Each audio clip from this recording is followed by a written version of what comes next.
Chapter 281 Temporarily Keep It Secret. Ah! It's the Imperial Master. It's the Imperial Master. Mu Nanjing, who was standing outside the mortal world, saw Feng Xinan's figure and his eyes lit up. The Imperial Master is still as elegant as ever. Still so good-looking. Hee. Feng Xinan heard the familiar voice that he had not heard for a long time. And the smile on his lips became even bigger.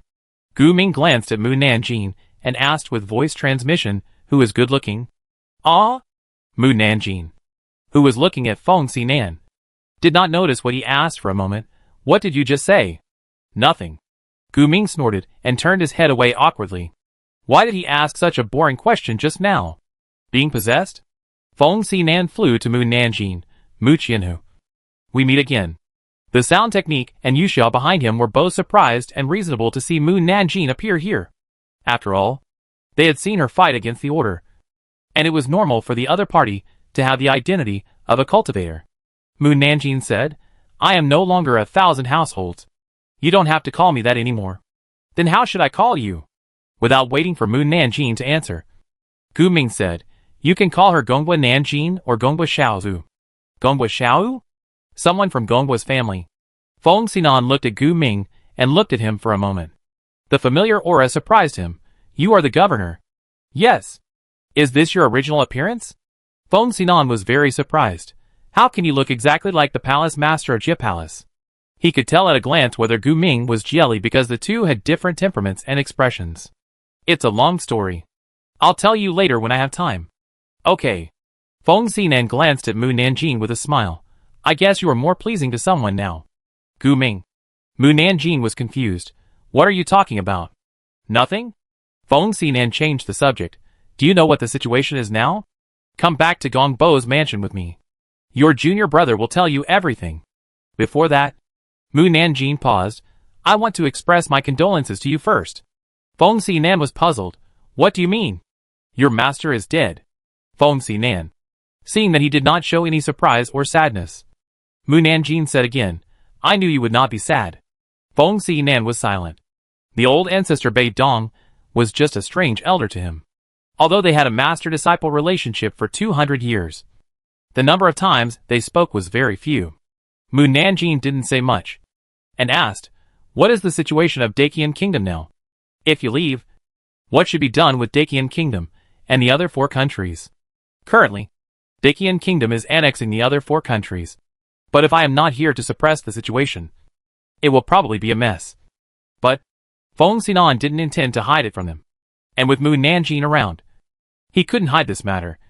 So he used voice transmission to say I left a clone to help the emperor. I believe that the other 4 countries can be conquered in 2 years. Gu Ming said, if you have anything to say, let's go back and talk. Yes. Mu Nanjing took Feng Xinan back to the courtyard of Gonghua Mansion. Feng Xinan saw that the people of Gonghua's family greeted Mu Nanjing happily and respectfully, and said unexpectedly, I didn't expect you to be the young master of Gonghua's family. Gonghua's family is equivalent to the existence of a great dynasty, and Mu Nanjing is equivalent to the prince who will inherit the throne. Mu Nanjing asked him, aren't you a fortune teller? Didn't you predict my identity before? No. Mu Nanjing pointed to the courtyard on the left. Jia Yin lives inside. He hasn't left the room since your master died. I guess he has been quite upset. I'll go see him. Feng Xinan walked into the courtyard to find Jia Yin. Mu Nanjing didn't follow him, but turned to ask Gu Ming, now that you have taken the mortal world out of your body, what are your plans next? Next, I will use my divine power to build a barrier that separates the mortal world from the cultivation world. And then, Gu Ming's expression paused slightly. I want to go back to the mortal world and make other plans after my friends in the mortal world leave. You are nostalgic. Gu Ming asked him, what about you? Take over Gonghua's family. I have asked my father and others to choose other heirs. I need to wait for the divine power to come back now. All the beasts and fierce beasts are resurrected. And then, Mu Nanjing thought for a while and said, keep it secret for the time being. Gu Ming was speechless. This still needs to be kept secret? Yes. Okay. Gu Ming had something important to do, so he didn't stay in Gonghua's house. I'm going to get busy. Mu Nanjing nodded. Go. Gu Ming didn't leave immediately, but looked at her with hesitation. Can you follow me? Mu Nanjing's eyes flashed with doubt. What happened to you? Nothing. Gu Ming left quickly. Mu Nanjing. Men. Thoughts are really hard to guess. Mu Nanjing returned to his yard and called Guan Lu, who was helping to take care of the children. Guan Lu. Come to the study with me. Okay. Guan Lu put down the phoenix baby, got up and went to the study. Miss. What do you want? Mu Nanjing asked bluntly. Can you tell me now what you couldn't tell me before? Guan Lu was stunned and shook his head. No. Mu Nanjing. Guan Lu said again, girl. After all these days, I and everyone else feel that this is good. And it's not a bad thing. So it doesn't matter whether you say it or not. Mu Nanjing raised his eyebrows. So it's a good thing? Yeah. Mu Nanjing was really curious. You said that. I'm even more curious. Can't you tell me anything at all? Not a word. Not a word. Mu Nanjing was very depressed. By the way, Gu Ming has moved the mortal world in his body to Dananzhou. You'd better ask your master to send you back before the barrier is built. Find your childhood sweetheart. Mortal life is short. And I can't wait for you for many years. Guan Lu was overjoyed. I can finally go back to find her. Then can I bring her to practice immortality with me? That also depends on whether she has spiritual roots. Mu Nanjing threw him a medicine bottle. It contains 2 pills that can increase lifespan by 500 years. You and your childhood sweetheart each have one. Live a good life in the future. If you want to come back, Gongboi Mansion welcomes you and your childhood sweetheart at any time. After that, he took out a storage bag. There are 300,000 low-grade spiritual stones in it. Even if you are in the mortal world with weak spiritual power, you can still practice for 100 years. If possible, it is best not to let others know that you are an immortal cultivator. Guan Lu was moved, and his mood was very complicated. Even if he had thousands of words to say, he didn't know how to start. With a plop, he knelt on the ground and kowtowed 3 times. Thank you for your kindness in giving me a new life. If you need me to do something in the future, you can come to me. Go quickly. Guan Lu got up to find his master. At this time, Gongboi Jingfei sent a message to Mu Nanjing Nanan. Come to my hall quickly. He was worried that Mu Nanjing would ignore him. So he added right now. There is something urgent. Mu Nanjing. Chapter 282 System Task. Mu Nanjing came to the main hall of the family, and saw Gongboi Jingfei serving water and tea to a handsome boy. He looked very respectful. She asked, Dad, what do you want to see me for? Gongboi Jingfei quickly introduced the boy to her. Nanan. Why don't you come over and meet Senior Lei Dian? Senior Lei Dian? Mu Nanjing looked at the boy. The boy had a cold and handsome face, and a cold temperament. His ponytail tied high behind his head, and his cold eyes were both dark blue. The most distinctive feature was that he was surrounded by a circle of almost impossible electric wires. A trace of surprise flashed in Mu Nanjing's eyes. Dad, he can't be Senior Lei Dian Hammer? Yes, he is Senior Lei Dian Hammer. Gongboi Jingfei said to Mu Nanjing through voice transmission. I just checked that the Lei Dian hammer placed in the ancestral hall has disappeared. Look at the magic weapon hanging on his waist to see if it is the Lei Dian hammer you use. Mu Nanjing looked at the boy's waist, where there were 2 hammers and cones that were only the size of fingers. The divine power they exuded was impossible to ignore. It's really the thunder hammer. The boy looked up at Mu Nanjing. The last time you borrowed me to teach a monk, you received the help of the divine power of other artifacts, which caused me to transform into a human form in advance. Other artifacts may take 10 or 100 years to transform. Mu Nanjing held his hand and said, Gongboi Nanjing greets Senior Thunder. The thunder hammer nodded slightly. The gods have not returned to their positions, and the heavenly palace has not been repaired. I have no place to live for the time being, so I can only live in your house temporarily. I wonder if it will bother you. No. Gongboi Jingfei hurriedly said, I will ask someone to arrange a yard for Senior to move in now. Yes. We must treat Senior Thunderhammer well. Maybe in the future, the people of Gongboi family will suffer less from thunder and lightning, whether they are transcending the tribulation or ascending to heaven. Then more and more people in Gongboi family can become immortals. Hee. Thunderhammer raised his eyebrows. Gongboi Jingfei was too ashamed to face Thunderhammer. I will personally prepare the yard for you. Mu Nanjing, hey. Dad? Don't leave. I don't know how to greet people. I don't talk much. And the other party is also a man of few words. It's awkward for 2 people to look at each other face to face without talking. Someone should stay to ease the atmosphere. Gongboi Jingfei ignored her thoughts and left the hall quickly. Mu Nanjing looked at Thunderhammer. Senior, please have tea. Thunderhammer didn't say anything. Senior, please have some fruit. Thunderhammer still didn't say anything. Alas, the artifact is really hard to serve. Should I serve him according to his preferences? Let me see what kind of food Thunderhammer likes. Like thunder and lightning? Isn't this nonsense? He is Thunderhammer. He doesn't like thunder and lightning. Does he like to drink northwest wind? Thunderhammer. Mu Nanjing picked up an empty cup and pointed the fingertips that condensed thunder and lightning at the mouth of the cup. Then, thunder and lightning as big as beads fell into the cup one by one. When it was full, she handed the cup to Thunderhammer with both hands. Senior Thunderhammer, please drink thunder and lightning tea. Thunderhammer was very surprised that Mu Nanjing could condense thunder and lightning. And the thunder and lightning contained pure spiritual power, which surprised him. This is the first time I drink thunder and lightning tea. He took the teacup and took a sip, and said with satisfaction, it tastes good. Lei Shan had fed him lightning before he had self-awareness. After he became conscious, Lei Shan occasionally fed him lightning several times. But when he could transform into a human form, he never ate Lei Shan's lightning again. Although he could release lightning himself, it tasted like water without any taste. If it tastes good, drink more. Mu Nanjing poured him another cup. Lei Dianchui liked her lightning very much. You are being nice to me for no reason. Tell me, what do you want? Mu Nanjing didn't know he would ask her like this. No. No.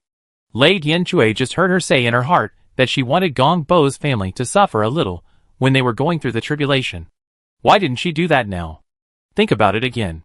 Mu Nanjing thought about it seriously. I have money, a house, a horse, and strength.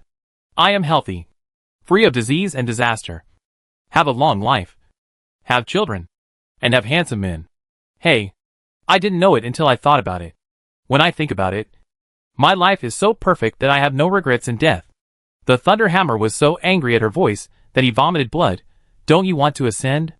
Ascend? Mu Nanjing shook his head. Not for now. You don't want to now. But you will ascend in the future. Right? Then don't you want me to not send lightning, or weaken the lightning when you ascend? No need. The system promised me that I can ascend directly when the time comes, without the need to pass the thunder tribulation. Why am I stupid enough to let you strike me? Are you stupid? The Thunderhammer didn't want to talk to her anymore. He drank the thunder in the cup in one gulp. I'm tired and want to rest. Mu Nanjing said, my father should not be ready yet. Senior, do you want to rest in my yard first and catch up with your old friends? Thunderhammer was puzzled. Old friend? It's the divine beasts and the fierce beasts. Thunderhammer hadn't seen them for a long time and really wanted to see them. However, they regretted it when he saw the divine beasts. And they regretted it very much. Qilong hugged Thunderhammer's neck and said, Brother Thunder, I want to drink the milk of electricity. The corner of Thunderhammer's mouth twitched. What is the milk of electricity? Qilong looked down at his chest. Get lost. Thunderhammer threw him to Mu Jingling in a bad mood, and then found a place to hide and rest. Sure enough, children are a species that is more difficult to deal with than women and villains. Even the artifacts can't deal with them. Mu Nanjing didn't want to be tormented by the children. So he hurried back to the room and set up a barrier to prevent others from eavesdropping. System. Come out. System. Mu Nanjing called several times before hearing a response. I'm here. The answer was a cold voice, like a machine. Tell me honestly what task I have to do, so I know how to complete it. But the current situation is like a bottomless pit. It feels like it will never be completed. It feels like I have been deceived by you, and there will never be any results. Mu Nanjing became more and more dissatisfied. If it weren't for the reward, she would have given up now. The system said, destroying Jieli is your task. Mu Nanjing was speechless. Jieli is dead. So have I completed the task? What about my reward? If she hadn't called it out, would it have pretended to be crazy and forgotten about her? System, there are 2 rewards for completing the task. The first reward is a permanent system reward for you. You can still watch dramas and news gossip in the future. Mu Nanjing likes this reward. She is used to the existence of news and gossip. If she can't see news and gossip for a while, and can't watch TV series, she will be very uncomfortable and bored. What is the second reward? The second reward is that before you came back, you said that you can ascend without going through the thunder tribulation. But now the gods have not returned to their positions, and the heaven has not been rebuilt. You can only stay in the lower world for a while. When the heaven is built, it will be your day of ascension. Mu Nanjing knew this reward long ago. And there was no special surprise. Is there no third reward? No. Mu Nanjing always felt that the reward was too ordinary. She didn't give up and asked, "Really, there is no special reward?" The system replied to her, "You now have money, a house, a horse, and strength. You are healthy, free of disease, long life, children, and handsome men. What other rewards do you want?" Mu Nanjing. Isn't this what she thought before? The system actually knew. System. Tell me honestly. Are you really the system? Chapter 283. What should I do if I really want to beat up the system? The system replied coldly, "Guess? Fuck. If I could guess, would I still ask you? I don't like to use my brain. And even if I guess right, you might not admit your identity. So it's better to tell me directly." The system was silent. "Oh my god. You're not leaving again. Are you?" Mu Nanjing frowned. "System. Come out. I know you're still here. Don't play dead." The system was silent. Mu Nanjing's face sank. "Is your identity so shameful? Are you still a system? You don't even dare to answer this question." The system said, "Do another task, and I'll answer you." Mu Nanjing rejected it without hesitation. "No." The system was silent again. "If you don't tell me your identity, then you could always tell me why you chose me to do the task? I think you're special." The system spoke again. Mu Nanjing didn't think he was special. "How am I special? No matter how special I am, I can't deal with a divine weapon. Right? You are obviously from this world, but you have been in other worlds for more than 1,000 years. Whether it is knowledge or cognition, you are different from people in this world." The system thought about it and said, "By the way, your ideas are also different. So you are very suitable to return to this world and break all the conventions. Of course, I didn't expect you to complete the task. I just wanted you to try. But the result was very ideal." Mu Nanjing. The system said again, "I'm going to watch TV series, and we'll talk later when I have time." Mu Nanjing was full of black lines. "You only come out once every now and then. You are not always watching TV series? What should I do if I really want to beat up the system? But the prerequisite is that the other party must have a physical body." The system is silent. Mu Nanjing said again, "Are you really unwilling to tell me your identity? You will know who I am when you ascend? And your fifth beast child has been resurrected. Go find it, and swear a heavenly oath. Otherwise your bloodline suppression method will be useless." I have to say that the system's method of distracting attention is really effective. Damn. He even knows that I want the beast to swear a heavenly oath. He must not be an ordinary system. Mu Nanjing also noticed that the beast had resurrected, and he didn't care to chat with the system. He rushed to the Raksha Palace in Beidazu at the fastest speed. At this time, the Raksha Palace was in dire straits. A naked kid was spitting fire in front of him and water in the hall behind him. Having a lot of fun. "Little ancestor, please stop spraying. Please stop spraying. If you continue to spray, Luoxia Palace will burn down. And then everyone will have no place to live. And you will have to live in the wild." The Lord of Luoxia Palace almost knelt down to the kid. The kid didn't listen to him at all. He sprayed people because he couldn't burn the house. "Ah! Lord, help me." The people in the palace ran around to avoid the fire. The Lord of Luoxia Palace shouted to the elders in a rage, "Grand Elder, why don't you come and help catch him?" Several elders stared at the red paper pasted in the hall in a daze. The little snake in the painting is gone. The little snake has turned into a little kid? Is the little kid really the evil beast Joing? It can spray water and fire. There is no doubt about it. Seeing that the elders were unreliable, the Lord of Luoxia Palace had to use magic weapons to restrain the little kid. Then teleported to the little kid and squatted down to capture him. Joing was not afraid of him at all and laughed happily. The Lord of Luoxia Palace suddenly felt that his body was very hot, and quickly threw him away. "Hot! Hot! Hot! You little brat! Come and catch me!" Joing ran away quickly. At this moment, a figure fell from the sky and landed in front of Joing. Joing stopped and looked at the person who came. And then his eyes lit up. "Mother." He threw himself into the other's arms. Mu Nanjing hugged him, took out a set of robes, and put them on him in a familiar way, and then patted his butt. "You are disobedient." "Mother! Mother?" The Lord of Luoxia Palace smacked his lips, looked at Joing, and then looked at Mu Nanjing, who was holding Jiuying, and said in shock, "You are his mother." Mu Nanjing said in a calm voice, "It's a long story." The Lord of Luosha Palace said, "Then just say whether you are his mother or not." "Yes and no." The Lord of Luosha Palace. "What's the difference between saying it or not?" Mu Nanjing said, "Arrange a room for me." The Lord of Luosha Palace pointed to the wet house. "If you don't mind the house being full of water, you can use any room." Mu Nanjing looked at the flooded room.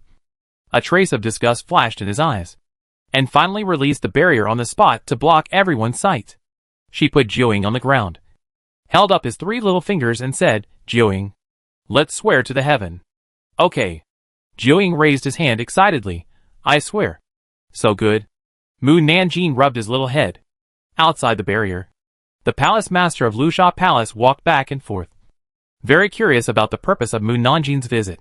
After half a cup of tea, Mu Nanjing put away the barrier and said to Jiuying, "Listen to the palace master of Luosha Palace in the future, and go back to Gongbwa Mansion to find your brothers after helping him do things."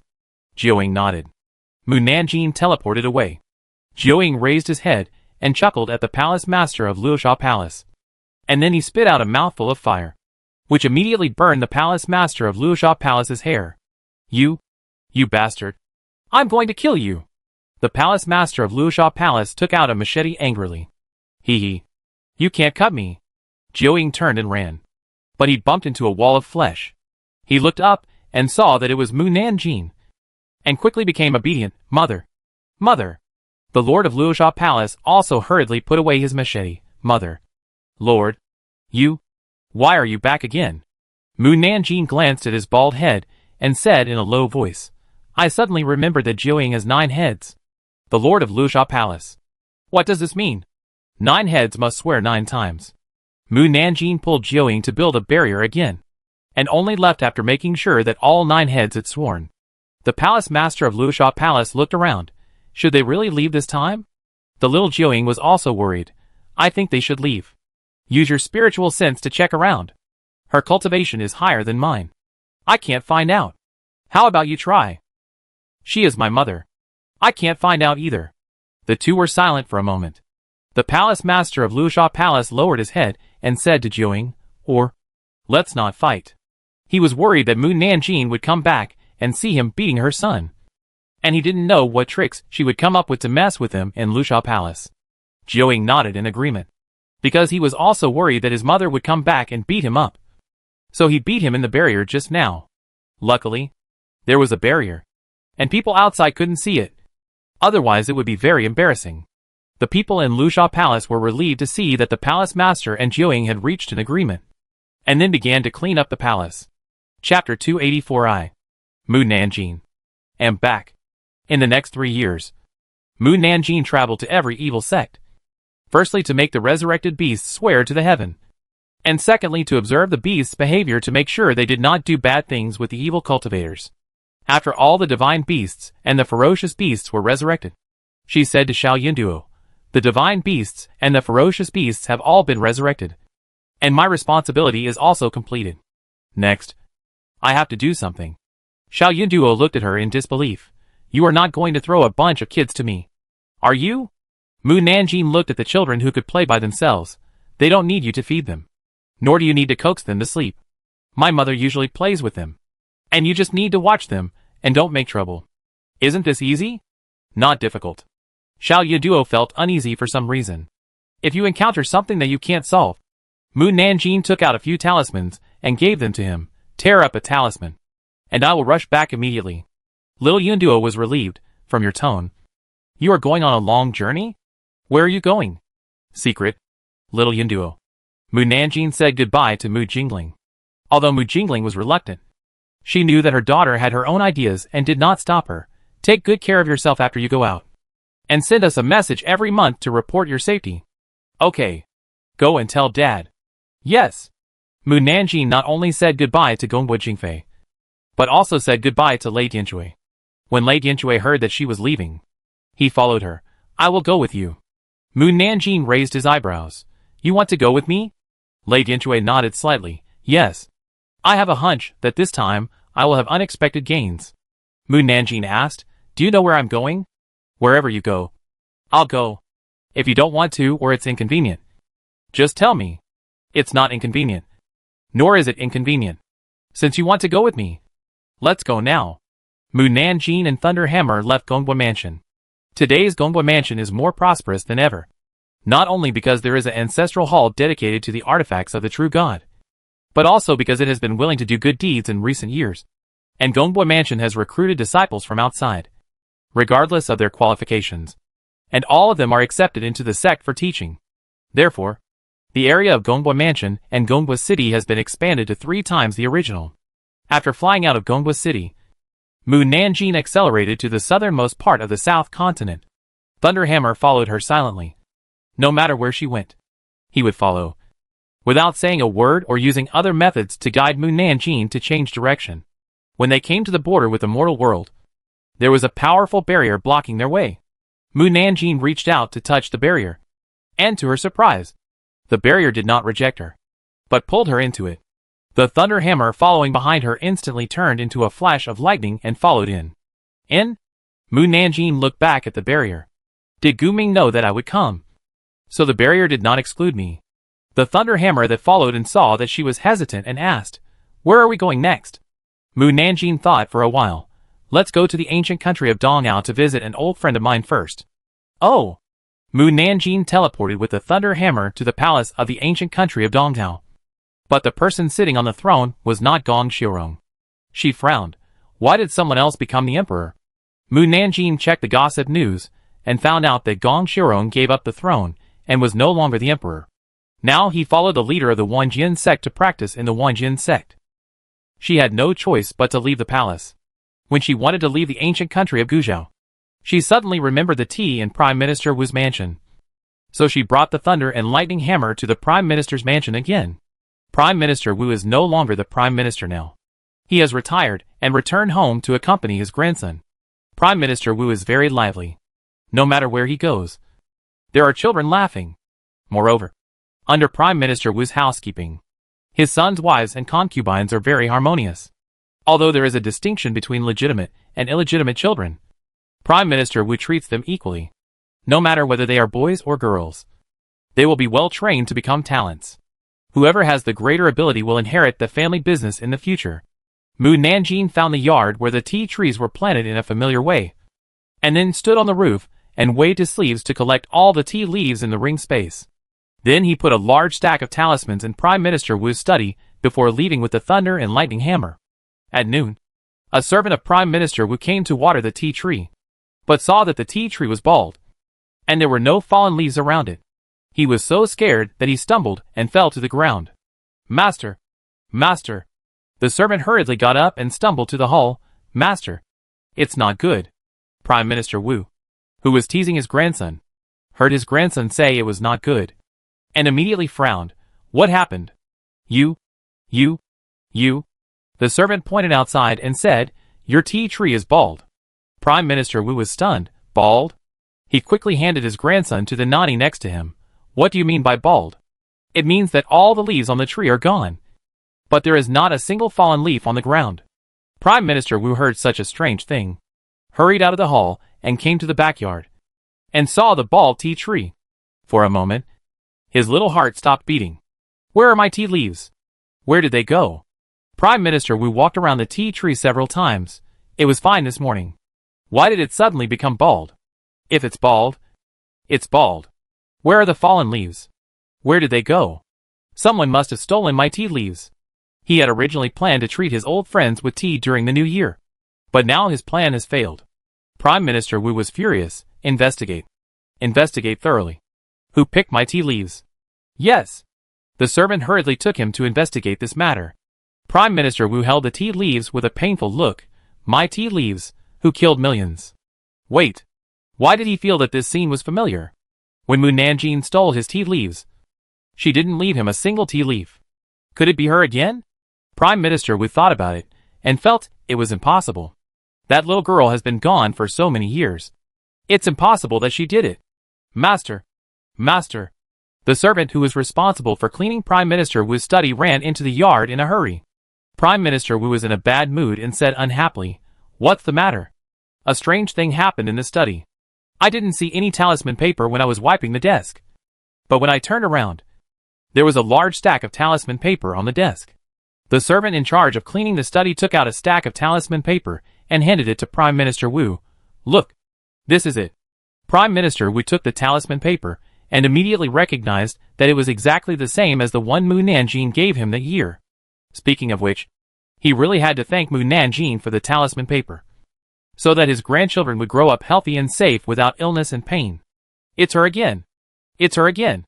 It's indeed her who picked my tea leaves. Prime Minister Wu walked back and forth in anger, and finally yelled in anger, "You little girl. It's okay for you to come back to pick tea leaves, but at least stay for a meal."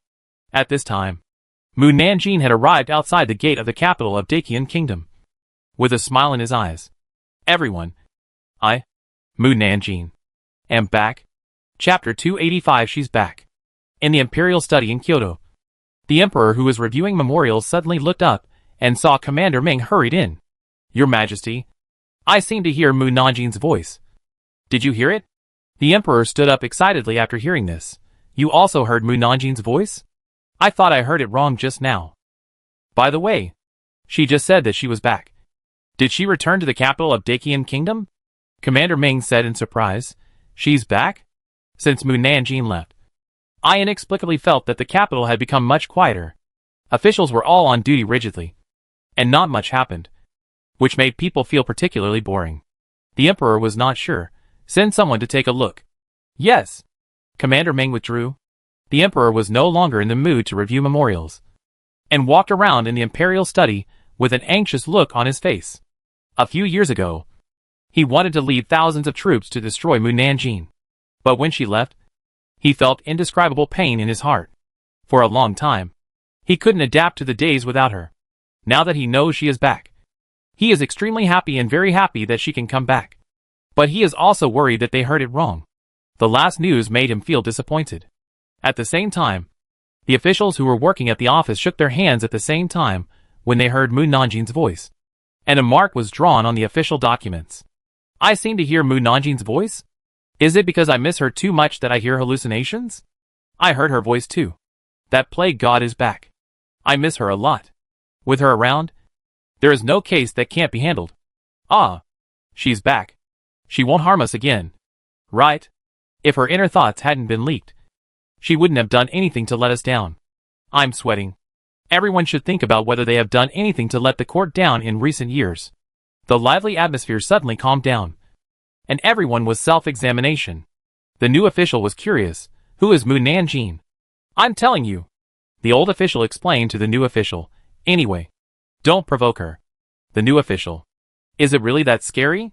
At the Jinui's personal army Due mansion, Lu Qianhu and others jumped up excitedly when they heard Mu Nanjing's voice. "Mu Nanjing is back? Is she really back?" Lu Qian asked Lu Qianhu for leave. "Dad, I want to go back with Brother Yang and Brother Su to see her." Lu Qianhu hurriedly said, Go. If you see her back, send someone to tell us immediately." "Okay." Lu Qian and others ran away from the Due mansion. On their way back, they met Siyuan, who also ran out of the Imperial College. She hurriedly called Lu Qian and the others. "Master Lu, I heard the young lady's voice. Is she back?" "I don't know. We are going back to see." "I will go back to see too." Siyuan hurriedly got on the carriage and went back with them. When they were about to reach the Mu mansion, they saw many more carriages on the road, and they were official carriages. The people in the carriage quietly lifted the curtain to look out like these, and when they met Siyuan's eyes, they put the curtain down awkwardly. Yang Bo smiled and said, "It seems that all the officials have heard the news that the young lady has returned, and they all want to confirm whether the young lady has returned." Su Chung said happily, "I hope the girl is really back." When they arrived at the Mu mansion, they pushed the door open anxiously. "Girl? Is the girl back?" The housekeeper was shocked by them. "What girl? Which girl?" Lu Qian said anxiously. "Miss Mu. Didn't Miss Mu come back?" "You mean the master?" The housekeeper was stunned. "She didn't come back. Uncle Su, you didn't lie to us, did you? How could she not come back?" Lu Qian and the others thought that the housekeeper was joking with them, and hurried to the backyard to look for someone. Girl. The housekeeper following them was helpless and curious. "My lords, the master really didn't come back. I don't know why you think the girl is back. You? Are you hallucinating because you think about it during the day and at night? Lu Qian and the others couldn't explain to him clearly. Did the girl really not come back? The housekeeper smiled bitterly.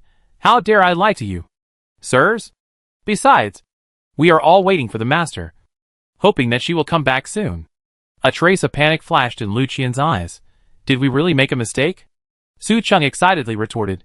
Even if we made a mistake, it's impossible for so many people to make a mistake. What I mean is that it's possible that the girl said it in excitement. And then the voice was transmitted back to Dakian from afar. And we thought she was back. Lu Qian had heard from his father that when Mu Nanjing was excited, her voice could be transmitted far away. But it was unknown how far it was. Su Cheng didn't accept what he said, impossible. Si Yuan was calmer than them. The girl only said that she was back. But she didn't say where she was back. She might have reached the border of Dakian. Or she might have returned to the gates of Kyoto. If she returns to the gate of Kyoto, it will take some time to get back. Besides, she has been away for so many years, and has long felt unfamiliar with the capital. She needs to stroll around slowly to adapt to the changes in the capital. Yang Bo nodded. Master Si is right. We have been waiting for so many years. We don't need this time. Si Yuan said again. Let's go to the hall and wait for her. Okay. They returned to the hall. However, they never thought that the first thing Mu Nanjing did after returning was not to see them, but to go to the brothel. Mu Nanjing looked at the brothel, which was more luxurious and lively than before, and sighed. Feng Xinan has taken good care of it. That's not right. Feng Xinan has returned to the cultivation world in recent years, and he can't take care of it either. In other words, the one who takes care of the brothel is the Emperor. The Emperor is really a good person. Thunderhammer glanced at her. Do you want to go in? Not for the time being. Mu Nanjing stood on the street opposite Xia Kingla for a while before leaving, and then walked slowly towards the Mu Mansion. The closer she got to the Mu Mansion, the more official carriages there were, almost blocking her way back. Why are there so many official carriages parked here? Is there a high-ranking official living near the Mu Mansion?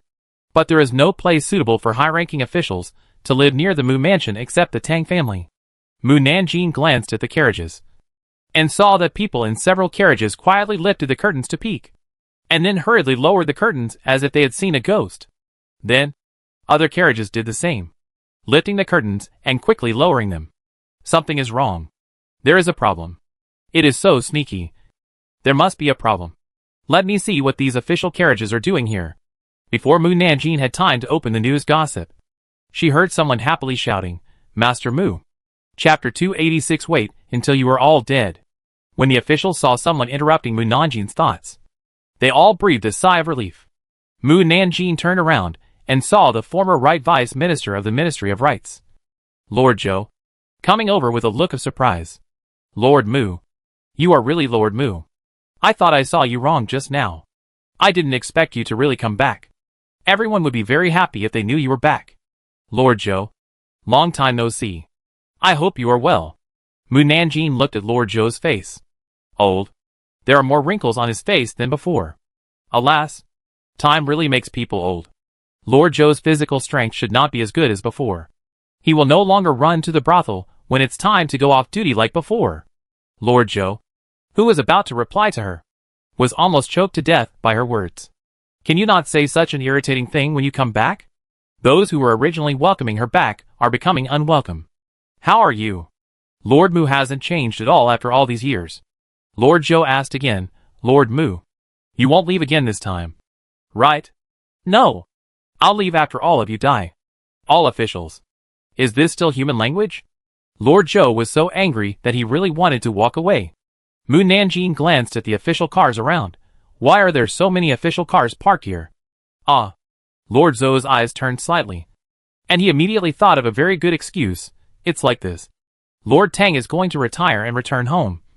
We are here to say goodbye to Lord Tang. But there are too many of us, and there is no place to park the carriage at the gate of his house. So some of our carriages had to park on this street. But we didn't expect to meet Lord Mu. Lord Mu, do you want to go with us to meet Lord Tang? Mu Nanjing was surprised. Lord Tang Wenzong is going to retire and return home. Yes, he is now approaching the age of 60. And it is time for him to return home to enjoy his old age. I didn't expect Tang Wenzong to be so old. Since he is almost 60 years old, he should retire and go home to enjoy his old age. Anyway, with his ability, he won't be promoted even if he stays for a few more years. So it's better to return to his hometown to enjoy a peaceful life. Officials. If Tang Wenzong heard this, he would probably be so angry that he would work for a few more years before leaving. I won't go. Mu Nanjing knew that except Tang Jingrui, no one else in the Tang family would welcome her. And she didn't want to ruin Tang Wenzong's farewell banquet. So she took out a wooden box from her sleeve and handed it to Lord Zhou. Please help me pass it to Lord Tang. Lord Zhou asked, are you really not going? Yes. Okay. Lord Zhou took the box. I will definitely pass it to Lord Tang. I won't bother you all anymore. We'll meet again when we have time. Mu Nanjing said goodbye to the others. The officials hiding in the car no longer hid. They got off the car and greeted Mu Nanjing and said goodbye to her. When she entered the Mu mansion, the officials looked at each other in confusion. Are we leaving now? Or are we really going to attend the banquet of Lord Tang? Since we've said it, if we don't go, she'll know. Lord Zhou pointed to the Mu mansion and said, then go. We're all colleagues. It'll be hard to see each other again in the future. The officials sent their drivers to prepare gifts and went to the Tang family first. When Emperor Wenzong of Tang received Mu Nanjing's gifts, he was stunned. Mu Nanjing is back? Lord Zhou asked him, don't you know? Tang Wenzong shook his head blankly. Lord Zhou suddenly remembered something. Oh, by the way, you are no longer an official, so you can no longer hear her voice. She is back.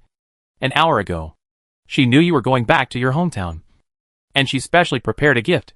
Tang Wenzong felt very uncomfortable. Why didn't she come to see me in person? In fact, without Lord Zhou telling him, he knew the reason why Mu Nanjing didn't see him. After so many years, the Tang family had let go of the past. Not to mention, Tang Wenzong looked at Tang Lujiao, who was following Jiang Jinru. Oh, no. She is not called Tang Lujiao now, but Tang Xingyi. Now she has both sons and daughters, and her husband treats her very well. He goes home to accompany her after work every day. Although she has parents-in-law, she has the Tang family as her backer. Her parents-in-law dare not bully her, but respect her very much. The family is harmonious, and there is no worry. Lord Zhou said, although she didn't come, her heart is there. So why bother about whether she comes or not? Right? Emperor Wenzong nodded. At the same time, they were crying and laughing in the Mu mansion opposite the back door of the Tang family. Lu Qian and his friend's eyes turned red when they saw Mu Nanjing coming back.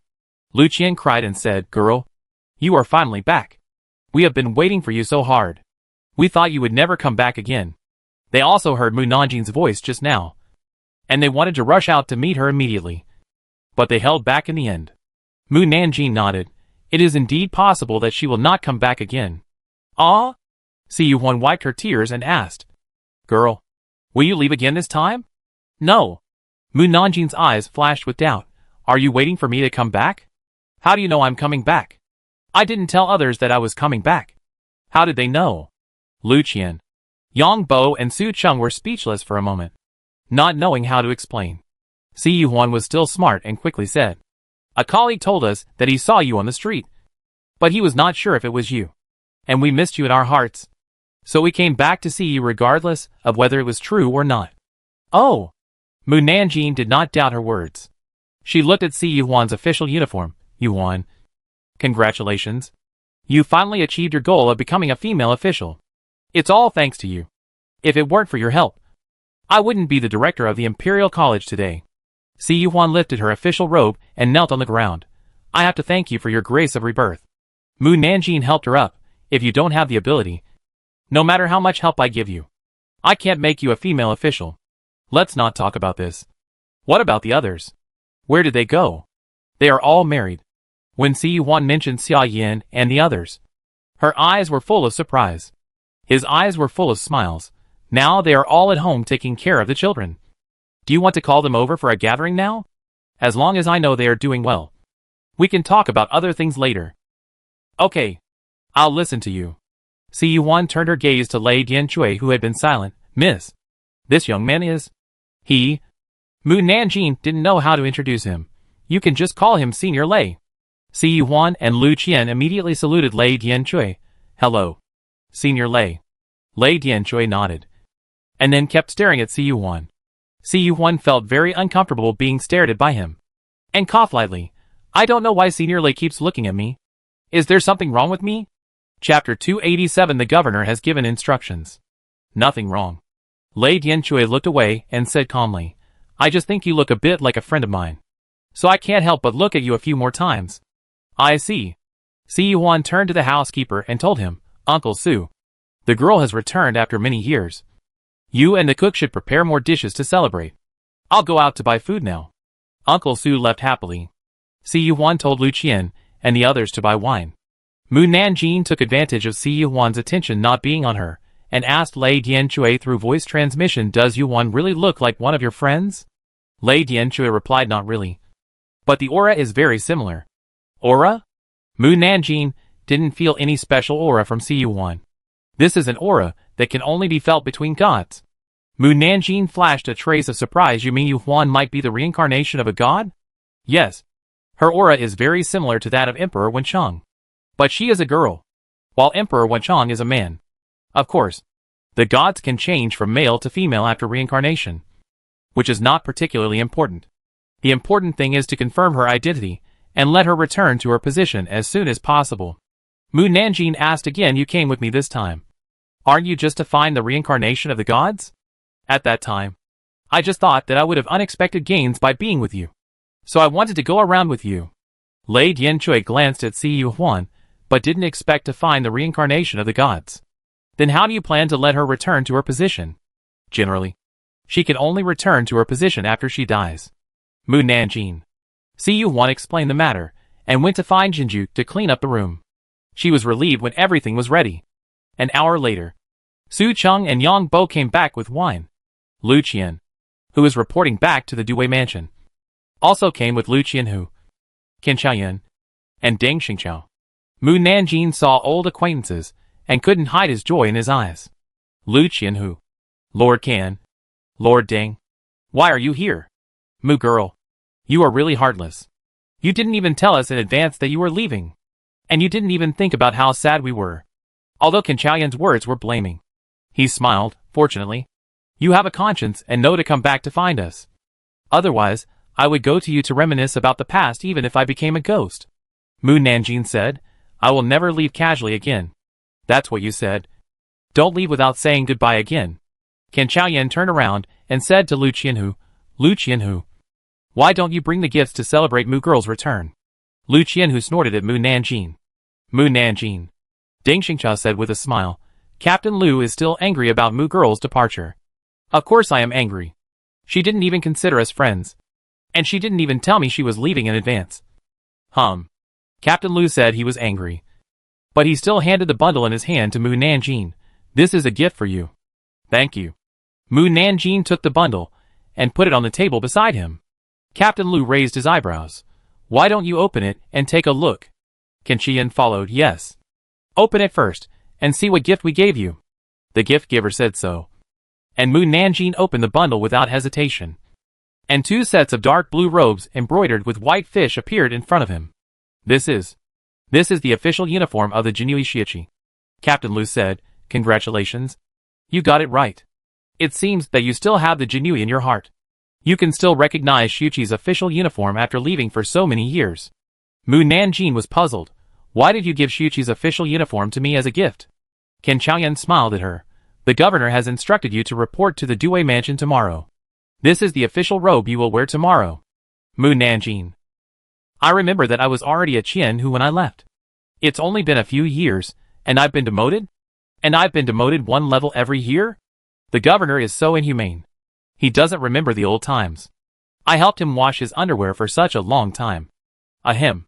Cu1, Lu Qian, Yang Bo, Su Cheng almost choked to death on their own saliva. They never thought that Mu Nanjing, who looked cold on the outside, would be so rich inside. When Qianhu Lu told them that he could hear Mu Nanjing's inner voice, they didn't believe that she was an active person.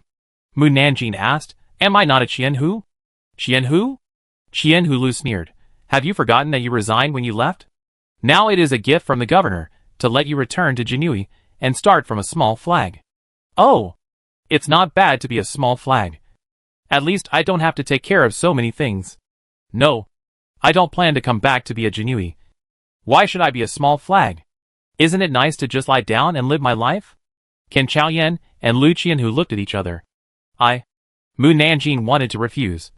But just after saying a word, Lu Qian who said mysteriously, Mu Nanjing. The governor left with you. So you should know the governor's true face. Right? I mean, do you know that the governor used to wear a fake face to show people? Mu Nanjing hummed. He has now taken off his fake face, and is facing us with his true face. He is so handsome that even the national teacher is outshined by him. The girls in the Due mansion all admire him, and try every means to get close to the governor. Lu Qian whose trick of diverting attention was indeed effective. Mu Nanjing immediately forgot that she didn't want to be a Jinui. She frowned. Are there other girls in the Due mansion? Not long after you left. The Due mansion recruited martial arts talents. And both men and women could enter the Due mansion as officials. And then be promoted according to their martial arts level. Now the Due mansion has more than 100 female Jinui. Among whom several girls are young and beautiful. And many young Jinui in the mansion like them. I think it won't be long before the governor also falls for their beauty. The governor would not be so vulgar to like them. Mu Nanjing put away her bag. I will be on duty tomorrow. Deng Xingqiao secretly gave Lu Qian a thumbs up. Lu Qian held Mu Nanjing's forehead with his hands on his back. He had never thought that Miss Mu, who was so skilled in martial arts, would be so easy to deceive.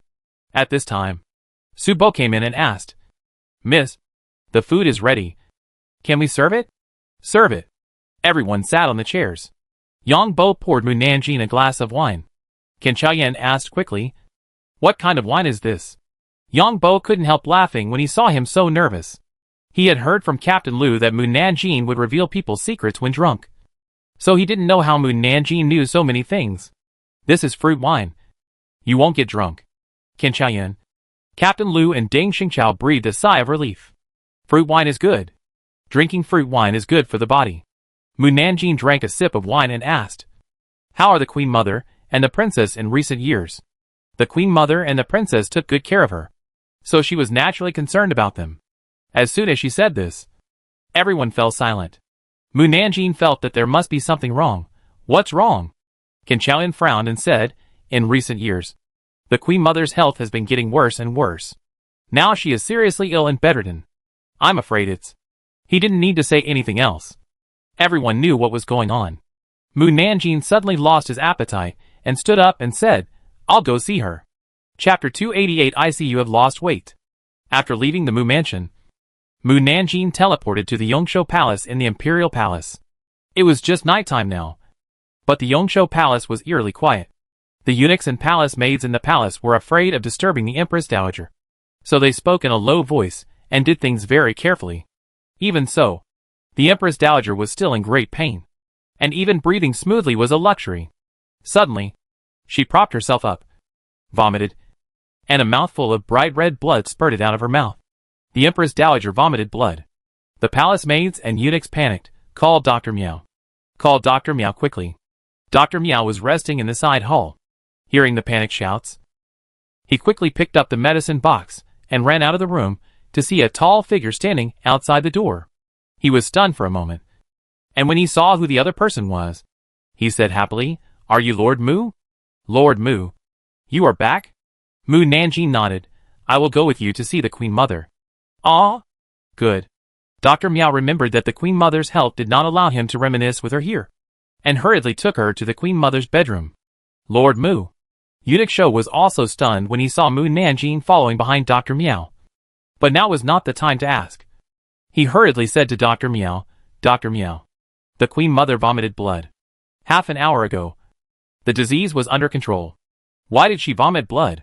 Dr. Miao walked to the Queen Mother's bedside anxiously and asked the palace maids, What food did you feed the Queen Mother after I left? Eunuch Shou said, After you left. The Queen Mother fell asleep and did not wake up until she vomited blood. She did not eat anything during this period. Dr. Miao took the Queen Mother's pulse. Mu Nanjing narrowed his eyes slightly when he saw the black mist on the Empress Dowager's face. There is black air. What? Dr. Miao, who had not heard her voice for a long time, did not react for a moment and almost replied to her. He quickly changed his words. It's too stuffy here. Open the window and ventilate. Yes. The palace maids quickly opened the window. I said that the Empress Dowager was a blessed person. How could she die in just a few years? Now it seems that someone has indeed done something to the Empress Dowager. Let's see who has the heart to murder the Empress Dowager, who has always been kind. Mu Nanjing opened the news gossip, and then frowned. It turned out to be Princess Fingyu who did it. Dr. Miao couldn't help but gasp. It's been so many years. Why hasn't the Emperor discovered that there is something wrong with Princess Fingyu? Should I scold the Emperor for being incompetent? Dr. Miao. This matter is really not the Emperor's fault. At the beginning, the Emperor wanted to grant Princess Fingyu a fiefdom, and then use this as an excuse to send her to a remote place, never to return to the capital. This was the greatest kindness to the princess. However, at that time, Dakian was fighting against the other 4 countries. The Queen Mother was worried that the war would endanger Princess Fingyu, so she asked the Emperor to wait until the war was over before sending the princess away. The Emperor could not refuse the Queen Mother's request, and Princess Fingyu became honest and dutiful. She only went to see the Queen Mother on the 1st and 15th day of every month. Every time she drank a cup of tea, talked to the Queen Mother about her recent situation and left. She would not get too close to the Queen Mother. Only then did the Emperor let the princess stay in Kyoto temporarily. Mu Nanjing raised his finger and gently touched the Queen Mother's eyebrows, and the black air quickly dissipated. Then, he fed the Queen Mother a pill. Dr. Miao asked hurriedly, Master Mu, what is this? A pill that can restore the Queen Mother's health. After Mu Nanjing finished speaking, the Queen Mother's eyelids moved. When Eunuch Shou saw the Queen Mother slowly open her eyelids, he said happily, the Queen Mother has woken up. Dr. Miao felt the Queen Mother's pulse again, and the weak pulse disappeared, replaced by a strong pulse. He looked unbelievable. It's amazing. It's really amazing. Eunuch Shou asked hurriedly, Dr. Miao, what's wrong? Is the Queen Mother okay? Just one pill made the Queen Mother recover. Dr. Miao turned around and asked, Master Mu, what kind of pill did you give the Queen Mother? Of course, Mu Nanjing was no longer in the bedroom. Master Mu, where is she? Dr. Miao asked the palace maids. The maids were stunned. They had just focused on the Queen Mother, and did not notice when Mu Nanjing left. Eunuch Shou asked the Queen Mother, who had opened her eyes, Queen Mother, do you feel any discomfort? The Queen Mother blinked. No. Not only did she not feel any discomfort, but she felt that her body had recovered to the state before she got sick. She sat up and said, I seem to hear the voice of Master Mu Nanjing. Eunuch Shou was surprised. Queen Mother, can you sit up by yourself? Dr. Miao smiled. Master Mu did come. She's back? The Queen Mother said happily. Where is she? Where did she go? Let's talk about this later. The Queen Mother should take care of her own health first. The Queen Mother stood up and turned around. I am very well now. Master Mu must be my lucky star. As soon as she comes back, my illness will be completely cured. Isn't it a lucky star? Mu Nanjing cured the disease that caused the Imperial Hospital a headache with just one pill. I want to see Lord Mu. The Queen Mother was angry and happy. She didn't even say goodbye to me when she left. I don't know how much I miss her. Dr. Miao smiled and said, Lord Mu is back today. And it's already night. The Queen Mother should have a good rest for a night before seeing Lord Mu. The Queen Mother looked at the night outside the window and had to stop thinking. Eunuch Shou, please invite Lord Mu to the palace tomorrow. Yes. Eunuch Shou was very happy to see that the Queen Mother had recovered as before, and he was especially grateful to Mu Nanjing. At this time, Mu Nanjing had returned to the Mu mansion. Captain Lu, who was waiting for her to come back, looked at her in surprise. You're back so soon? Didn't you go to the palace? I thought I would have to wait for at least an hour. But it was only 2 lamps from the time she left until now. And she came back. I've entered the palace. The Queen Mother is fine. Let's continue eating. So fast? Captain Lu didn't quite believe that she ran back and forth so quickly. Mu Nanjing didn't explain. Picked up the chopsticks, and picked up a piece of meat, and put it in his mouth. Woo! So delicious. I haven't eaten such delicious food for a long time. It's still better here. There are all kinds of delicious food here. Captain Lu, who wanted to ask a few more questions, swallowed his words after hearing her voice, and picked up food for her instead. I see you have lost weight. You should eat more and gain weight back. Lu Qian looked at Mu Nanjing, who didn't change at all, and couldn't help but admire his father's ability to lie with his eyes open. It was close to the hour of high when Captain Lu and his men came out of the Mu mansion. Before leaving, he didn't forget to remind Mu Nanjing, remember to be on duty tomorrow. Mu Nanjing responded, don't be late. Yes. Captain Liu and his men climbed onto the horse's back and rode away. Mu Nanjing didn't go back to the house until she could no longer see them. But she saw Lei Dianchui standing in the yard looking at her. She raised her eyebrows. What's going on? Chapter 289. She likes the governor. The Thunderhammer said frankly when you entered the palace. I used my spiritual sense to follow you. Mu Nanjing was speechless. Why did you follow me? At that time, I thought it would be right to follow you. So I used my spiritual sense to follow you into the palace, and found that the aura of the Queen Mother and the Nine Heavens Holy Mother was exactly the same. Sure enough, following you is good. I found 2 reincarnated true gods within 1 day. I will follow you every day in the future. Mu Nanjing. This big Buddha is following me. Just like an elder supervising a younger generation. Which makes me feel very stressed. Let's not do it. My little heart can't bear it. Mu Nanjing said I have to go on duty tomorrow. I will go on duty with you. Mu Nanjing. You want to turn into a magic weapon to go on duty with me? The Thunderhammer didn't want to hang on her waist and swing it around. I want to follow you in human form. I am on duty in a place where no outsider can enter at will. Are you going to be invisible and follow me? Thunderhammer didn't want to be invisible either. Because being invisible requires avoiding people who don't know about it from bumping into him or preventing people from passing through him. And this feeling makes him very unhappy. I don't become invisible. Mu Nanjing, you need to become a member of the Jinui without being invisible. Only by joining them can you enter and leave the Due Mansion freely. In addition, there is another way to enter and leave the Due Mansion freely. That is to use magic to confuse the people in the Due Mansion, making them think that Thunderhammer is a member of the Jinui. But I can't tell him. Hee. Thunderhammer. Girl, your inner voice betrays you. However, the Thunderhammer is the artifact of the true God, and it is impossible for him to do something fake like a thief. Thunderhammer, who intends to use magic to confuse the Jinui of the Due Mansion. You have said everything. I dare not do it even if I want to. I am afraid of being despised by you. Thunderhammer took a breath secretly. Can I join you? Hee. I am waiting for you to say this. Of course. As long as you are my subordinate, you can enter and leave the Due Mansion. And you can always be by my side. With the artifact in hand, I have the world. Thunderhammer. So you are waiting for him here. Senior, please think about it yourself.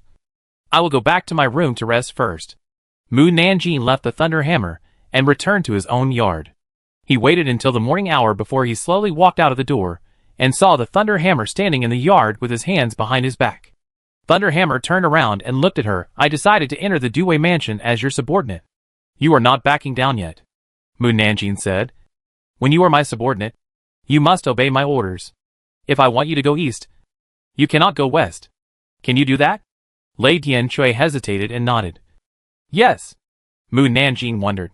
Senior, you can actually monitor me in secret, or cover the entire capital with your spiritual sense. Then you can know everything I do and where I go. Why do you have to follow me? Lei Dianchui also thought about doing this. But life would be very boring.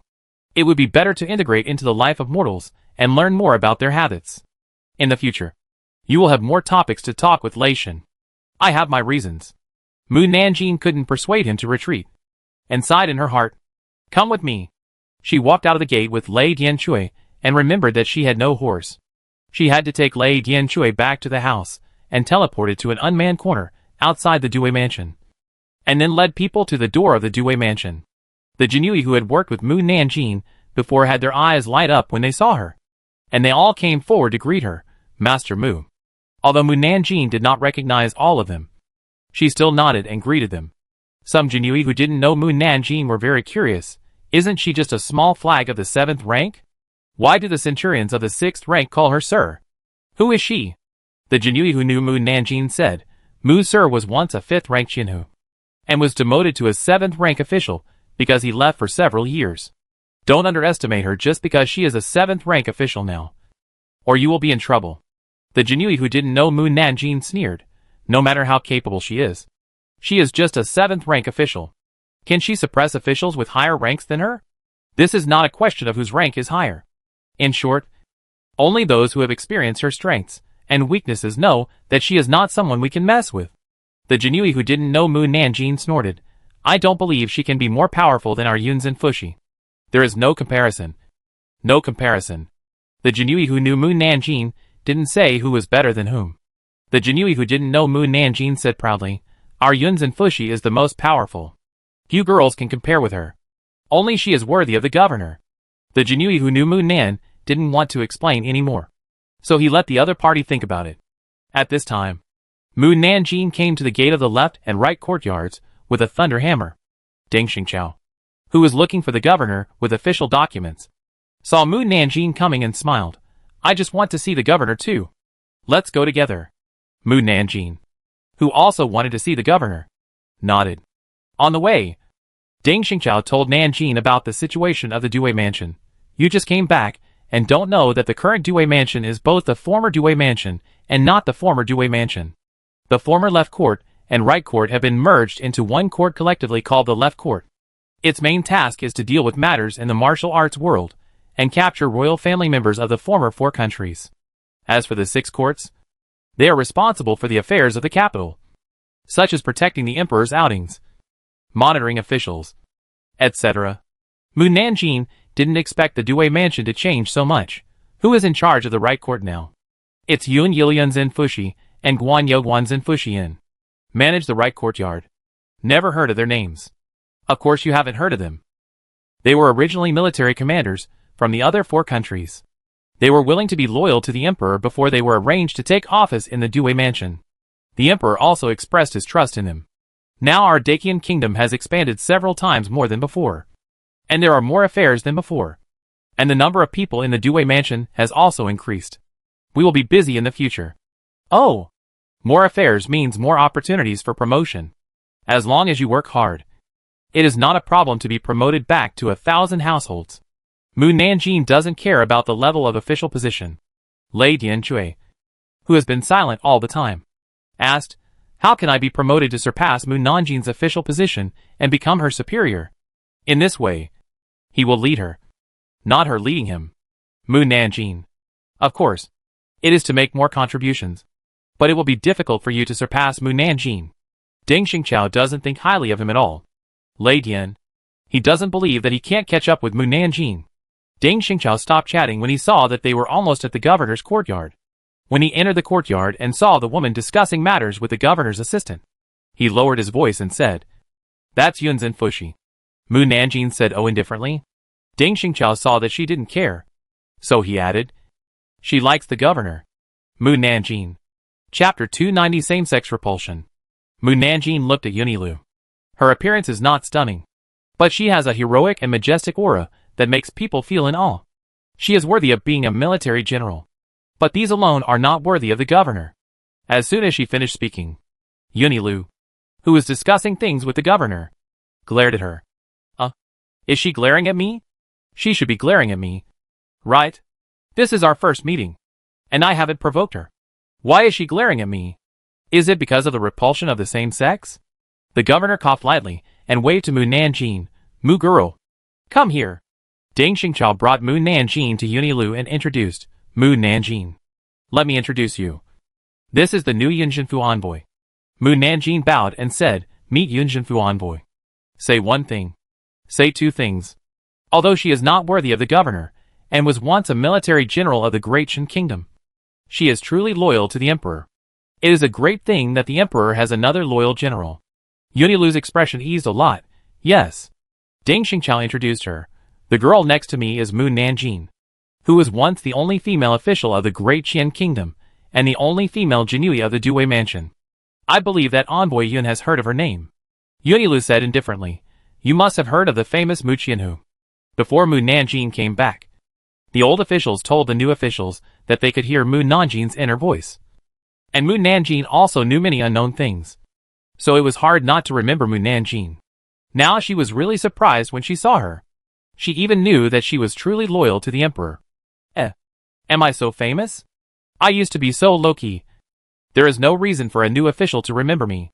Well, she must be being polite. Deng Xingqiao. Dudu Tongji. Sorry. You have never been low-key before. On the contrary. Everything is so eye-catching. By the way, doesn't Dichin have female officials? How come there are female generals? Oh! It turns out that Dechen saw that it had no generals to resist the attack of Dechen. So it recruited martial artists from the martial arts world to help resist the enemy. And both men and women can serve in the court. In fact, the Emperor of Dechen wanted to use martial artists as scapegoats. No wonder Yunilu rebelled and followed our emperor. If it were me, I would destroy the Emperor of Dechen and then surrender. Yunilu was not easy either. Because of her rebellion, the officials of Dechen did not trust her. The civil and military officials were worried that she would betray the emperor like she did the Emperor of Dechen. Here I have to say that the brains of the civil and military officials must have been kicked by a donkey. They did not think that the emperor had Feng Si Nan to help him. He could know who he could trust, and who he could not trust through Feng Si Nan's superb divination. Otherwise, he would not have accepted Yunilu and asked her to take over the important Dui mansion. Yunilu glanced at Ding Xingqiao and Dudu Tongji, who had once doubted her. The brain was indeed kicked by a donkey. Ding Xingqiao said to Mu Nanjing, "It's getting late. Let's go in and see the Dudu." Mu Nanjing nodded. "Dudu? I'm here. It's been a long time since I saw Dudu. I miss your beauty so much." Yunilu looked at Mu Nanjing's leaving back and whispered to Dudu Tongji, "She has always been like this. So indecent?" The governor's co-governor was ashamed. "She looks very decent on the outside." Yunilu thought of Mu Nanjing's cold face and agreed, just looking at her appearance. "She is more suitable for the position of the governor than me." Mu Nanjing, who had entered the governor's office, did not hear their idle chat. And after seeing the governor working, her mind was all on him. So how could she eavesdrop on others' conversations? Ding Xingqiao knew that Mu Nanjing and the governor had something to say. So he quickly reported the matter and left the office, leaving them room to talk. Mu Nanjing spoke first. "I wanted to give you a surprise. But I didn't expect that I would be discovered to be back before I returned to the Mu Mansion." Gu Ming said, "I've been surprised." The moment Mu Nanjing entered the barrier he set up, he knew she was back. At that time, he was surprised and felt that it was right for her to come back. "Oh, I knew you were back when you passed through my barrier. And I was very surprised at that time." Gu Ming asked, "Will you leave again?" "Yes." "Gu Ming, I will leave with you." Gu Ming's indifferent eyes flashed with a smile. And he coughed lightly. "You go to report to Lu Qianhu. And I will treat you to dinner later." "Okay." Mu Nanjing stared at his face for a long time before turning away. His face is really pleasing to the eye. I really want to cut it off as a specimen. Gu Ming, is this the only thought about him? After Mu Nanjing left, the governor-general poked his head in and smiled. "You look very happy." Gu Ming replied indifferently. "Why do you think so?" The governor pointed to his eyes. "Your eyes are smiling. They won't lie." "Gu Ming," the governor said again, "you haven't been so happy for a long time." Since Gu Ming came back, he has been working all the time, making himself a busy man. Gu Ming patted the pile of documents on the table. "If you don't leave, I will let you handle these documents." The governor quickly retracted his head. "I will go to work now."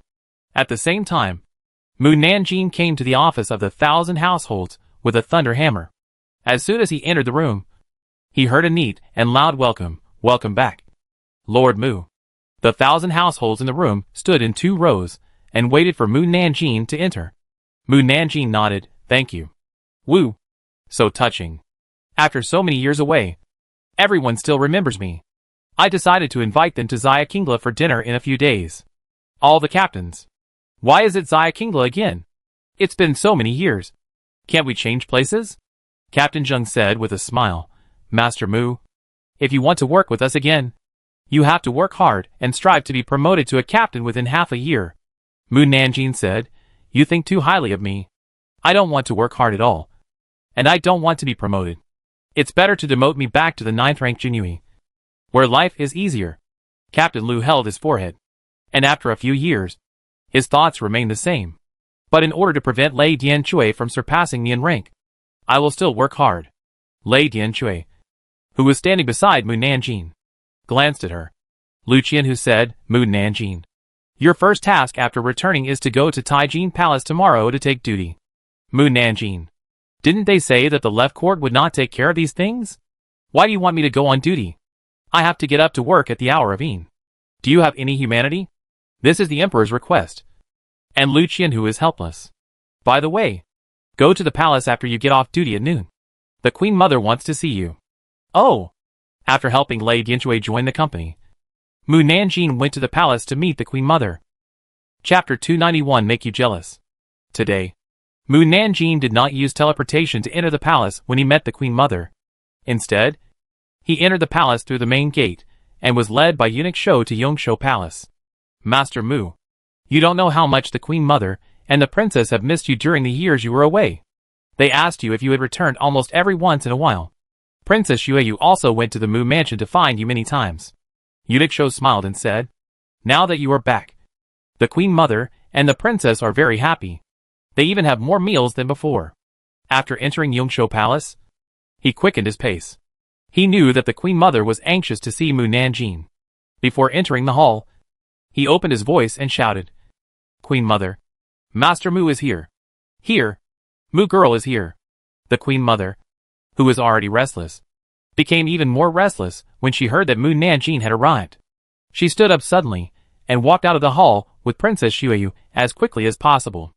According to etiquette, Mu Nanjing should have gone to the palace to meet the Queen Mother. But the Queen Mother couldn't wait, and she was not a person who cared about etiquette. So she came out to greet them. The moment she saw Mu Nanjing, she smiled widely. Mu girl, you are finally back.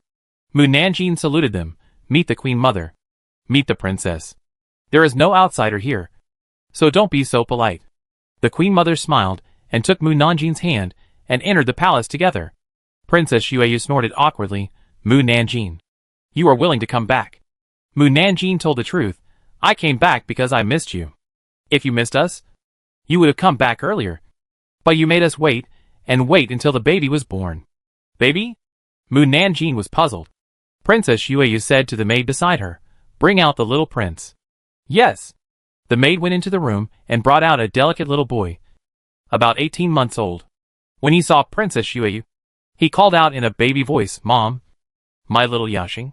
Princess Xueyu's face radiated the glow of maternal love, and she happily took the child and put it in Mu Nanjing's arms. Son, this is your godmother. Mu Nanjing took the child, and surprise flashed in his eyes. Your son? Of course it's my son. Princess Xueyu said proudly. Is he beautiful? Mu Nanjing nodded. Beautiful. But not like you at all.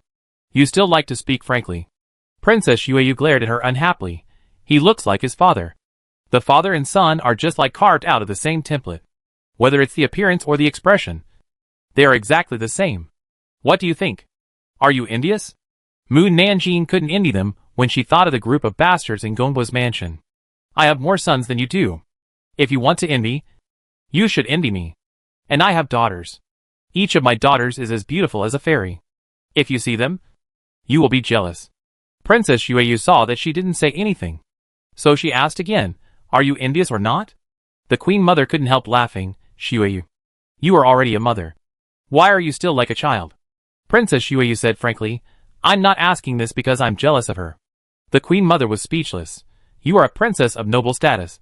You have a husband who loves you. And you have a beautiful child. What else are you not satisfied with? Grandmother, I thought the husband I married was handsome enough. But I didn't expect that her governor is more handsome. And the children she will give birth to in the future will definitely be more beautiful than mine. I'm really angry. Mu Nanjing, my governor. The Queen Mother was amused and angry. How can you, a little girl, be so fond of comparison? I'm just competing for fun. Princess Xueyu blinked at Mu Nanjing and said, Mu Nanjing understands me. Right? Mu Nanjing nodded. Princess Xueyu asked her, Mu Nanjing, you have been away for so many years. Do you have a child with the governor? Why did you wait so long to come back after the governor came back? Mu Nanjing asked, why should I have a child with the governor? Aren't you married? Shouldn't you have children after marriage? It's only been a few years since I left. But the rumors about me and the governor have become so outrageous? The Queen Mother glanced at Mu Nanjing and interrupted the topic by serving the meal. It's noon. Let's eat first. And talk about other things after dinner. Eunuch Shou turned and walked out of the Taigan. Not long after, a group of eunuchs came in with more than 10 dishes. The Queen Mother looked at Lei Dianjue, who was sitting next to Mu Nanjing, and asked, Mu girl, I was just chatting and didn't have time to ask you who the young man next to you is? Mu Nanjing said, he is one of my elders. Princess Xueyu said, I thought he was your brother. But I didn't expect that he is older than you. Everyone sit down and have dinner together. At the beginning of the meal, the Queen Mother toasted Mu Nanjing with a glass of wine, probably to thank Mu Nanjing for saving her life. After the meal, she also gave Mu Nanjing many things to take back. Mu Nanjing received so many rewards. It was not good not to return the gift. And she had prepared gifts for the Queen Mother and others. She pretended to reach into her waist, but actually took out a white ring from the space ring and handed it to the Queen Mother. Queen Mother, I also have a gift for you. The ring in front of you contains spiritual energy. Wearing it all year round can prolong your life. In addition, it can also protect your safety. This pendant must be very valuable. Right? Although the pendant is not delicate, it can sense an extraordinary aura. The Queen Mother hesitated whether to take it. It will only reflect its value when someone can use it. If it is not used, it is equivalent to waste and useless. After hearing what Mu Nanjing said, the Queen Mother accepted the pendant. Thank you. Girl Mu. Princess Xueyu was not as polite as the Queen Mother, Mu Nanjing. What about mine? Do I have any? Of course you can't do without it. Mu Nanjing took out a pair of earrings and a jade bottle from his waist and gave them to Princess Xueyu. These are earrings for you. They have the same function as the Queen Mother's pendant. And the jade bottle contains Yuyan Dan. Yuyan Dan? Princess Xueyu was very excited. Well, I know you gave the remaining Yuyan Dan to your father and mother. So I prepared 2 more Yuyan Dan for you. You can take one each with your husband in the future. Thank you. Mu Nanjing. Princess Xueyu hugged Mu Nanjing's neck excitedly. Mu Nanjing's eyes flashed with a smile. I didn't know you already had a son. So I didn't prepare a gift for your son. However, there are talismans to keep the child safe. She took out a large stack of talismans and gave them to Princess Xueyu. You can put one on your son each time. If it is burned, change another one. But if the talisman is burned, it means your son is in great danger. Princess Xueyu was very cautious about her son's affairs. Okay. Thank you.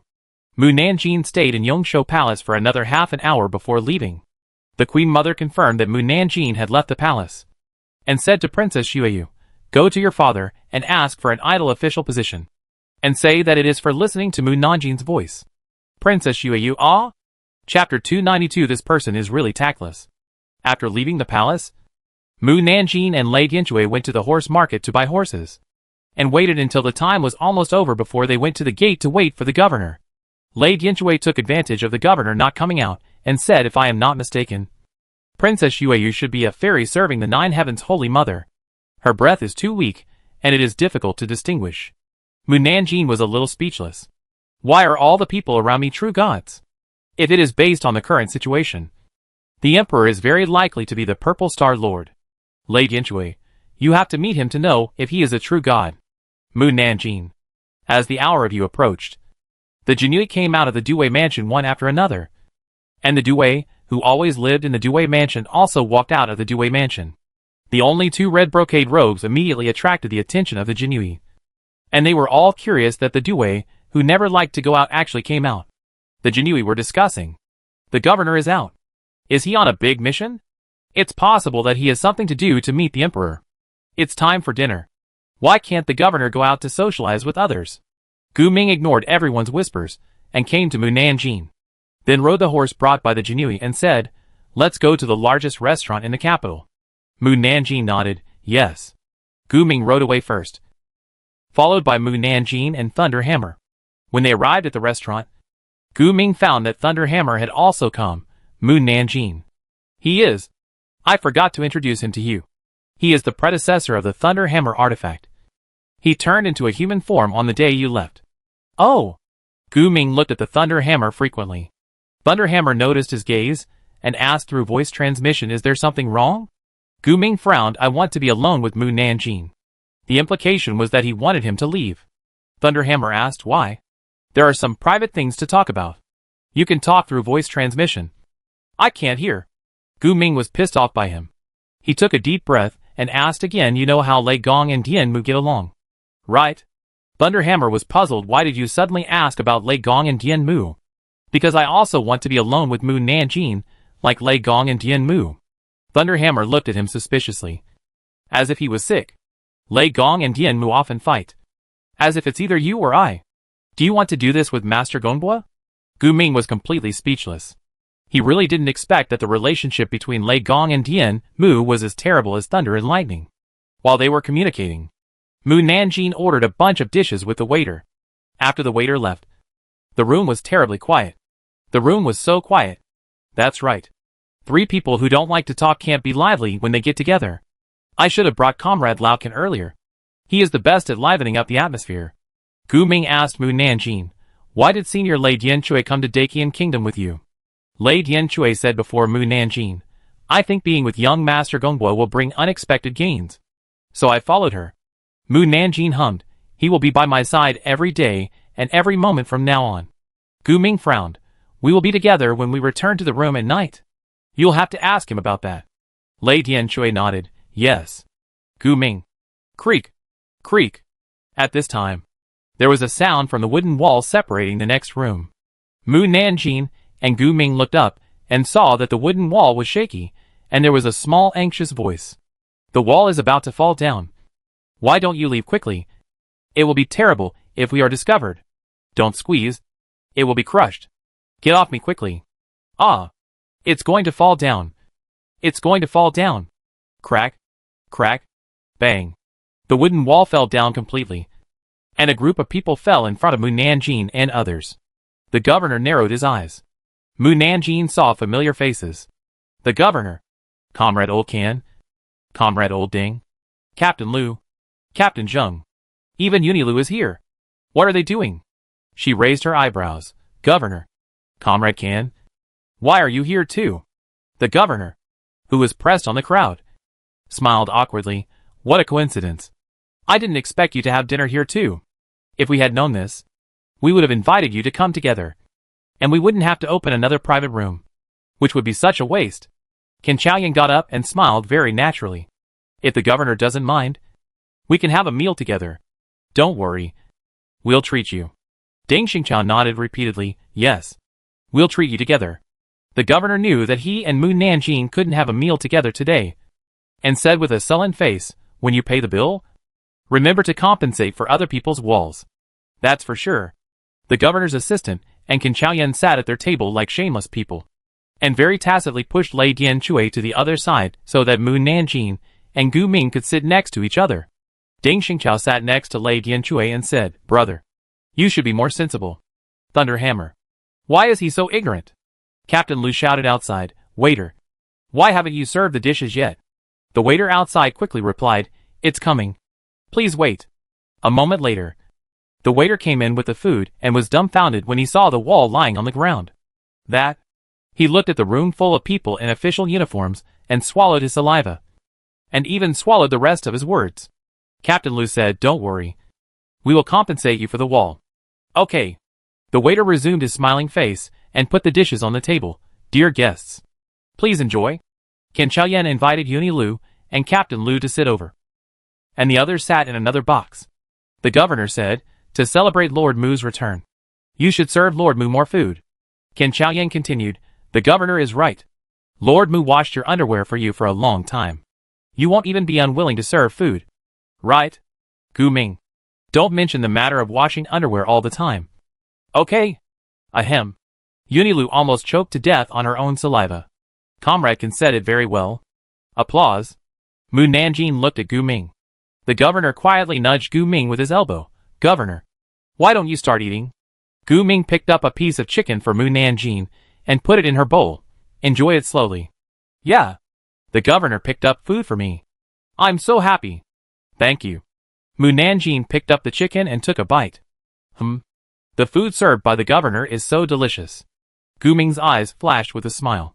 Lei Dianchui said, Commander, you should also pick up a piece of chicken for me. I want to see how delicious this meat is. Gu Ming. The others also looked up at Lei Dianchui in silence. This person is really tactless. Lei Dianchui looked puzzled. Did he say something wrong? Chapter 293. Mu Nanjing came to court. After the meal, Gu Ming picked up a lot of dishes for Mu Nanjing. Mu Nanjing ate comfortably. Not for anything else. Just because Gu Ming would pick up whatever dishes she wanted to eat. And she didn't have to move her mouth at all. The dishes she wanted to eat were delivered to her. Could it be that Gu Ming and I have a telepathic connection? Mu Nanjing asked Gu Ming, how do you know what dishes I want to eat? Gu Ming. who had already thought about how to answer her, said calmly, I can see it from your eyes. You know what dishes you want to eat when you look at them. Mu Nanjing expressed doubt. Really? I want to eat braised pig's trotters now. Gu Ming quickly stood up and picked up a piece of pig's trotter and put it in her bowl. Mu Nanjing took a bite happily, and then found something wrong. No, I didn't look at the pig's trotters just now. How did Gu Ming know that I wanted to eat pig's trotters? Coincidence? Or is it really a telepathy? Gu Ming gave the governor a look. The governor understood, picked up the wine glass and stood up and said, Everyone, let's toast to Lady Mu to celebrate her return to the capital and to our Jinui. Okay. Everyone picked up the wine glass and stood up. Lord Mu, we toast you. Mu Nanjing immediately put the matter behind him and picked up the wine glass to clink glasses with everyone. Gu Ming said, Just take a sip. You don't need to drink it all. Others hurriedly said, Yes. The governor is right.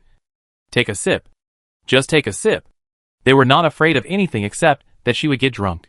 Yunilu drank it all while everyone was trying to persuade Mu Nanjing, and then put the cup back on the table. Through this meal, she saw one thing clearly. That is, the governor's mind is only on Mu Nanjing.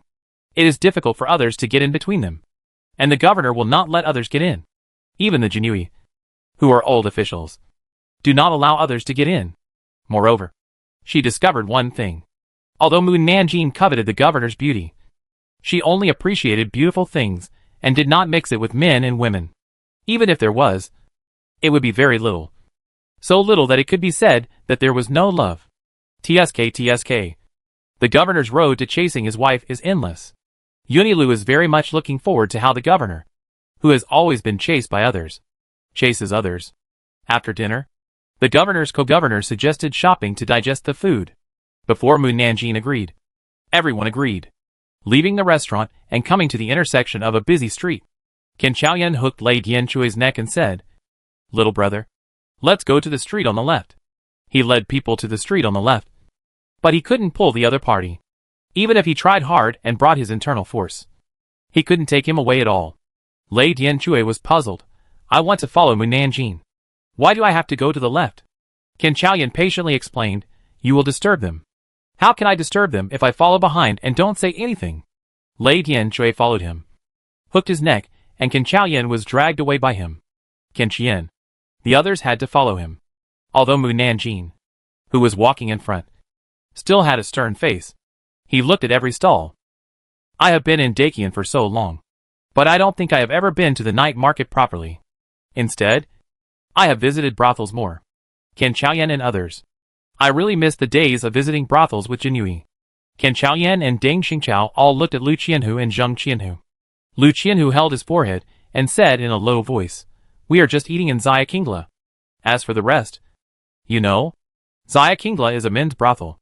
They are a group of normal men who have no interest in visiting Zaya Kingla. Deng Xingqiao burst into laughter. Why did she choose Zaya Kingla? Lu Qianhu sneered. She should choose Zaya Kingla to eat often because she wants to see men. In front, Gu Ming saw Mu Nanjing stopped and looked at the puppets on the stall, and asked, Do you like puppets? Mu Nanjing said in a low voice, No. I actually like puppets very much. But I said I don't like them because I'm afraid of being called childish. Buy it to me, Gu Ming. You have to buy it for me regardless of whether I like it or not. I like the little girl with a sword.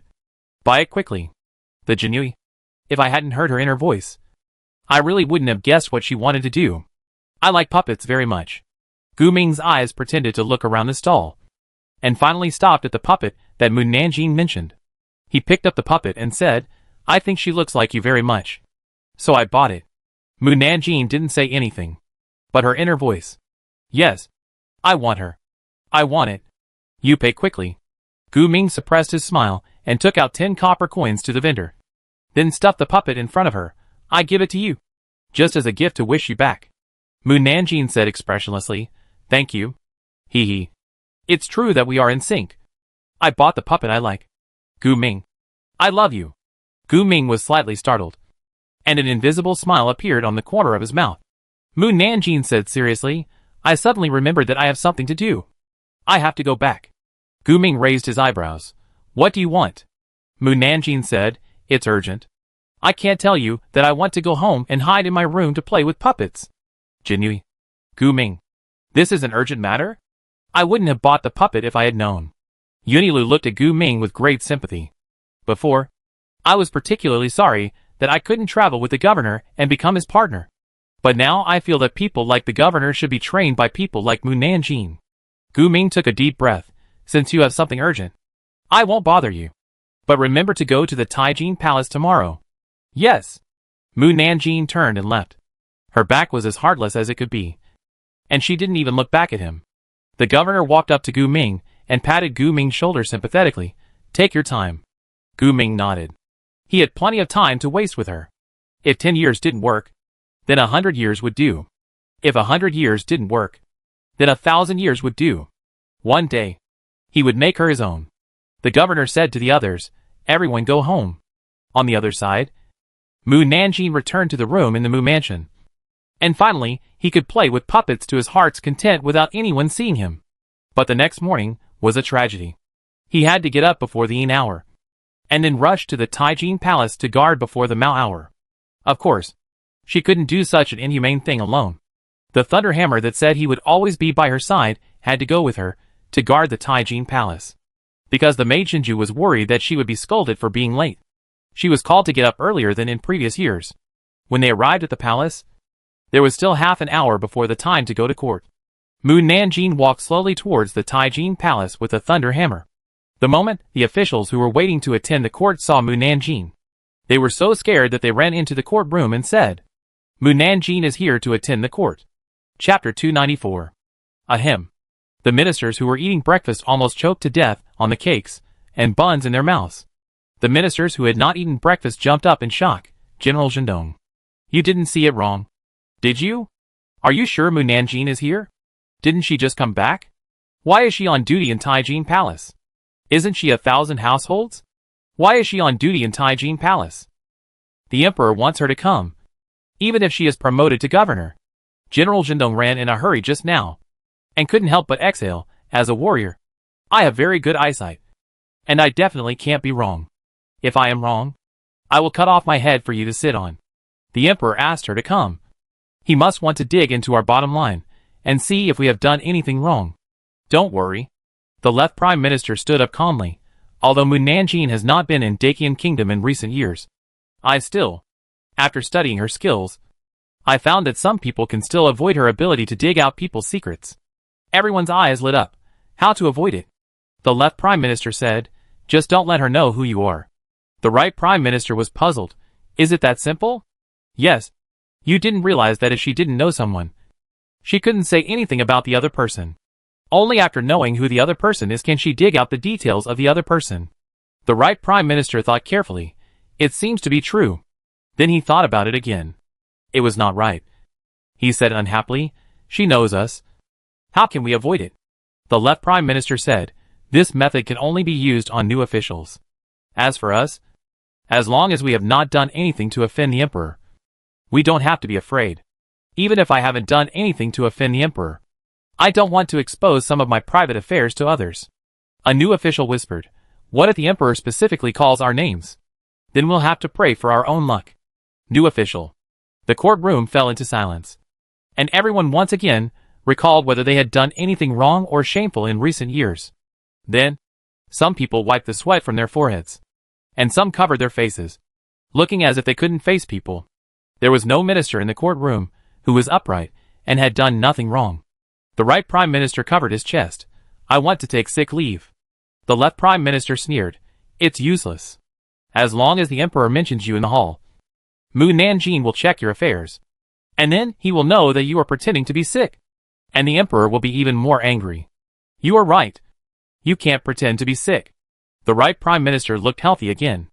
At this time, a eunuch walked in and said, my lords, it's time to go to court. Everyone walked out of the courtroom with a look of impending disaster. The eunuch standing outside the courtroom was very confused. Why did every minister look so dejected? Something big happened? The ministers really didn't want to go to the Taijin Palace. But they couldn't be late, so they had to sigh and quicken their pace to the Taijin Palace. When they saw Mu Nanjing standing in front of the stairs outside the Taijin Palace, They subconsciously raised their wide sleeves to cover their faces. Mu Nanjing, who originally had no intention of looking at them, was attracted by their movements and his eyes followed them. Why are everyone covering their faces with their sleeves? Is it because after unifying the 5 kingdoms, they are required to pose in the Taijin Palace? It's a good thing that they all move in unison. But their movements are really sneaky like thieves. Ministers, let her misunderstand. It's better than letting her see their faces. The ministers quickened their pace and walked into the Taijin Palace. After they turned their backs to the gate, they put down their hands and breathed a sigh of relief. Do you think it's over? No. Of course it won't end like this. After the emperor came to the court, except for the ministers that Mu Nanjing had met before, all the other new officials were named by the emperor and had to go to the center of the hall to report. Sun Yuankui, your humble servant is here. Sun Yuankui, wearing armor, stepped in front of the emperor. Mu Nanjing, who was hiding in the window next to the emperor's throne, could see the officials who came forward to report clearly. TSK, another unfamiliar face. Is it another newly recruited general? Let me see. It turns out that Sun Yuankui was originally the marshal of the Great Zhou Kingdom. Because the emperor valued talent, he had repeatedly put down his status to persuade Sun Yuankui to join the Great Qian Kingdom willingly. Then he followed the right person.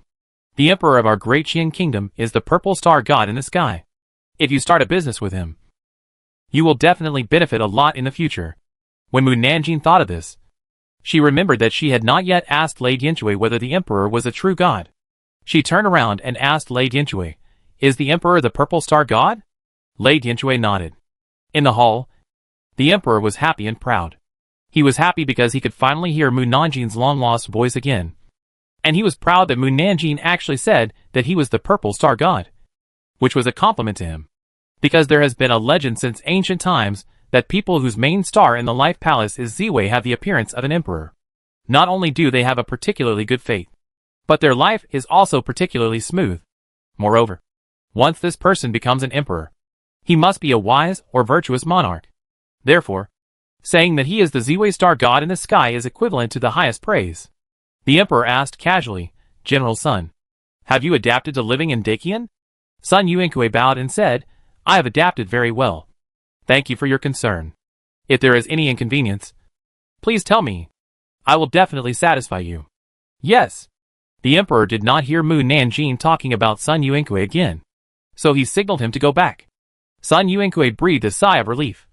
And then he heard a female voice saying, "Sun Yuankui is a capable person. Otherwise, he would not have been the Grand Marshal." That's it. Sun Yuankui's heart was lifted up again. Ancestor, if you want to say it, don't say it again. If you want to say it, just say it all at once. Other ministers pricked up their ears. Here it comes. Here it comes. The gossip is finally here. Hurry up and say what's behind that's it. It's just that he likes role-playing. The ministers looked confused. What is role-playing? He likes to let his wives and concubines pretend to be prostitutes or the beautiful women next door to seduce him. Only in this way can he have fun in bed. The Taijin Palace became even quieter. Sun Yuankui's face turned pale and blue, and he could hardly raise his head to look at his colleagues. The general standing beside him glanced at him, and some whispered, "Isn't it true?" Sun Yuankui said angrily, "Shut up." The officials standing in front secretly looked back at him while lowering their heads, but he glared back at them. Huh? It's strange. Sun Yuankui's heart was lifted again. Ancestor, how much of my past do you want to dig? Other officials pricked up their ears again. Didn't they say that many women have entered the court as officials? Why didn't any female officials come to the Taijin Palace to attend the court? Chapter 295. Get used to it. Mu Nanjing checked the information of the female officials. During the imperial examination of the year she left, many girls who had studied were not prepared because the emperor issued an edict that women could also take the imperial examination too suddenly. Therefore, only CU1 entered the palace examination and won the second place in the top 3. After that, all female imperial examinations had to pass the examinations from Tongsheng to Xiuzai, and then Jiren like men. Only 3 people could pass the palace examination, and these 3 people were the apprentices brought up by CU1. Therefore, the emperor praised CU1 and promoted CU1 from the 5th rank official to the 3rd rank Sai. If other officials jumped 2 ranks, they would be opposed. But the Imperial College lacked Sai, and there were very few people who were as capable as Siyuan. So no one opposed the promotion to the 3rd rank. Siyuan's female disciples also just entered the court this year, and they were all 7th rank officials. So they were not qualified to attend the court in Taijin Palace. Speaking of female officials, the luckiest ones are the girls who practice martial arts. As long as they meet the requirements of first-class martial artists, they can enter the military camp and become a soldier. The higher the martial arts level, the higher the official rank. Now General Sha Pingdai has established a female military camp in the Jiangnan area. As long as they are truly capable, General Sha will report their names to the emperor, and then the emperor will grant them official positions. After reading the information of the female officials, Mu Nanjing returned to the Taijin Palace again. The emperor smiled at the officials below. The old officials looked indifferent, because they saw that the emperor would not call their names, and Mu Nanjing had already known them. So it didn't matter whether they were called or not. Therefore, the new officials should be worried. They lowered their heads and wanted to hide behind the old officials so that the emperor could not see them. The emperor looked at the cowards one by one, and he felt indescribable laughter in his heart. Officials who used to risk their lives to make remonstrances. Where is your courage? Today, you were frightened by a little girl, which is really embarrassing. Emperor, you are laughing so vulgarly. The emperor's face froze. Puff. The left prime minister and others almost couldn't help laughing, and quickly lowered their heads and bit their lower lips. In the serious morning court, the emperor can still laugh so happily. There must be a happy event. Let me see what happy event the emperor has encountered. The emperor stood up suddenly and said loudly, "Adjourn the court." The new officials breathed a sigh of relief and said quickly, "See the emperor off." The emperor left in a hurry. A new official said, "Just now I felt like I was going to be executed by slow slicing. The tense atmosphere was so intense that I couldn't breathe." The old official patted the new official on the shoulder and said, "Get used to it. Today's incident will happen again and again in the future." "No way. There will be more." The old official snorted. "Do you think the emperor will let you go easily?" The new officials.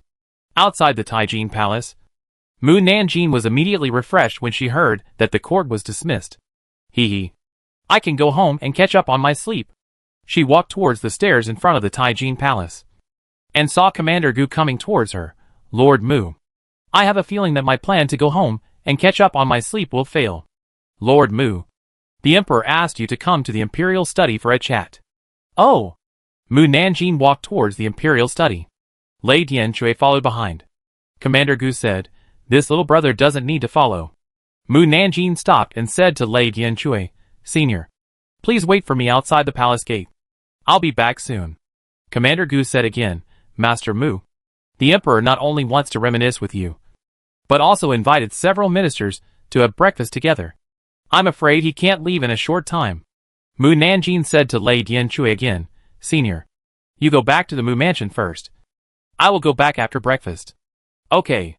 Lei Dianchui didn't like to stand aside and listen to them reminiscing, so he turned and left. Commander Gu made a gesture of invitation. "Master Mu, please." "Yes." Mu Nanjing and Commander Gu went to the imperial study together. Commander Gu knew that Mu Nanjing didn't like to talk, so he didn't chat with her. But not talking doesn't mean that she doesn't like to talk in her heart. Commander Gu is a blessed man. Not only is he a close confidant of the emperor, but he also has a virtuous wife who manages the family in an orderly manner and never lets Commander Gu worry about anything. Commander Gu smiled. It was his blessing in his previous life to marry a virtuous wife, so he is very satisfied with his current life. He dared to say that Mu Nanjing could not find any major faults in him, so he was not afraid of Mu Nanjing revealing his secrets at all, because he did not have any shameful secrets. It was because of this that Commander Gu had the illusion that as long as my wife was taking care of the family, everything would be fine. And finally he became indifferent to the affairs of the family, and even had no idea that the elderly and children in the family were sick. Commander Gu was slightly startled. His family was sick? But why didn't he hear his wife tell him about this? Commander Gu thought carefully about his return home. Every time he came home, he either went to bed or left home in a hurry. His wife seemed to want to talk to him many times, but he said to wait until he got back. In the end, the two did not communicate much. What an unfilial son. Not worthy of being a husband or a father. Commander Gu could not wait any longer. He quickened his pace. took Mu Nanjing to the imperial study, and then quietly borrowed the imperial doctor from the emperor to take him out of the palace. After he left, the emperor took Mu Nanjing to the imperial garden. You little girl, you have been gone for so many years. You should have known that the great Qian kingdom has undergone earth-shaking changes in these years. Right? Mu Nanjing nodded slightly. Yeah. Nothing can escape my eyes. Even you secretly farted just now. Because I was embarrassed to make a sound. I could only hold it in, and let it out little by little. The emperor looked at the minister sitting in the pavilion not far away, and his mouth twitched fiercely. Is it not too late to drive her out of the palace now? The emperor did not want to talk to her. Otherwise she would make him sick. He quickened his pace, and walked towards the pavilion. The ministers quickly stood up and saluted. Your Majesty. No need to be polite. The emperor's eyes moved around them, and finally stopped at the young man. The young man stepped forward and said respectfully, Your son greets your father. Yes. The emperor turned to Mu Nanjing and said, Mu Nanjing. This is the prince. The prince I appointed a year ago. Mu Nanjing bowed and said, Meet the prince. The emperor asked Mu Nanjing, Mu Nanjing. How is my prince? Mu Nanjing. The emperor saw that she did not speak, and did not hear her inner voice. And doubts flashed in his eyes. The other ministers looked at each other. Would there be any problems with the prince they carefully selected? Chapter 296 Mother misses you. The prince smiled at Mu Nanjing, and looked into her eyes calmly. The emperor called, Mu Nanjing? Wow. Mu Nanjing's voice suddenly exploded. The emperor and the ministers were all startled by her. The prince looks really good. Everyone. She didn't say anything. Could it be that she was fascinated by the prince's appearance? He looks a bit like the emperor. Huh? I just realized that the emperor has become younger. Standing with the prince. They look like a pair of brothers. Yeah. It must be the effect of the jade face pill. The emperor took a deep breath and called out again, Mu Nanjing. Mu Nanjing looked at him. What's the matter? The emperor. This attitude is simply that she is the king, and he is the minister. He gritted his teeth and said, I ask you, how is my prince? Mu Nanjing said, Good. What's good about him? He looks good. Everyone. Mu Nanjing, good looks. The ministers rolled their eyes. The so-called good looks refer to good looks. The emperor asked again, What else? Mu Nanjing gave the emperor a suspicious look. The old emperor kept asking me about the prince. Could it be that he wanted to arrange a marriage between me and the prince? Ministers. You. The emperor just said one word, and then closed his mouth. He almost said the 3 words wishful thinking. Old emperor. Give up. I can't be a royal daughter-in-law. If you want to blame it, blame the royal family for having too many rules. There are so many that it's annoying. I still like the days of freedom. Mu Nanjing replied to the emperor, This is my first time meeting the prince. What do you expect me to see? Emperor. That makes sense. I can't refute it. However, I did see something. The prince was stared at by me for such a long time, and still smiled at me calmly. Which means that this person can take on great responsibilities, and will not panic when encountering things in the future. If other people were stared at by me coldly, they would have been scared and flustered. As for whether he can manage a country well, it is hard to say. But the emperor has cultivated him vigorously in secret. So it must be good. Also, the prince is not as gentle as his face. He has done many cruel things in private. Such a monarch can be a good thing or a bad thing. If you are loyal to him, he will certainly treat you well. But if you have any dissent, you will be eradicated. This is a good thing for the emperor and for the country. But he will not inject too much emotion into family and friendship. The emperor looked at the prince with a complicated expression. As for the ministers, they didn't care whether the prince had family and friendship.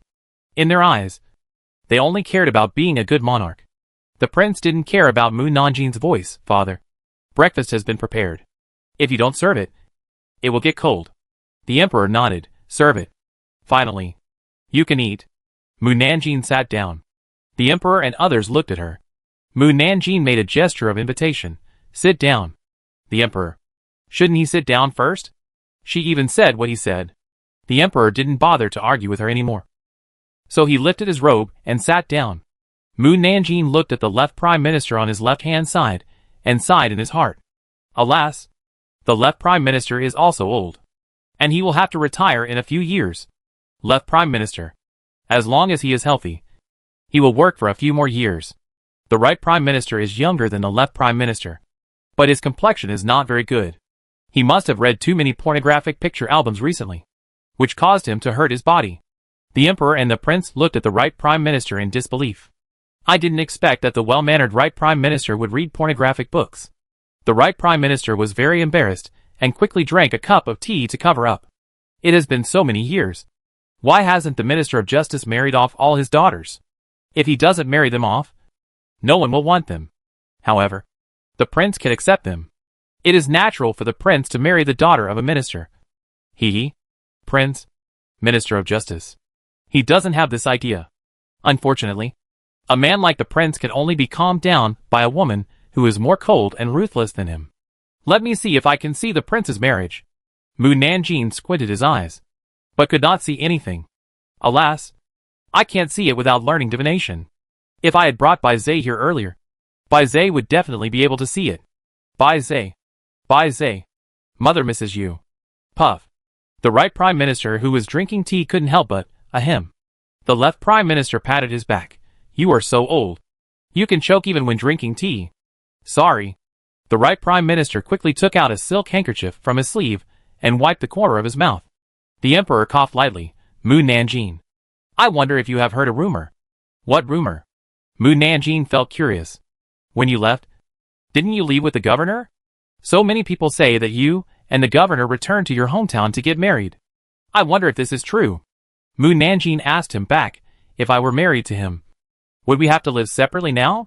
The Emperor thought about it and agreed. Who spread this rumor? Mu Nanjing opened the gossip news. Oh my god. It was actually spread by the governor. At this time, the eunuchs came with breakfast. Mu Nanjing's eyes lit up. This time she was sensible and did not start eating immediately. She waited for the Emperor to eat before she started eating.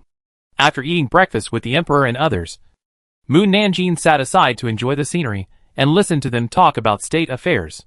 She had no interest in state affairs, so she listened to them talking about state affairs. However, it did not prevent her from waiting for lunch here. Mu Nanjing shamelessly ate another lunch in the palace before leaving the palace. When she returned to the Mu Mansion, she saw the Thunder Hammer waiting for her again. Another thing? Lei Dianchui nodded, yes. Mu Nanjing probably guessed what he wanted to say. Did you find out who is the reincarnation of the true God? Yes. Mu Nanjing sighed in his heart. Tell me, who did you find out is the reincarnation of the true God? The prince? Although Lei Dianchui left the palace, his consciousness had been following Mu Nanjing, so he naturally saw the prince himself. Prince? Mu Nanjing was not too surprised. When she saw the prince before, she felt that he did not look like an ordinary mortal. Who is he the reincarnation of? It seems to be the Emperor of Heaven. Lei Dianchui was not too sure. Emperor of Heaven? Mu Nanjing was very surprised. Didn't Emperor of Heaven appear when we fought Jieli a few years ago? How come he reincarnated into a human being so quickly? And he is still such a big man. The Emperor of Heaven at that time was just a wisp of divine consciousness. Not the real Emperor of Heaven. The Emperor of Heaven had already reincarnated. Mu Nanjing. Thunderhammer said seriously, we must protect the Emperor of Heaven and not let others hurt him. Wouldn't it be better if he died? He can return to the throne of God. Thunderhammer. It seems to make sense. Chapter 297 Mother. I'm here. After 3 days of guarding the Taijin Palace, Mu Nanjing was called back to the Due Mansion. And then she found that some people looked at her unfriendly. But she didn't take it to heart. After all, there were very few people who could make her care. And other people who didn't need her care could be ignored directly. On the contrary, the Thunder Hammer following behind her gave them a cold look before following Mu Nanjing into the Due Mansion. Before Mu Nanjing entered the left courtyard, the Jinui guarding the gate of the left courtyard said, Master Mu, the governor asked you to go to his Wenshuyuan. Oh! Mu Nanjing left with the Thunder Hammer. The people in the right courtyard were very disdainful of Mu Nanjing. She was just the first female official of Dakian State. And she was also 1,000 households. Why did the governor value her so much? She had just returned for a few days. But the governor called her to his secretarial office twice to see her. And even invited her to dinner. Yunzhen Fushi didn't treat her like this. In the past, Yunilu could only see the governor when she reported things. And the governor never called her to the secretarial office. The centurion of the right courtyard whispered, You don't know that she has abilities that others can't have. So she is treated differently by the governor. No matter how great her ability is, she can't be greater than Yunzin Fushi. Right? Otherwise, she wouldn't be a 9th-ranked Jinui after entering the Due mansion. And then she would only be promoted to the position of 1,000 households, and couldn't be promoted any higher. The centurion didn't explain. And her thoughts were similar to the other party. If Mu Nanjing really had ability, she wouldn't be demoted to a 7th-rank flag when she came back. I also discovered one thing. Since Mu Nanjing came back, Envoy Yun has visited the governor less often. I also discovered that she wouldn't give up the governor because of Mu Nanjing. Would she? But Envoy Yun is not someone who gives up easily. I heard that Mu Nanjing and the governor are actually a couple. And Yunzin Fushi may have given up because of this. The governor is such an excellent person. Even if he already has a wife, I am willing to be his concubine. Yunilu, who came in with Guanzin Fushi, heard his subordinates talking about her, and suddenly frowned. What are you doing here? Why don't you go to work? The people in the right courtyard quickly dispersed. Guanzin Fushi raised his eyebrows. Are they telling the truth? Have you really given up on the governor?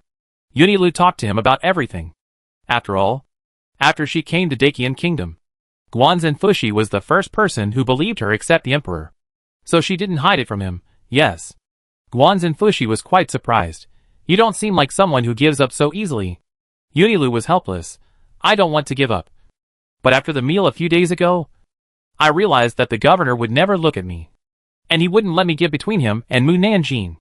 No chance at all? If there was a chance, I wouldn't give up. Guanzin Fushi smiled. What about me? Do I have a chance? You? Yunilu widened her eyes. You like the governor too? You? A man? Like the governor too? Guanzin Fushi's mouth twitched slightly, but the smile on his mouth remained unchanged. Yunilu saw that he didn't admit it, and asked again, is the person you like Mu Nanjing? But how can you like her if you haven't seen her once? Guanzin Fushi looked at her helplessly. Yunilu felt that she had guessed wrong again.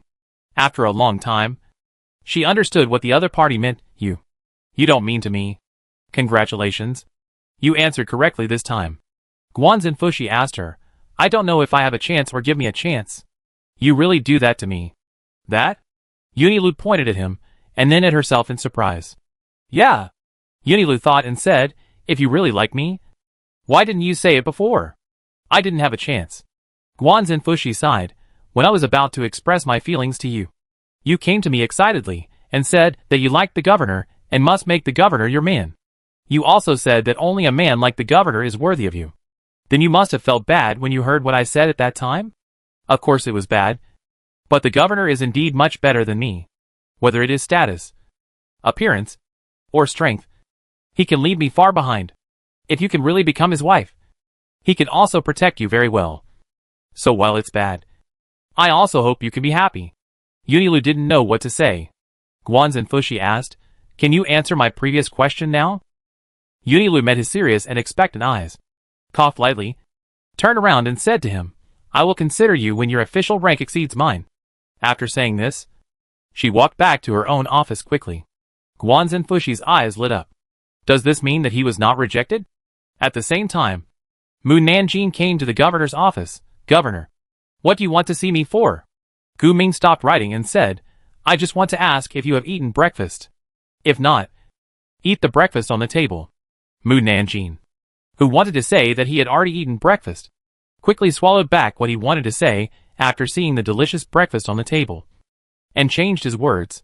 I haven't eaten yet. Then sit down and eat. And go back when you are full. Okay. Mu Nanjing sat down and picked up a golden meatball and took a bite. Wow. It's delicious. It's comparable to the food in the palace. Is it just breakfast from the palace? Gu Ming asked. Is it delicious? Yeah. Mu Nanjing replied indifferently. It's delicious. It's super delicious. Gu Ming said, if you think it's delicious, you can come to my place for breakfast every day in the future. Mu Nanjing looked at him and blinked. Really? Gu Ming said again, you helped me so much before, and I didn't thank you. Now it's not too much to prepare a breakfast for you every day. So don't be polite to me. Mu Nanjing also felt that it was not a big deal for the other party to prepare an extra breakfast. So he nodded and agreed. Gu Ming's eyes flashed with a smile, and then his face froze. He noticed that something hit the barrier between the mortal world and the cultivation world. He released his spiritual sense to check the situation, and found that it was a message with Mu Nanjin's breath. He couldn't help but look at Mu Nanjin, who was concentrating on eating breakfast. If the people in the cultivation world call you back for something, will you go back? Mu Nanjin said without hesitation, yes. They must have an urgent matter to call me back. Gu Ming, who has been observing the developments in the cultivation world, did not think that the people in the cultivation world would have a big emergency to call Mu Nanjin, and said, what if it is not a very urgent matter? Then don't go back. I am not their mother, who has to control them in everything. Gu Ming was relieved. It's okay. You continue to eat breakfast. Mu Nanjin's mind was on eating breakfast, and she didn't think about Gu Ming's intention to ask her questions. After breakfast, she went to report to Lu Qianhu, as she had just returned to Daqian. Captain Lu did not want to assign her too many tasks, which would ruin her motivation to come on duty. At noon, he let her go back to the mansion to rest. When Mu Nanjin returned to the Mu mansion, a white shadow rushed towards her. Mother! I'm here. Chapter 298 Little Bai Zai. Mu Nanjin subconsciously caught the little figure. When she saw who the other person was, she was slightly stunned. Bai Zai? It's me. Mother. Little Bai Zai smiled brightly and lovely at her. Mu Nanjin was very surprised. Why are you here? Little Bai Zai asked her back. Didn't Mother miss me? Do you know I miss you? Little Bai Zai nodded. A few days ago, I felt that Mother missed me, so I came. A few days ago, Mu Nanjin thought of this incident. When she was in the palace, she did think of Bai Zai. Did you really feel that I missed you? Yeah. Mu Nanjin asked again. Are you the only one who came? Yes. Does Xiao Yunduo know? Little Bai Zai nodded again. I told him that I was going to find Mother. It's just that he left a note for Xiao Yunduo. I don't know if Xiao Yunduo saw it. Mu Nanjin said, since you are here, stay. Okay. Xiao Bai Zai smiled happily. Su Bo, who had been holding back his words, asked when they finished talking, Master, is he really the young master? Yes. Mu Nanjin put Xiao Bai Zai on the ground. Su Bo asked cautiously, then the young master's father is? Mu Nanjin paused slightly. It's the governor. Anyway, everyone mistakenly thought that she and the governor had gone home to get married after leaving for so many years. So let's just ignore the misunderstanding. It just happened to give Xiao Bai Zai a legitimate identity. Governor? Su Bo looked at him with wide eyes. Is he really the governor? Then why doesn't he live with the master? Mu Nanjin made up an excuse. Everyone doesn't know about us yet, so they don't live together. I'll announce it to everyone after a while. There's no rush. It's good that the governor didn't let you down. Su Bo breathed a sigh of relief. I don't know who sent the young master here. They actually left the young master alone outside the gate and left. The person who sent him here was too confident.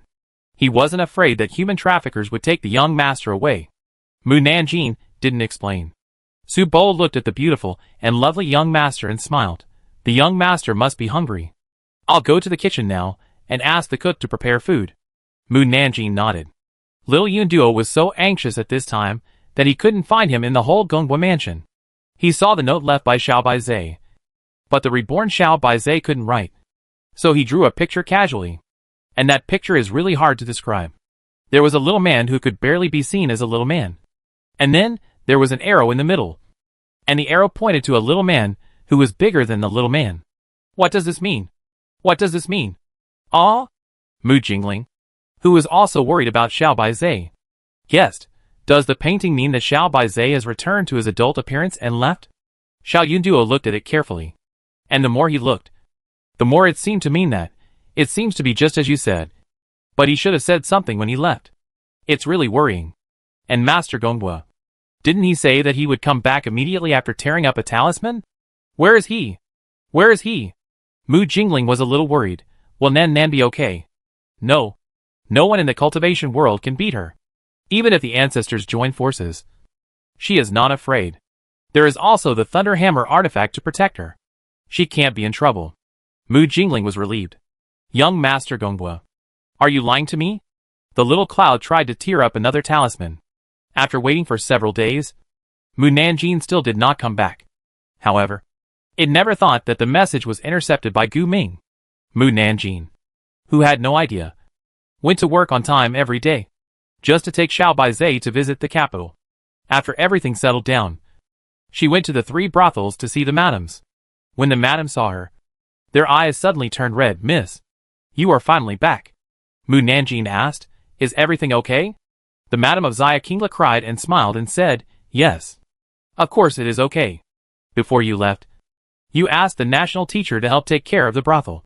How can our brothel be okay?"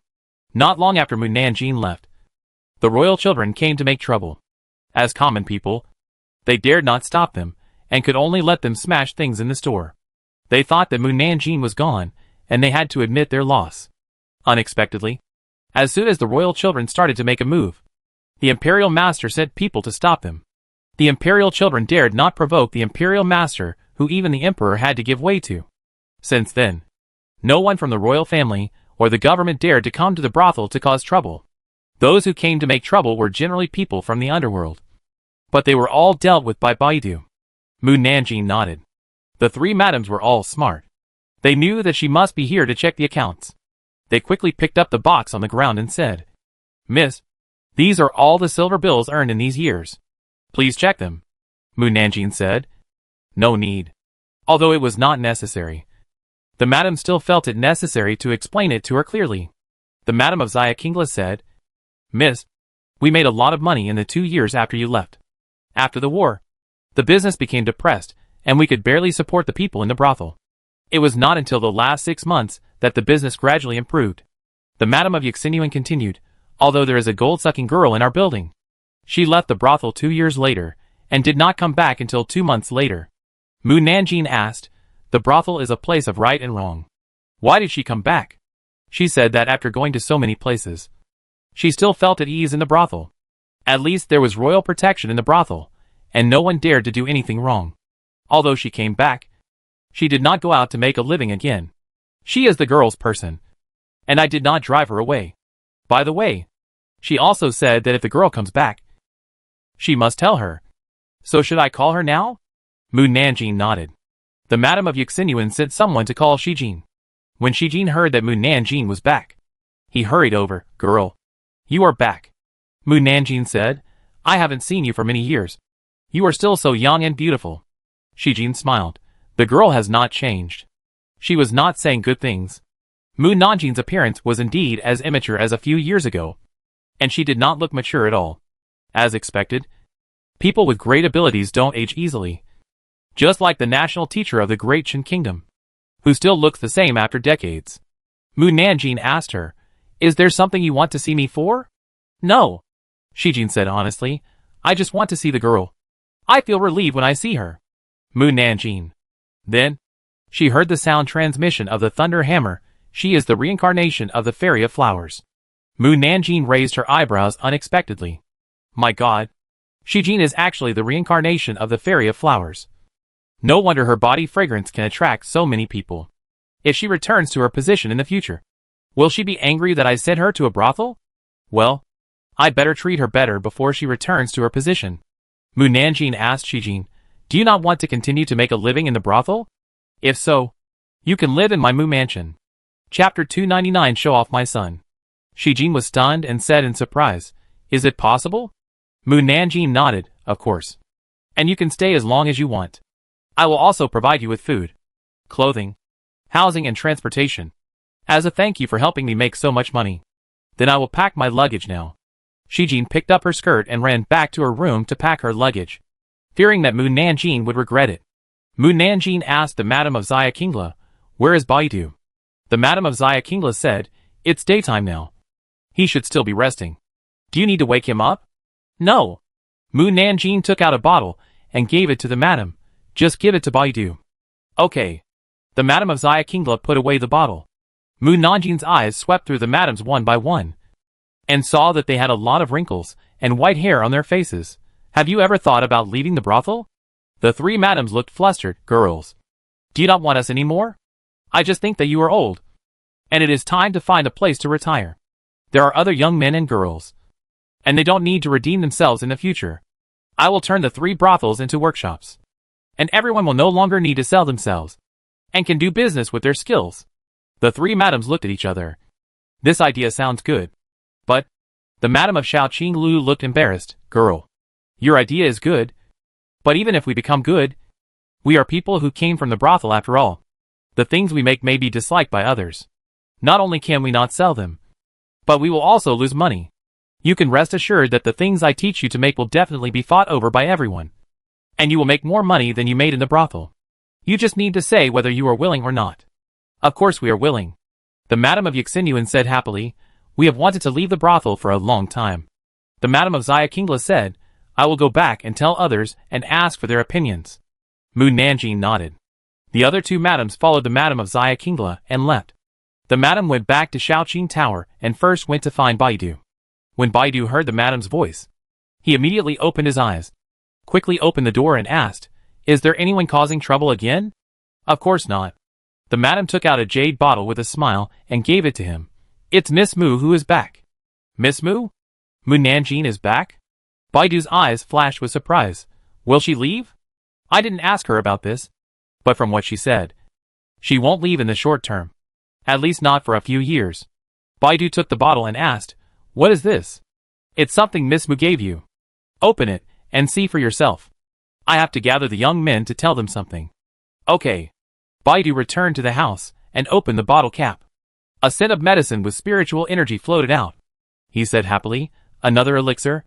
The elixir that Mu Nanjing gave him last time helped him reach the Martial King realm in just a few years. And the fragrance of the elixir this time was stronger than before. He had a hunch that he would be able to ascend to the Martial Lord realm after he finished taking these elixirs. Thank you, Mu Nanjing. It's a pity that he has never had the opportunity to thank her in person. Should he go to Mu's mansion to thank her? But would that be too abrupt? Baidu thought about it, and felt that it would be better to wait until Mu Nanjing came to Shaoqing Lu next time to thank her in person. He poured out a pill, and threw it into his mouth. The pill melted as soon as it entered his mouth. And then he felt pain in his abdomen. So he hurried to the toilet. A moment later, the toilet overflowed with a foul smell that spread throughout the backyard. The young men and the pimps hurried to the front lobby. The madam saw that they had not put on their robes and hurried out, wondering, why did you come out without putting on your clothes? One of the young men said, the backyard stinks. Smelly? The madam sniffed and faintly smelled a hint of stench. And she quickly covered her nose. Why is it so stinky? A pimp said uncertainly, it seems that Senior Baidu is going to the toilet. Apart from this reason, he didn't know what was going on. The madam didn't believe it. How can you smell the smell from the toilet so far away from here? No one could answer her question. It was not until 2 hours later that the stench gradually dissipated, and the people in the brothel finally breathed a sigh of relief. If the stench didn't dissipate, they wouldn't have to open the door to do business. Baidu felt refreshed after coming out of the toilet, as if he was reborn, and felt extremely relaxed. His cultivation level actually rose from the first grade Martial King to the second grade Martial King, which can be called an amazing speed. Next, he should think about how to repay Mu Nanjing. After Mu Nanjing brought Shi Jin back to Mu Mansion, he immediately ordered Su Bo to buy 2 maids to serve Shi Jin, and also found a chef with better cooking skills to help the cook cook. Shi Jin was flattered and wanted to refuse, but the other party did not give her a chance to refuse, and went to work early in the morning. Mu Nanjing came to the gate of the Due Mansion, and saw Princess Xueyu's carriage parked outside the Due Mansion. The driver saw Mu Nanjing coming and hurriedly said to Princess Xueyu, Princess, Lord Mu is here. Princess Xueyu quickly lifted the curtain and called out, Mu Nanjing. Mu Nanjing stepped forward and asked, why are you here at the Due Mansion? I want to invite you to my mansion as a guest, and meet my consort. Mu Nanjing raised her eyebrows. Guest? You came to the Due Mansion just to invite me to be a guest? But it's really a perfect opportunity. I finally found a chance to show off my son in front of the princess. Princess Xueyu's eyes widened suddenly. Mu Nanjing replied, okay. Princess Xueyu still stared at her with wide eyes. Mu Nanjing was puzzled. Any more questions? Why is Princess Xueyu looking at me so surprised? Is it possible that I am particularly beautiful today? TSK. Princess Xueyu found that her response was very polite, and she quickly coughed and said, remember to come to my princess's mansion after the afternoon shift. Mu Nanjing nodded, okay. Princess Xueyu signaled the driver to leave. After they were a distance away from the Due Mansion, she was shocked and said, oh my god, I can really hear her inner voice. When the Empress Dowager told her this before, she didn't believe how they could hear Mu Nanjin's inner voice. So she half believed and half doubtedly went to her father to ask for a sinecure, and then went to the Due mansion to invite Mu Nanjin to be a guest. Unexpectedly, she could really hear the other party's inner voice. What she didn't expect was that Mu Nanjin, who was always cold and didn't like to talk, would actually have so many things in his heart.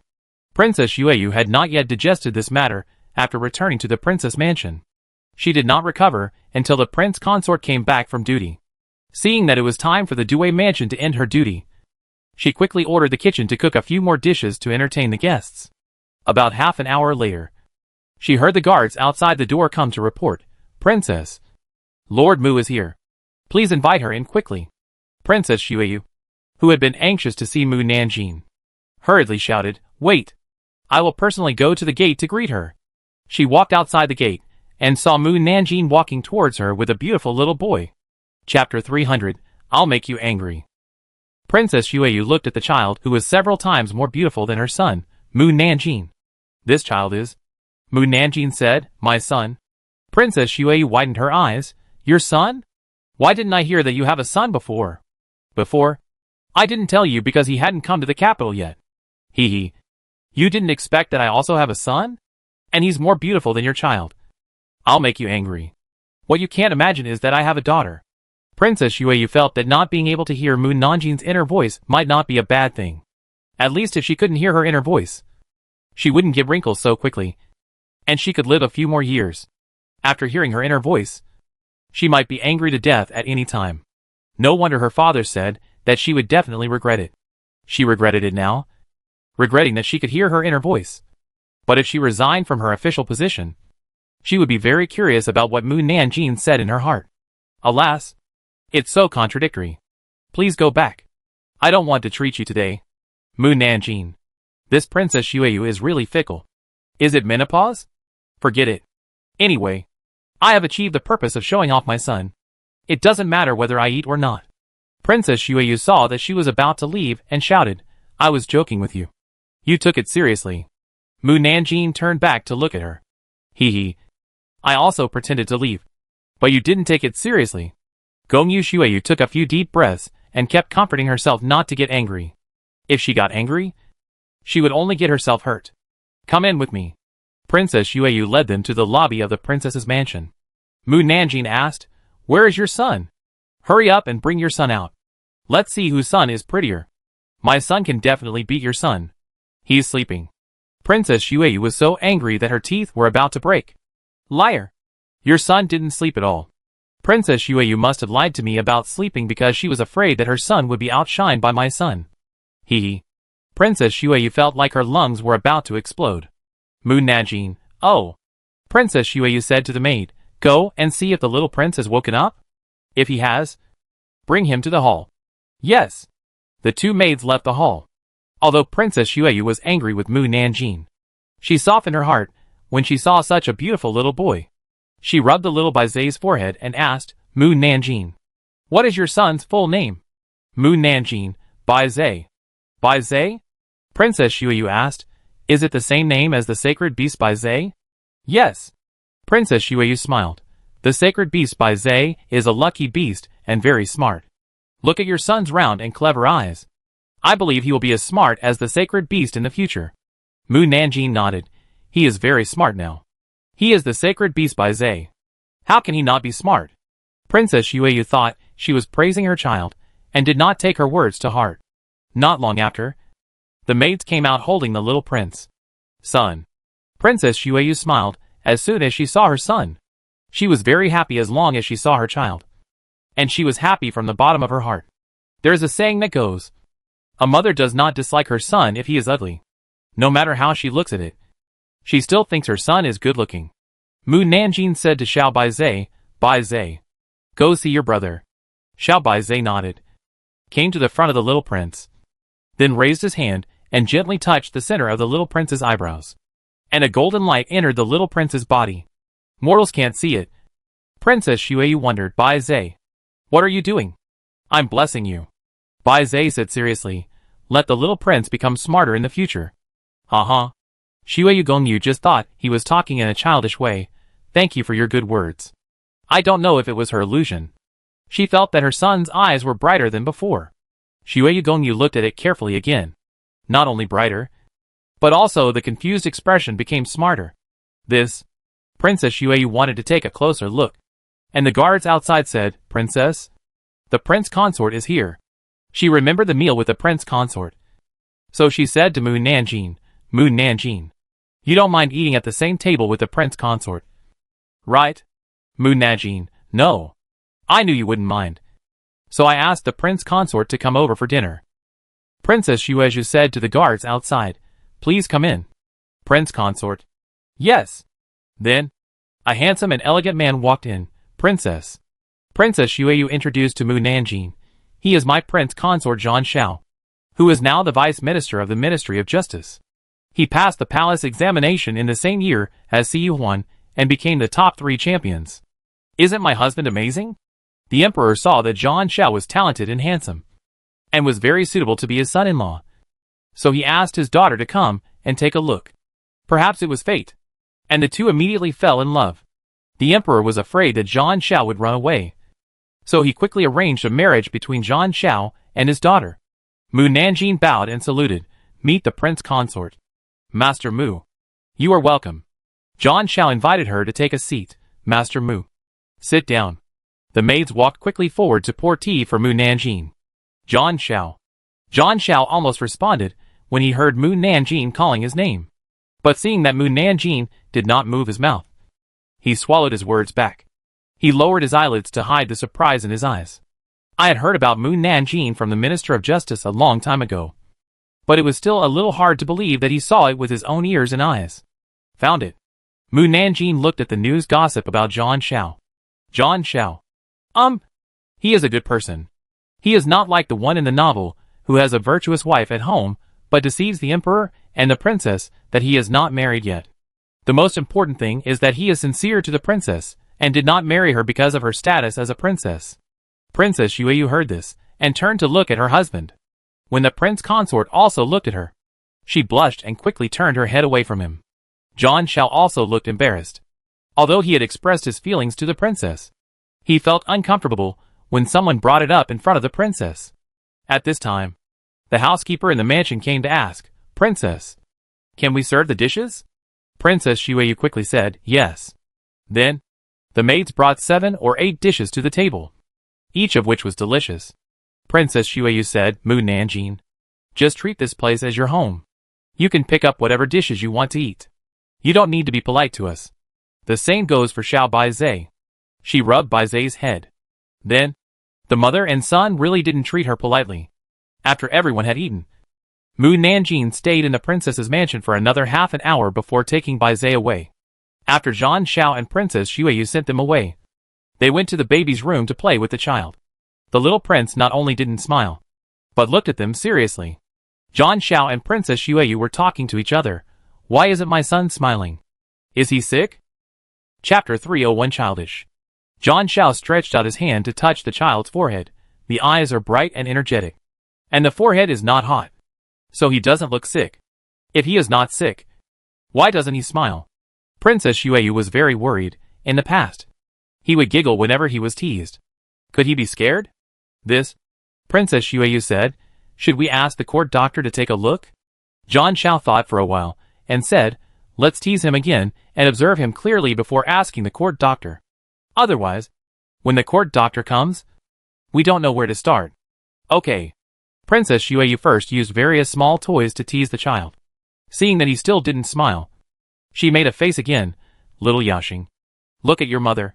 At this time, the child finally responded, and he frowned slightly.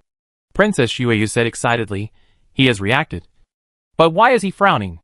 Then, she heard the child say in a clear tone, childish. Princess Xueyu and Zhang Xiao were stunned. Little Yaxing, what did you just say? The child said again, childish. The two adults were stunned, as if struck by a bolt from the blue. Childish? Did they hear it right? The child is saying that they are childish? And he said that they are childish in a contemptuous tone. The little prince ignored them, and got up by himself. The originally shaky steps became steady. He rolled off his little bed, under the confused eyes of his parents, and ran outside in his white socks. John Shao came to his senses first, and he quickly chased after him, yelling, "Where are you going?" The maid who was guarding outside hurriedly followed the child. "Little prince, wait for us." The little prince ran into John Shao's study. John Shao and his friends chased him in, and saw the child holding a book. The young prince held up the book to John Shao and said, "Dad, I want to learn to read." You want to learn to read?" John Shao couldn't believe what he heard again. The maids were surprised and said, "Oh my God, the young prince can say so many words? He could only say single words during the day. But now, he can say a complete sentence, and says he wants to learn to read. It's incredible." As expected of the top scholar's child. A child prodigy. John Shao walked to the child and squatted down and asked, "Yao Xing, do you really want to learn calligraphy with me?" The young prince nodded. "Okay." John Shao smiled, picked up the child, and sat in front of the table. The maids quickly lit a few more lights in the room. Otherwise it would hurt their eyes. John Shao decided to teach the child from his name. Then he found that the child had a very strong learning ability. He only said it once. And not only did he remember it, but he also wrote it down. Unfortunately, his hands were small, and he couldn't hold the pen. So his handwriting was crooked. This was already very good. After all, the child in front of him was only a little over 1 year old. But what surprised him even more was that the child had a photographic memory. As long as he read it once, the child could read it out and remember the structure of the font clearly. Princess Xueyu was very surprised. Her child was simply a child prodigy. But it was not right. Her son was not so smart before. It was as if he was suddenly enlightened by someone. Princess Xueyu couldn't help but think of Bai Zhe. Could it be that he really blessed her? She thought about it, and felt that it was impossible. The other party was just a child. How could he bless her? Then how to explain her son's sudden intelligence? When John Shao had finished teaching the child, he handed the child to the maid. And when there was no one else around, he asked Princess Xueyu, "Princess, do you know what happened to the child?" He knew his son very well. And it was impossible for him to become so smart in one day. Something incredible must have happened during that time. Princess Xueyu thought about it, and still only thought of Bai Zhe. And the child became smart from that time. She told John Shao about Bai Zhe. "Husband, do you think it will be Bai Zhe?" John Shao murmured, "Since Mu Nanjing has the medicine that can restore people's youth, then she or her child may have the ability to make people smarter." Princess Xueyu asked, "But is it a good thing?" John Shao smiled and comforted her. "Mu Nanjing will not harm us. And it is of course a good thing for our children to become smarter. But there are pros and cons to things. When the child becomes smarter, it is like growing several years older and becoming very sensible in one day. He can no longer act like a spoiled child to you like before. In short, the child's innocence will all disappear. As long as the child is fine and can become smarter, nothing else matters." A few days later, Princess Xueyu felt that she was wrong. The child no longer called her mother sweetly. She wanted to kiss the child's face, but was rejected by the child, saying that a child must avoid his mother when he grows up. Wow! How can her son grow up when he is only 1 year old? Princess Xueyu thought about it more and more. And the more she thought about it, the better her son was. She immediately went out to find Mu Nanjing. Unexpectedly, the other party was neither in the Due mansion nor in the Mu mansion. Princess Xueyu asked Su Bo of the Mu mansion, "Do you know when Mu Nanjing will come back?" Su Bo shook his head. "The master never told us when she would come back." "Forget it. I'll go back first." Princess Xueyu turned around and prepared to leave. Suddenly, she thought of Bai Zhe. Her eyes lit up, and she turned around and asked, "Where is Bai Zhe? Is Bai Zhe here?" "Young master?" "Yes. Do you want to see him?" Princess Xueyu nodded. Su Bo invited Princess Xueyu into the mansion. Princess Xueyu saw Bai Zhe sitting at the door of the hall, staring at the sky in a daze. She walked over and asked, "Bai Zhe, what are you thinking about?" Bai Zhe still looked at the sky and said, "I'm calculating when my brothers and sisters will come to see me and my mother." "Brothers and sisters?" Princess Xueyu was surprised. "You have brothers and sisters? Are they all Mu Nanjing's children?" "Yes." "How many children did Mu Nanjing give birth to?" "A lot." Princess Xueyu remembered the purpose of her coming here and asked hurriedly, "Bai Zhe, did you make Xiao Yaxing smarter?" "Yes." Princess Xueyu hurriedly held his hand. "Can you make him not so smart? If he continues to be smart, He may be able to win the first place in the imperial examination before he is 10 years old. By then everyone will know that there is a child prodigy in the princess's mansion. The most important thing is that he doesn't look like a child anymore, which makes me lose the feeling of being a mother. Bai Zhe finally looked at her. Huh? Princess Shui continued. He is like a teenager now. Whether it's the way he speaks or other things. He doesn't look like a 1-year-old child. Bai Zhe. Please say something. Bai Zhe said. Did I use too much force? Princess Shui was embarrassed. Can it be changed back? Of course. Help me change back now. Princess Shui pulled him up and ran. But he walked out slowly. She couldn't stand his slow movements. So she quickly picked him up and ran out of the Mu mansion. Got on the carriage and went straight to the princess mansion. Bai Zhe. Chapter 302 Give her a show of power. Since the second day after being a guest at Princess Shui's mansion, Mu Nanjing was sent to patrol the streets, as if she had gone back a few years. Unlike before, it was no longer Lu Qian and his men who followed her, but Thunderhammer. Now Lu Qian and his men are already centurions, with higher positions than hers, so it is impossible for them to patrol with her. The patrol mission was very easy. In the first 2 days, Mu Nanjing ate and drank with Thunderhammer, and in the next 2 days, Mu Nanjing caught several troublemakers and brought them back to the Due mansion. Today was the last day, and Mu Nanjing went to the outer city with Thunderhammer. The security in the outer city was even more chaotic than that in the inner city. A large number of provocative people were caught in just one morning. It was not until noon that she had time to sit down and eat in the restaurant. The 3 female general flags sitting on the second floor noticed the figure coming in and looked at each other. Lu Zhen raised her eyebrows. Isn't that Mu Nanjing? Why is she here in the outer city? Wu Sisi was curious. Is she here for a mission? But isn't she from the left court? It's not her turn to go on a mission in the city.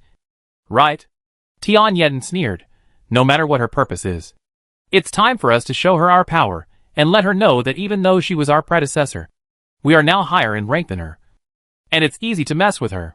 Lu Zhen became interested. How to show her power? Don't forget that we are the general flag, with a higher rank than her, and we can order her, a small flag, to do anything. Wu Sisi was worried. That's what she said. But she was 1,000 households after all. And everyone in the left court protected her. And even the governor treated her differently. So what? Tian Yedon sneered. It is true that her official rank is lower than ours. So it is natural for us to send her. Now there is no Jinui with higher official rank than us around her. It is a good opportunity for us to take action. Wu Sisi hesitated. Lu Zhen was very excited. Yedon is right. But what should we do? Doesn't the governor treat her differently? Tian Yedon looked at Mu Nanjing sitting downstairs with a calculating look, then let her make a mistake and make a fool of herself, so that the governor will be disappointed in her. And the governor will not let her report to the governor's office every day in the future. How to make her look bad? I have heard some military officers say that Mu Nanjing has the strength of a martial emperor. Of course. I just heard it. And I don't know if it is true. But we will not compete with her in martial arts. Tian Yedon picked up the room upstairs. Bah, didn't 2 wanted criminals at the Wuwan level just go up to the 3rd floor? We ordered her to capture the criminals.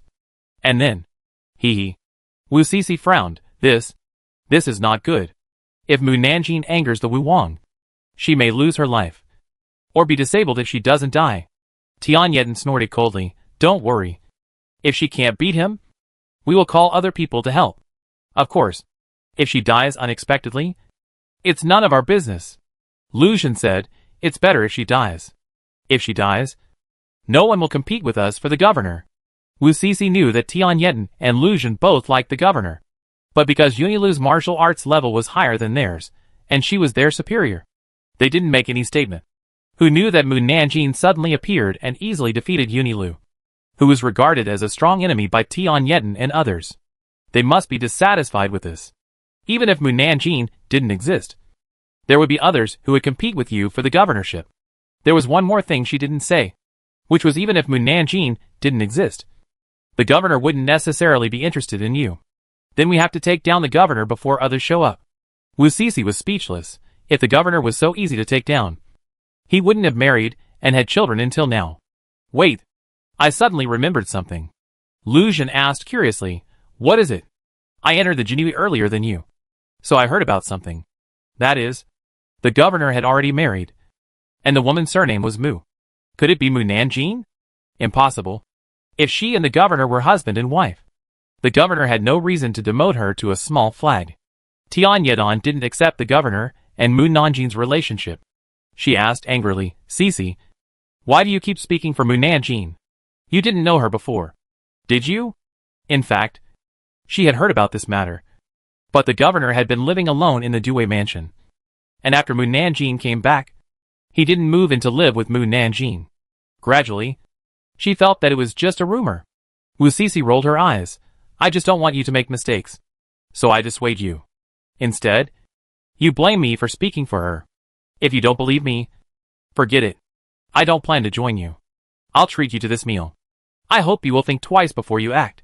She put down the silver and left. Lu Xun was at a loss. Yedon, do we still want to continue? Of course we should continue. We will do this later. Tian Yedon whispered in her ear. Lu Xun nodded. Then, the two stood up, ran downstairs in a hurry, and came to Mu Nanjing. Lu Xun asked, Mu Nanjing? You are Mu Nanjing. Right. Mu Nanjing looked up and saw that they were wearing the front robes of the general flag, and asked, What's the matter? Gentlemen? Tian Yedon said, Mu Nanjing, I heard that you used to be 1,000 households, and you are very skilled. Now there are 2 wanted criminals with higher martial arts than us upstairs who need your help to catch. Mu Nanjing's eyes swept through their eyes. Although they looked anxious, they had smiles in their eyes. It was obvious that they were not sincere in asking for help. Seeing that she didn't say anything, Tian Yedon said again, Mu Nanjing, if you can catch the wanted criminals, you will definitely be promoted to 100 households or higher level immediately. And it won't be long before you return to the position of 1,000 households. Lu Xun followed up with, Mu Nanjing, why don't you move? Do you want us to use our official power to suppress you? Mu Nanjing still ignored their meaning. Tian Yedon said angrily, Mu Nanjing, I will use my status as the general flag to order you, a small flag, to go upstairs and catch the wanted criminal immediately. Suddenly, Lei Dianchui stood up. Tian Yedon and Lu Xun were shocked by him. What are you going to do? Lei Dianchui asked. Is the rank of a centurion higher than that of a small flag? Of course. Lei Dianchui asked again, where is the wanted criminal? Tian Yedon and Lu Xun pointed to the wing room on the 3rd floor. Lei Dianchui jumped up and flew to the 3rd floor. The people in the lobby exclaimed when they saw someone flying. It's the Jinui. They should be here to catch people. And there may be a fight later. So let's leave quickly. The people who were eating were afraid that they would be affected. So they took out silver and put it on the table and left. Tian Yedon urged Mu Nanjing, why don't you go and help? Mu Nanjing responded, my men can handle the other party. Why should I help? Lu Xun said anxiously, the wanted criminal is very skilled in martial arts. Your men will definitely not be able to beat him. You should go and help. At this time, the door of the compartment where the wanted criminal was sitting opened. Chapter 303 It's so easy to fool. The people in the wing room opened the door after hearing the commotion outside, and saw a cold young man wearing a Jinui robe standing at the door. Lei Dianchui looked at the person who opened the door and the person sitting inside, and asked bluntly, are you the wanted criminals? The person who opened the door was a big man with a full beard, and he raised his chin provocatively. Yes. It's us. Do you want to catch us? Lei Dianchui quickly reached out and grabbed his collar. The big man didn't see how the other party attacked at all, and he was shocked. Before he could react, he was thrown downstairs with force, and his body was fixed at the same time. With a bang, the man fell heavily to the ground. If he wasn't a warrior, he would definitely die from such a fall. Seeing this, the big man's companion quickly drew out the big knife next to him and chopped at Lei Dianchui. Then, the man disappeared in front of him, and when he appeared again, he was standing behind him. The companion turned around in a hurry, but it was too late. He was kicked downstairs and fell to the ground with the same fate as the big man before. Lu Xun and Tian Yedon were dumbfounded. In less than half a cup of tea, 2 martial kings were defeated by a teenager? Lu Xun came to his senses and asked Tian Yedon, are you sure? The 2 big men on the ground are really wanted criminals at the martial king level? Tian Yedon said unhappily, when have you ever seen me remember wrong? Lu Xun, really not. But why did the Thunder Hammer knock down the opponent so easily? Just like knocking down an ordinary person. The Thunder Hammer jumped downstairs, picked up the two wanted criminals and walked out. Mu Nanjing raised his eyebrows. You don't want to eat? I'm going to get the credit. Lei Dianchui threw the two wanted criminals onto his horse and rode away. Mu Nanjing had no choice but to go with him. After returning to the Due mansion, Lei Dianchui handed over the two wanted criminals and immediately asked Lu Qianhu for a reward. Lu Qianhu looked at him in shock. You caught two Wuwang wanted criminals. Lei Dianchui nodded. Yes. They are already in the cell. Lu Qianhu asked Mu Nanjing, did he really do it? Mu Nanjing nodded. Yes. The incident was done by Lei Dianchui. Why was Lu Qianhu so surprised? Lu Qianhu, a teenager, knocked down two Wuwangs. Everyone would be shocked. Right? But then again, he really shouldn't use common sense to look at the people around Mu Nanjing. Except for his son, Yang Bo and Su Cheng. The people around her are abnormal. Very abnormal. Seeing that he didn't say anything, Lei Dianchui asked again, how high can I get for catching two martial kings? This? Captain Lu coughed lightly. This is not something I can decide. And I can't be sure what rank you can get. Lei Dianchui asked, who decides? The governor decides. Then go ask him. Captain Lu was embarrassed. This matter needs to be written into a memorial and handed to the governor first. And the governor will decide the matter after reading the memorial. Lei Dianchui frowned. How long will it take? 3 to 5 days at the shortest. And maybe a month at the longest. So slow. Lei Dianchui really didn't have the patience. I'll go find the governor myself. Ah. Captain Lu wanted to stop him. But when he saw that Mu Nanjing didn't say anything, he put down his hand and let them go. Gu Ming, who was working, was very surprised to see them come in. Why are you here? Is there something? Lei Dianhammer told him what happened just now. Commander-in-Chief. What rank can I be promoted to? TSK. Senior Lei Dian really worked hard to get a higher rank than me. I am so moved that I want to laugh. Hee hee. Lei Dianhammer. Gu Ming. Why are they not talking? Gu Ming said, it can only be promoted half a rank. From the 9th rank to the 9th rank. Lei Dianhammer was dissatisfied. I captured two martial kings. Why can I only be promoted half a rank? Isn't it said that catching two martial kings can be promoted several levels? Of course you are preventing me from getting along with Mu Nanjing. If you are promoted to a higher rank than Mu Nanjing will be led by you in the future. And she will have less time to be alone with her. This is just what Gu Ming thought in his heart. But he would not say it out loud. He asked, who said that? I heard it from other Jinyui. They are not me. How do they know how many levels of official rank they can get? Gu Ming said seriously, I won't tell you anything else. I just want to ask you. Is the Wuwang easy to catch? Lei Dianchui nodded. Very easy to catch. He knocked down the two Wuwangs without even using a single move. You want to be promoted to a high position after such an easy thing. Do you think it's possible? Or did the immortal officials in the fairy world get promoted at will? Of course not. It's not the fairy world. Nor the human world. Now I can promote you to a half rank, because you are a divine weapon. If it were someone else, I would not care about him at all. Lei Dianchui frowned. I just want to be promoted based on my own ability. Not for you to look at my identity. I will promote you in a few days. I have things to do now. So I won't keep you here. I won't promote myself. Thunderhammer turned and walked out. What a fool. Thunderhammer stopped. What does fool mean? At this time, Yunilu and Wusisi hurried in. Commander, something bad has happened. Gu Ming, who had just sat down, asked calmly, what's the matter? My people framed Mu Nanjing and wanted her to deal with King Wu.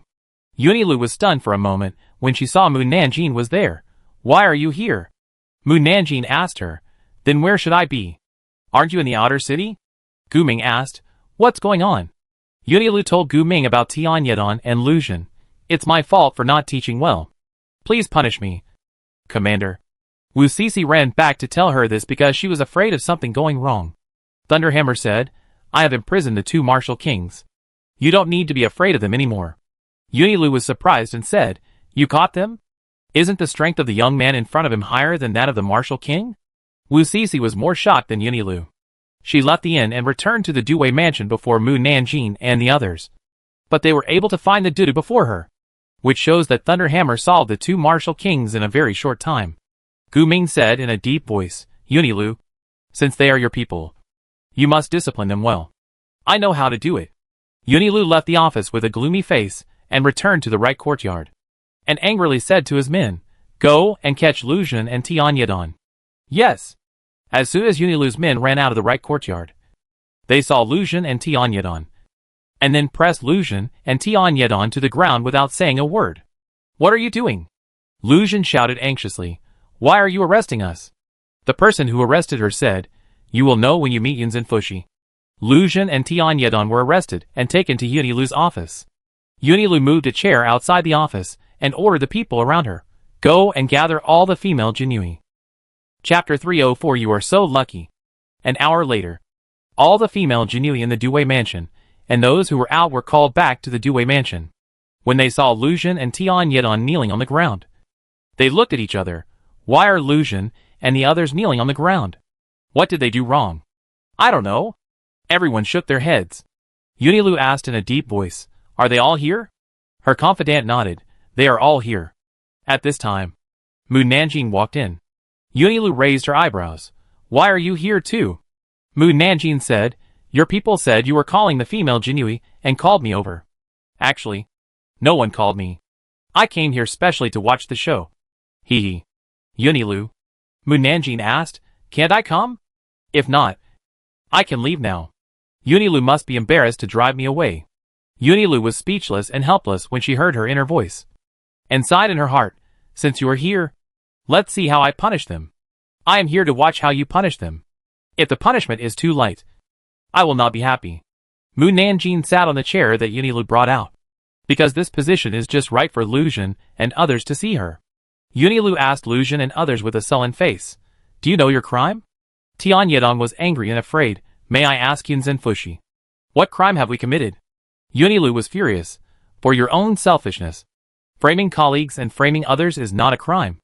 Tianyedon and Lucian were stunned, and they didn't understand what she was talking about for a while.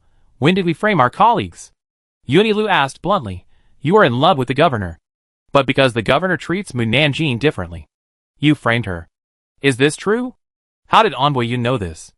Lucian and Tianyedon looked at Wu Sisi standing in the crowd and shouted angrily, "Wu Sisi, you bitch betrayed us.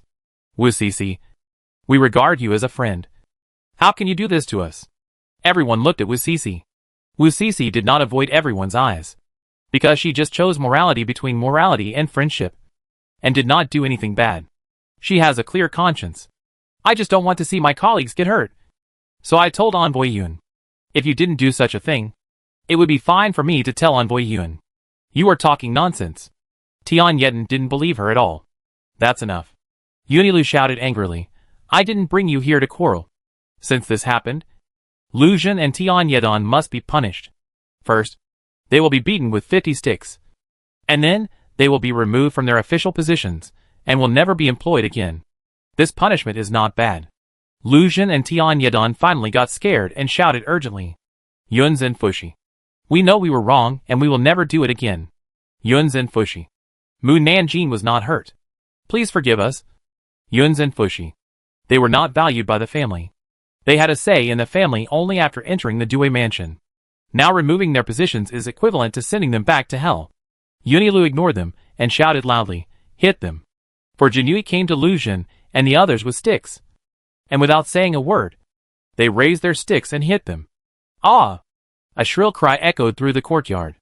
Just listening to the sound, everyone felt particularly painful, and it was a pain that penetrated the bones.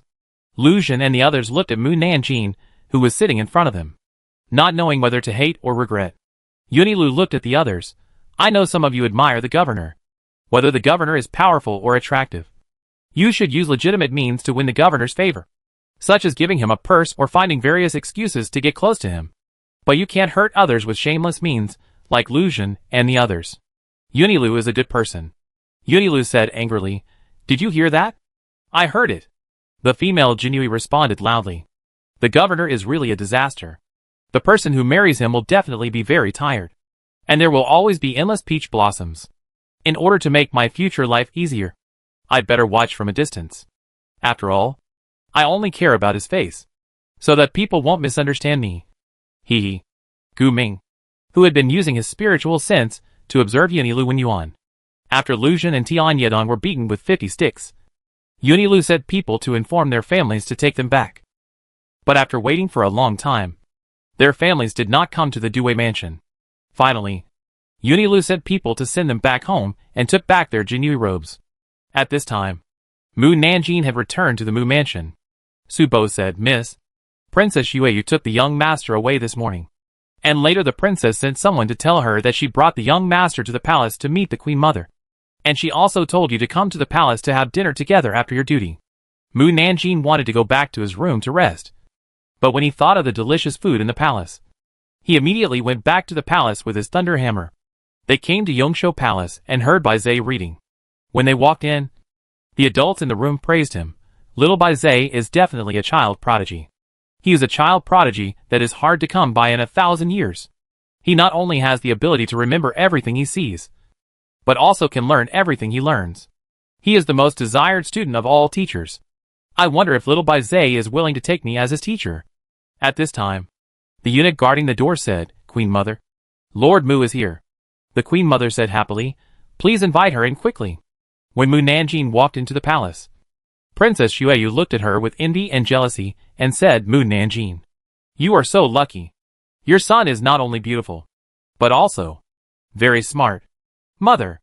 Xiao Baizai hugged Mu Nanjing's legs and looked up and said, "Mother, I learned a lot of words today and memorized a lot of books."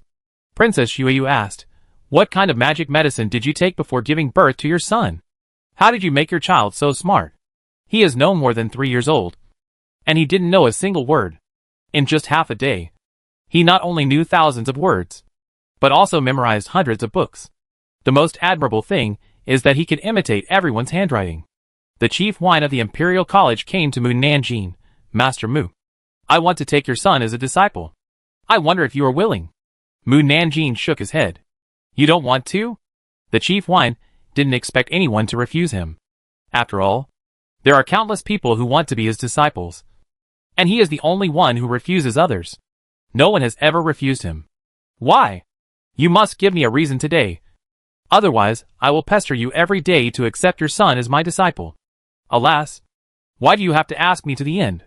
If I tell you, it will hurt your self-esteem." Jijio. Chapter 305. He is really smart. The Queen Mother was really worried that she would hurt Jijio's self-esteem. So she persuaded him, "Jijio, since Lord Mu is unwilling, let's forget about it." Jijio said firmly, "No, let her speak. I really want to know the reason why she rejected me. Otherwise, I will not sleep well and eat well every day." The Queen Mother looked at Mu Nanjing.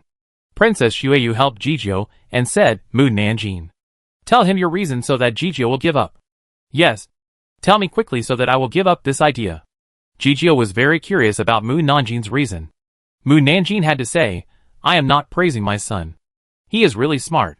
I am sure that within a month, Jijio will have no knowledge to teach him. In the years to come, you will have to ask him questions frequently. This will only bring bad reputation to you.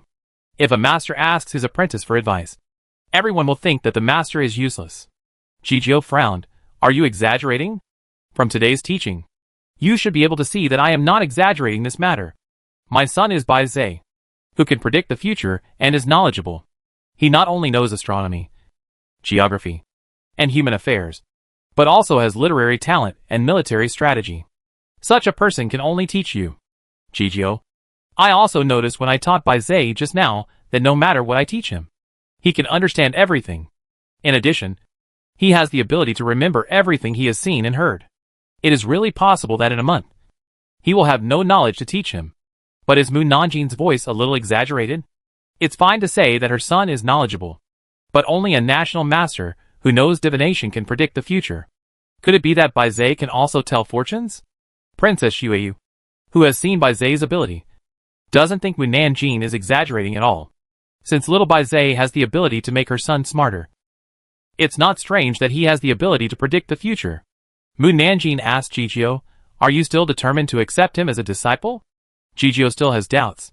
"I don't understand something. Please explain it to Lord Mu. What else don't you understand?"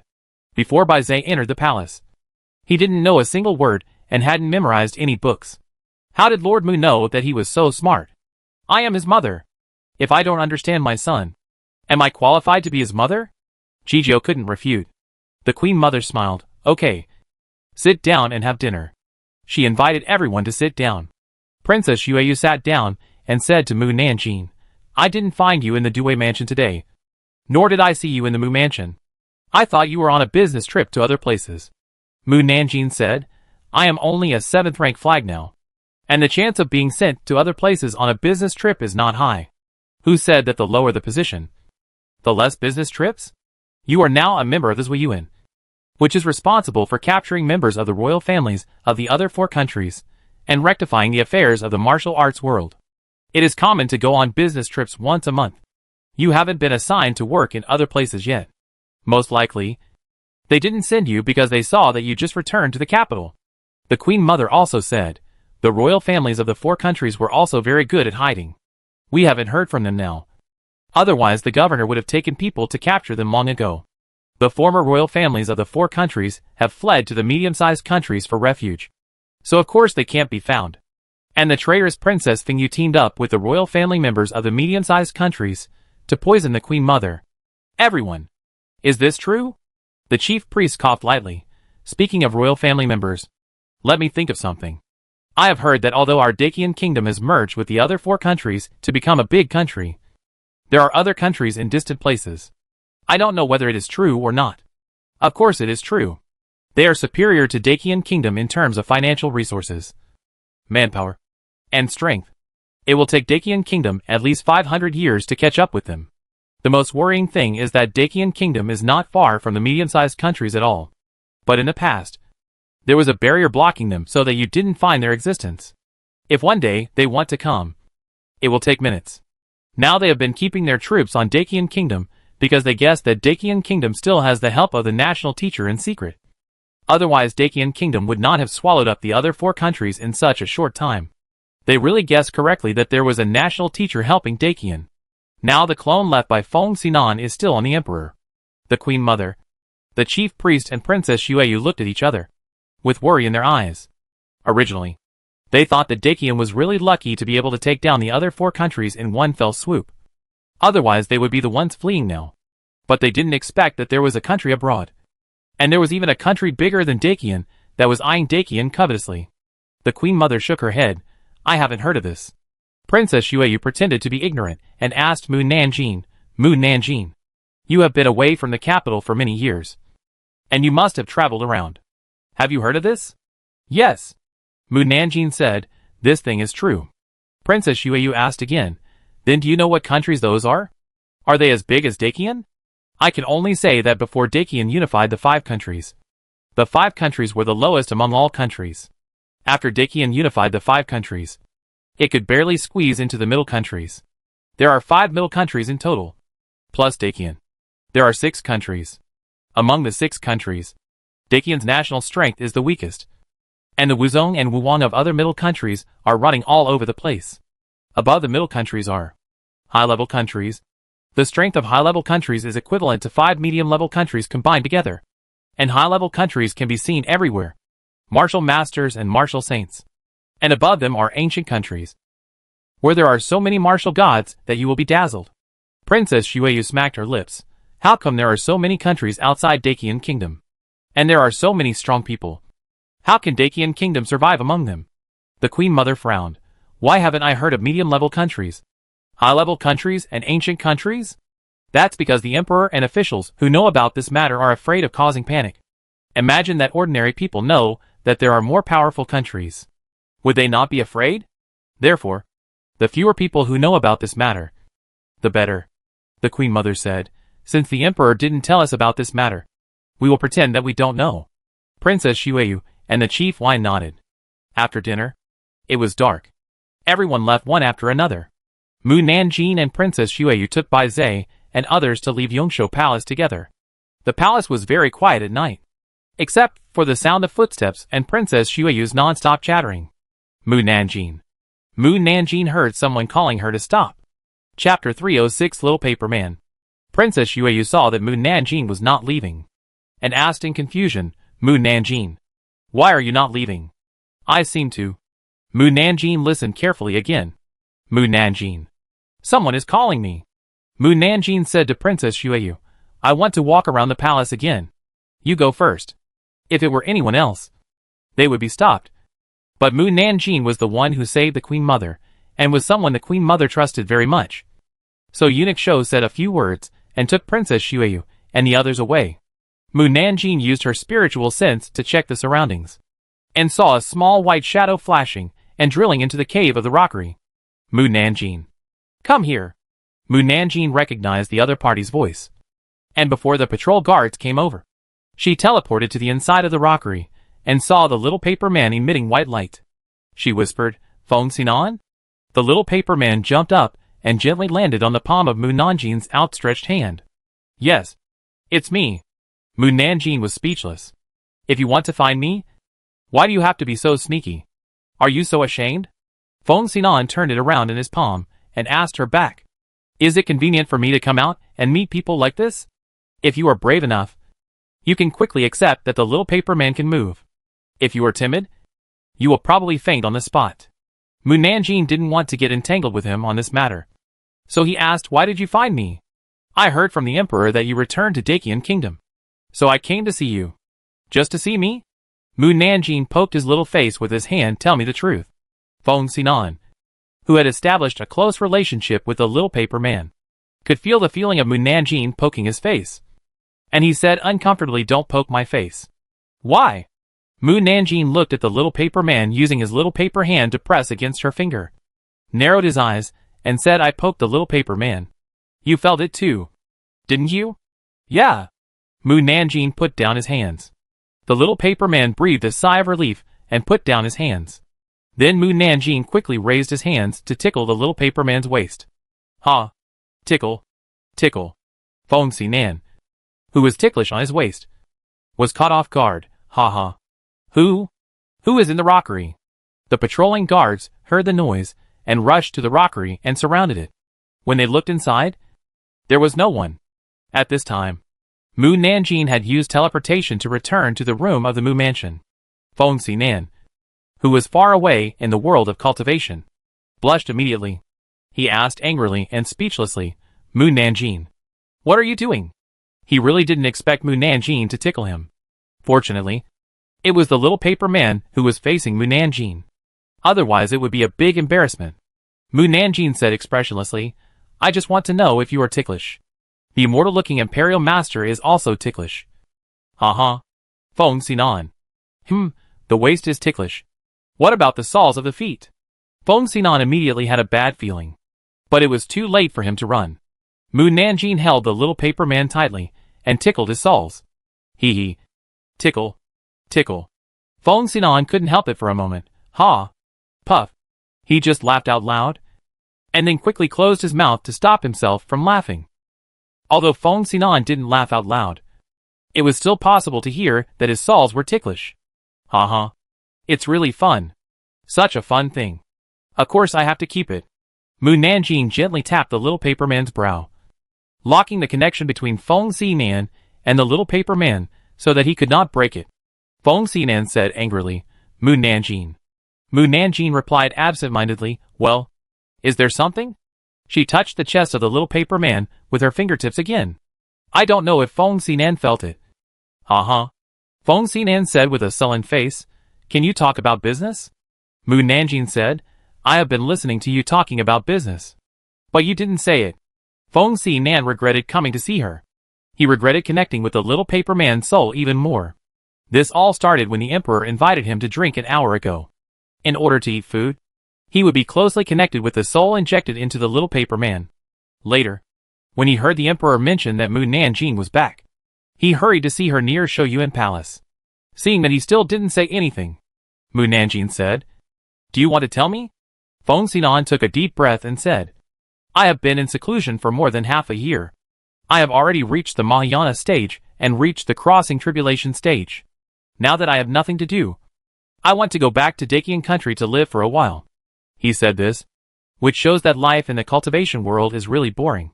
He is either in seclusion to practice, or to refine medicine and equipment, or to explore the secret realm. He can't find an old friend to reminisce. Otherwise, He wouldn't think of returning to the human world to see the prosperity of the human world again, now that he thinks back. Although he has been in the mortal world for a long time, he has been to very few places. He wants to go back and walk through them again. Come back if you want to. I will welcome you anytime. Mu Nanjing didn't understand why he told her this. It's not that I can go back whenever I want. Now the mortal world and the cultivation world have built a barrier, and the governor needs to open the barrier before entering. I am now blocked outside the barrier. So I want to find you to help me talk to the governor to see if the barrier can be opened. Then why don't you go directly to the governor? Feng Xinan said helplessly. I don't have a deep friendship with him, and he will definitely not agree if I go to tell him. Can you do me a favor for helping you take care of the brothel? Having said that, how could Mu Nanjing not agree? Okay. She put the little paper man on the table. Please ask Haiten and the others if they want to come to the mortal world. If they do, come together. Yes. Feng Xinan said again. Can you untie it? Mu Nanjing was puzzled. Untie what? I am still locked with the little paper man. Please untie it quickly. Otherwise I can't leave its body. I don't understand what you are saying. Mu Nanjing really didn't know what Feng Xinan was talking about before. And now he is pretending to be stupid. It's rare to encounter something fun. I don't want to untie it. Feng Xinan, you know what I'm talking about. I really don't know what you're talking about. But I know the little paper man needs a bath. Where should I start? Do you have any good suggestions? Feng Xinan immediately fell silent. Why don't you talk? This is the best way to make you shut up. Hee. Feng Xinan. Mu Nanjing looked around the room. Where should I put you so that you won't run away? It seems that it's not safe to put you anywhere. It's better to just carry it with you, in order to prevent the little paper man from escaping. She also specially drew a small talisman and pasted it on the little paper man. In this way, the little paper man can't move. Mu Nanjing put the little paper man back on the table with peace of mind, and then went to sleep. Feng Xinan looked at the sleeping face and thought, Mu Nanjing, you will regret carrying me with you. Chapter 307 I Lose. The next day, Mu Nanjing got up and put the little paper figurine into her belt and went to the Due mansion. Qin Xiaoyan, who came out of the left courtyard, greeted her. Mu girl, are you going to have breakfast in the Due's office? Then let's go together. Mu Nanjing, who had planned to watch Gu Ming from afar yesterday, immediately threw yesterday's words behind her when she heard the word breakfast. Okay. Qin Xiaoyan said, everyone has been busy in the past 2 days. I guess I will be on a business trip in a few days. Oh. Mu Nanjing responded lightly. Qin Xiaoyan, who knew her personality, didn't care about her cold attitude at all, and didn't expect her to say anything. Instead, he was looking forward to Mu Nanjing's voice. Lord Qin got up 7 times a night. His body is really weak. Qin Xian, Jinui who was nearby. Mu Nanjing. Hey, isn't this my voice? Who is imitating my voice? Qin Xiaoyan looked at Mu Nanjing. Mu Nanjing said to him, if I say that what I said just now is not what I said, do you believe it? Qin Xiaoyan smiled slightly. I believe it. Although the voice is exactly the same as Mu Nanjing's. What he said about him is not accurate at all. Moreover, Mu Nanjing's inner voice also said that someone was imitating her voice, which shows that she also heard what she said just now. If it was Mu Nanjing's inner voice, she herself could not hear it at all. Mu Nanjing, do you really believe that it was not what I said? At this time, Ding Xingqiao came out from the left courtyard and saw Mu Nanjing and Qin Xiaoyan standing in the yard without moving, wondering, what are you doing standing here? Then, he heard Mu Nanjing say Lord Ding was punished by his wife to kneel for a whole night last night. Ding Xingqiao was stunned. He was not punished to kneel last night. I didn't say that. And I didn't say that this time either. Qin Xiaoyan asked Mu Nanjing, did you hear people saying bad things about Ding Xingqiao? Yeah. Mu Nanjing nodded slightly. Ding Xingqiao asked, what's going on? Qin Xiaoyan looked around vigilantly. Someone is imitating Mu Nanjing's speech. Ding Xingqiao also looked at the people around him. Who is imitating her speech? I don't know. If they couldn't hear Mu Nanjing's inner voice, they would really believe what the other person said. Mu Nanjing released her spiritual sense to check the situation of the entire Due mansion. And she must find out who imitated her. The thunder hammer, which had been silent all the time, pointed at her waist. It's talking. It? Mu Nanjing looked down at her belt and immediately understood what was going on. I know who is making trouble. Who? Qian Chaoyan and Deng Xingqiao were very curious. I'll go and solve this problem. Mu Nanjing walked to the empty room and took out a small paper man from his waist. Feng Xinan. What do you want to do? Feng Xinan said in a calm voice. I want you to tear off the talisman paper on the paper man. Let me go. And then complete what you promised me. Mu Nanjing raised his eyebrows. What if I don't tear it off? I will use your voice to tell everyone that you were originally a man. But because you accidentally became a eunuch, you had to disguise yourself as a woman. You are only attracted to women and don't like men. I will also help you recruit girls to be your wife. I didn't expect that the immortal and Taoist master would also have such a despicable side. When facing someone stronger than you, you can only gain the upper hand by being a little mean. Okay. I lose. Mu Nanjing tore off the talisman on his head. The little paper man struggled. Put me down quickly. Mu Nanjing narrowed his eyes. Before putting you down, I have to do something. What is it? Mu Nanjing picked up the brush beside him and pointed it at him. Feng Xinan immediately had a bad feeling. Huh. Tickle. Mu Nanjing took the brush and swept it all over Feng Xinan's body. Puff. Feng Xinan wanted to laugh, but held it back. Hee hee. This is the fate of daring to threaten me. Tickle. I'll tickle you to death, ha ha. Mu Nanjing. Ha. You? Don't be too much. Ha. Feng Xinan was embarrassed and angry when he was swept all over. I'm overdoing it. You want to ruin my reputation. Isn't that overdoing it? Mu Nanjing, who was having a lot of fun, didn't notice that someone was approaching the door of her room. Deng Xingqiao whispered, It's not good for us to eavesdrop like this. Aren't you curious about what's going on? If you're curious, don't talk so much nonsense. Qian Chaoyan was afraid that Mu Nanjing would find out, so he didn't dare to get too close to the room. So he could only rely on his own ears to eavesdrop. As warriors, they have good hearing. At least they can hear what is being said inside, and can distinguish the voice of the person speaking. I seem to hear the voice of the national master. What about you? Deng Xingqiao nodded. I heard it too. Is the national master inside? Impossible? Mu Nanjing is called Feng Xinan. Who else could it be but the national master? Qian Chaoyan decided to take a few more steps forward and quietly poked a hole in the door. He saw Mu Nanjing holding a brush and sweeping the little paper man. The little paper man made the voice of Feng Xinan. Mu Nanjing. You've had enough. Ha. Mu Nanjing snorted coldly. Are you still threatening me? No. I won't do it again in the future. Little guy. You thought I couldn't cure you. Hee hee. At this time, Gu Ming's voice sounded outside. What are you doing? Deng Xingqiao and Qian Chaoyan were shocked and stood aside and looked up at the sky. We are watching the sunrise. Gu Ming certainly didn't believe them, and glanced at them coldly and walked into the room. At the same time, Mu Nanjing was not careful for a moment because she heard Gu Ming's voice. And the little paper man took the opportunity to slip out of her palm and jumped out of the window at the fastest speed. Outside the house, Gu Ming pushed the door open and walked in. Mu Nanjing. What are you doing here? While speaking, he looked around and saw no one else. Mu Nanjing calmly put down the brush. I'm practicing calligraphy. Gu Ming. He didn't believe it, but he couldn't find any evidence. I seem to hear the voice of the national teacher just now. Do you miss the national teacher so much?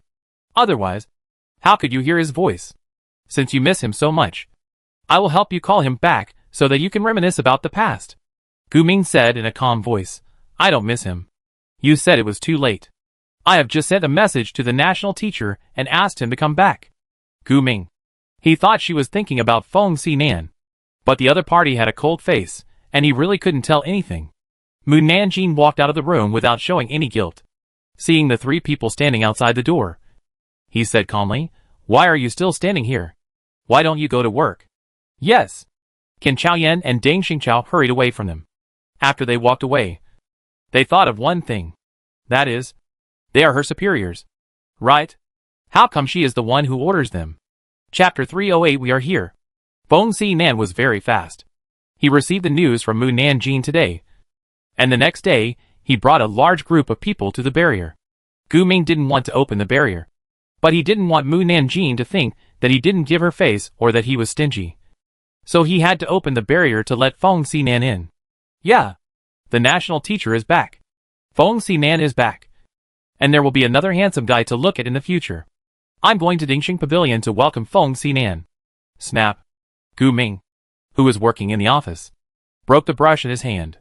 Qin Chaoyan, who was reporting to him, saw that his face was gloomy, and said, Governor, I think the official document is not detailed enough.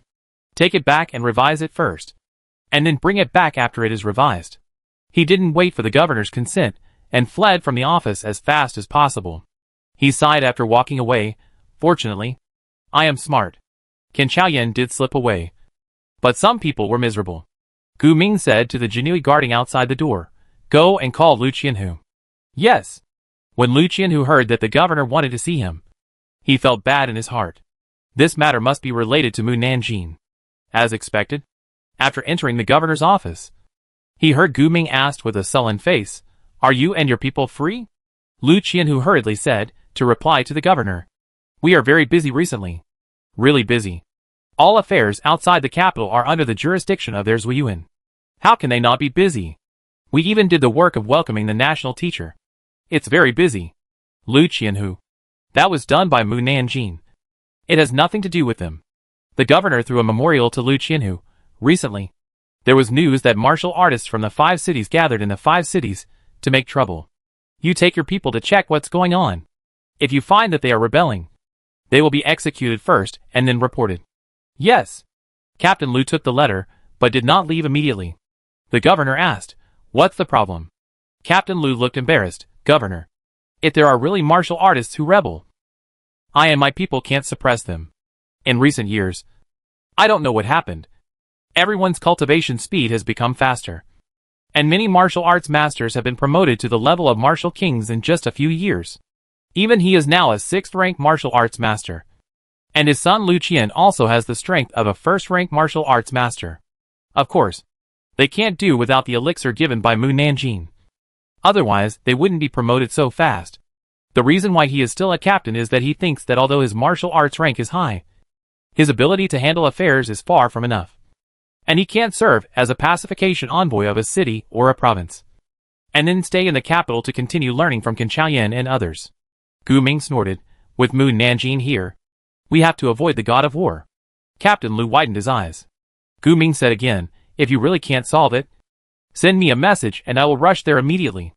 Lu Qianhu asked cautiously, Commander, aren't you afraid that Mu Nanjing will mess up the martial arts world like she did in the past?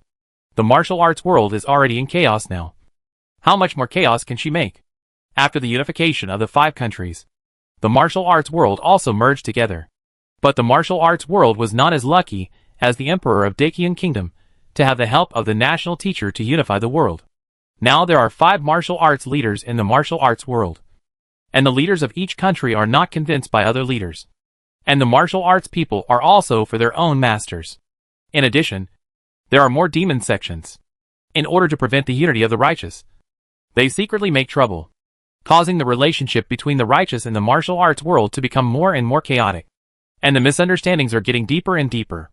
Lu Qianhu thought about it and said, I will definitely do this. He returned to his own academy, and called Lu Qian to send him to find Mu Nanjing. At this time, Mu Nanjing had already arrived at Dingxing Pavilion. The emperor, who was attending court, heard that Feng Xinan had returned to Daqian Kingdom, and hurriedly brought civil and military officials to the residence of the national teacher. Mu Nanjing saw the emperor coming, and doubt flashed in his eyes. Why is the old emperor here? He doesn't know that Feng Xinan is coming back. Does he? But how did he know? The civil and military officials said in unison, You notified him. Did Feng Xinan tell the old emperor? The emperor pretended to be surprised to see Mu Nanjing. Mu Nanjing, why are you here too? Mu Nanjing saluted, Meet the emperor. I'm here to wait for Feng Xinan. And by the way, see who he brought with him. The emperor asked again, Do you know that the national master is coming back? Yes. I also hurried back after receiving the news that the national master is coming back. I don't know when he will be able to return to the capital. Arrived. The emperor and the civil and military officials followed Mu Nanjing's line of sight and looked towards the courtyard, only to see a large group of people appearing in the open space in the center of the courtyard. The civil and military officials were shocked. The national master is indeed a god. It is our great fortune to have the national master help us. Welcome the National Master back. The official saluted Feng Xinan. Feng Xinan did not expect that there would be so many people in his Dingxing Pavilion. He was slightly stunned. Meet the Emperor. National Master. Please don't be so polite to me. The Emperor smiled and stepped forward and said, I have prepared a welcoming banquet for the National Master. I wonder if the National Master can do me the honor. Feng Xinan glanced at the people behind him and said, I need to arrange for them to enter the palace for the banquet. Okay. I'll wait for you to enter the palace. The Emperor turned to leave, and then heard Mu Nanjin's inner voice. The old Emperor is so stingy. I'm here, but he didn't even ask me to come with him. Alas, I saved him. Everyone. The Emperor's mouth twitched fiercely, took a deep breath, turned around and said, by the way, Mu Nanjin, you come too. Mu Nanjin replied, yes. That's right. The Emperor didn't want to listen to her inner voice anymore, and he quickened his pace with the civil and military officials to leave. Mu Nanjin came to Feng Xinan and said in a low voice, welcome back. Yeah. Feng Xinan thought of what happened yesterday and glanced at her. Mu Nanjin ignored his gaze and looked behind him. Not only Jia Yin came back with Feng Xinan this time, but also Jia Yin's senior sister Yun Lu came. Jia Yin introduced to Yun Lu, senior sister. She is the young master Gongbua I often talk about. Her name in the mortal world is Mu Nanjin. Yun Lu smiled gently at Mu Nanjin. Hello, Miss Mu. Mu Nanjin nodded to her. Jia Yin explained to Mu Nanjin, my senior sister and brothers wanted to come to the mortal world, so I brought them along. The main reason was that their master, the old ancestor Bei Dong, left behind a lot of messes. Not only was the reputation of the sect greatly affected, but even their brothers and sisters were treated as rats crossing the street, and everyone wanted to beat them. In order not to affect the mood, Feng Xinan suggested that everyone go to the mortal world to relax. Everyone also wanted to walk around the mortal world, so they followed along. Hello, Mississippi. Wu Yuan, who came along, walked up to Mu Nanjin and bowed. Mu Nanjin said, you are here too. Wu Yuan said, I still want to follow the girl. Please allow me. He felt that following Mu Nanjin was much better than finding a place to practice by himself. So he also came. Mu Nanjin nodded. Then, she heard some children excitedly shouting, Mom, we are here. Chapter 309 Going to be Poor. 3 little figures quickly pounced on Mu Nanjin. Before Mu Nanjin could see who the other party was, she was pounced on and knocked back several steps. Mother! Yeah. Mu Nanjin's face was covered with saliva from the kiss. She didn't need to guess to know that the person who kissed her was Baihu. Only he had this unique way of kissing. Mu Nanjin pulled him off her face, and then looked at Baihu, who was smiling happily at her, Han Dun, who looked superior, and Tao Tai, who was drooling. Why are you here? The white tiger hugged her face and kissed her again. We miss our mother. Really? Mu Nanjin expressed doubt, then looked at Feng Xinan. Why did you bring all the children here? Feng Xinan said, Little Cloud asked me to bring them here. It said you were too idle and needed to bring children to kill time. In fact, Little Cloud was angry that Mu Nanjin didn't reply to the message and didn't tell it that Bai Zhe went to find her. So she stuffed the children into his hands and asked him to bring them here. Mu Nanjin, I'm busy every day. Okay? How can I be idle? Fortunately, only 3 were sent here. If there were more children, there would be a big fuss. By the way, Feng Xinan turned sideways to let her see the person behind. There is another child here. The moment Mu Nanjin saw Xuanwu, she was completely speechless. This is the most difficult children sit here. I want to cry. At this time, a gurgling sound sounded. Tao Tai said aggrievedly, Mother, I'm hungry. Mu Nanjin was silent for a moment. I'll take you to the palace to eat delicious food. Woo! This voracious stomach will definitely make me poor. I'm going to be poor. I'm going to be poor. I have to find a way to make money as soon as possible. Feng Xinan heard Mu Nanjin's miserable cry in his heart, as if he had avenged yesterday, and he felt indescribably happy. If he had known earlier, he would have helped Xiao Yunduo bring a few more children to bother her. Girl. Everyone heard the anxious cry and looked at the gate, only to see Lu Qian hurriedly running into the Dingxing Pavilion courtyard. Mu Nanjin asked, What's the matter? Lu Qian said, Captain Lu said there is a big task, and he wants you to prepare today and set off tomorrow morning. Since it's a big task, why don't you set off immediately? Then I can get rid of these little brats immediately. Ah? Lu Qian didn't understand. I know. I will go home to prepare after the welcoming banquet in the palace. Mu Nanjing shamelessly brought 4 children to follow Feng Xinan into the palace. The emperor and all the civil and military officials were curious when they saw so many children. Whose children are these? Mu Nanjing replied, Your Majesty. These are my children. The emperor was even more surprised. You have given birth to so many children in these years since you left? Yes. The emperor was puzzled again. But how come they look the same age? Mu Nanjing said without blushing or panting, I gave birth to quintuplets at once. Hee. I scared you to death. Everyone. The emperor was embarrassed. Is it true? The father of that child is. Without waiting for Mu Nanjing to answer, the children pointed at Feng Xinan and said, He is my father. Mu Nanjing. Feng Xinan. The emperor and all the officials stared with wide eyes. Feng Xinan coughed lightly, Your Majesty. This matter.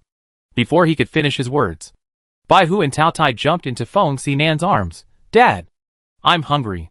Feng Xinan's eyes twitched. These kids really don't mind making trouble. The emperor smiled. Let's eat first.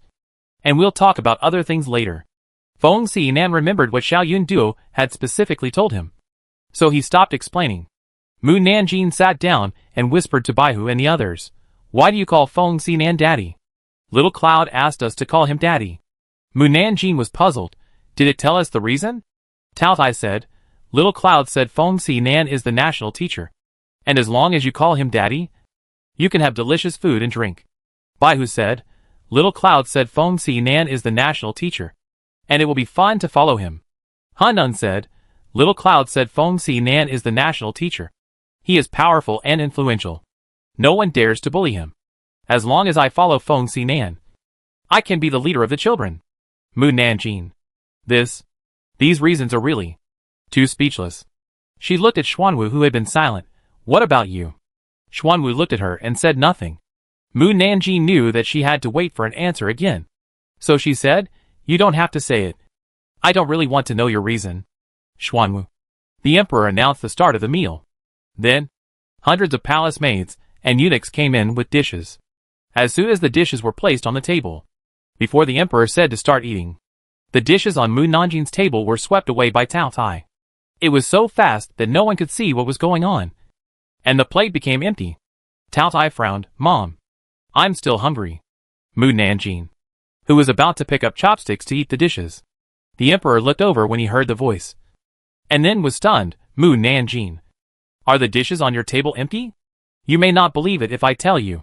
The dishes on the table were all swallowed by Tao Tai. And there was not enough for him to fill his teeth. Everyone. Mu Nanjing said, Please prepare another table of dishes for the emperor. Oh! I said it wrong. I should have said to prepare 100 tables of dishes. Emperor. He ordered the eunuchs to tell the kitchen to make more dishes. However, the hundreds of imperial chefs in the imperial kitchen were not as fast as the mouth of Tao Tai. The emperor and the officials were amazed. This child is too greedy. Won't he feel full after eating so much? Is he still a normal child? Can the child of the imperial master be normal? Feng Xinan. Halfway through the banquet, the chief imperial chef came to complain. Because all the food in the imperial kitchen was gone. Even the food eaten by the eunuchs and palace maids was eaten. The eunuchs who were in charge of purchasing food had hurriedly left the palace to buy new food. The emperor was ashamed. Master, I have to let your child go hungry. Feng Xinan smiled slightly. No problem.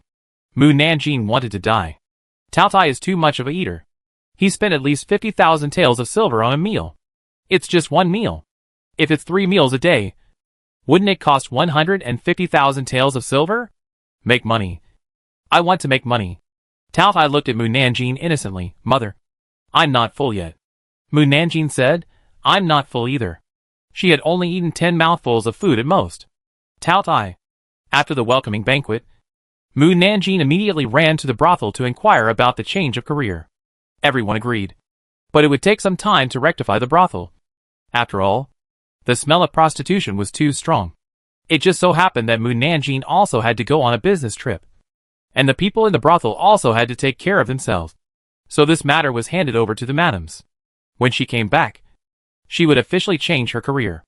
The next morning, Mu Nanjing said to the 5 little kids seriously, I am going on a business trip to another place.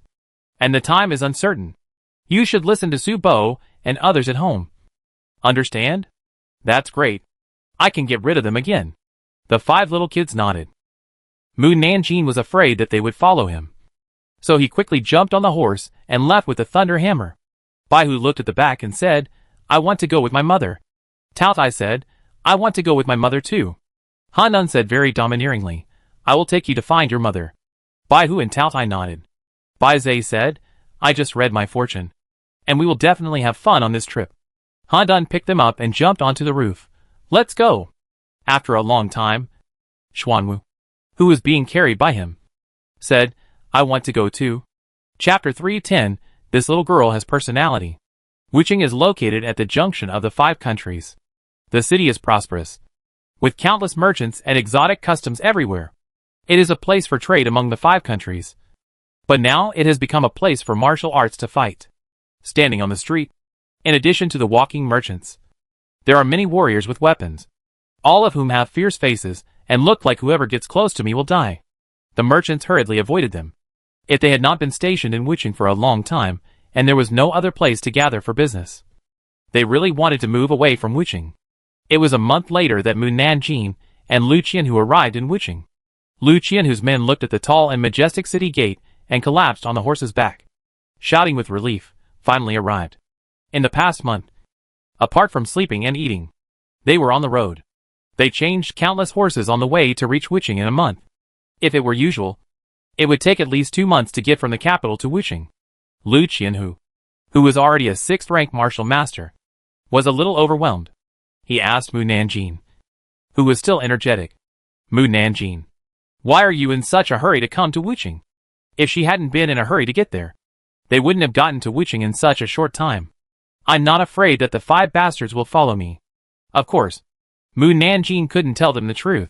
She said in a calm voice, I just want to experience the feeling of rushing. Jinyui, believe your lies. Lu Qian said. Master Lu, everyone is tired. Let's talk about anything after we enter the city. Okay. Lu Qianhu led the Jinyui to the Due mansion in Wuching. The Jinyui guarding the gate of the Due mansion saw a large group of Jinyui riding towards them, and quickly went to the mansion to report the matter to the superior. Lu Qianhu's men got off their horses. Their legs went weak, and they fell to the ground. Everyone quickly pulled the reins of the horses, to avoid being embarrassed in public. Not long after, Li Zhenfushi of Wuching Due Mansion hurried out to greet him. Lu Qianhu. Long time no see. Lu Qianhu was flattered. Li Zhenfushi, why are you out? Of course, I came to pick you and your people up. Li Zhenfushi smiled brightly. I have prepared a room for you. You can go to the room to rest now. In addition, I have also invited several chefs to cook for you. And you can have dinner in half an hour. Come in. Please. This. Lu Qianhu was surprised. Li Zhenfushi, you are so thoughtful. Not only did you prepare a room for us in advance, but you also invited a chef to cook for us. Is your Due mansion always so hospitable? In the past, it would have been great if someone prepared a room for rest in advance. Hey, what's so hospitable about that? Li Zhenfu envoy did not hide the truth from him. This is all the instructions from the governor via pigeon. Lu Qianhu, you really have a lot of face. You can make the governor so worried about me just because I'm on a business trip. Uh-huh. Lu Qianhu immediately understood what was going on. It's not that I have a lot of face, but that the governor has taken good care of us. He knows that we have been traveling all the way and have to concentrate on dealing with things in the martial arts world. So he made such arrangements. Anyone who knows the situation knows that it's not Lu Qianhu who has a lot of face, but Mu Nanjing who has a lot of face. If she hadn't been there, the governor wouldn't have cared about their food and accommodation at all. No matter what, I have done what the governor told me to do. Li Zhenfu approached Lu Qianhu and whispered, after you have a good rest in the afternoon, how about taking you and your cronies to drink wine in the evening? Before Lu Qianhu could answer, Mu Nanjing behind him said, okay.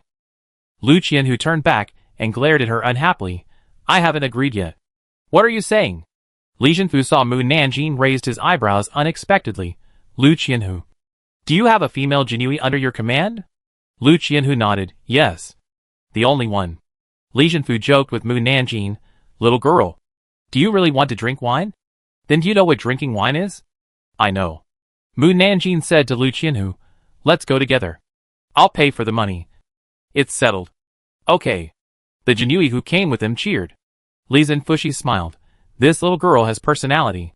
Hee hee. Lu Qianhu didn't explain much. As long as you don't think she will spoil the fun. It's fine. No. Li Zhenfushi smiled, and led them to the backyard room. And took them to the brothel after nightfall. Since Lu Qianhu was going to a brothel, everyone changed into casual clothes. For convenience, Mu Nanjing also put on the men's clothes he brought with him. If you don't look closely, you would think he is a handsome young man. Li Zhenfushi is already a regular customer of the brothel.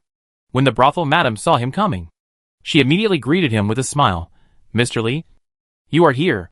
Li Zhenfushi pointed behind him. Madam, I'm here to bring you business. You must call all the girls in your brothel to accompany us. The madam saw hundreds of people, and her eyes lit up immediately. Oh, no problem. No problem. But there are not so many rooms, so we can only ask some masters to sit in the lobby. Mu Nanjing said. Everyone sits in the lobby. The madam looked at Li Zhenfushi. Li Zhenfushi smiled and said, she pays the money tonight. So she is the master. Then listen to the master. I will arrange seats for everyone now.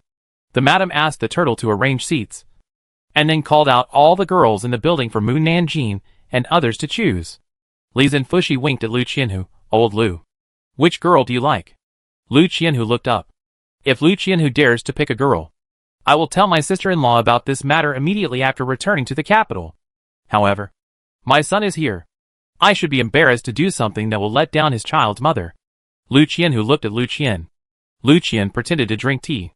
Lu Qianhu held his forehead with his hand. He knew that bringing Mu Nanjing here would be a disappointment. I'm too tired from traveling.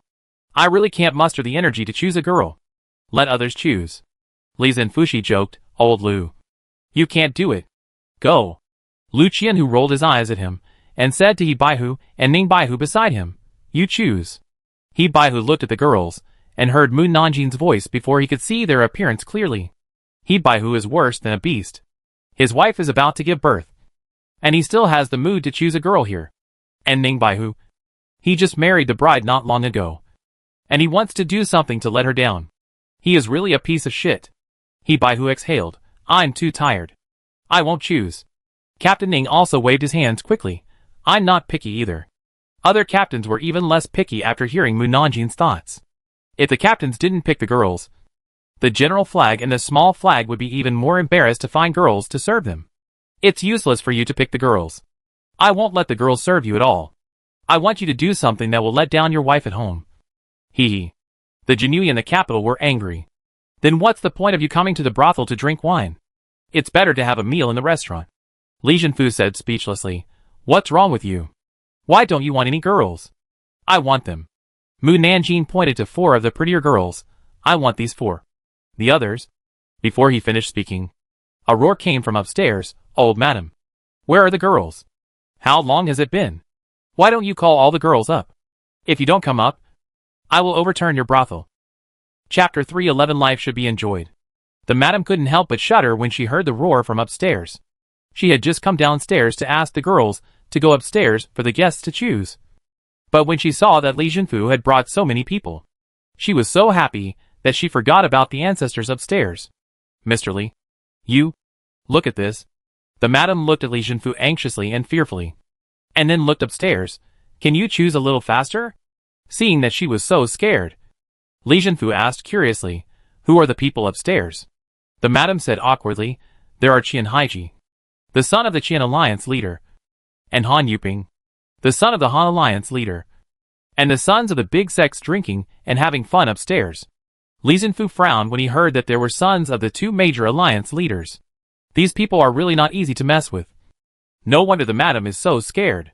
The girls who were not chosen were terrified, and they begged hurriedly, please choose me.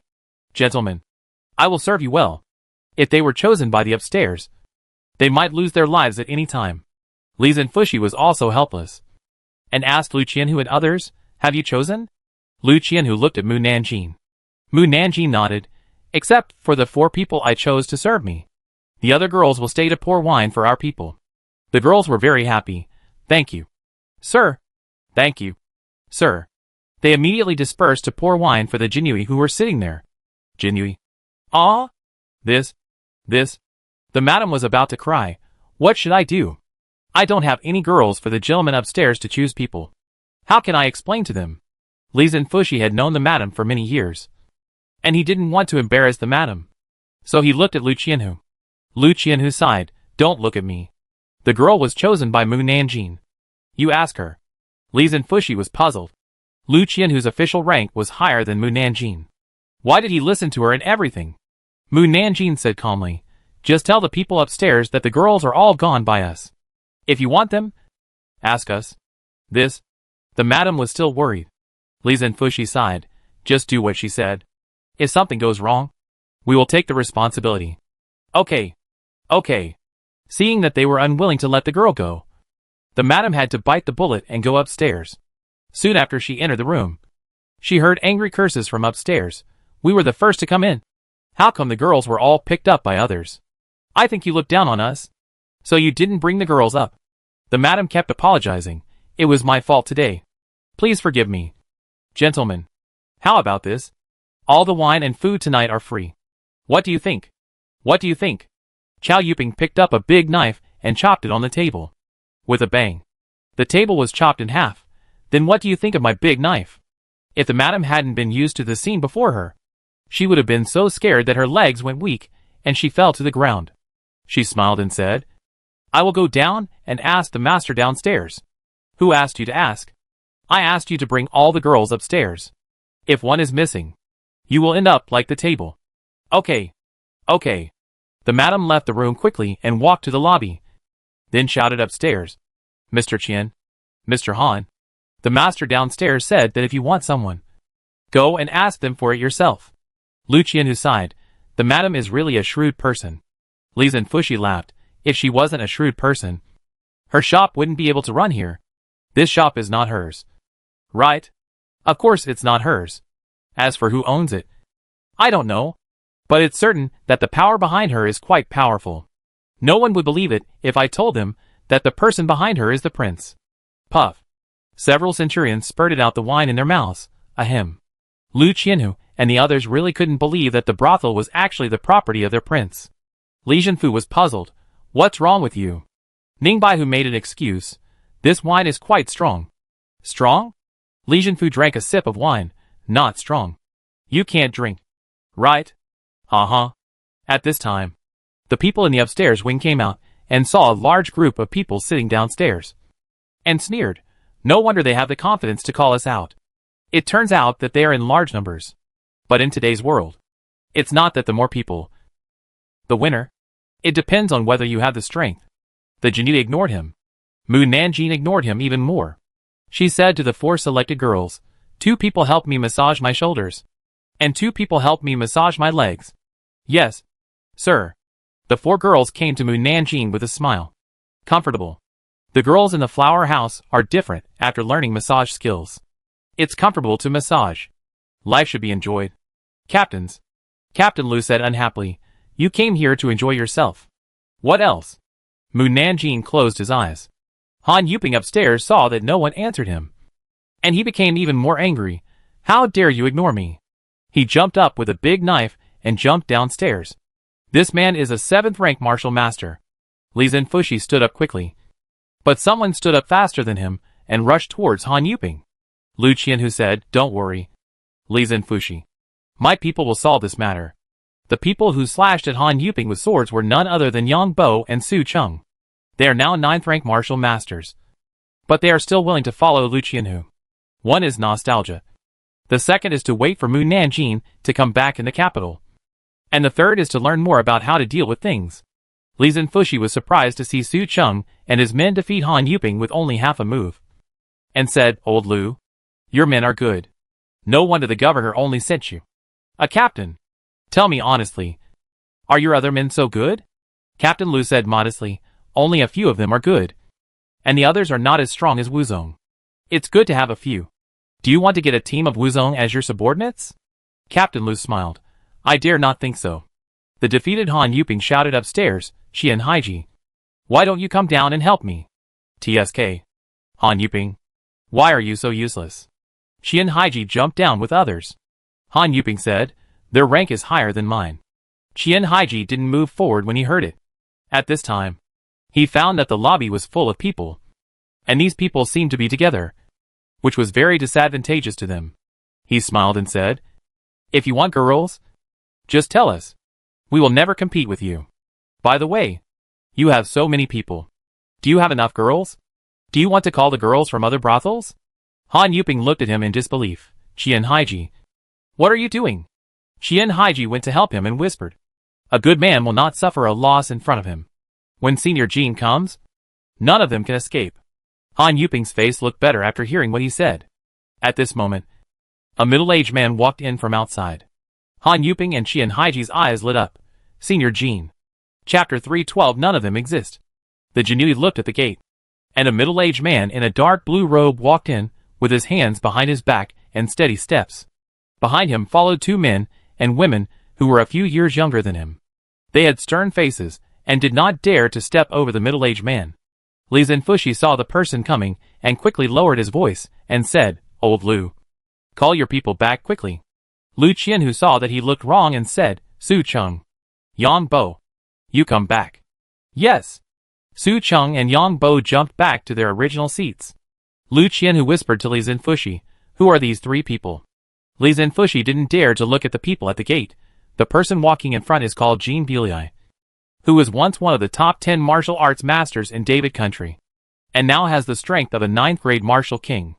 Of course, this is just the martial arts level, he announced to the outside world. Everyone guessed that his true strength has reached the level of martial honor. Martial honor. Lu Qianhu couldn't help swallowing his saliva. The man and woman behind him are his disciples. The man is Jiang Chao, and the woman is Qin Mingxiang. Both of them have reached the level of a 1st grade martial king. Now the 5 alliance leaders want to win them over to boost their own power. Han Yuping saw Su Cheng and Yang Bo return to their seats, and snorted coldly, "Weren't you very brave when you beat me just now? Why are you scared when you see Senior Jin coming? Why don't you come out and fight again?" Yang Bo and Su Cheng are no longer the bandits they used to be. They will jump out and fight to the death with each other at any provocation. Now they have become more stable after training in the commandant's mansion, and will not follow other people's wishes just because of a few words. Therefore, they ignored Han Yuping shouting and drank calmly. "Why don't you come out? Are you scared?" Jin Bulai walked up to Han Yuping and the others and asked with a frown, "Why did you quarrel with others?" Han Yuping suppressed his anger and said, "Senior Jin, we were the first to come to the flower house, but all the girls were snatched away by them. So we fought in anger." Jin Bulai looked at Li Zhenfu and his envoys, and finally his eyes fell on Mu Nanjing. In the whole lobby, she was the only one served by 4 girls, and it was hard not to notice her. Jin Bulai stared at Mu Nanjing, all the knights present. "Can you explain why you want to snatch the girls from us?" He is not a member of the Qian Alliance leader and the Han Alliance leader at present. If it involves personal grudges, he will not interfere in their affairs. But if it is just a simple provocation, then he will definitely do favors for the 2 alliance leaders. Li Zhenfushi stood up. "Senior, this matter." He had just said a few words when Jin Bulai interrupted him. "Let your boss speak." Li Zhenfushi. His official position was the highest among all the Jinui. Who else could be in charge if not him? Then, he found that Jin Bulai's eyes were always fixed on Mu Nanjing. It's true that Mu Nanjing, who was served by 4 girls, really looked like the master among all of them. Whether in momentum or demeanor, he looked like the previous superior. Li Zhenfushi was suddenly depressed, feeling that he was outshined by a young man. Lu Qianhu looked at Jin Bulai, who didn't give Li Zhenfushi any glance, and felt that even if they revealed their identity as Jinui, the martial arts people might not give the official's face. It would be better for Mu Nanjing to speak up and suppress the other party to solve the problem. Mu Nanjing. "Someone is asking you a question." Mu Nanjing, who was being pressed comfortably, slowly opened his eyes. "Who?" Captain Lu raised his chin to Jin Bulai. "That senior." Mu Nanjing looked at Jin Bulai lazily. "What do you want to ask me? Why do you occupy all the girls in the building? Do you still need to ask? We have more people than girls. If we don't take all of them, do you want a male prostitute to serve you?" The Jinui looked at the male prostitutes with wretched looks, and they couldn't help but shudder when they thought of them imitating the girls to smile and pour wine and pick up food for themselves. Jin Bulai's face darkened. "Young master, everything should be based on first come first served. If you act like this, be careful not to get into trouble. Mu Nanjing finally looked at him straight in the eye after hearing this. When you use force to suppress others, have you ever thought about first come first served? When you use power to suppress others, have you ever thought about first come first served? Jean Bulei and others. No. Mu Nanjing sneered. Since you didn't, why do you ask me to come first served? She turned her head to Lei Dianjue, who had been avoiding the girls' close contact. Throw them all out. Don't get in the way here. Lei Dianjue's face darkened. Why me? What do you think? Thinking that his rank was lower than Mu Nanjing's, Lei Dianjue stood up with a dark face and waved his sleeves. At that moment, he blew Jean Bulei and others out of the window and out of the flower building. Jinui? What martial king? Martial honor? They don't exist in front of Mu Nanjing. Li Zhenfu murmured in disbelief. It's a lie that Jean Bulei's strength has reached the level of a martial arts master. Right? Jean Bulei, who was blown out, was more shocked than him. Although everyone thought he was only a 9th-rank martial king, he was actually a martial master. But a young man easily blew them out of the flower building with one sleeve without getting close to them. How terrifying must the opponent's strength be? Inside the flower building, Li Zhenfu asked Lu Qianhu in a low voice, Old Lu, how strong is your subordinate? He is so young and he actually blew away the 9th-rank martial king. Lu Qianhu shook his head. I don't know either. Li Zhenfu was speechless. Isn't he your man? You don't even know how strong your man is? You, as a superior, are too derelict in your duty. Lu Qianhu did not explain either. Li Zhenfu said again, Mu Nanjing is not an ordinary little girl. Right? She should be a princess or a princess. Otherwise how could someone with such high martial arts skills protect her? Lu Qianhu. She is really just a 7th-rank Jinui. She is just a Jinui with stronger strength than anyone else. Oh! Captain Lu and the other centurions were instantly worried. What happened? What happened? Why did you suddenly say oh my god? What happened? I actually forgot to show our Jinui identities just now, so as to establish my authority in advance. Captain Lu. The other centurions. There is no need to show our identities at all. Jean Bulei and the others can find out who they are. I don't want to think about it anymore. I'd better continue to enjoy myself. It's really tiring to ride a horse for a month. Captain Lu. The other centurions. You also know how tiring it is. We are also very tired. We also want the girls to give us massages. Unfortunately, Mu Nanjing couldn't hear their voices. Everyone drank until the hour of high before coming out of the brothel. Those who couldn't hold their liquor fell drunk in the brothel. It was the brothel's pimp who helped them get on the horse and left. They didn't know that someone had followed them all the way back to the Dewey mansion. An hour later, the Dewey mansion was on fire. Chapter 313, Happy. The fire broke out. The fire broke out. The patrolling Jinui saw the fire in the backyard and shouted while beating the gong. Mu Nanjing, who had only drunk a few glasses of wine, heard the sound and opened her eyes and walked out of the room, only to see the big courtyard next to her and the big courtyard behind her on fire. She teleported to Lu Qianhu's yard and saw Lu Qianhu and Lu Qian stumbling out of the room. Lu Qianhu staggered to the backyard with an anxious look on his face. Go to the backyard and save people. The Jinui living in the backyard were all drunk and fell asleep. If they didn't save people, they would be buried in the sea of fire. Mu Nanjing teleported to the backyard again and saw that all the tile houses were on fire, forming a sea of fire. Her face sank. Her mouth moved. And then she raised her sword and pointed to the sky. Boom! A huge thunder exploded in the sky. Following it, it started to rain heavily, and most of the fire was extinguished in the blink of an eye. The Jinui who were preparing to put out the fire with basins and buckets were stunned and shouted excitedly, It's raining! It's raining! They quickly put down the basins and buckets and carried the people out of the house. When Li Zhenfu was awakened, he sobered up instantly when he heard that the backyard was on fire. He rushed to the backyard and shouted, Save people! Save people quickly! If Lu Qianhu and his men were in trouble, he would definitely go to see the governor with his head on his shoulders. After the fire was extinguished, the heavy rain stopped. It took the Jinui half an hour to carry everyone out of the room. Li Zhenfu asked anxiously, Are there any casualties? Lu Qianhu breathed a sigh of relief. No. Why did the fire start out of nowhere? Did someone knock over the oil lamp and cause the fire? No. Lu Qianhu was very sure. Someone set the fire. Arson? Li Zhenfu asked. How can you be sure? Lu Qianhu pointed to the roof. You see, the fire started from the roof. And then I checked the roof. It was full of oil smell. If it wasn't arson, then what could it be? I just don't know who did it. Li Zhenfu looked solemn. If I'm not mistaken, it should be Han Yuping and his men who did it. Lu Qianhu was a little bit unbelievable. This is the Dewey Mansion. They dare to attack the government? What about the government? The Dewey Mansion without a strong man in charge is a small gang in their eyes. Not to mention catching the troublemakers. They don't even have the right to speak. I, a fourth-rank official, have to bow and smile in front of them. I'm worse than the pimp in the brothel. You can't. I don't know how frustrated I am staying here. Li Zhenfu vomited out all the grievances he had suffered in the past year. And his heart suddenly felt much better. I really hope that the governor can transfer me away from Wuqing as soon as possible. Lu Qianhu patted his shoulder sympathetically. We are here. And we will definitely make you proud one day. Li Zhenfu sighed.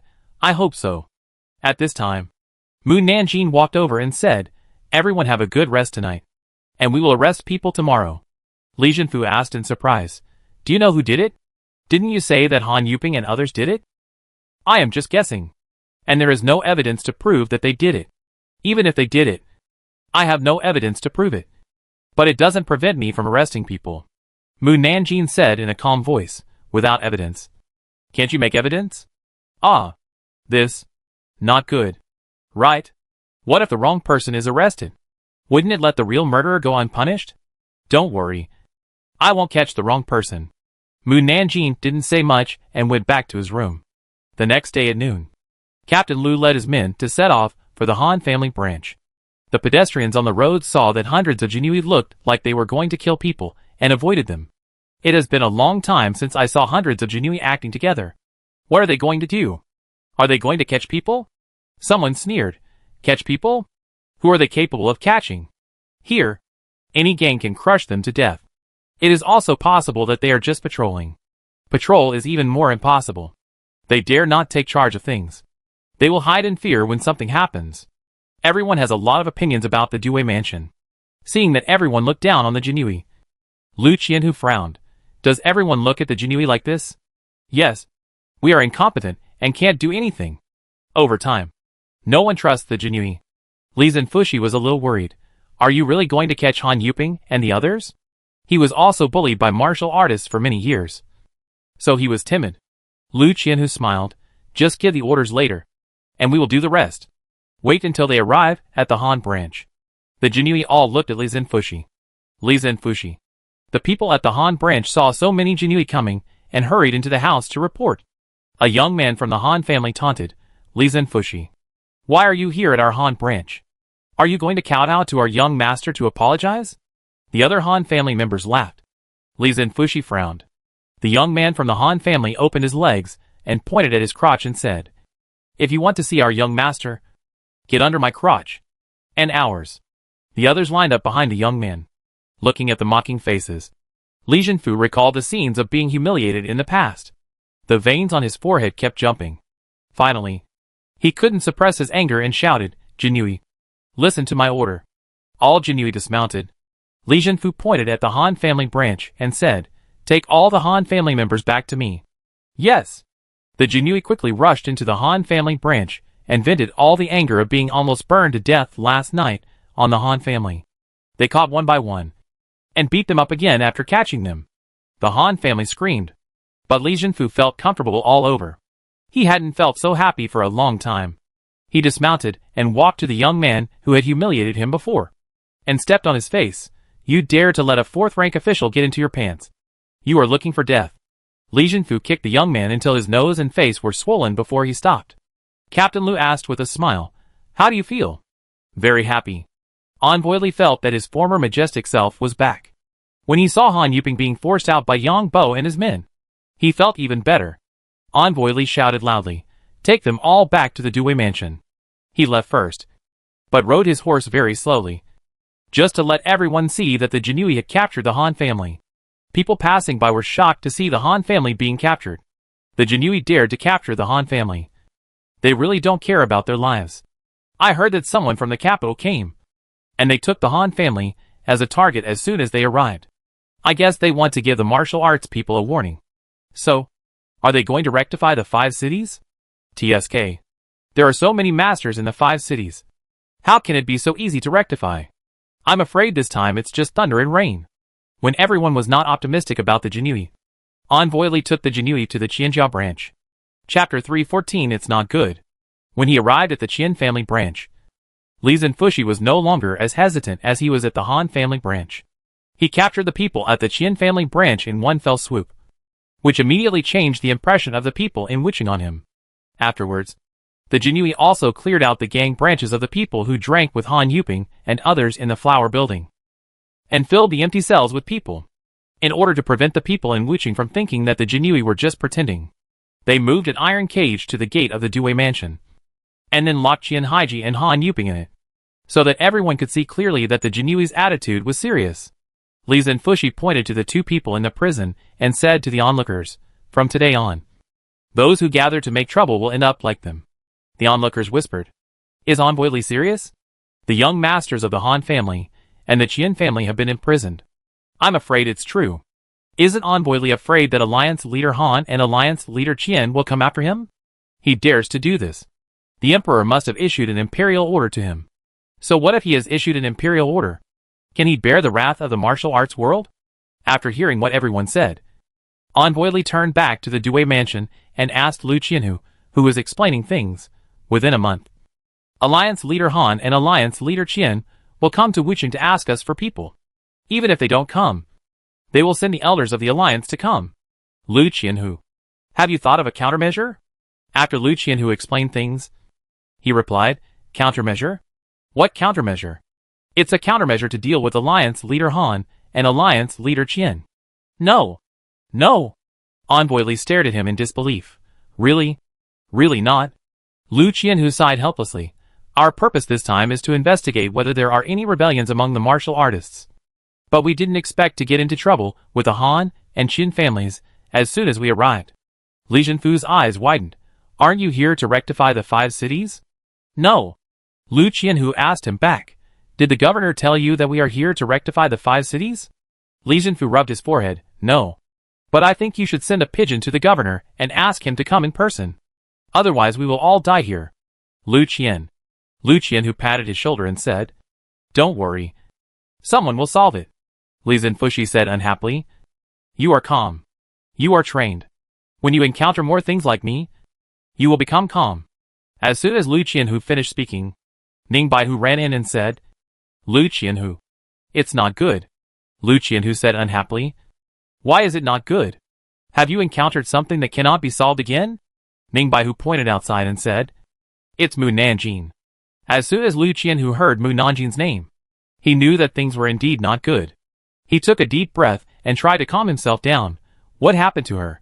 Did she offend someone she shouldn't have offended again? Captain Ning replied, "Yes." President Li raised his eyebrows. "Captain Lu, you know this girl quite well. You have been with her for a long time. It's hard not to know her." Captain Lu asked Captain Ning, "Tell me, who did Mu Nanjing offend? The son of the King of Brave? King of Brave? Are you talking about the King of Brave who guards the 5 cities?"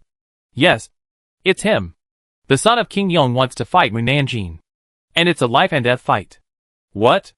Mu Nanjing wants to fight a life and death fight with the son of King Yong?" Captain Lu was anxious and angry. "Why does she always cause trouble for me? Can't she just stay in the Dui mansion for a few days to let me take a break? She has only been in Wuching for 3 days, and she is going to fight a life and death fight with the son of King Yong. She is deliberately trying to piss me off to death." Zhenfushi Li advised, "Captain Lu, calm down first. Mu Nanjing is going to fight a life and death fight with the son of King Yong. How do you want me to calm down? Who said that you will calm down after encountering many things just now? Why can't you stay calm when it comes to Mu Nanjing?" Li Zhenfushi said again, "Don't worry. With Mu Nanjing's noble status, the son of King Yong will never dare to hurt her. How can she be so noble as a 7th-rank Jinui?" Li Zhenfushi was stunned. Is she really just a 7th-rank Jinui? He thought Mu Nanjing was either a princess or a county lady. What else? Then you should go find Mu Nanjing quickly. Otherwise she might be beaten to death by the son of the Yong King. Li Zhenfushi also began to worry. The son of the Yong King is a 9th-rank martial master, and he has hated women since he was a child, no matter how old or young. They are pests in his eyes. If he goes against Mu Nanjing, he will definitely not show mercy. You are right. Go find Mu Nanjing quickly.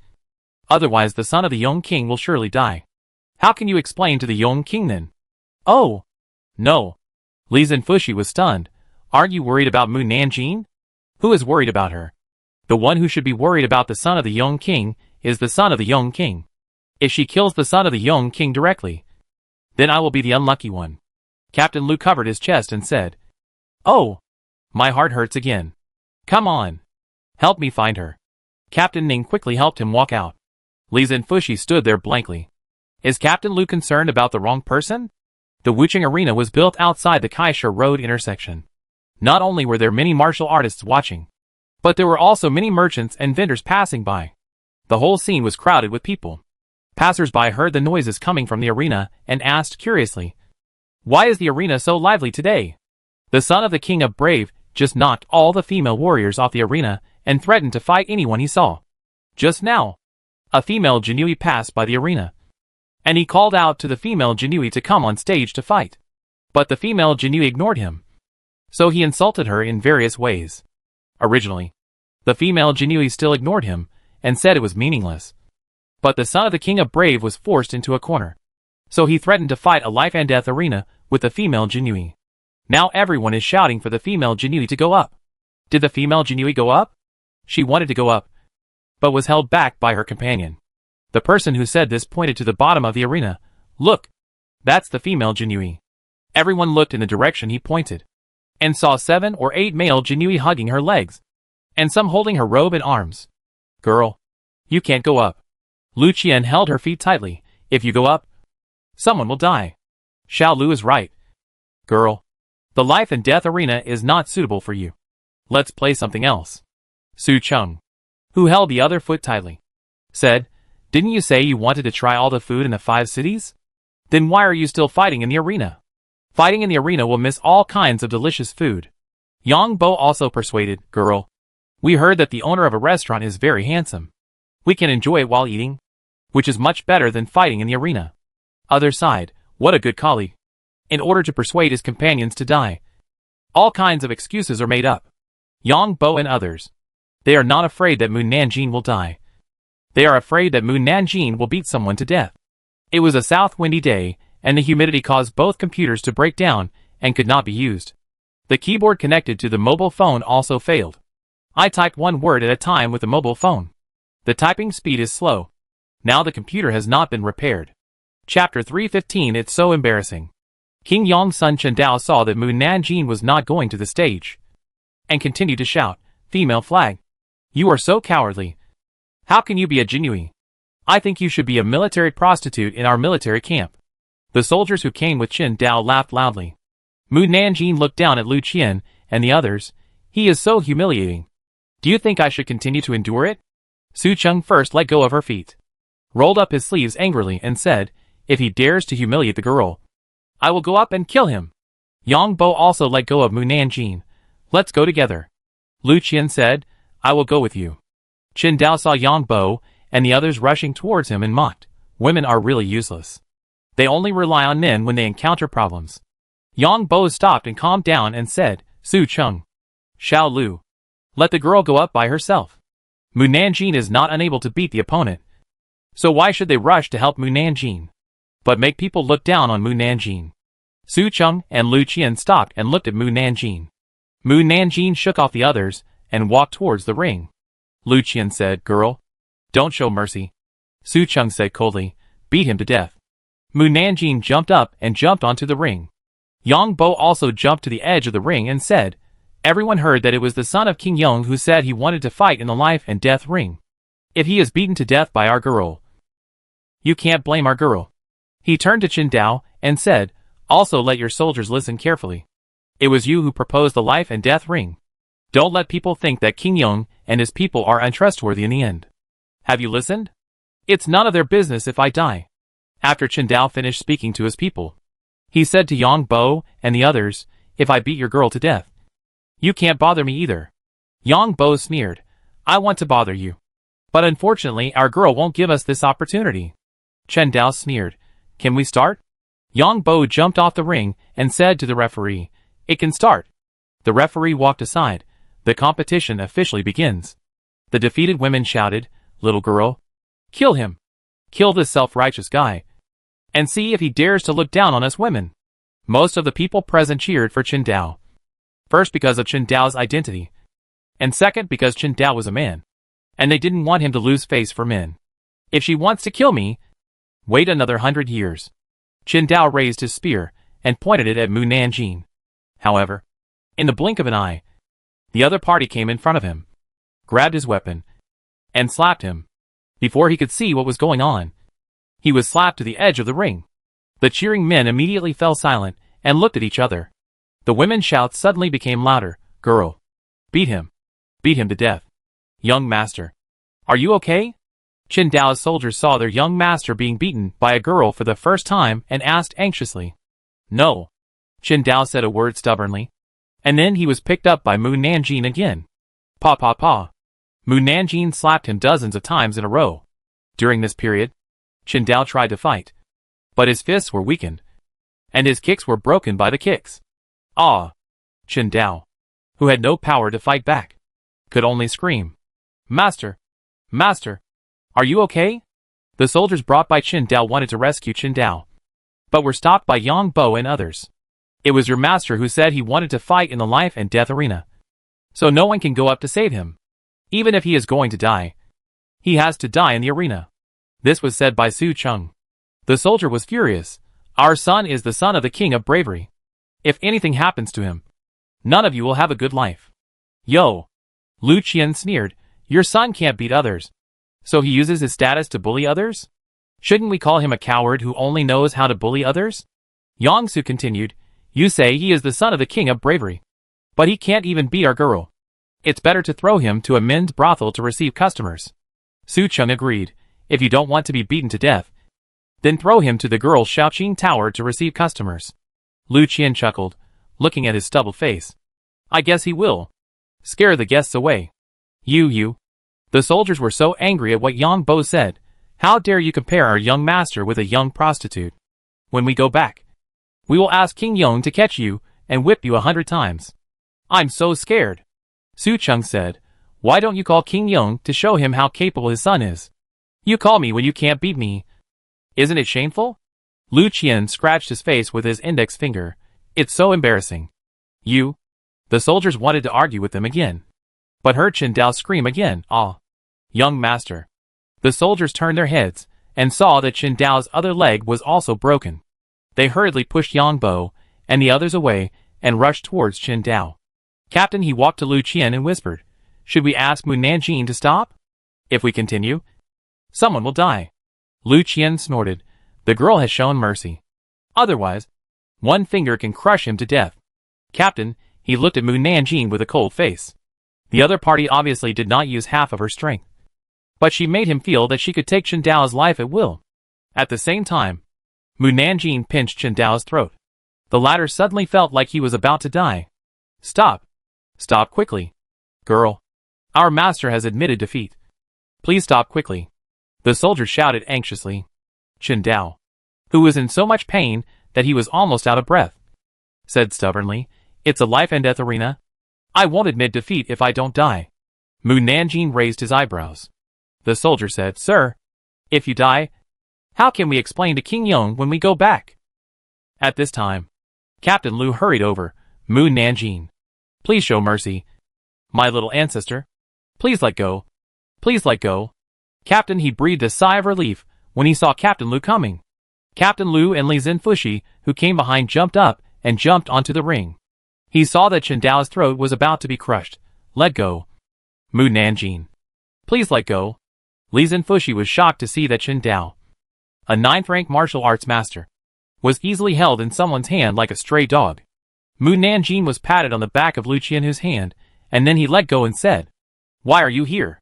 Lu Qianhu said righteously, "I'm here to give you justice." "Oh."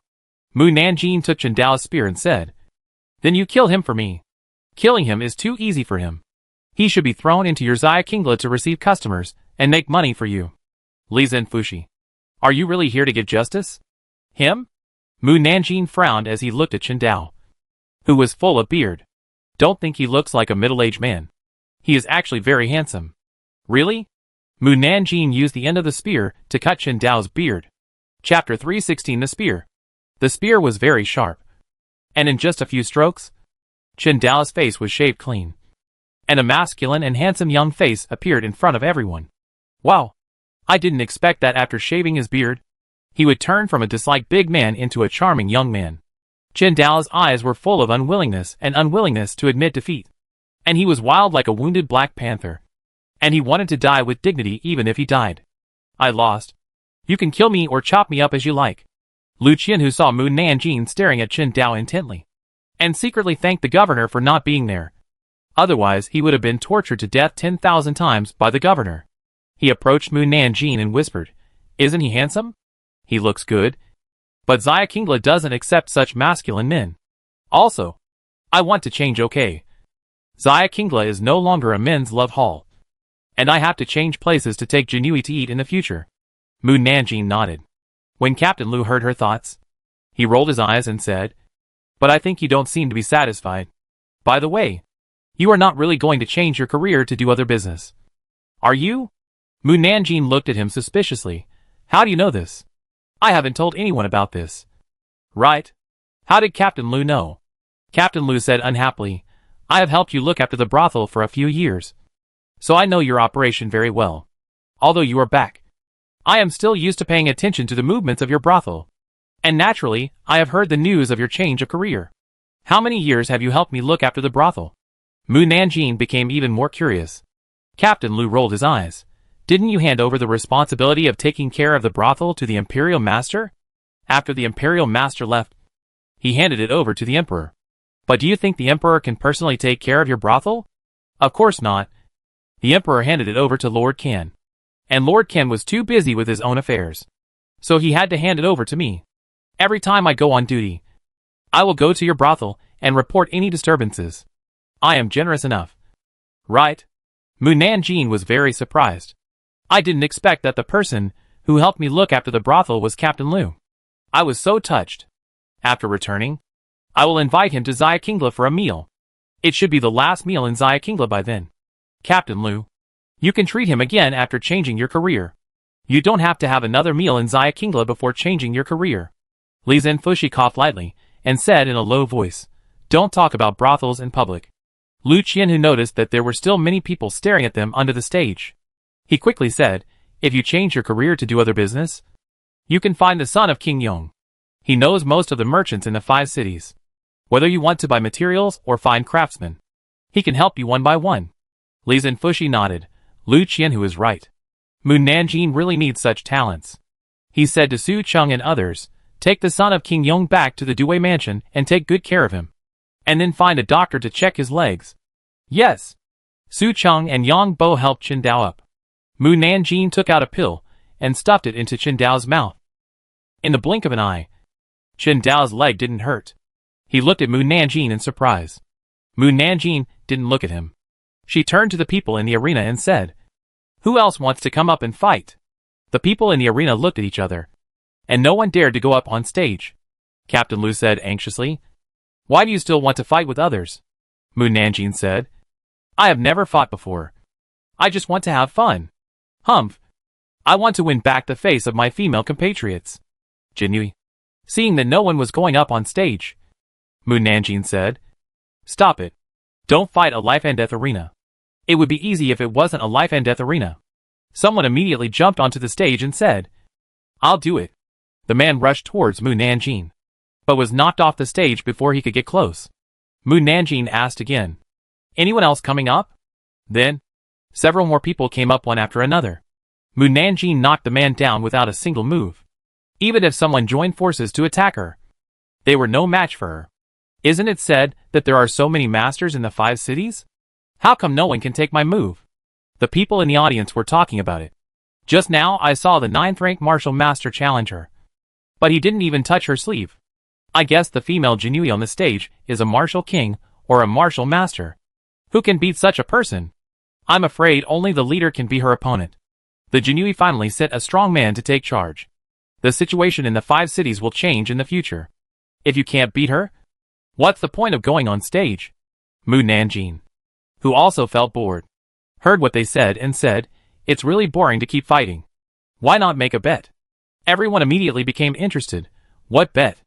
Mu Nanjing said, the loser can write down the name of the master you want to deal with, and throw it in the dark box. After the arena competition is over, we will go back to count the votes. The one with the most votes will be the target of the Jinui. But the premise is that the person is also in the 5 cities. At that moment, there was an uproar in the audience. The majority of people were excited, and only some people from the big gangs frowned. Li Zhenfushi quickly said to Lu Qianhu, she is so reckless. You don't care about it? Lu Qian thought for a while and said, she is not completely reckless. She is helping you to rectify the 5 cities. Anyway, the 5 cities are in chaos. So what if she is more chaotic? He relayed the governor's words to Li Zhenfushi. Li Zhenfushi. Someone asked Mu Nanjing, sir, what if you lose? If I lose, I will announce the person I will arrest tomorrow. Not only will I not arrest the other party, but I will also let the Jinui not intervene in the affairs for a month. Mu Nanjing glanced at the crowd. Those who don't want the Jinui to intervene in the affairs of the 5 cities can come and defeat me. Otherwise the people I catch will have a miserable fate. Everyone. Captain Lu ordered Captain Ning to prepare the pen, ink, paper, and inkstone, as well as the box. Mu Nanjing asked, who will come up first? Many warriors came up to challenge. Winning or losing doesn't matter to them now. The most important thing is that someone helped them get revenge. Therefore, everyone was happy to lose. Gradually, more and more people came up to the stage, and their clothes were very strange. But they all had one thing in common. That is, they wore cloaks and covered their faces so that people couldn't recognize who they were. And they admitted defeat directly when they came up to the stage, and then threw the written names into the box. Mu Nanjing narrowed his eyes at the box. The competition on the ring lasted until the afternoon. Back at the Due mansion, Li Zhenfu said to his men, go and count who has the most names. Yes. But Mu Nanjing said, no need. I already know who to catch tomorrow. Li Zhenfushi was surprised. Do you know who has more votes? I can arrest anyone I want. Do I need votes to decide? Writing the name is just a show. Li Zhenfushi. Chapter 317 The Sorrow of Not Having Strength. Mu Nanjing was just pretending. But someone took it seriously. After nightfall, countless shadows were running around in the Due mansion, just to see who would be the unlucky guy to be caught tomorrow. But they looked around but couldn't find the name of the person with the most votes. It was hard for the sleeping Jinui. They heard someone shouting, catch the thief.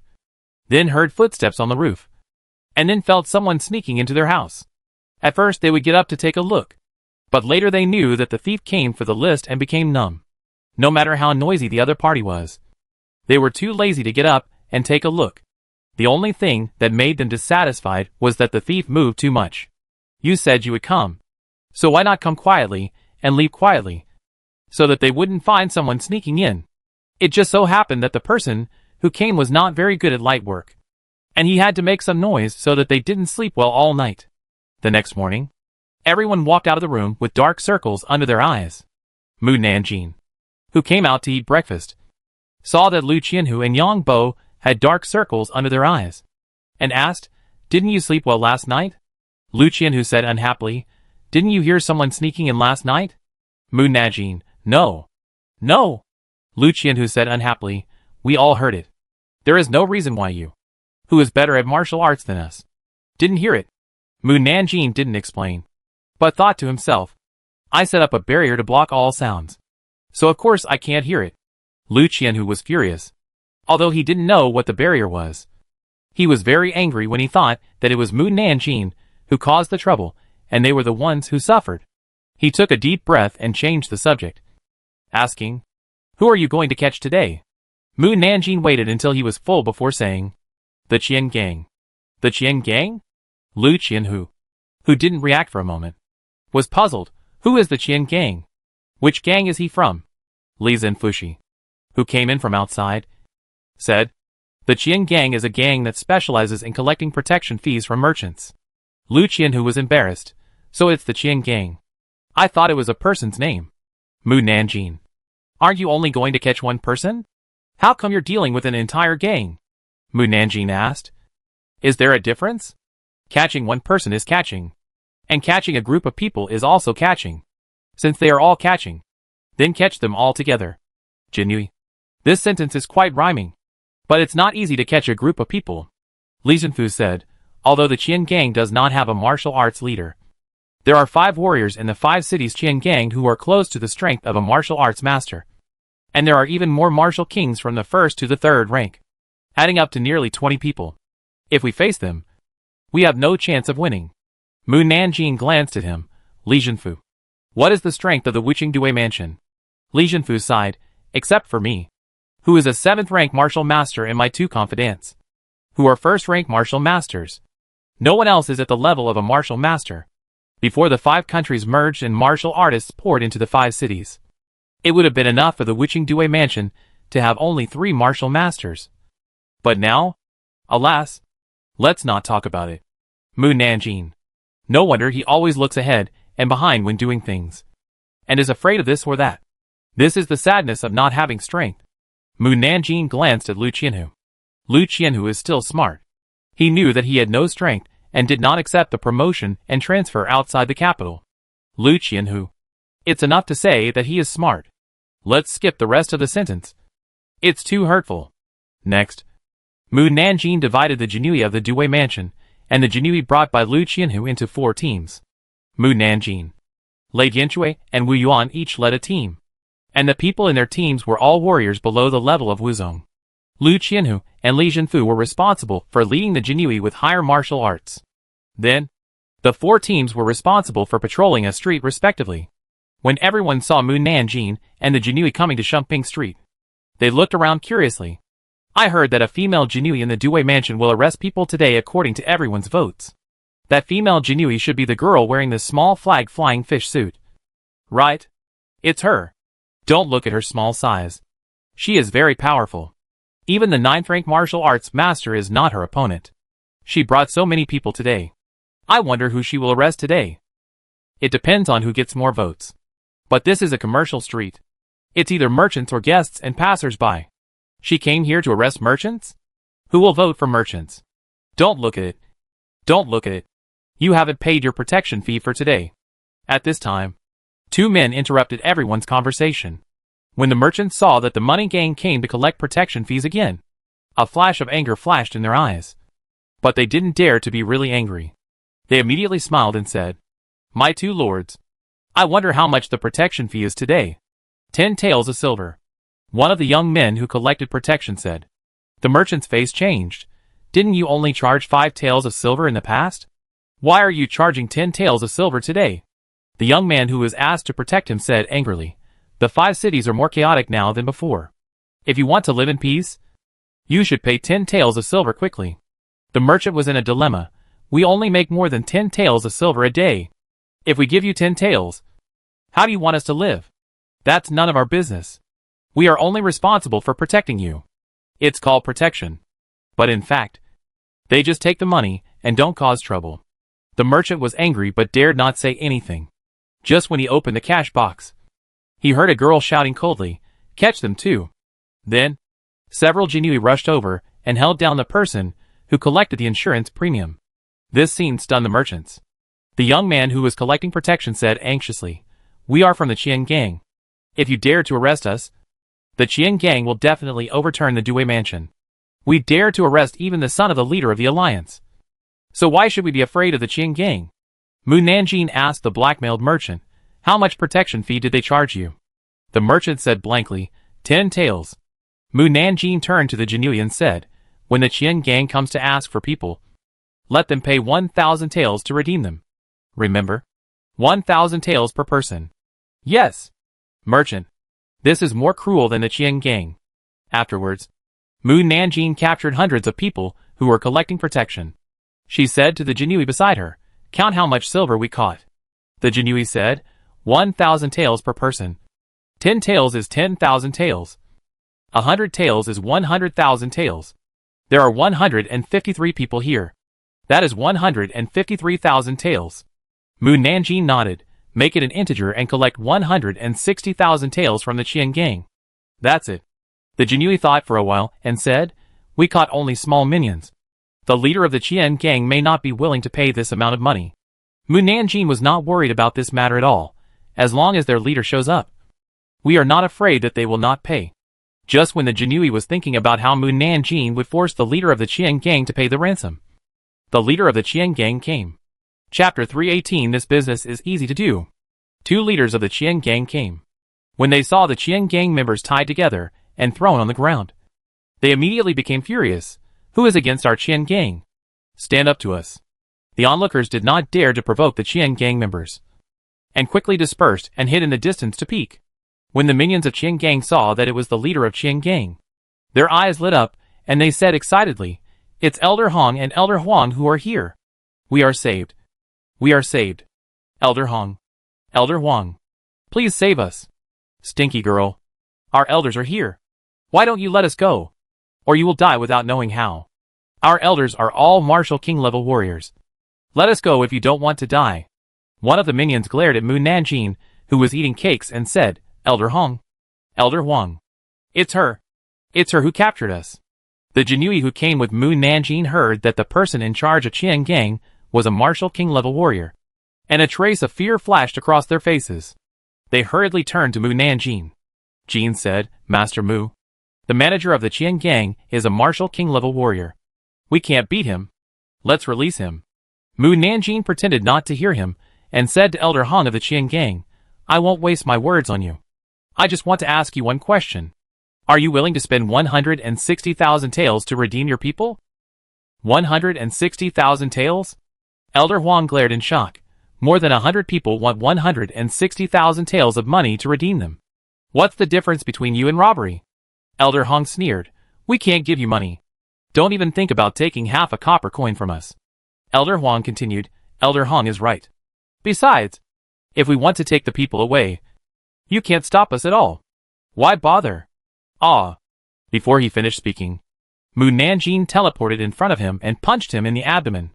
At the same time, she kicked Elder Hong in the face, so fast that no one could see how she did it. At that moment, Elder Huang and Elder Hong were knocked to the ground. One of them had his vertebrae broken, and the other had blood coming out of all 7 holes. In the blink of an eye, most of their lives were gone. So how could they have the strength to get up and fight with Mu Nanjing? The Jinui and the minions were dumbfounded when they saw this scene. It's really not a big deal. Just go straight to the fight. Mu Nanjing kicked the 2 elders a few more times to prevent them from dying, and she used a little less force. The 2 elders screamed in pain from the kicks, and the merchants and passers-by were stunned by her fierceness. Don't kick. Please don't kick." Elder Huang begged Mu Nanjing for mercy with his remaining strength. We give silver. Give silver to redeem the people." Mu Nanjing stopped. "If you had told me earlier that you would pay the silver, I wouldn't have had to kick you." 2 elders. Mu Nanjing sat back in his seat and said to the Jinui next to him, "Wait until they pay 360,000 taels, and then we'll let them go." 360,000 taels? Jinui kindly reminded, "Isn't it 160,000 taels?" Mu Nanjing asked him back, "Aren't the 2 elders human?" Each of them paid 100,000 taels, which adds up to 360,000 taels. Jinui, this business is easy to do. We made 360,000 taels in half a day. Elder Huang weakly propped himself up and said, We don't have that much silver. We have to find someone to get it." "Okay." Mu Nanjing casually pointed at a small follower and said, "You go back to get the silver, and call a few more people in charge." When the small follower heard her ask him to go back to get the silver, he immediately thought of going back to call more people to help. But he was stunned when he heard Mu Nanjing said this. Why? Why do you want to call a few more people in charge?" Mu Nanjing kindly answered him, "I can make more money. Everyone." The Jinui untied the rope of the small follower. The small follower hurriedly rode away. However, an hour passed, and the small follower did not come back. It was not until people from other streets came to Shimping Street to bring news that everyone knew that the people of the Qian gang had been arrested. The merchants cheered secretly, and cursed the people of the Qian gang for what they deserved. In the end, it was Mu Nanjing who personally forced the 2 elders to go back to the branch to get the silver bills to redeem the people. When Elder Huang gave the banknote to Mu Nanjing, he said unwillingly, "You are helping the merchants, right? But you can protect them for a while, but not for a lifetime. When you leave Wuqing, We will still ask them for protection money. Mu Nanjing glanced at him calmly. You can't ask for protection money from the dead.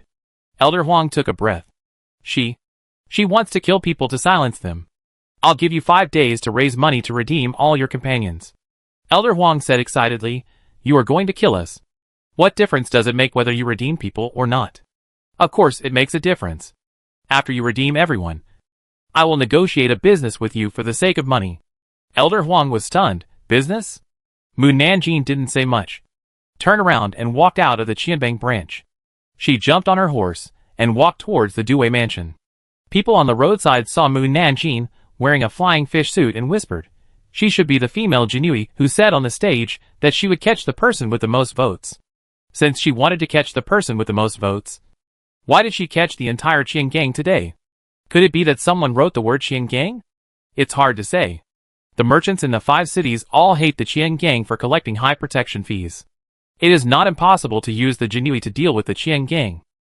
Didn't there many people wearing cloaks and covering their faces yesterday who challenged but directly admitted defeat? Maybe they were dressed as merchants. They really guessed it right. Mu Nanjing decided to deal with the Qiangang because she used her spiritual sense to see that people wearing cloaks and covering their faces wrote the word Qiangang. The Jinui did a good job. Merchants and hawkers don't have to pay protection fees in the future. Bullshit. If no one collects protection fees in the future, no one will protect stalls and shops. There will be more cases of stalls and shops being smashed. And merchants and hawkers will not get any benefits. Alas, if you want to blame someone, blame the chaos in witching. Will the lives of hawkers and merchants be even worse than before? Mu Nanjing listened silently to everyone's discussion. Just then, several familiar little figures quickly rushed into the alley next to them from the street in front. Mu Nanjing seemed to see Baihu and others, and quickly calmed down. When she looked carefully, she could not see the other party. She rode to the entrance of the alley, and the alley was empty. Did she see it wrong? Mu Nanjing released her spiritual sense to check the surrounding environment, but did not see a few little brats. I must have seen it wrong. Baihu and others could not have come to Wuqing. Mu Nanjing retracted her spiritual sense and rode away. After she walked away, 5 little kids came out from under the stall at the entrance of the alley. Chapter 319, It's the same as saying nothing. Baihu looked at the direction where Mu Nanjing left, patted his chest and said, almost seen by mother. Han Dun raised his chin proudly. If I hadn't been fast and hidden, we would have been discovered by mother. Baihu snorted. It should be thanks to Bai Zai's barrier.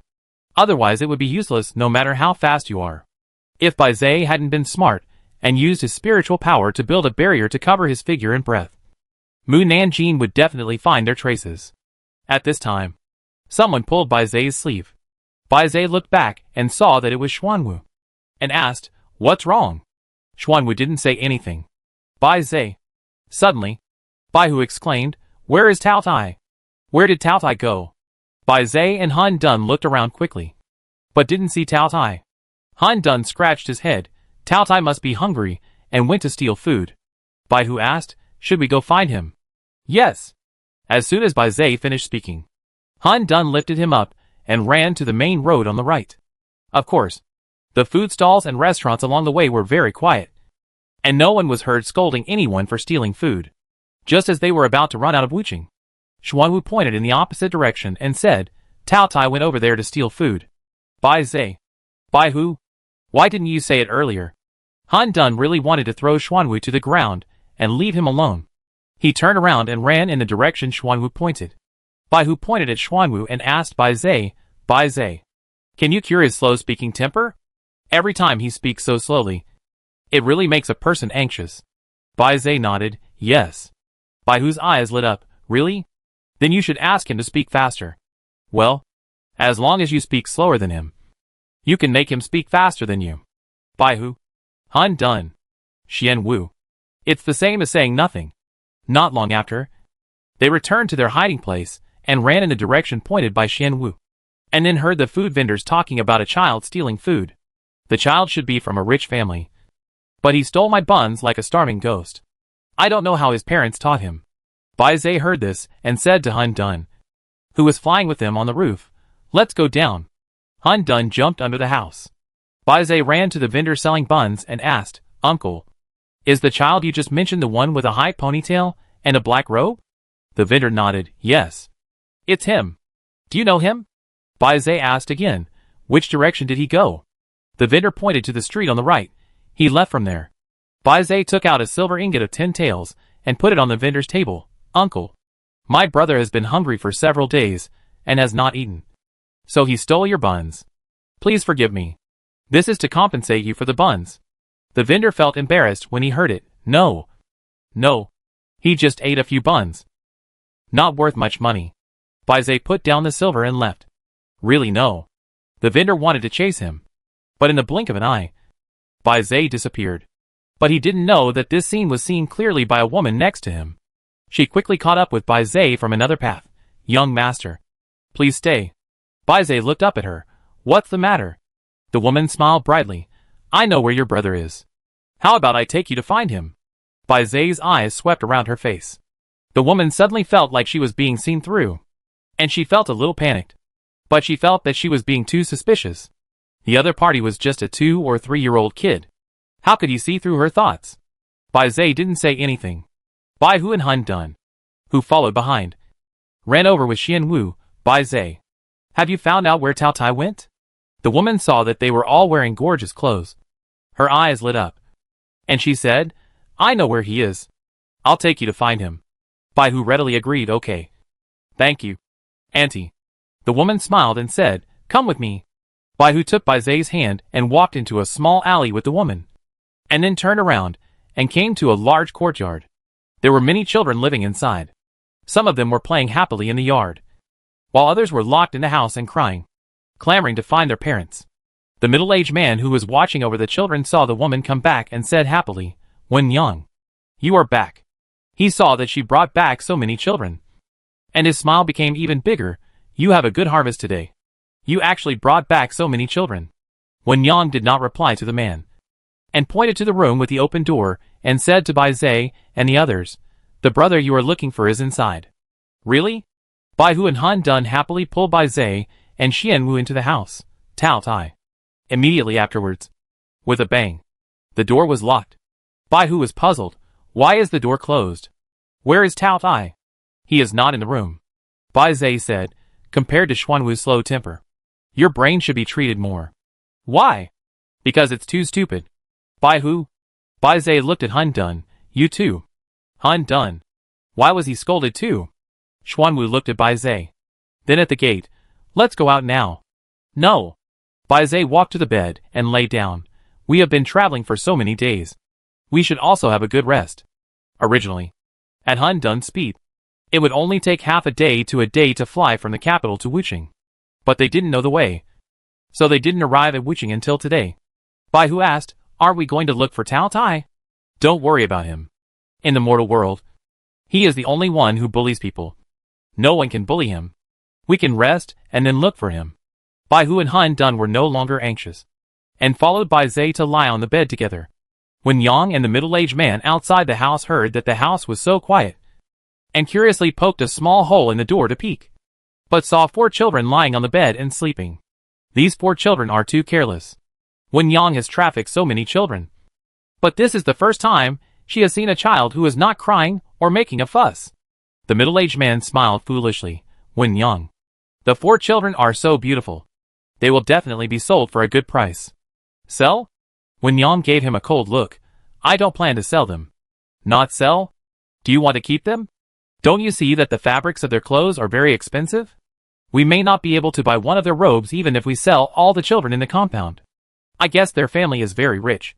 So we need to find out who their parents are, and then ask their parents for a ransom, which will definitely be much more than what we used to earn. The middle-aged man smiled foolishly. Listen to Wen Yang.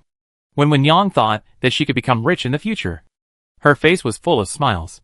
While they were trying their best to trick Bai Zai and the others into talking, Elder Hong from the Qian gang came to the Due mansion with over 1 million taels of silver. Chapter 320. This is a poisonous move. Li Zhenfushi and Lu Baihu stared at the dozens of boxes of silver. Elder Hong said to Mu Nanjing, Elder Huang is still recovering from his injuries, so I will come to redeem him. Redeem him? Li Zhenfushi asked hurriedly. What do you mean by redeem? You are not going to redeem all the people of Qian gang. Are you? What else? Mu Nanjing asked him back. Let the Due mansion support them forever? Or chop off their heads? The crime committed by Qian Gang was not a capital crime. Even if they were to be beheaded, at most the head of the manager would be chopped off. What should be done with the others? Send them to work as laborers for the government? In that case, it would be better to let them redeem the people, and then let them work for the court. Li Jinfu also understood that redeeming people was the best way, after all. This is the person we worked so hard to capture. And he was redeemed so easily. Easily? Mu Nanjing asked calmly. Can Li Jinfu easily come up with more than 1 million taels of silver? In the eyes of others, more than 1 million taels is a large sum of money. And it is not something that can be taken out casually. Li Jinfu was ashamed. I just think this is letting the tiger go back to the mountain. Lu Qianhu looked at Elder Hong and sneered. After this incident, I believe that the Qian Gang will not dare to collect protection fees at will. Elder Hong. Indeed, they dare not. At least before Mu Nanjing left. They certainly did not dare to collect protection fees again. Collect? Mu Nanjing said firmly. We have to continue to collect. Ah? Elder Hong looked at Mu Nanjing in a daze. Did he hear it wrong? Will the Qian Gang collect protection fees in the future? Li Jinfu and Lu Qianhu were also stunned. This is the business I want to discuss with the Hong Gang. Mu Nanjing invited Elder Hong to take a seat. Elder Hong looked at the chair but hesitated to sit down. As if there were nails on it that would hurt his buttocks. Is this a trap? Puff. Wu Yuan couldn't help but laugh. This scene reminded him of the evil cultivators, who had been tricked by Mu Nanjing several times. Mu Nanjing didn't care whether Elder Hong sat down or not. And continued, in the future, the Qian Gang can continue to collect protection fees. But each shop can only collect 10 copper coins per day. And small stalls can collect 1 copper coin per day. If the people setting up small stalls or street stalls are old, young women and children, they cannot be charged protection fees. But you also have the responsibility to protect them. 10 copper coins. Elder Hong said excitedly. 10 copper coins can't support the entire Qian Gang. That's because you didn't use the right method. Originally, only 10 people were sent to collect protection and be responsible for protecting the people on a street. But you insisted on using more than 100 people, which is equivalent to supporting idle people. Without more than 100 people, the place can't be controlled. Mu Nanjing sneered. If there is a manager who is also patrolling, can the place be controlled? If you want to blame someone, blame you for being idle. Elder Hong was speechless. After you receive the money, you have to hand over 30% to the government. 30%? Elder Hong's eyes widened. Aren't we helping the government to make money? Cooperating with the government will benefit you a lot. First, the government will not arrest you again. And you can collect protection fees without worry. Second, your Qian Gang can also collect protection fees from other towns in Dacian Kingdom. And others cannot compete with you for business, which is equivalent to you monopolizing this industry. Elder Hong's eyes suddenly lit up. If the entire Dacian Kingdom is charged with protection fees by their money gang, then even if they only charge 1 copper coin per store per day, they can still make more money than before. Even if they give 30% of the profit to the government, they can still make a lot of money. He asked excitedly, can we really collect protection fees from all towns? But you are only a 7th rank Jinui. How can you hand over the protection fees of all the towns in the Dacian Kingdom to us? You don't have to worry about this matter.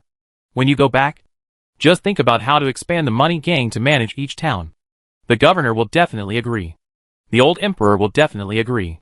Now the government is short of people. Someone helps protect the people. And there is money to be made. Only a fool would not agree. Elder Hong looked at Mu Nanjing sitting in the main seat.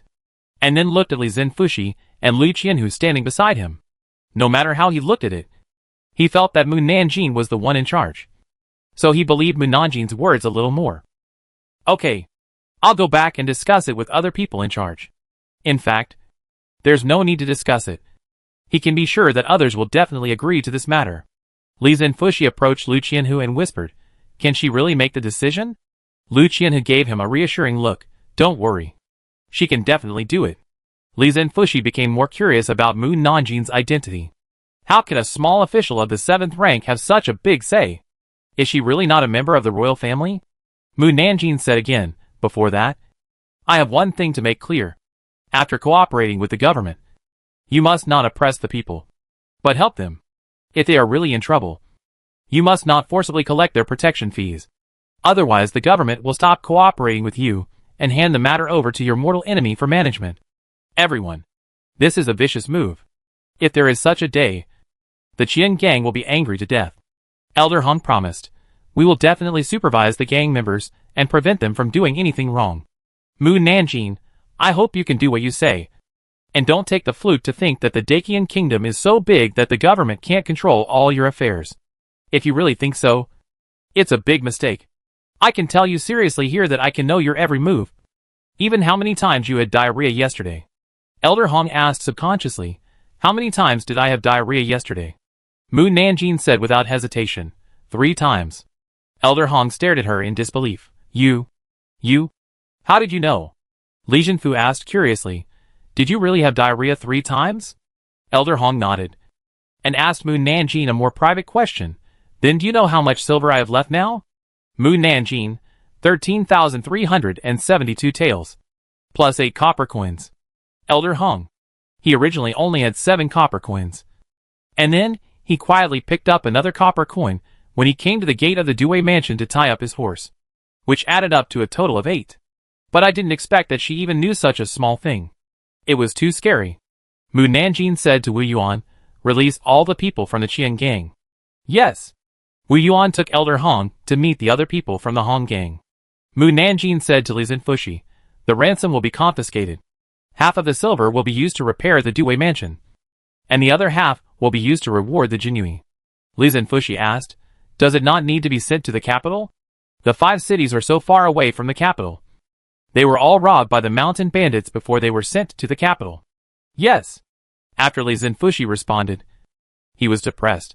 What is he doing as a 4th rank official to a 7th rank official? It makes him look like a subordinate who has to obey her orders. Mu Nanjing said to Lu Qianhu again, send a pigeon to the governor to tell him about the protection fee. Lu Qianhu replied, yes. After agreeing, he was also depressed with Li Zinfushi.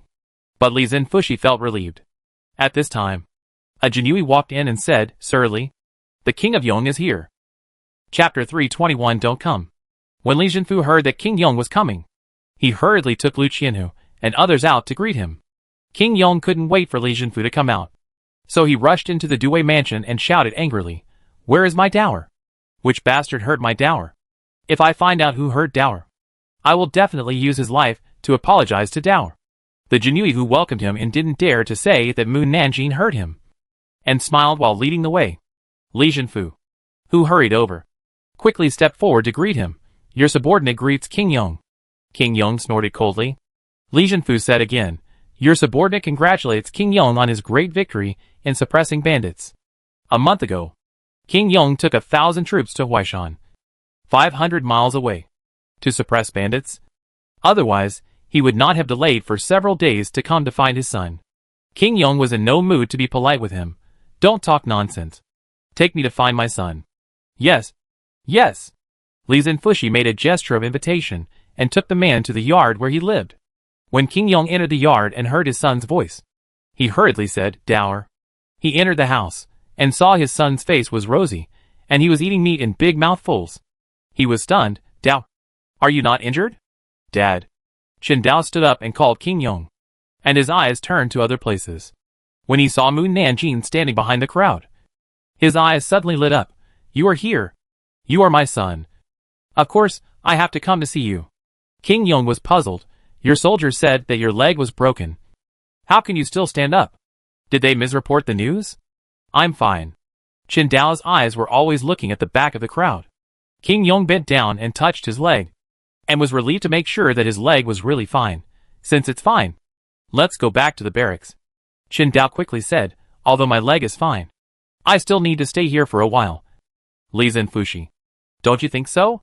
Li Zinfushi, who was suddenly called, was stunned.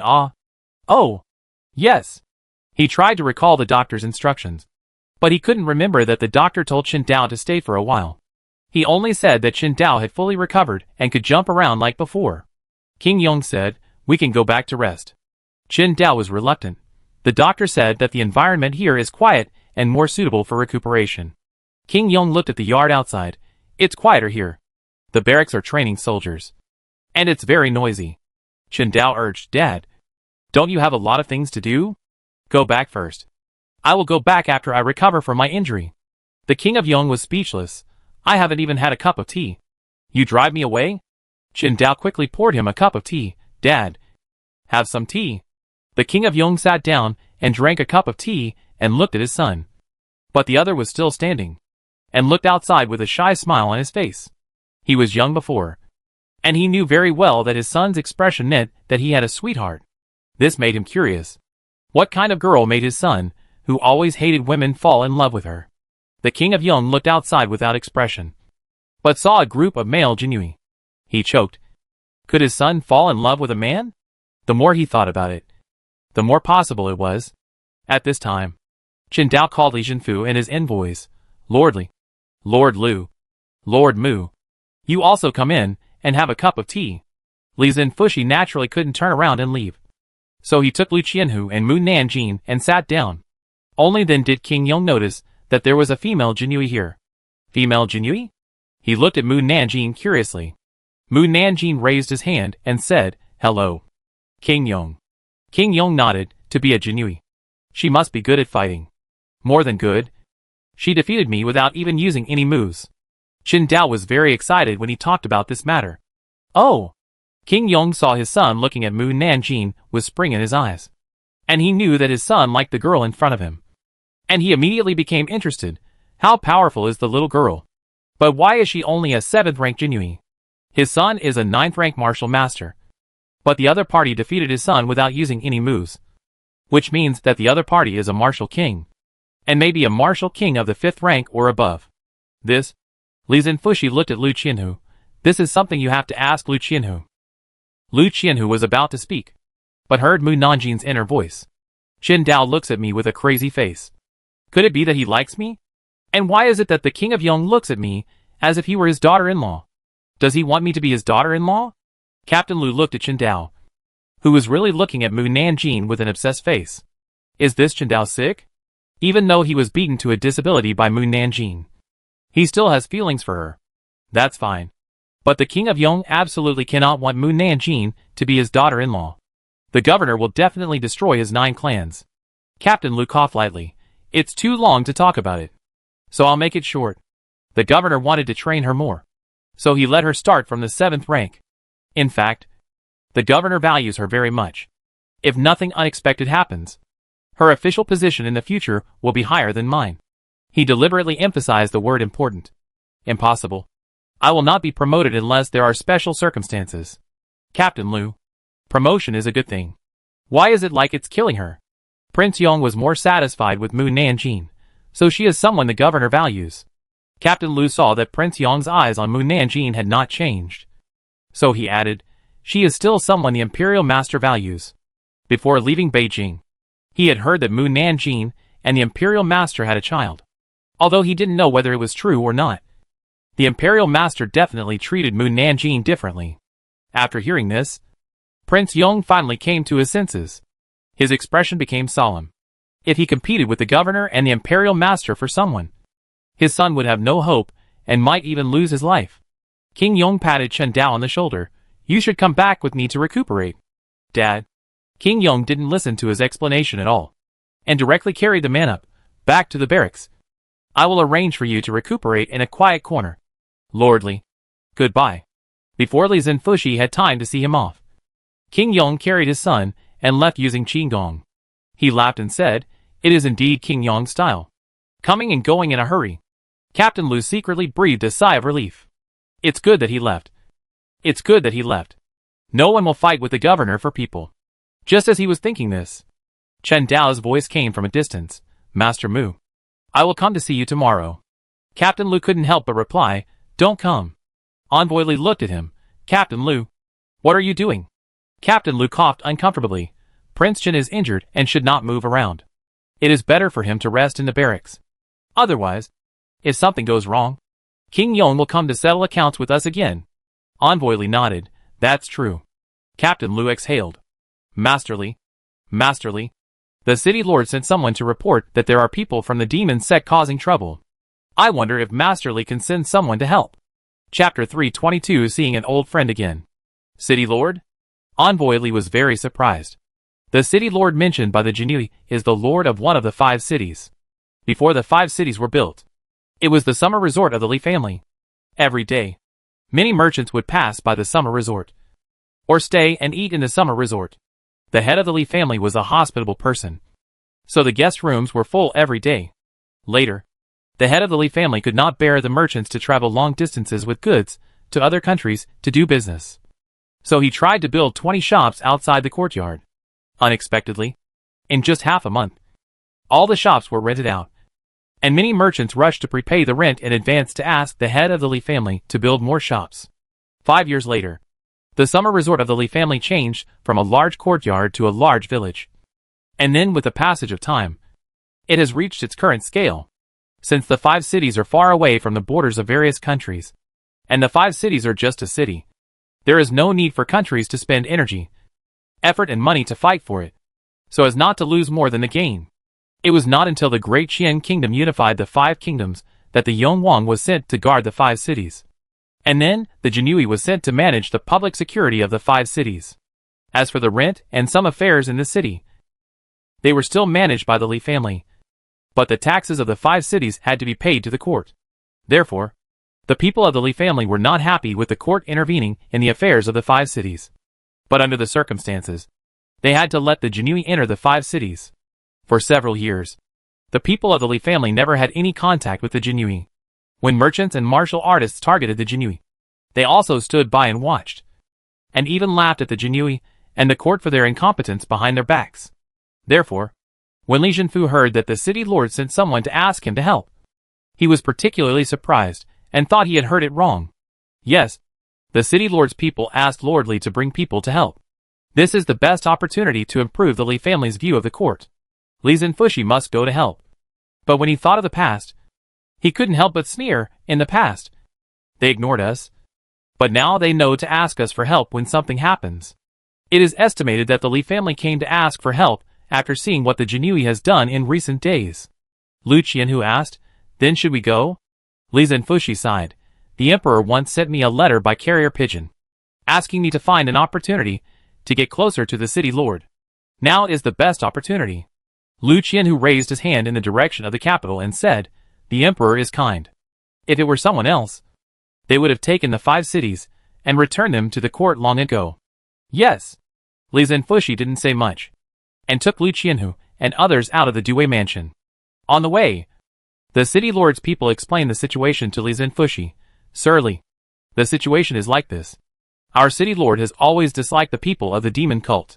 After discovering that the demon cult also rented a shop in the city to do business, he issued an expulsion order. The demon cult came to the city lord's mansion to make trouble because they didn't want to leave. If it was other demon cults, it would be fine. Our city lord's mansion could deal with it. But the demon cult that came today is different. There are more than 100 9th grade martial kings alone, and their leader is even more unfathomable. Our mansion lord guessed that the leader's strength may have reached the 9th grade martial honor or martial saint strength." Martial honor? Martial saint? Li Zhenfushi smacked his lips. There is such a powerful person among the demon cult leaders? Why haven't I heard of this before? Lu Qianhu was also shocked. But when he thought of the governor saying that Mu Nanjing could beat the martial god, he didn't have to worry. The people in the city lord's mansion said, "It is said that the demon cult leader never cares about things, and only likes to travel and practice in seclusion. This time he happened to come to Wuqing for a visit, but he didn't expect to encounter the expulsion of his own demon sect. So he went to our city lord to argue. And then, he didn't continue. Everyone can guess that the demon sect leader fought with the city lord and others after a disagreement." Hum. Lu Qianhu and others heard Mu Nanjing's hum and looked at her. "What's wrong? Why did she hum suddenly? Are you dissatisfied with the demon sect leader's behavior?" It could have been discussed properly. But the city lord hated evil and fought without saying a word when he saw the demon sect leader. It was also because the city lord was too self-righteous. He thought that he had defeated several demon sect leaders, and thought that the current demon sect leader would also be defeated by him. So he fought with the other party. But he didn't know that he kicked the iron plate. Genie guards. I didn't expect that the city lord would take action first. To be honest, what happened today was all due to the city lord's ambition. He wanted to gain prestige in the martial arts world by defeating the demon cult, and thus become the leader of the unified martial arts world. Lu Qianhu sneered. No wonder the emperor offered all kinds of tempting conditions. And the city lord was unwilling to become a government official. So he wanted to become the leader of the martial arts world. The leader of the martial arts world is not only free, but also equivalent to half of the emperor in the martial arts world. As long as he gives an order, most of the martial arts people will obey the leader's order. Hee hee. I will see an old acquaintance again later. I wonder what he has become now. I am really looking forward to it. Old acquaintance? Lu Qianhu and Lu Qian looked at each other. Who is it? Lu Qian and the others shook their heads slightly, indicating that they didn't know. Mu Nanjin's old acquaintances don't mean they will know each other. The Due mansion is not far from the city lord's mansion. It takes less than 2/4 of an hour to get there by horseback. At this time, hundreds of people from the demon cult surrounded the city lord's mansion and shouted, "City Lordly, weren't you very impressive just now? Why do you become a coward when you see our leader? If you have the guts, come out and fight with our leader again. If our leader loses, he will immediately take his people away from the 5 cities, and never set foot in the 5 cities. If you lose, the city lord will be replaced by someone else. If City Lordly loses, our leader will be replaced as the city lord. He will definitely do a better job than you. Hey, why are the Jinui here? Do I need to ask? It must be the city lord's people who called them here. When did the Jinui and the city lord's mansion collude with each other? In the past, when the Jinui got into trouble, the city lord's mansion didn't help. Now they are rushing to help the city lord's mansion. It's really a waste of time. All the subordinates of Li Zinfushi also had a gloomy face. When they were chased by martial artists, the city lord's mansion never lent a hand.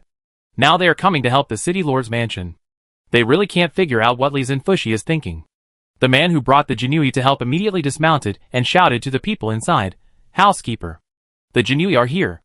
The people in the mansion heard this, climbed up the wall and took a look, and ordered the door to be opened only after they confirmed that the Jinui were really here. The passers-by hiding in the distance whispered, "The city lord is not afraid of the demon cult. So he called the Jinui to help? It seems that the city lord has kicked the iron plate this time." At this time, the elders of the city lord's mansion came out to greet him.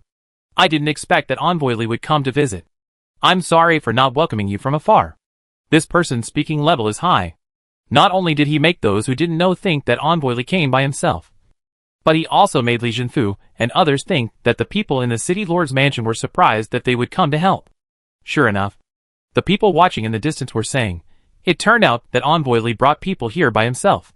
The elder made a gesture to Envoy Li to invite him. "Lordly, please come in." Envoy Li nodded. Then, a deep voice came from the demon cult sedan chair. "Elder Li, why don't you invite me in to sit down?" Chapter 323. Great job. When Elder Chung heard the voice in the sedan chair, he suddenly put away his smile and said solemnly, "Our city lord's mansion cannot accommodate a big Buddha like you. The leader should not condescend to enter our city lord's mansion.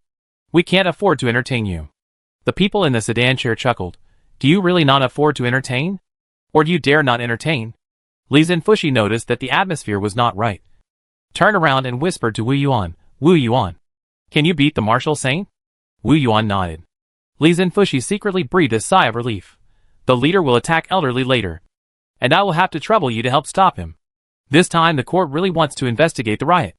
Otherwise it would not send so many masters to help." Wu Yuan nodded again. Su Chung behind the Jinui whispered to Yang Bo, "Do you feel that the voice in the sedan chair is familiar?" Yang Bo nodded. Elder Li suppressed his anger and said, "We in the city lord's mansion have never been afraid of anyone." "Really?" As soon as the man in the sedan finished speaking, the 5 elders of the demon cult immediately attacked Elder Li. Elder Li's face changed drastically. The people who attacked him were all warriors at the level of martial king.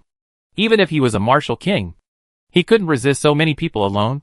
He didn't have the face to ask for help in front of so many outsiders.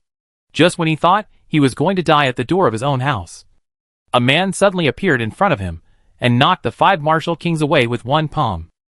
The elders of the demon cult screamed and fell heavily to the ground. The other demon cults were frightened by this scene and couldn't help but take a step back. Elder Li was relieved when he saw that the person standing in front of him was the Jinui. "Thank you for saving me, sir." The person in the sedan slightly put away his smile and threw the fan in his hand towards Wu Yuan. Wu Yuan quickly turned around and pinched the fan with 2 fingers and shot it back in the direction it came from. The person in the sedan sensed a strong force in the fan and immediately broke out of the top. At the same time, the fan hit the sedan. With a bang, the sedan was blown into powder. Wu Yuan teleported to the person who flew out of the sedan. And when he saw who the other person was, he was stunned for a moment. The other person was also stunned for a moment and whispered, "Senior Wu." Wu Yuan quickly retreated to the front of Li Zhenfushi. Lu Qian saw the face of the leader of the demon cult and said excitedly, He is not. Lu Qian, who came back to his senses and turned his head and said, "Shut up." "Oh." Lu Qian quickly shut his mouth, but still couldn't help whispering to Yang Bo and the others, "Isn't he Xu Xiao?" Yang Bo and Su Cheng nodded. Lu Qian was ashamed. No wonder the voice sounded so familiar. They hadn't seen each other for so many years, so they didn't connect Xu Xiao with him the moment they heard the voice. Moreover, Xu Xiao disappeared after leaving the capital. They thought Xu Xiao had left the demon cult and lived in seclusion somewhere. Xu Xiao landed on the gate of the city lord's mansion, looking down at the people below, and quickly shuttled among the Jinui with anxious eyes. Wu Yuan, who left with Mu Nanjing, came back, and Mu Nanjing should also come back. Then, his eyes stopped at the only little girl in the Jinui, and his eyes suddenly brightened. She really came back. She finally came back. Xu Xiao flew towards Mu Nanjing happily, and was about to land in front of her. Suddenly, he remembered that it was not the time to recognize each other, and hurriedly stepped on the face of the person next to him, using the force to fly far away, and let the people of the demon cult leave with him. Lu Qian, whose face was stepped on by him, was so angry that he trembled all over. "You are really good." Li Zhenfu looked at Lu Qian, who was shoe prints on his face, and asked with concern, "Lu Qian, are you okay?" Lu Qian wiped his face and gritted his teeth and said, "I'm fine." Li Zhenfu, he doesn't look like he's okay. The onlookers were surprised and asked, "Did the people from the demon cult just leave like that?"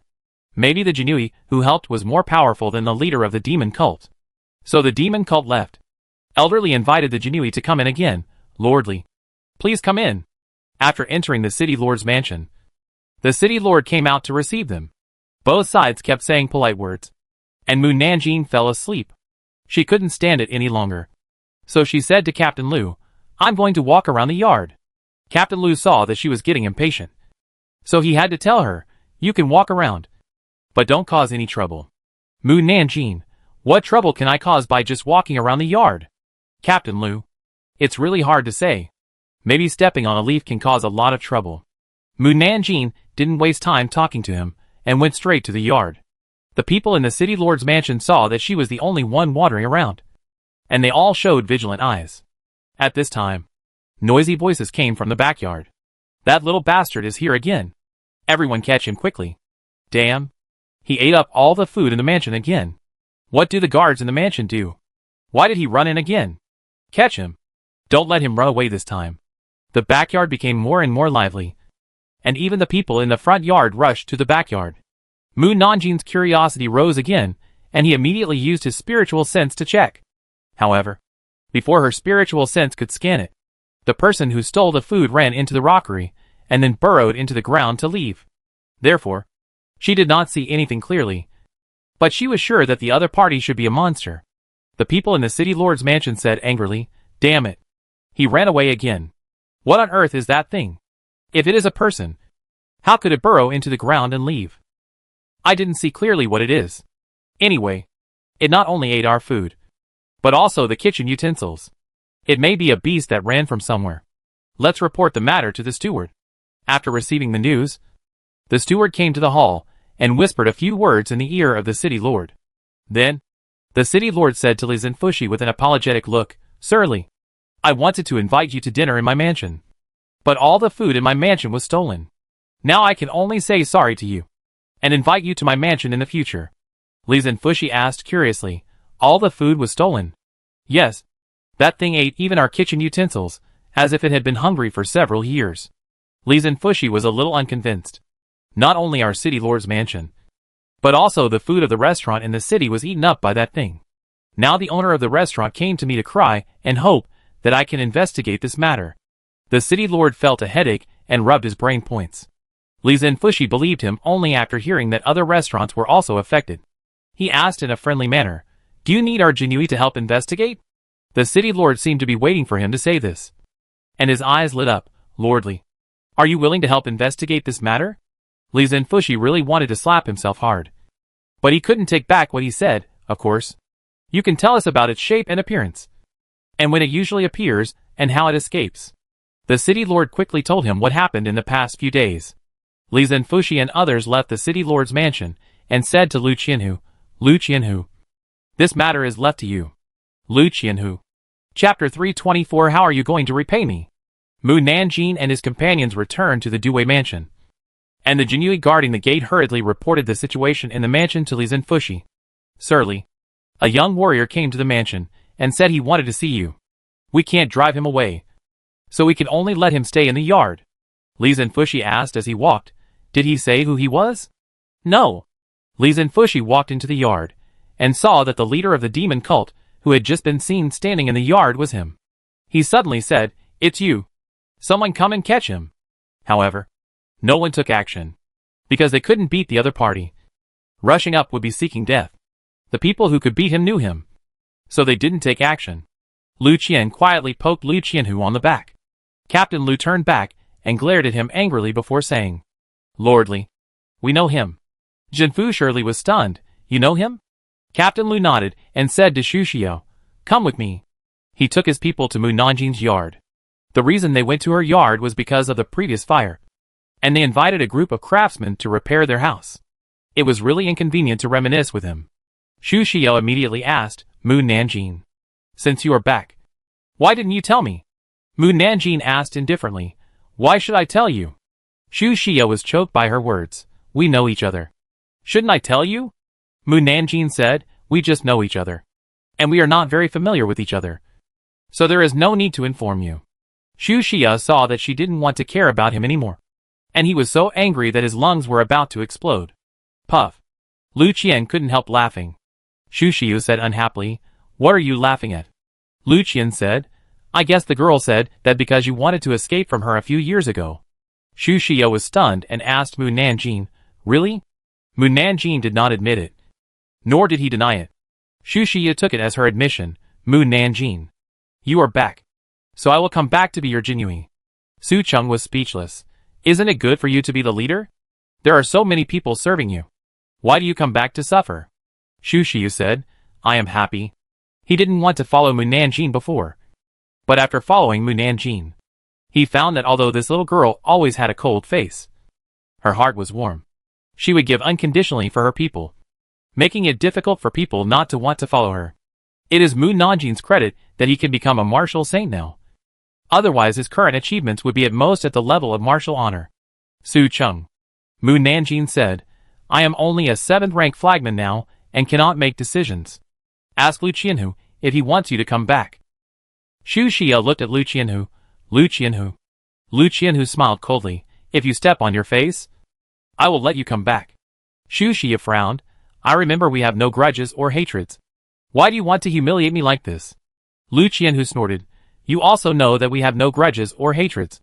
But you stepped on my face so majestically before. And you look particularly happy. Xu Xiao had no impression. He asked others, Did I step on Lu Qianhu's face? Everyone nodded in unison. Lu Qian said, You also left a footprint on his face.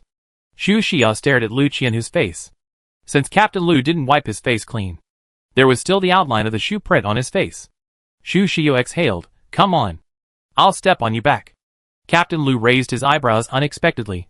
Are you sure you want to step on my face in order to join the Jinui? Xu Xiao nodded. Captain Lu.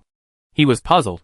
What kind of charm did Mu Nanjing have that made a high and mighty demon cult leader willing to be stepped on by him? Captain Lu snorted again. Forget it. He was angry. But he didn't really want to step on the other person's face. Besides, the other party was willing to put down his status and let him step on it, which was the most sincere apology for him. You can come back if you want to, but you have to start from the 9th rank Jinui. Okay. Xu Xiao's previous rank was not high, so it didn't matter which official rank he started from, as long as he could be with Mu Nanjing. Lu Qianhu said, This is not the capital. We can't give you the clothes of the Jinui. Also, the house here is burned down. There is no place for you to stay. You can only go back to your own place to live for a while. Xu Xia glanced at the backyard where there was banging and banging, and nodded. I will come again tomorrow. Lu Qian, who looked at his gorgeous clothes and told him, come in ordinary clothes tomorrow. Yes. Xu Xia left the Dui mansion and returned to the demon sect. The elders quickly surrounded him. Master, why do we have to evacuate? After the evacuation, the master disappeared until now. Xu Xia said honestly, I am not the opponent of that man. The elders looked at him in disbelief. Is the strength of the Jinui stronger than the master? Xu Xia nodded. The elder was puzzled, but you haven't fought. How do you know that the other party is stronger than you?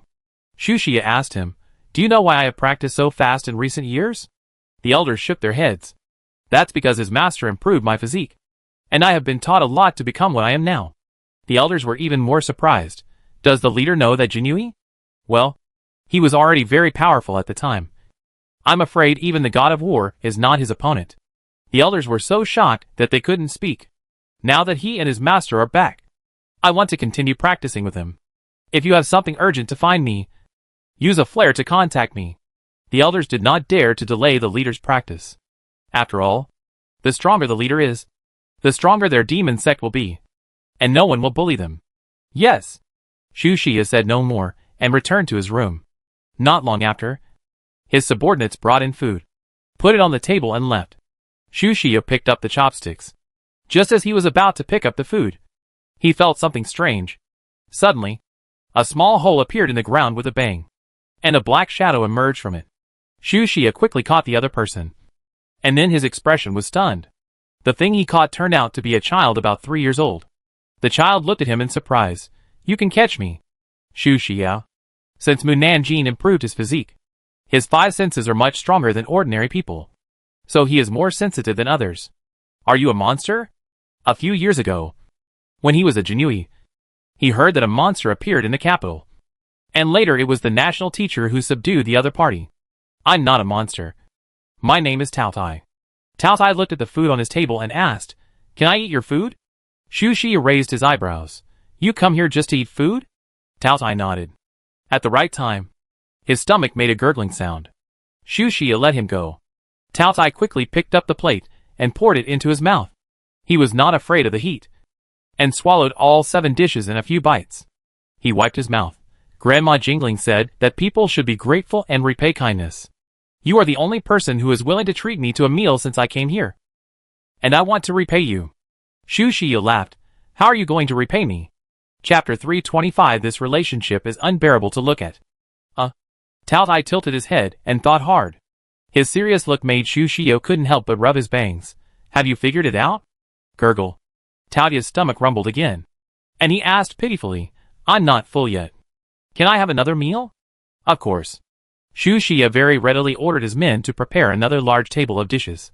It happened that the elders had not eaten, so the cook brought all the elders' meals to Xu Xia's room.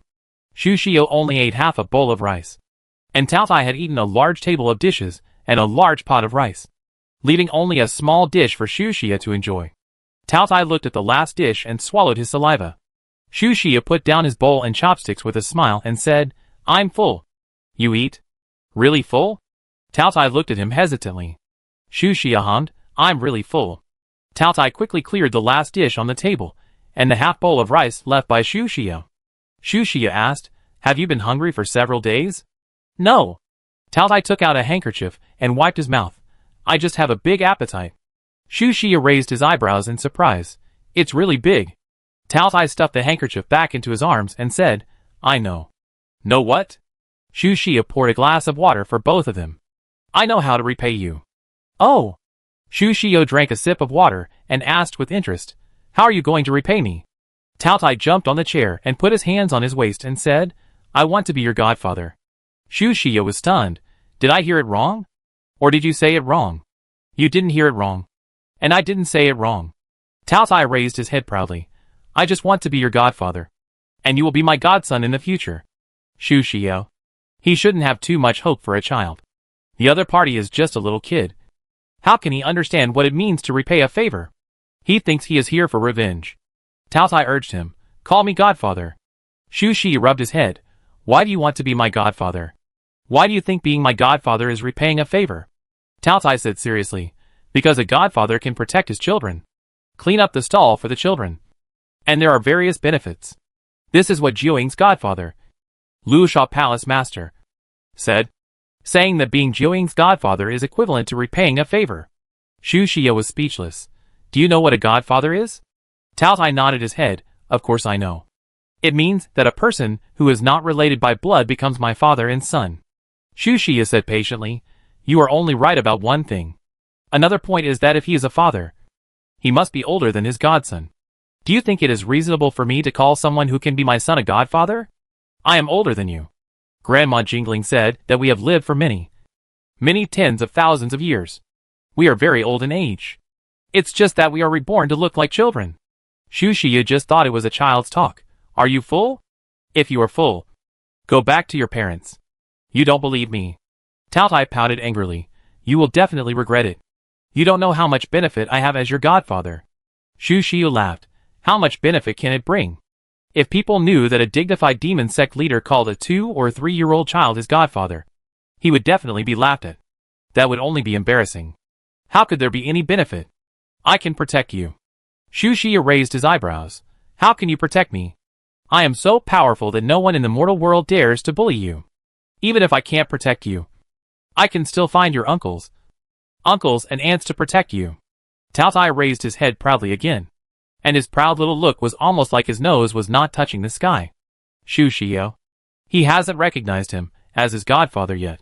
He has already found a bunch of uncles and aunts for him. Seeing that his words did not impress the other party, Tao Tai thought for a while and said, can I teach you how to cultivate immortality? Xu Xia was puzzled. What kind of cultivation? Cultivation of immortality is much more powerful than your martial arts. They can fly into the sky and hide in the ground. Fly into the sky and hide in the ground. Xu Xia thought of Wu Yuan. Can he fly with a sword? Could it be that the other party is a cultivator to be so powerful? And is Mu Nanjing also a cultivator? Xu Xia pointed to the hole in the ground.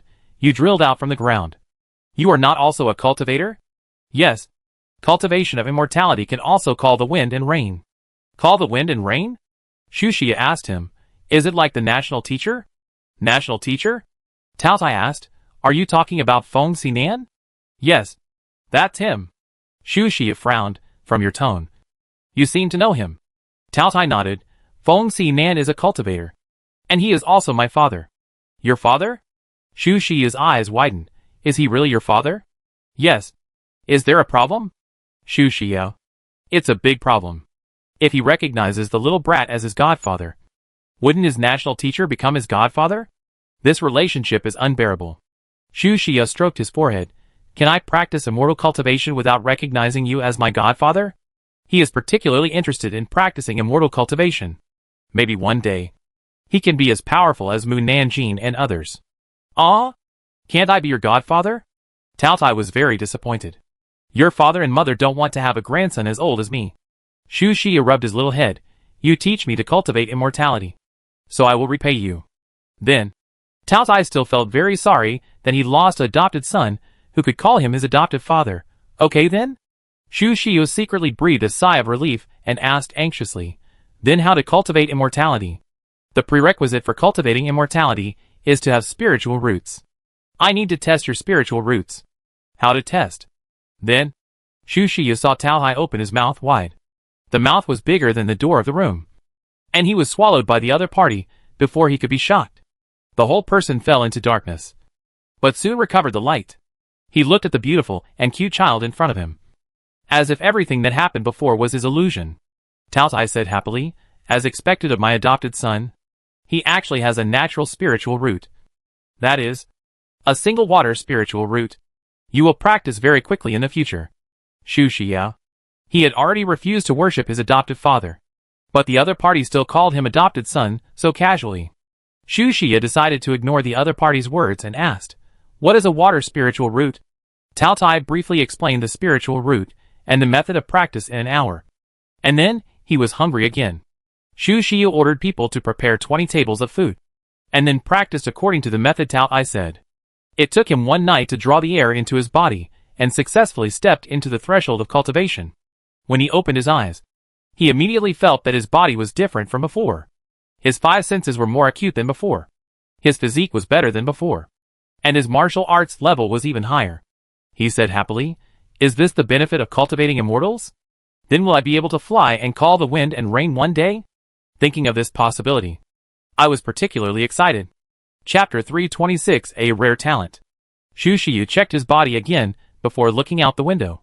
The sky outside was gradually getting brighter. He remembered that he had to report to the Due mansion today, so he didn't dare to delay. He hurriedly changed into ordinary clothes and walked out of the room. The elder saw him coming out and said quickly, "Master, the child you brought back is too greedy. He has been eating since last night and has not stopped. The cooks are exhausted, so they had to let the cooks go to rest first. The child ran away when he saw that there was no food. We couldn't catch him back no matter how hard we chased him. He ran away?" Xu Xiu thought that the other party regarded him as an adopted son, and stroked his forehead and said he should come back. "You just need to hire a few more cooks to prepare more meals." "Yes." Xu Xiu said no more and hurried to the Due mansion. Lu Qian, who saw him coming, and snorted, "I thought you were not coming." Xu Xiu saw that they were about to go out and asked, "Where are you going now?" "We are going to catch a..." Lu Qian, who was not sure what he was going to catch. "A wild beast." "Wild beast?" Xu Xiu's eyes flashed with doubt. "What wild beast?" "I don't know." Lu Qian, who was particularly annoyed when he thought of this matter. "In short, all thieves who steal food should be caught." This made Xu Xiu inexplicably think of Tao Tai. He glanced at the other Jinui, but did not see Mu Nanjing. Where are Mu Nanjing and Senior Wu?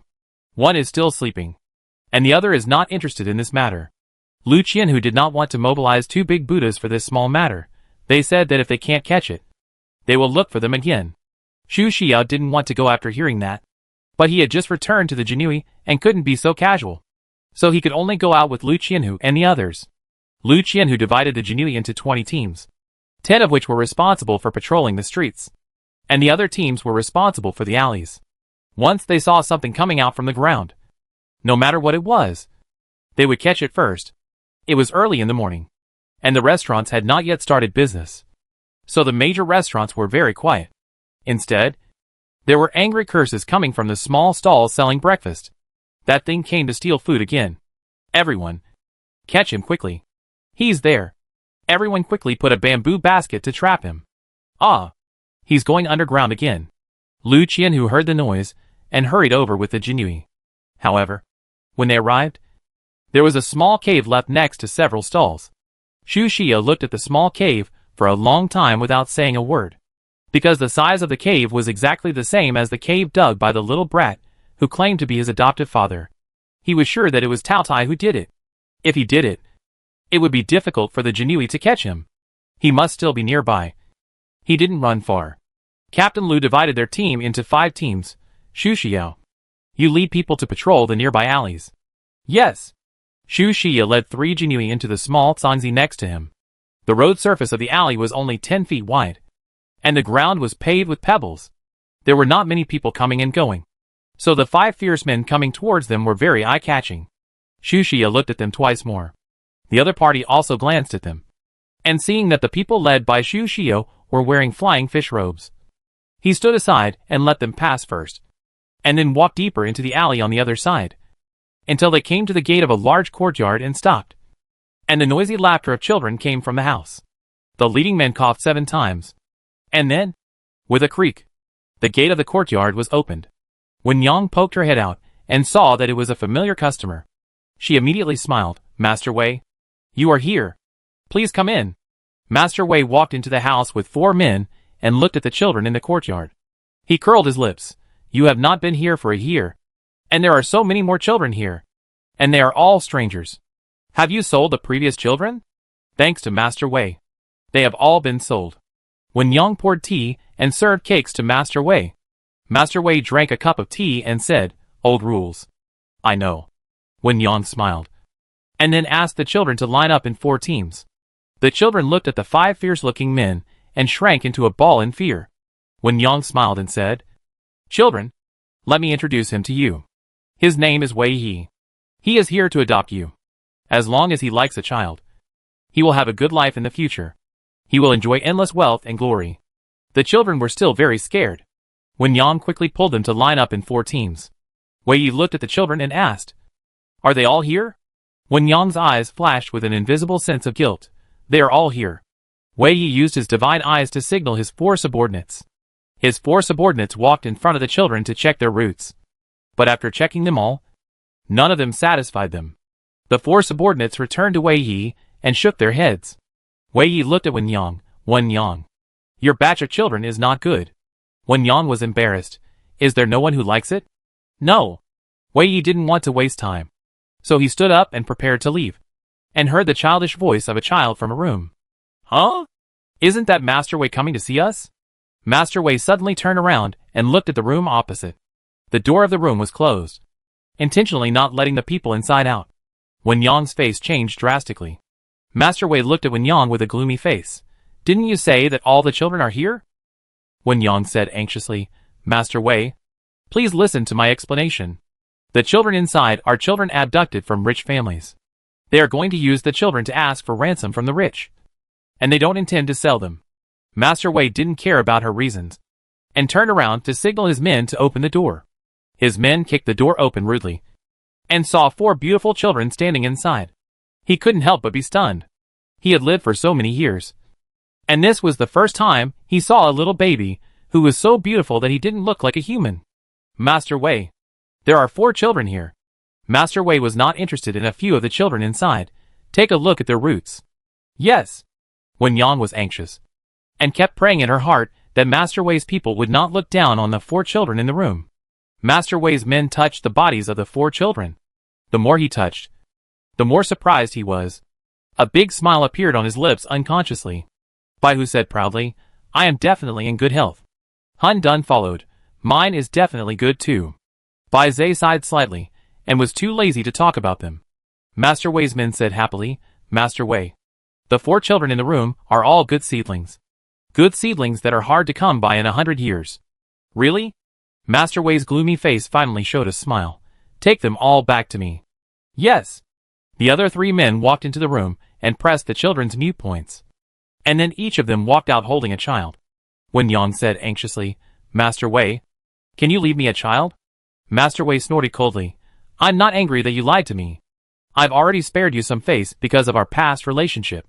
You dare to ask me to keep a child now. Do you want to die? It's not easy for me to make a living. I just want you to keep a child so that I can make a fortune. What's so difficult about selling the kidnapped child? Master Wei didn't feel sorry for her at all. He took out 5 100 liang silver notes and threw them in front of her. 400 liang is for buying the child, and 100 liang is for you. Thank you, Master Wei. Seeing that he had made up his mind, Wen Yang didn't dare to stop him anymore. Otherwise she might be waiting for death. Master Wei left with his men and the children. Not far after they walked out of the compound, they met the Jinui they had seen before again. Chapter 327. It's not fun to leave with them. Wei Yi took his men to avoid them. Xu Xia looked at Wei Yi and his men with sharp eyes. If it was before, he would have thought that they were just ordinary martial artists. But now that they were holding 4 children in fancy clothes, he had to take a closer look. After all, the 4 children were really out of place with the 5 big men. They didn't look like their father or their guards, but like prisoners who kidnapped the children. Moreover, based on his years of experience in luxurious life, the clothes on the children were definitely not something that ordinary wealthy businessmen could afford. If someone could afford such expensive clothes, it would be impossible for his guards to dress up like rough men. Even the Jinui with him thought that Wei Yi and his men were problematic. Xu Xia stepped forward. Wei Yi and his men stepped back vigilantly. At this moment, Bai Zhe raised his hand and pointed to the courtyard in front and said, Uncle, the courtyard in front is occupied by human traffickers and the children they kidnapped. Please rescue them. Xu Xia and the Jinui were slightly stunned. Wei Yi and the others also looked at Bai Zhe in surprise. Xu Xia looked at the courtyard in front, then looked at Bai Zhe, and asked bluntly, Are you also kidnapped children? Wei Yi and the others were nervous. They could feel that the martial arts of the handsome young man in front of them was definitely better than theirs. And the other party was a Jinui. Definitely not someone they could provoke. Bai Zhe replied, No. The people holding us are our guards. Wei Yi and the others were surprised again. This was a good opportunity for the children to escape. But the children did not escape. Should they say the child is smart or stupid? Really? Xu Xiao didn't quite believe it. He even thought that Wei Yi and the others threatened the child. So the child didn't dare to speak. Really? Bai Hu and Han Dun nodded. Seeing that the child was not afraid and looked particularly excited, Xu Xiao gradually let down his guard. Let's go! He led his men to rush to Wen Yang's house and restrained Wen Yang and the others. Wei Yi and his men, who had not yet walked far, heard the screams. Wei Yi looked at Bai Zai. You could have left with them just now. Bai Zai said, it's not fun to leave with them. If they go back with Xu Xia, they will see their mother, and there will be no fun at that time, and they may be sent back to the capital. Master Wei laughed out loud. Yes. We will take you to have fun. Let's go. His men said, strange. We clearly pressed the children's mute points. How can the children still speak? Master Wei paused. Did you press their mute points? His men nodded affirmatively. Master Wei narrowed his eyes and stared at the children. The 4 children gave him an innocent look in return, instantly dispelling his suspicion. Master Wei said, press their mute points again. Yes. The men pressed the children's mute points again. Master Wei asked the children, can you still speak? Bai Hu and Han Dun said in unison, no. Bai Zai. Master Wei's men. Master Wei's men guessed, Master Wei. Do you think their acupoints are different from those of ordinary people? For example, other people's mute points are on the left, but their mute points are in other places. If it's really as you said, then wouldn't it be too heaven-defying? Others will never find their real acupuncture points and can't press their acupuncture points. Master Wei was happy just thinking about it. Haha. They are really good at being killers. Bai Hu was curious. What is a killer? I'll explain this later. I'll take you back to see the master now. Master Wei was worried that the Jinui would doubt their identities again, so he quickly used Qigong to return to their branch hall. He said excitedly before he even entered the main house, Master, we found 4 good seedlings. Oh! Master Wei's master responded uninterestedly. Seeing that the master had a gloomy face, Master Wei asked cautiously, Master, what happened? The master said angrily, all the food in the kitchen was stolen. I asked someone to buy food, but he hasn't come back yet. Master Wei asked, Master, have you eaten anything since yesterday? I only drank water. The master rubbed his eyebrows and changed the subject and asked, what good seedlings did you bring back? Good seedlings that are rare in a century. Master Wei was particularly excited when talking about this. They have excellent bones, and their acupuncture points are also different from ordinary people. The master finally got excited. Fun, bring them in. Okay. Wei Yi was about to ask his men to bring the children in, but heard someone outside shouting urgently, Master, it's bad. All the food stalls and restaurants are closed because people are stealing food. The vegetables in the market have been sold out, and the price has increased 5 times. But we can't buy half an ounce of vegetables even if we spend 10 times the price. The master frowned. Do you know the reason? Recently, a monster appeared in Wucheng. Not only does it have a big appetite, but it can also escape underground. No one can catch it, which leads to a rise in food prices. We have no extra food in our branch hall. The master told Master Wei, you should go to the nearby town to buy rice. Yes. Not only Master Wei and his men could not buy food, but the Dewey mansion could not buy food either. What was strange was that the monsters ate all the food outside and did not come to the Dewey mansion. The Dewey mansion had surplus food to support the Jinui, but it was only food, but no vegetables to go with the rice. Mu Nanjing looked at the white rice in front of him and frowned. Where are the vegetables? We just received more than 1 million taels of silver before, and now we are so poor that we can't even afford vegetables? Vegetables? Captain Lu snorted coldly. They were all eaten by the monsters. We are lucky that our Dewey mansion has at least food to eat, but others don't even have food to eat. Mu Nanjing frowned even more. Has the food in the whole city been eaten up? Did the Tao Tai come to Wucheng? Mu Nanjing and the Thunder Hammer looked at each other. Is it Tao Tai? Lei Dianchui shook his head to indicate that he didn't know. Mu Nanjing opened the news gossip, but there was no information about the 5 children. If it was really Tao Tai, Bai Zai should have stopped him from messing around. Maybe it wasn't Tao Tai, but some other monster. Mu Nanjing used her spiritual sense to check the 5 cities, but still didn't find anything. Strange. Strange. I didn't see any monster. Little did she know that Bai Zai had already calculated that she would use her spiritual sense to check the 5 cities, and immediately used a barrier to block her spiritual sense. And Tao Tai was hiding underground and sleeping at this moment. In his sleep, he also dreamed that many foods were flying in front of him. He turned over, patted his stomach, and burped, "I'm so full." After coming to the mortal world for so long, he finally had a full meal and could have a good sleep. Undone. By who? Where are we going next? He asked in a daze, but got no response. Then he suddenly opened his eyes and jumped up quickly. By the way, where are Bai Zhe and the others? It seemed like he hadn't seen them for a while. Chapter 328, What to be Afraid of. 5 cities lacked food, and there was unrest in the city. Many warriors fought for food, and even robbed ordinary people of their food. In the end, they were suppressed by the Jinui.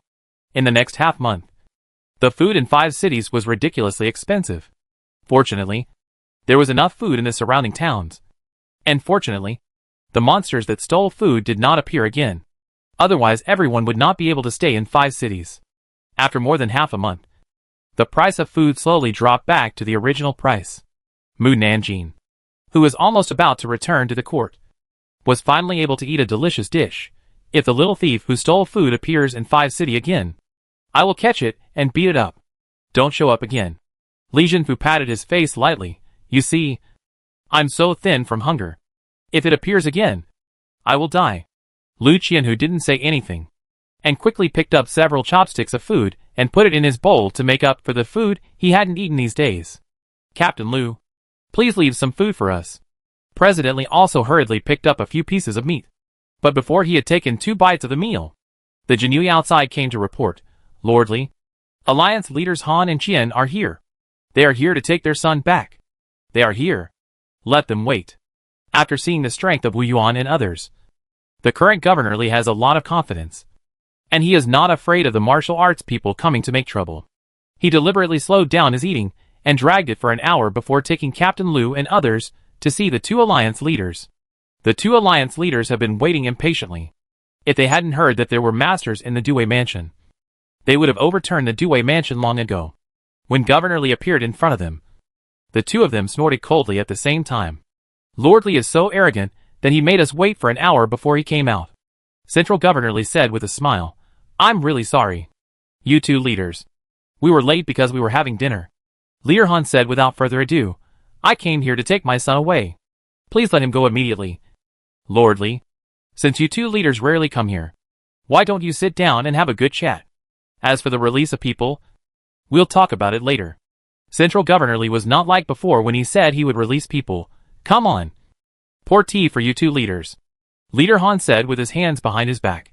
There's nothing to talk about between us. Leader Qian said, release our son and our people.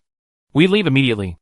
Li Jinfu envoy ignored their words and said to himself, I received a pigeon letter from the emperor this morning. He hopes that we will hold a martial arts competition in the 5 cities. Whoever is the final winner will be the leader of the unified martial arts world. Qian Alliance leader sneered, our people will not admit it. Han Alliance leader sneered, our people will not admit it either. It doesn't matter if your people don't admit it, but our court will strongly support it. Whoever disobeys will be beaten until he obeys. I believe that they will obey the new leader one day. When Li Jinfu envoy said this, his attitude was tough, unlike the previous powerless. Then, he smiled slightly. I believe that after the martial arts conference begins, many martial artists will come to participate, and perhaps there will be your people among them. The position of martial arts leader, as long as the martial artists want to fight for it. Leader Han. Leader Qian. Aren't you here to pick up your son? Li Zhenfushi raised his chin towards Mu Nanjing. Your son offended her. Ask her if she is willing to release him. Leaders Han and Qian looked at Mu Nanjing. Mu Nanjing said calmly, since we are going to hold a martial arts conference, we will consider releasing the people after the 2 leaders attend the conference.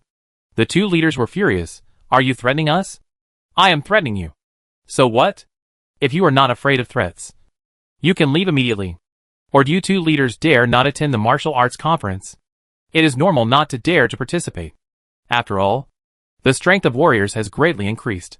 There are many people who are above you in martial arts. It is easy to defeat you.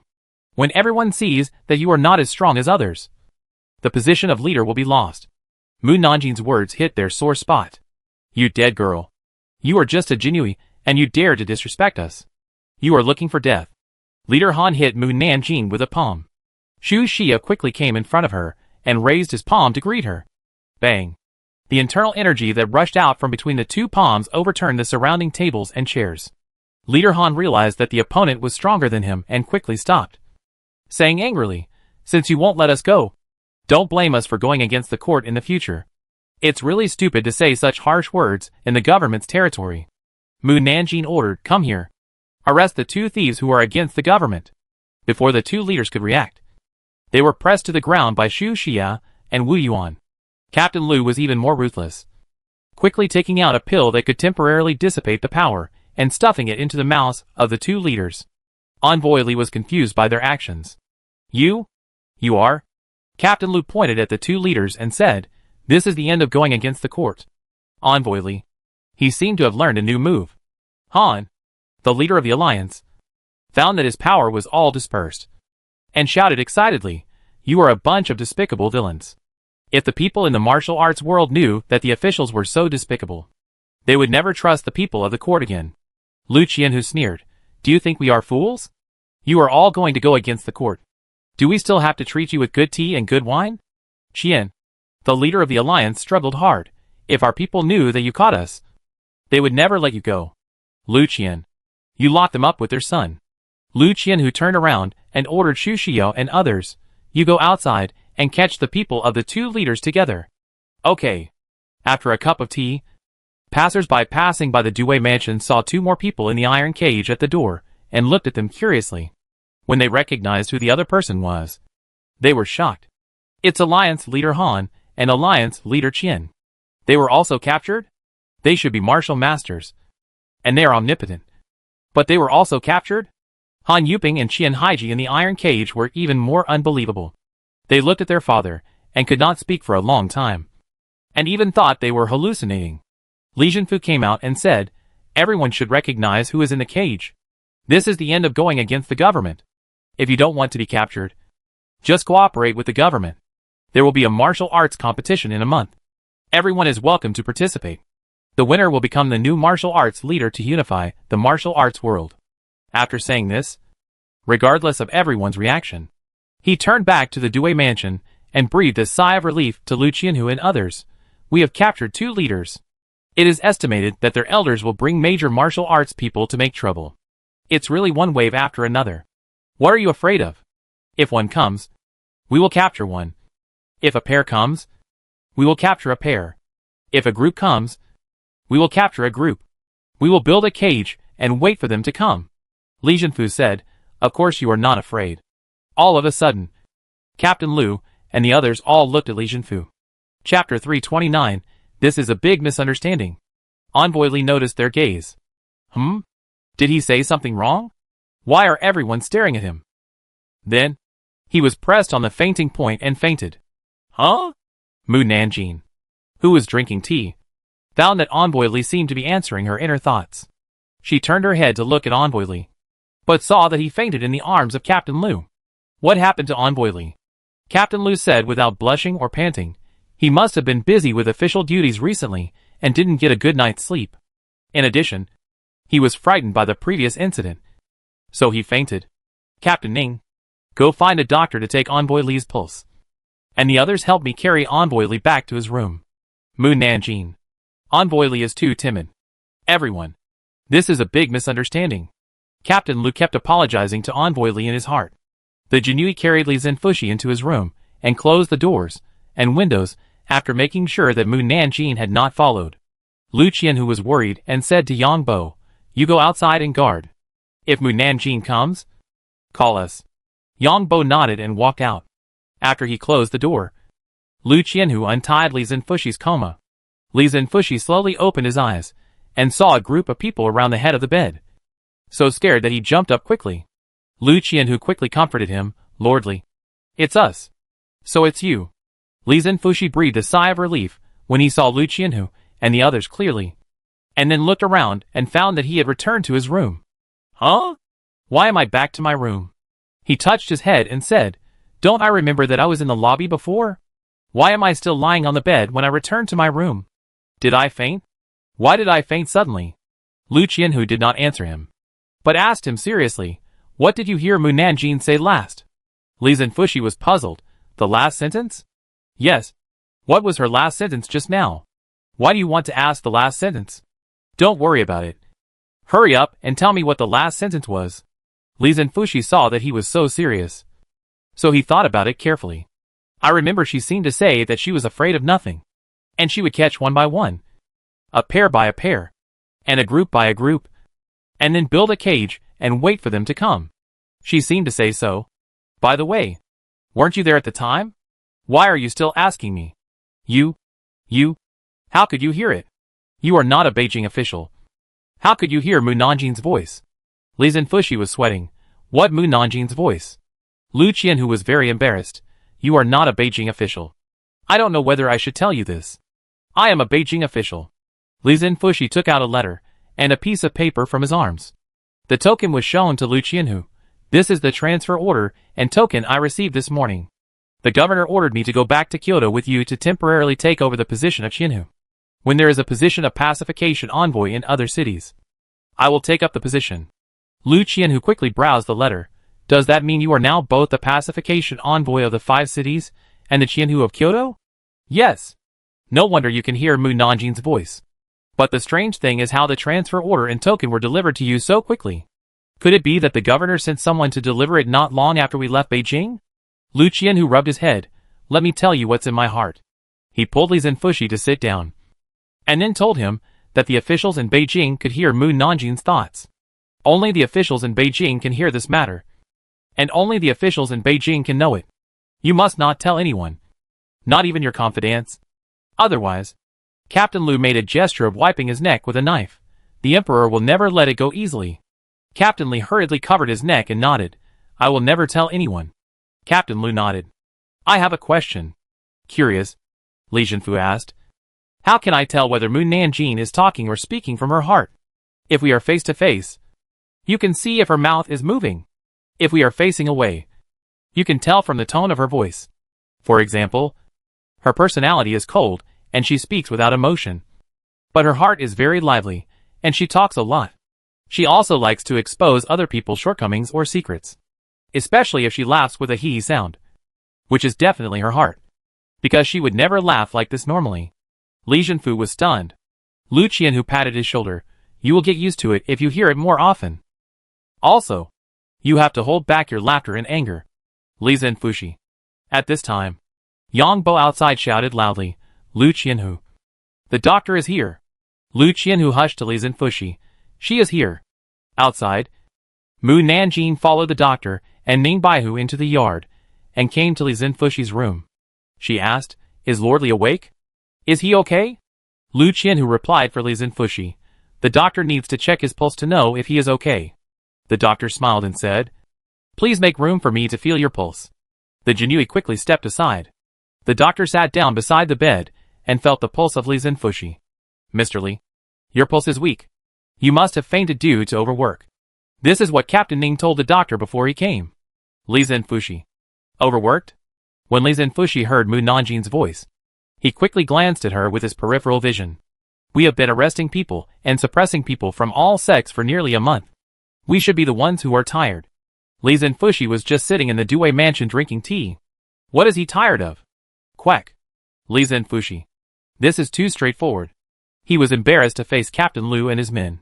Li Zhenfushi looked at Captain Lu and his men. They all had stern faces, as if he had some serious illness. These people are too good at pretending. Could it be that Lord Li's hidden injury has relapsed? At the beginning, he was severely beaten by his wife because he went to drink wine. At that time, he was seriously injured and had to lie down for a month before he recovered. After that, his wife ran away from home with the children and has not returned since then. Envoy Li opened his eyes wide in disbelief. Mu Nanjing actually knew about him. He looked at Captain Lu and the others. Captain Lu covered his face and said sadly, Lord Li is really too hard. Envoy Li. Why does he look like he is laughing secretly? Captain Lu continued, Lord Li should have a good rest for a few days, and leave the rest to us, in order to find his wife. It was indeed very tiring, and many Jinui were sent to help inquire about his wife. But he never thought that his wife is now a deputy general in Sha Pingdai's military camp. Envoy Li jumped up suddenly when he heard this. Chapter 330. It's okay if they are not husband and wife. Mu Nanjing looked at Li Zhenfushi, who jumped up excitedly, and a trace of doubt flashed in his eyes. Isn't he weak? How can he still jump up? Li Zhenfushi noticed that he had lost his composure and stammered, I can't rest. If I rest, what about the Wuling conference?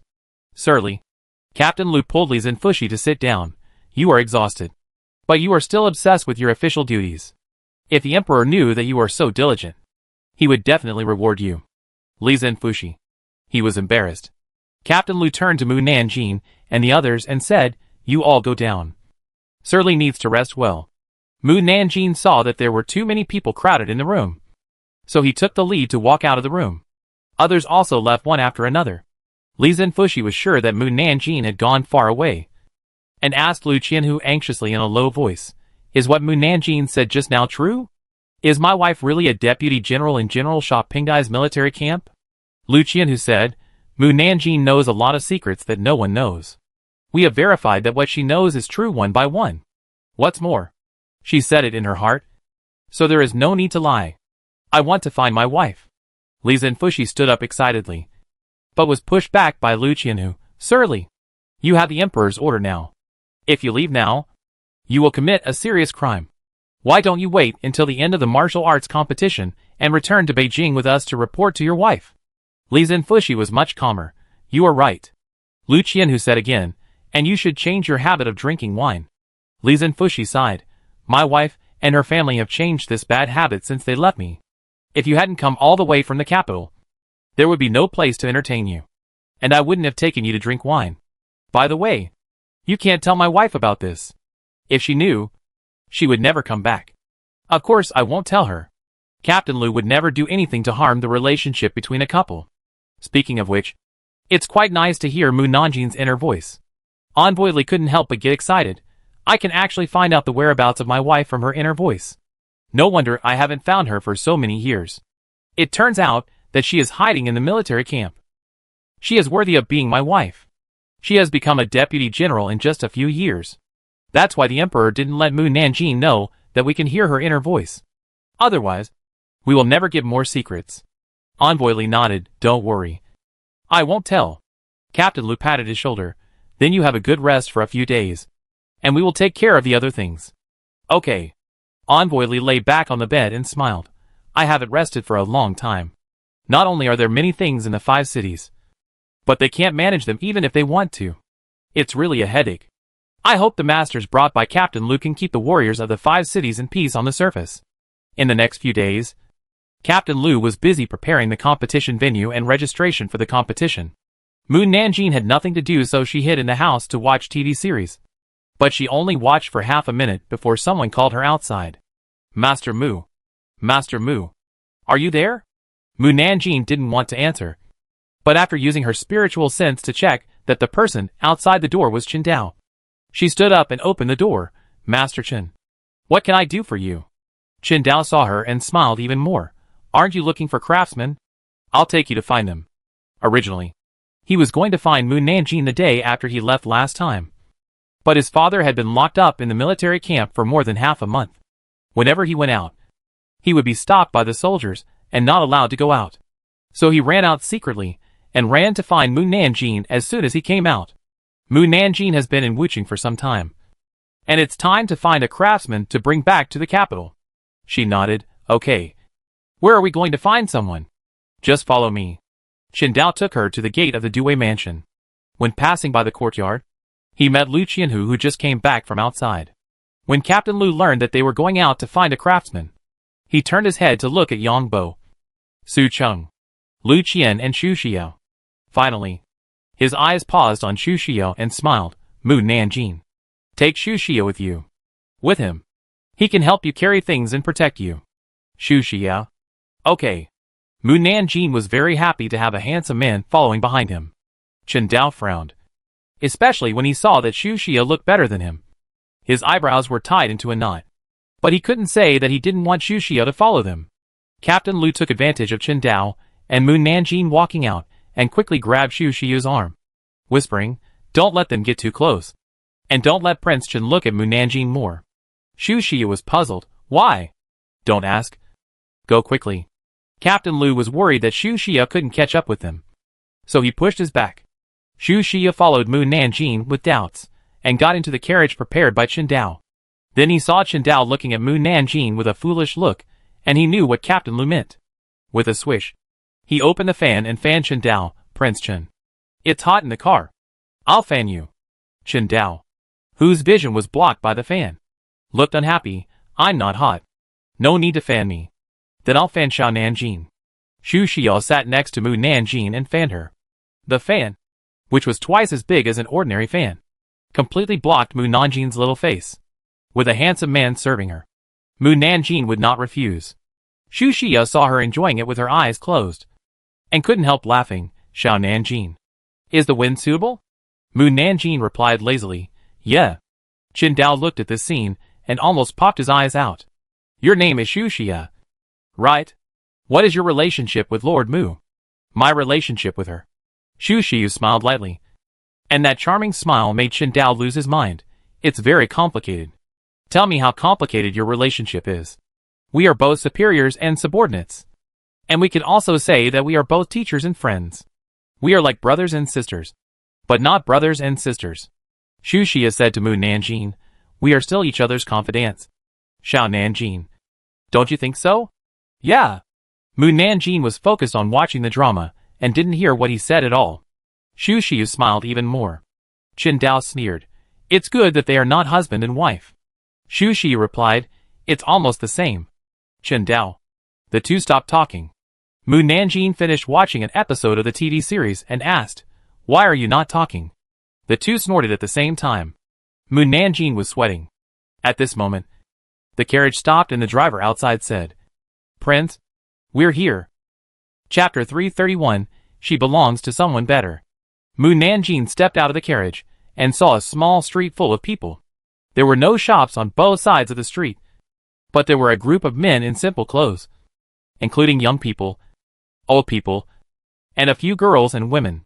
People walking in the middle of the street picked and chose the people standing on both sides. If they met someone they liked, they would pay money to buy them or hire them. Qingdao introduced to Mu Nanjing, the people standing on both sides are looking for work. Those without tools are people who want to work as laborers or sell themselves as slaves. Those with tools are craftsmen. For example, those holding iron tools are blacksmiths. And those holding cloth are either dyeing craftsmen or tailors. Lord Mu, what kind of craftsman do you want to find? Mu Nanjing told him who he wanted to find. I want to find a chef who specializes in stewing soup, and a craftsman who makes rouge and brews wine. These people are so easy to find. Qingdao asked curiously, are you planning to open a restaurant and a rouge shop? Yes.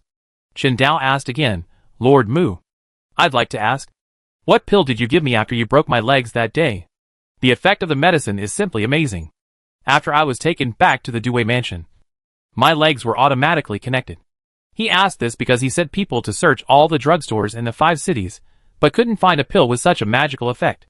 Mu Nanjing did not hide it from him. I made the pills myself. Qingdao was surprised and said, you can make medicine? Do you have a medicine shop? No. Then why don't you open a medicine shop? If you open a medicine shop, it will definitely be popular throughout the Dacian kingdom. I will help you promote it vigorously, and also help you. Qingdao looked around, and made sure no one noticed them, before he approached Mu Nanjing, and whispered in her ear, I'll help you sell it to other countries, and make you the richest man in Dacian. This made Mu Nanjing very excited. After all, it was too expensive for her to raise her son. She couldn't raise Taotai with the financial and material resources of Dacian alone. So she had to sell her things to other countries. But forget about refining medicine. Not to mention that refining medicine consumes too many medicinal materials. And there are no other alchemists in the mortal world. It is impossible for her to make so many pills alone. Although adding a little powder of herbs from the cultivation world can restore the bodies of mortals. You can't just use flour or other things to make a pill, and then add the powder of herbs from the cultivation world to deceive people. Right? Even if you can mix the powder into the pills in the mortal world and sell them, it is difficult to guarantee that there will be no conflict of medicinal power or two strong things. It is even more impossible to sell herbs or powders from the cultivation world directly. Others will definitely buy them for research. And it will be even more difficult to explain if they find that they are not from the mortal world. Just talk. Why are you leaning forward? Xu Xia stepped forward and inserted himself between them. Qingdao was so angry that he wanted to hit him. I am talking to Lord Mu about business. Why are you making trouble? Xu Xia sneered. Isn't your business to take Xiao Nanjing to find someone? I am too lazy to talk to you. Qin Dao rolled his eyes, leaned forward and said to Mu Nanjing, Lord Mu, you can consider what I said. Mu Nanjing said, I think what you said is feasible. But I don't sell medicine. Selling other things can also make me the richest man. Qin Dao laughed heartily. I just like your confident look. Xu Xia chuckled. No matter how much you like her, she won't be yours. Qin Dao snorted. Lord Mu may not be yours either. Xu Xia nodded in agreement. She belongs to someone better. Qin Dao. What does this mean? Does he mean he's not good enough? Qin Dao compared himself with Xu Xia in his heart. And he was indeed far better than him. His appearance will never be better than his. But his martial arts skills are good. When he returns, he must practice hard. And one day, he will surpass Xu Xia and defeat him. Speaking of which, Qin Dao looked at Xu Ranyao and asked, How high is your martial arts? Although he didn't know the other party's strength, he could feel that the other party was better than him. Xu Xia curled his lips. Martial saint. Qin Dao didn't believe it. You're lying. Xu Xia pointed at Mu Nanjing with his fan. You can ask her. Mu Nanjing nodded. He didn't lie to you. This was like a bolt from the blue that stunned Qin Dao. He is a martial saint at such a young age? He is even more powerful than his father. When will he be able to surpass him? Xu Xia said. Is this a blow? If you knew that there are many people around her who are more powerful than me, wouldn't you never recover from it? Qin Dao came to his senses and snorted. I won't be defeated so easily. I hope so. Xu Xia patted his shoulder sympathetically. Qin Dao slapped his hand away in annoyance and said to Mu Nanjing, The further you go in, the better the craftsmanship of the craftsmen. But the price of hiring them will be much higher. If you don't know who to choose, I can find someone to introduce you. I'll take a look myself. Mu Nanjing only walked for half a cup of tea before he noticed that people who were not craftsmen would beg passers-by for money. And although the craftsmen did not beg passers-by, they also showed a flattering smile. When they were bought or hired, someone would take most of the hiring and trading fees from them, and the craftsmen could earn very little money. Qin Dao saw that they walked half a street without seeing Mu Nanjing's interest in a craftsman. So he asked, Master Mu, don't you go up and ask the craftsman? You can't tell the other person's ability just by looking at them. Right? Mu Nanjing said in a calm voice. They either look too wretched or look timid. And none of them look normal. It is said that the appearance is determined by the heart. People who look wretched must have done a lot of shameful things in private. And people who are timid will have no opinions. And they will doubt themselves because of certain words from others. Xu Xia laughed. You are here to pick a craftsman, not a waiter. The craftsmanship is the most important. Qin Dao also laughed. It is normal for Lord Mu to look down on them. The craftsmanship of the craftsmen in the first half of the road is just average. It can only be said that they have some skills. It is not considered to be proficient in craftsmanship. But the craftsmen in the second half of the road are different. They will be better than the craftsmen in the first half of the road in all aspects. Xu Xia said, since there are better craftsmen, why don't you introduce them to Xiao Nanjing directly? But waste time here. Qin Dao explained. I just want Lord Mu to take a look at the situation here first. And then I will introduce her to better craftsmen later. You should introduce the best craftsman here to Xiao Nanjing directly. You want the best craftsman here? Qin Dao looked at Mu Nanjing, who nodded. He looked embarrassed. I can introduce them to Lord Mu. But they may not leave with Lord Mu. Xu Xia asked, why? Chapter 332 It's quite what I want. Qin Dao asked Xu Xia and the others. I wonder if you have heard of the seven-handed monster since you came to Wuqing? Mu Nanjing and Xu Xia had not been in Wuqing for a long time, so they had not heard of the seven-handed monster. They both said at the same time, no. Qin Dao explained to them. The seven-handed monster means there are 7 craftsmen, who are proficient in medicine, weaving and dyeing, jewelry and rouge, cooking, carpentry, ironwork, and pottery. It can be said that there is no one in Daqian country who is better than them in craftsmanship. However, the first condition of hiring them can make most people back off. Xu Xia was curious. What is the first condition of hiring them? All 7 of them must be hired. Think about it. Even a wealthy businessman who does big business may not be able to get involved in the industry of 7 craftsmen. It is impossible for a merchant to hire all the seven-handed monsters and then spend a lot of money to support a few idle people. Xu Xia said, Several merchants can join forces to hire the seven-handed monsters. And then, they can hire them all back together. Qin Dao sneered. Do you think smart merchants have not thought about this problem? The problem lies in the second condition. That is, the 7 of them cannot be separated. They only work for the same employer. Xu Xiao. The third condition is that the cost of hiring them is high. And 7 people need to pay 1 million taels of silver a year. In addition, they have to work when they are in a mood. And they can't be forced if they don't want to work. In addition, they can't be asked to do anything. For example, if the chef only wants to make 10 bowls of noodles today, you can't ask him to make an 11th bowl or a dish of meat. Finally, they may leave at any time. And the employer must not stop them. Xu Xiao was speechless. With such harsh conditions, who would hire them? Even if they were hired, they could not make back 1 million taels of silver a year. That's what the merchants thought. So that the seven-handed monster was still on this street. Some martial artists wanted to use force to make them compromise. But the seven-handed monster was unyielding. No matter how the martial artists threatened him. Xu Xiao said to Mu Nanjing, Xiao Nanjing, you should choose other craftsmen. Mu Nanjing said, I think they are quite in line with my mind. Really? You want to hire them? Mu Nanjing asked, where does the seven-handed monster live? Qin Dao pointed to the 2-story house in the distance and said, that's the house where the seven-handed monster lives. I'll take you to see them. When they arrived in front of the house, they saw a large group of people outside the door, including merchants and warriors. The merchants were more polite and waited outside the crowd, while the warriors were more rude and stood at the door and shouted, Seven-handed monster, if you don't agree to become a member of our Longhai gang, don't blame us for burning your house and leaving you homeless.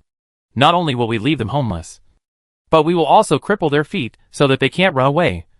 And they can only work for us in the future. Seven-handed monster, are you going to come out or not? If you don't come out, we will really set it on fire. Immediately followed by a strong roar. What are you arguing about? If you continue to argue, you will be punished according to military regulations. The martial artists heard this and took a few steps back like turtles. Someone stammered. No. Don't think that we will be afraid of you just because we have the support of the court. That's right. With a dong, the general guarding the gate raised his big guandao and stabbed it into the ground. At that moment, the ground shook. The people around were shocked back a step by the general's internal energy. Qin Dao quickly pushed aside the people in front of him and waved to them, make way. Everyone, make way. General Kang. I'm here. General Kang's expression eased a lot. And he bowed and said, meet the Master Qin. Qin Dao came in front of him, General Kang. You've worked hard. Xu Xiao, who followed behind, asked, Master Qin, why is this general guarding the door of the seven-handed monster? I asked General Kang to guard here so that others wouldn't disturb senior seven-handed monster. Qin Dao took them into the house. 7 elders. I'm here. The 7 old men who were drinking tea and chatting in the yard saw him coming and smiled and said, Xiao Dao is here. I'm here to see you. And I've brought 2 friends to see you. Qin Dao introduced Mu Nanjing and Xu Xiao to them. Mu Nanjing and Xu Xiao bowed and said, meet the 7 elders. Although they were called the 7 elders, except for their gray hair, their faces were no different from those of middle-aged people. And 3 of the 7 elders were women, and the others were men. The seven-handed monster's eyes fell on Mu Nanjing. The leader of the seven-handed monsters teased Qin Dao, Xiao Dao. This little girl is not your wife, right? Qin Dao blushed immediately. No. You misunderstood. He looked at Mu Nanjing embarrassedly. Mu Nanjing still had a cold face, without any expression. The third of the seven-handed monster smiled and said, the little girl did not deny it. Mu Nanjing said bluntly, I'm here to hire the 7 elders for help. The smile of the seven-handed monster paused. In recent years, they have been annoyed by the people who come to hire. If Mu Nanjing was not brought by Qin Dao, they would definitely not look at her well. The boss of the seven-handed monster said seriously, little girl, you should have heard the conditions for hiring us from Xiao Dao before you came. Mu Nanjing nodded, I have heard it. The boss of the seven-handed monster asked, can you hire 7 of us together? Yes. The second brother followed. The annual hiring fee for the 7 of us is 1 million taels. Do you have any problem? No problem. The seven-handed monster raised his eyebrows. The third brother said again, we all do things according to our mood. If we are not in a good mood, we will never work. In short, we have the final say on what we want to do. Mu Nanjing agreed with their approach. It should be. Only when you are in a good mood can you make good things. The seven-handed monster was very surprised. She was the only one who said this among so many employers. The fourth brother asked again, can we leave at any time if we want? Of course. Mu Nanjing took out 1,000,000 taels of silver notes. This is my sincerity. The seven-handed monster was even more surprised. They got 1,000,000 taels of silver notes before they even had a job. The fifth brother asked Mu Nanjing, little girl, aren't you afraid that we will take the silver notes and run away? No. Mu Nanjing said with certainty, I'm just afraid that you will be reluctant to leave in the future. The sixth brother smiled. This little girl is to my taste. Mu Nanjing said, I also have a request. I hope the seventh elder will agree. The sixth brother said, tell us. As long as it's not excessive. We can accept it. I just hope that you can help guide my people to work when you are free. I wonder if the seventh elder has any objection. The seven-handed monsters looked at each other. No problem with this. Qin Dao said happily. Did the seventh elder agree to help her? The seventh brother said, we have one last condition, which is to help us solve the outside Jianghu people and solve all the troubles. Chapter 333 Awesome. Mu Nanjing turned around and walked towards the gate without saying anything. Xu Xiao held her shoulders. I will deal with these minions. Mu Nanjing nodded. Xu Xiao didn't waste any words. He walked out of the gate and hit out with a palm. The strong palm wind knocked more than 100 people away. This time is a warning. If you come to disturb the seven-handed monster again next time, I will send you directly to the underworld to see the king of hell. The martial artists, who were knocked away, were shocked and scared. They hurriedly said, go back and tell the elders and the gang leader. Everyone left in a hurry. The merchants who had no martial arts skills did not dare to provoke Xu Xiao, so they had to leave with the warriors. In the courtyard, the third of the seven-handed monsters sighed to Qin Dao, Xiao Dao. You are finished. It's okay that your kung fu is not as good as the young people outside, and your appearance is not as good as others. How can you compete with others for the girl? The seventh said, if I were as young as Xiao Dao, I would also choose the young people outside. Qin Dao said helplessly, I know I can't beat him, so don't hit me anymore. The seven-handed monster couldn't help laughing. Mu Nanjing heard what they said and said bluntly, Prince Chen, the man I want must be good-looking and can beat me, and you don't have a chance. She thought Qin Dao was a good person, so she spoke out to interrupt his thoughts. Qin Dao. This was a bigger blow. The seventh patted Qin Dao's shoulder sympathetically. At the same time, his liking for Mu Nanjing went a step further. If it were other girls, it is very likely that they would hang Qin Dao because of his identity and ask Qin Dao to help do more things. Now that it has been made clear, Qin Dao can give up this idea. Mu Nanjing said again, Prince Chen, we are more suitable to be friends. I am looking forward to the day when you help me become the richest man. Qin Dao's feeling of being hit instantly disappeared, replaced by excitement. I will definitely make you the richest man in Dakian. Mu Nanjing said again, if you want to promote my things to other countries, you must first become strong. Otherwise, with your level of Wuzong, you will only be beaten if you go to other countries. Qin Dao felt that she was right. I will practice hard. And I will practice hard as soon as I return. Old 7 whispered to Old 6, it's rare that Xiao Dao is so serious. Old 6 nodded. At this time, Xu Xia came back. They are all gone. The boss of the seven-handed monster shook his head. They just left. But they will come back. It's useless to drive them away or kill them.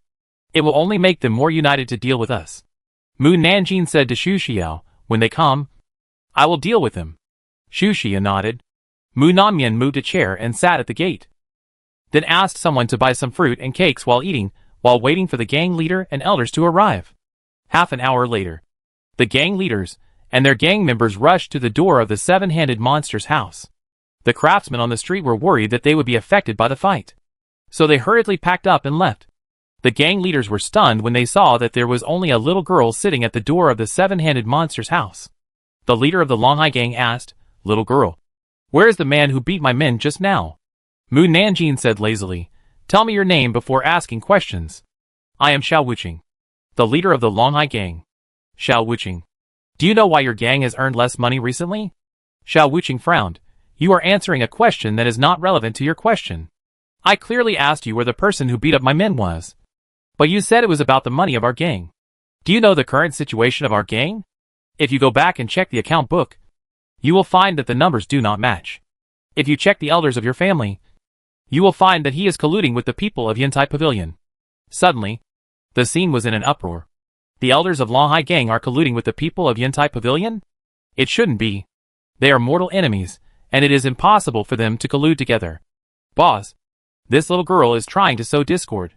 Don't listen to her nonsense. The fifth elder of Longhai Gang said anxiously. Mu Nanjing looked at the fifth elder and said, we will know after we go back and check. Why are you in such a hurry to deny what I said? Or are you the elder I mentioned? The fifth elder said excitedly. You are talking nonsense. I am loyal to the Longhai Gang, and will never do anything to let the Longhai Gang down. Since it is not you, there is no harm in going back and checking. Why are you so excited? If the matter is true, the Longhai Gang can stop the loss as soon as possible, and maybe even recover the lost silver. Xiao Wuqing saw that Mu Nanjing did not seem to be lying, and the fifth elder's sudden loss of composure was really suspicious. So why not go back and check?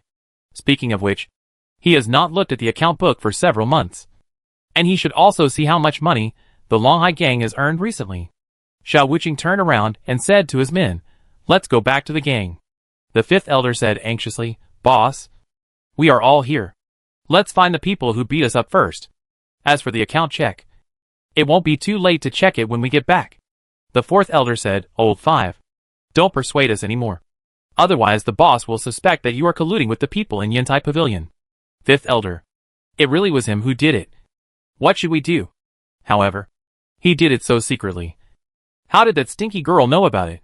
After they left, Mu Nanjing looked at other gangs and asked the middle-aged man in green robes, which gang are you the leader of? The middle-aged man subconsciously answered her, Lu Yong. The leader of Bai Tai's sect. Lu Yong. Mu Nanjing checked the gossip information. Lu Yong. Your son Lu Yan's leg was broken by your enemies in Mani Building at this moment. If you don't rush over now, his life will be gone. Lu Yong's face changed. Before he left, his son said that he would go to Mani Building for dinner with his friends. Could it be? Lu Yong didn't care whether the matter was true or not, and hurriedly used Qigong to fly away from the door of the seven-handed monster, and said to his people, everyone follow me to Mani Building. The people of Bai Tai sect were naturally anxious when they learned that the young master was in trouble, and they all used Qigong to leave. The remaining gang members looked at each other in bewilderment. In less than a quarter of an hour, the little girl sent away 2 big gangs with just her mouth. She was amazing. The owner of Fengyu Tower came out and said, Little girl, I am Feng Qiuli, the owner of Fengyu Tower. Can you tell us where the people who beat us went? The subordinates of Fengyu Tower said, Lord, this little girl came with the people who beat us. As long as we catch her, we will definitely make that person show up. Mu Nanjing glanced at the subordinates of Fengyu Tower. Feng Qiuli, congratulations first. You will soon have a stepfather. Stepfather? Feng Qiuli was stunned, and then said angrily, how dare you scold my mother for not being a good wife? Come, Mu Nanjing said in a calm voice. You can ask the owner of Tianyu Pavilion to know whether I scolded your mother. Feng Qiuli suddenly turned her head to look at the gang leader next to her. Chapter 334. The news is really explosive. The middle-aged man standing next to Feng Qiuli is none other than Sun Hang, the head of Tianyu Pavilion. Sun Hang met Feng Qiuli's gaze, and his guilty eyes drifted to the side. But he didn't dare to look him in the eye. Feng Qiuli frowned and asked, Brother Sun, do you really know about my mother? This? Sun Hang didn't know how to answer him. Feng Qiuli knew from his look that he knew something. Brother Sun? Mu Nanjing raised his eyebrows. Isn't he the leader of Tianyu Pavilion? Sun Hang? Sun Hang glanced at Mu Nanjing coldly. Shut up. Feng Qiuli asked. Yes. He is the leader of Tianyu Pavilion. Mu Nanjing met Sun Hang's cold eyes and said, Feng Qiuli treats you as a brother, but you want to be his stepfather. Sun Hang. Everyone, the gang members of Fengyu Tower and Tianyu Pavilion all stared at the 2 gang leaders with wide eyes. The news was really explosive. Does this mean that they will be relatives in the future? Feng Qiuli was furious. Sun Hang. You bastard. Sun Hang quickly explained, Brother Feng, listen to me. Your mother and I are in love.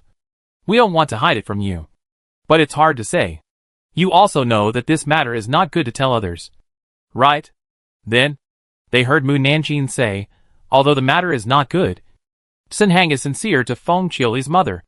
It is difficult to buy true love in the world. Why should people in the world be bound by these etiquette? Feng Qiuli. Yes. Yes. It is sincere.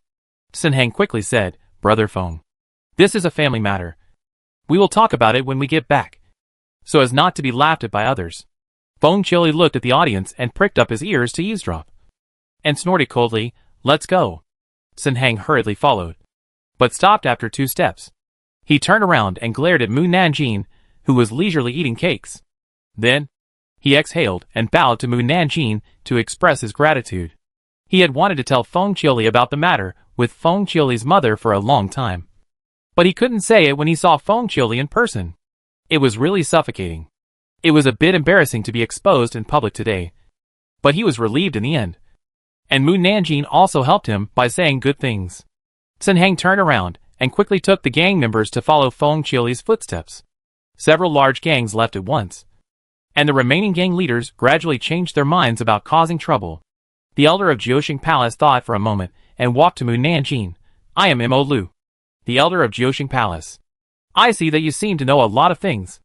May I ask if you know whether there are traitors and spies in Jiuxing Palace?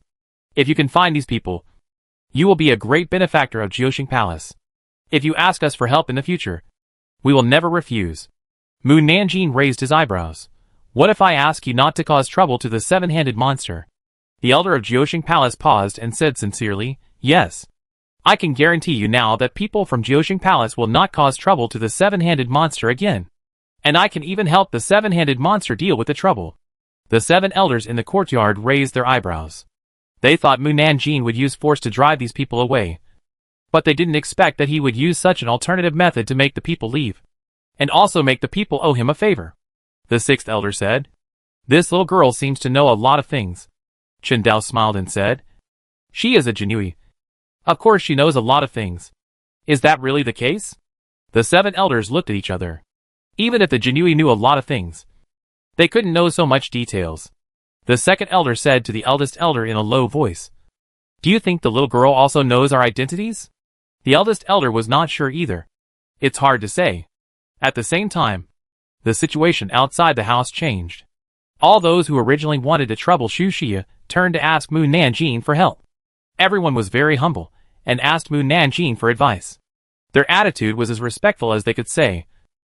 Even more sincere than when they met the leader of the martial arts world. General Kong and his men saw the leaders of the major gangs lined up in a long line. And they were all amazed. Those who didn't believe in Mu Nanjing stood aside and watched. At this time, Bite-Eye sent people. They came to Mu Nanjing with 2 large boxes and said respectfully, Hello, girl. Mu Nanjing looked at them, and then at the boxes they brought. We are from Bite-Eye faction. The gang members of Bite-Eye faction pointed at the box and said, This is a thank you gift from our gang leader to thank the girl for saving our young master's life. If it weren't for the girl's reminder, our young master would have died. The people who didn't believe Mu Nanjing's words asked the gang members of Bite-Eye faction, Did your young master's leg really get broken? Yes. The people of Bite-Eye faction were furious. We must make the person who broke the young master's leg pay the price. They didn't say much. And bowed to Mu Nanjing again to express their gratitude and left. Others said, It seems that what the little girl said is true. We should also line up to ask. General Kong ordered people to carry 2 boxes into the house. Xu Xiu opened the boxes, which were filled with either fine silk or gold and silver jewelry for the girls. TSK. It can be seen that the Bite-Eye faction came to express their gratitude sincerely. At 5 p.m. in the afternoon, the number of people queuing up increased instead of decreasing. They all came after hearing the news. Mu Nanjing was tired after talking for several hours. That's all for today. The leader of the first gang said hurriedly, Girl. Don't. It's my turn. Can you tell me about my business before leaving? How about this? I will treat the girl to dinner at the most expensive restaurant. We will treat the girl to dinner as well. The people behind him also said. Mu Nanjing said, Since everyone wants to know something, I might as well tell you some secrets that everyone wants to know. Although it was not what the gang members wanted to ask. They were interested when they heard the word secret. What secret is it? Mu Nanjing said, Let's start with the former martial arts leader of David Kingdom. Everyone looked at each other. Isn't Han the leader of the martial arts world in David country? What secrets can he have? Everyone has secrets. And secrets must be kept secret. Tell me quickly. I can't wait to know about Han. Mu Nanjing continued, as we all know. Han is a helpful person. He will go to support any sect in trouble. I believe that everyone who used to be a member of the David Country gang has received help from Han. All the gang members in David Country nodded, yes.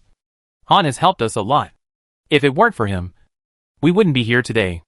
As long as Han is here, we support him as the leader, and we won't recognize anyone else as the leader.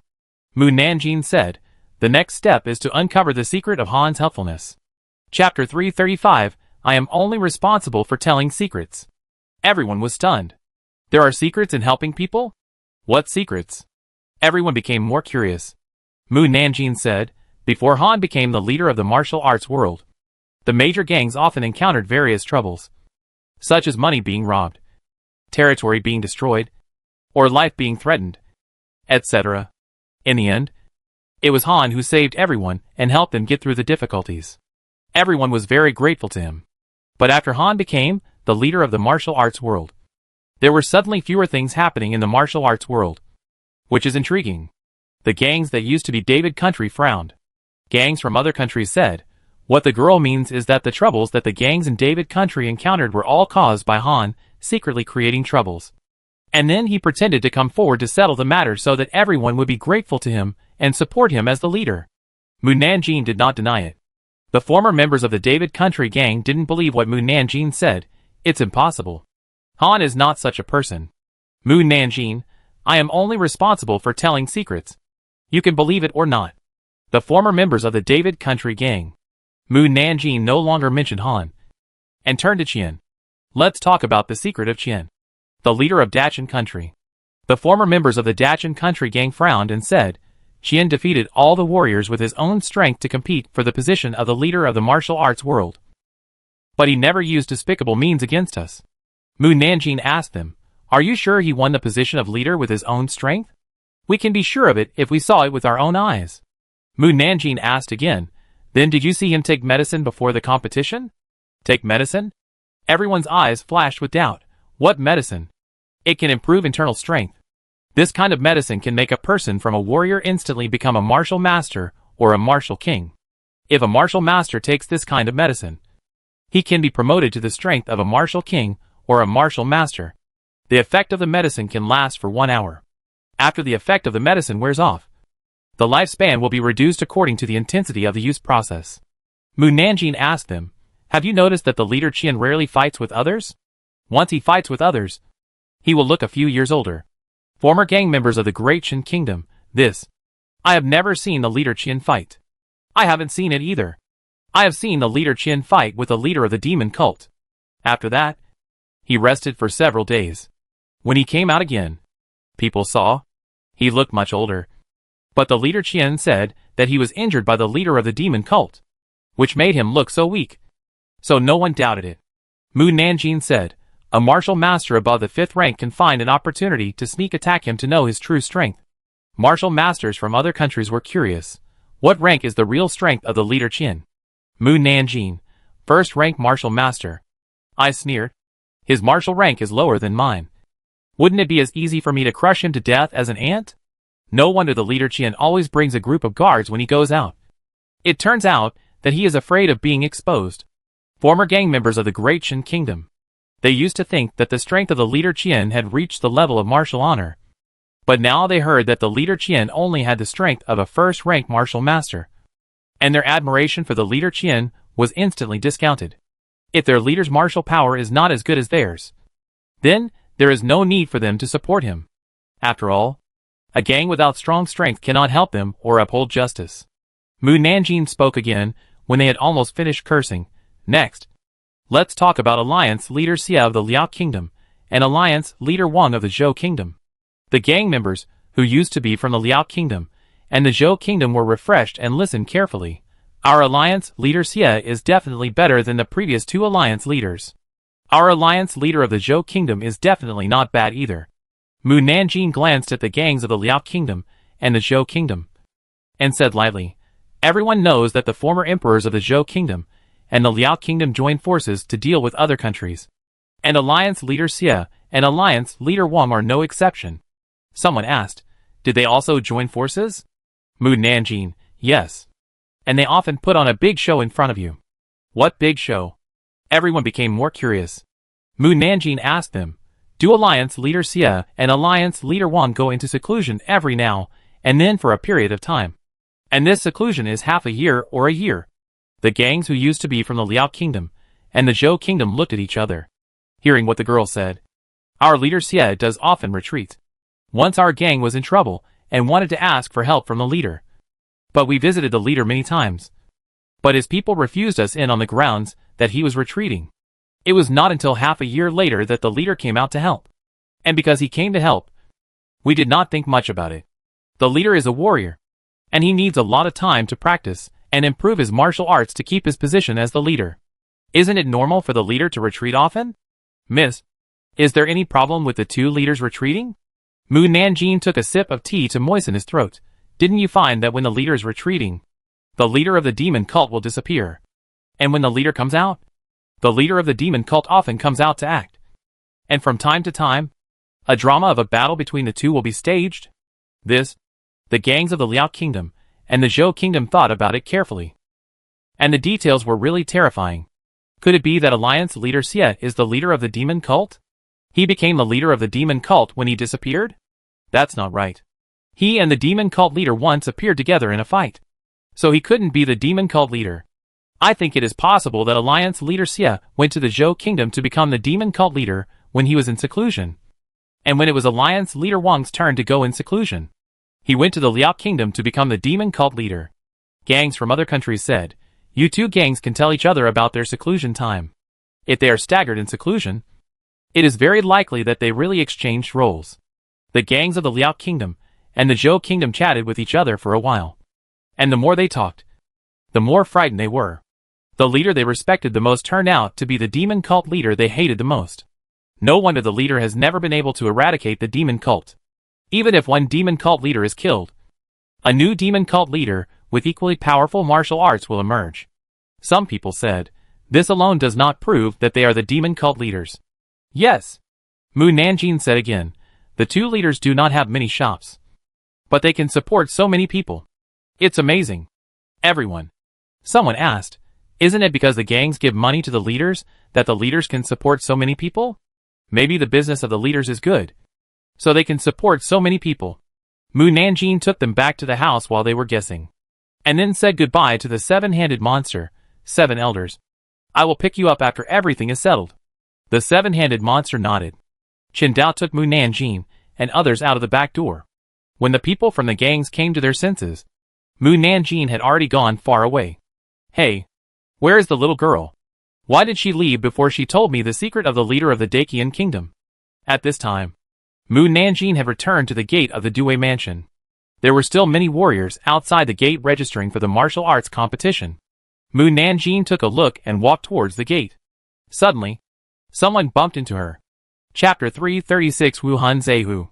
The person who bumped into Mu Nanjing did not knock her back, but took a step back, swaying his body from side to side. Mu Nanjing looked up at the person who bumped into her. He was wearing a black veil with a black cloth hanging from the brim, which covered the person inside tightly, so that no one could see his appearance. She asked calmly, are you okay?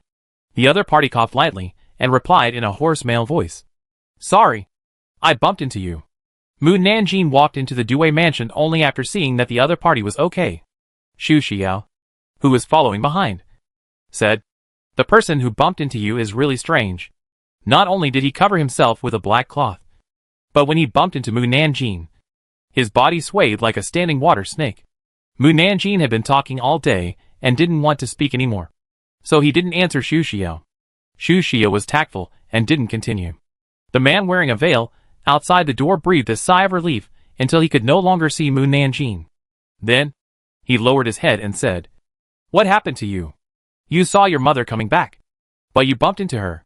Fortunately, she didn't find us. Otherwise we wouldn't have any fun. Then, a child's tender voice came from under his feet. I wanted to hide, but a stone on the ground dug my foot. And then I bumped into her. By the way, don't you have the ability to predict? How come you don't know when your mother will come back? Bai Zhe said. The ability to predict is equivalent to revealing the secrets of heaven. I can't use the ability to predict for such a small matter. Let's not talk about it anymore. Let's go and sign up. Okay. Han Dun, who was at the bottom of his feet, brought the 3 people with him to the registration office to line up. The team registration was fast. Just write down your name, age, gender, gang and strength.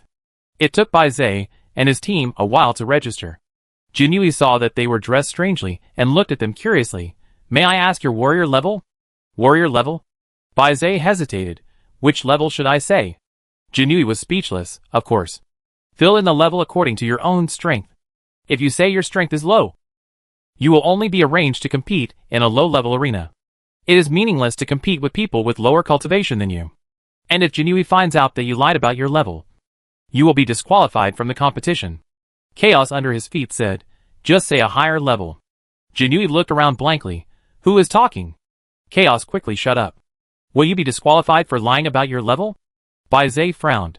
Then I choose the God of War. The God of War is the highest level. And they are not considered to have lied about their level because they are better than warriors. Jinui said angrily, are you here to make trouble? There is no martial god in the whole Dacian country. You are not afraid of being laughed at by others for calling yourself a martial god. What do you mean by choosing a martial god? Humph. Can you choose one? Tell us your strength quickly. Or please leave and don't block the people behind you. We have the strength. Well, before the voice was finished, Bai Zai slapped down. The white tiger under him shut up obediently. Bai Zai said to Jinui, I am Wu Zun. Wu Zun? Jinui still had a skeptical attitude. Are you sure you are Wu Zun? Let me make it clear that if you choose Wu Zun, you will have to go to Wu Zun's ring. If you don't have the strength, you will be beaten badly by the real Wu Zun. Bai Zai affirmed, it is the martial honor. The Jinui took out the martial honor list. Write your name, gender, age, gang, and strength on it. There are not many people on the martial honor list. Only more than 10 people at present. Bai Zai didn't want to expose his childish hand. So he said, I can't read. Please write for me. Thank you. The Jinui raised his eyebrows. So many warriors have come to sign up. And I have never seen a warrior who can't read. Bai Zai lied. I usually practice and don't have time to practice writing. Otherwise, I wouldn't have the strength of a martial arts master. The Jinui's mouth twitched. What's your name? Bai Zai said, Wu Hun Zai Hu. Your name is really special. Which Wu? Which Hun? Which Zai? Which Hu? Wu for martial arts. Han for chaos. Zai for N Zai. Hu for tiger. The Jinui couldn't help but look at him. Aren't you illiterate? How do you know which word it is? Someone taught me. The Jinui asked again, which gang? Chishua Hall. The Jinui couldn't help but look at Bai Zai. Chishua Hall is full of killers. No wonder you have to cover it up so tightly. The killer's biggest taboo is to expose his identity. Bai Zai. They didn't wrap themselves up for this reason. Jinui said again, it's useless to wrap yourself up so tightly. When you go on stage for the competition, you will also have to take off the veil and show your true face. Bai Zai said, we'll talk about it then. Registration is done. Go back and wait for the notification of the competition. Han Dun listened and turned around and left with the people on his back. They didn't put away the veil until they reached an empty alley. Bai Hu excitedly waved his fist. With our strength, we can definitely get first place. Bai Zai said calmly, then what? Become the leader of the martial arts world? If Bai Hu and Han Dun hadn't been clamoring to participate in the competition, he would not have signed up. Bai Hu snorted, I don't want to be the leader of the martial arts world. Let Han Dun be the leader. Han Dun said, I don't want to be the leader of the martial arts world either. You want to be the leader, but others won't let you. No one wants to listen to a child. Bai Zai said nothing more and took them back to the Red Blood Hall branch. Lord Wei, who was anxious to find them, saw them coming back and asked angrily, where have you been? Bai Hu, who couldn't keep his words to himself, said, we went to sign up for the martial arts competition. You went to sign up for the martial arts competition? Lord Wei was stunned for a moment, then laughed out loud. Can you little rascals sign up for the martial arts competition? Will the Jinui want you to participate? Bai Hu proudly raised his little head. We have signed up. Lord Wei was stunned again. You signed up? Did you really sign up? How did you sign up? Before Bai Hu could answer, the master in the room said in a deep voice, are they back? Lord Wei quickly replied, yes. They are all back. The master gave a stern order. First let them go to the punishment hall to receive 10 lashes. And then let them go for training. And see if they dare to sneak out in the future. Bai Hu and Bai Zai looked at each other. Master Wei looked at the 4 beautiful children and felt sorry for them. After spending these days with them, he already regarded them as his own children. Master, they are still young. If you whip them 10 times, they will not be able to bear it. Are you speaking for them to be punished for them? Master Wei gritted his teeth. I am willing to be punished for them. Master, Bai Zai said to the master in the room. Master, we want to see you. The people in the room hesitated for a moment before saying, come in. Bai Zai and the others walked in. Chapter 337, Weaker Than Me. Wei Yi did not go in with them, but heard a clang from inside, followed by his master's screams. Master, what happened to you? He rushed in and saw his master was beaten to the ground. His face was bruised and purple, and blood was flowing from his nose and mouth, while Bai Hu and Han Dun were sitting on his master to eat cakes. Wei Yi was stunned. You beat the master? Bai Hu admitted honestly, yes. We beat him. Who made him so mean to us? If the other party was a little more merciful to them, they would not have hit him. Wei Yi looked at them in disbelief. Their master is a 5th grade martial king. And 4 little kids under the age of 3 actually beat their master down? How strong must those 4 kids be to knock down a 5th grade martial king in just a few moves? Wei Yi did not see them fight with his own eyes. And it was still hard to believe that the 4 children would have such strong strength. Bai Zai, who was sitting in the main seat, said calmly, from now on, we will be the masters of the Red Blood Hall branch. Wei Yi. Bai Zai looked at the person on the ground. What's his name? Wei Yi replied subconsciously, Ing Lu. He will stay in the branch to do odd jobs in the future. Ing Lu. Wei Yi said in embarrassment. This isn't good? He is the leader appointed by the hall master. Ing Lu spoke with difficulty. The hall master will not let you go if he knows about this. Bai Zai sneered. The Red Blood Hall respects strength.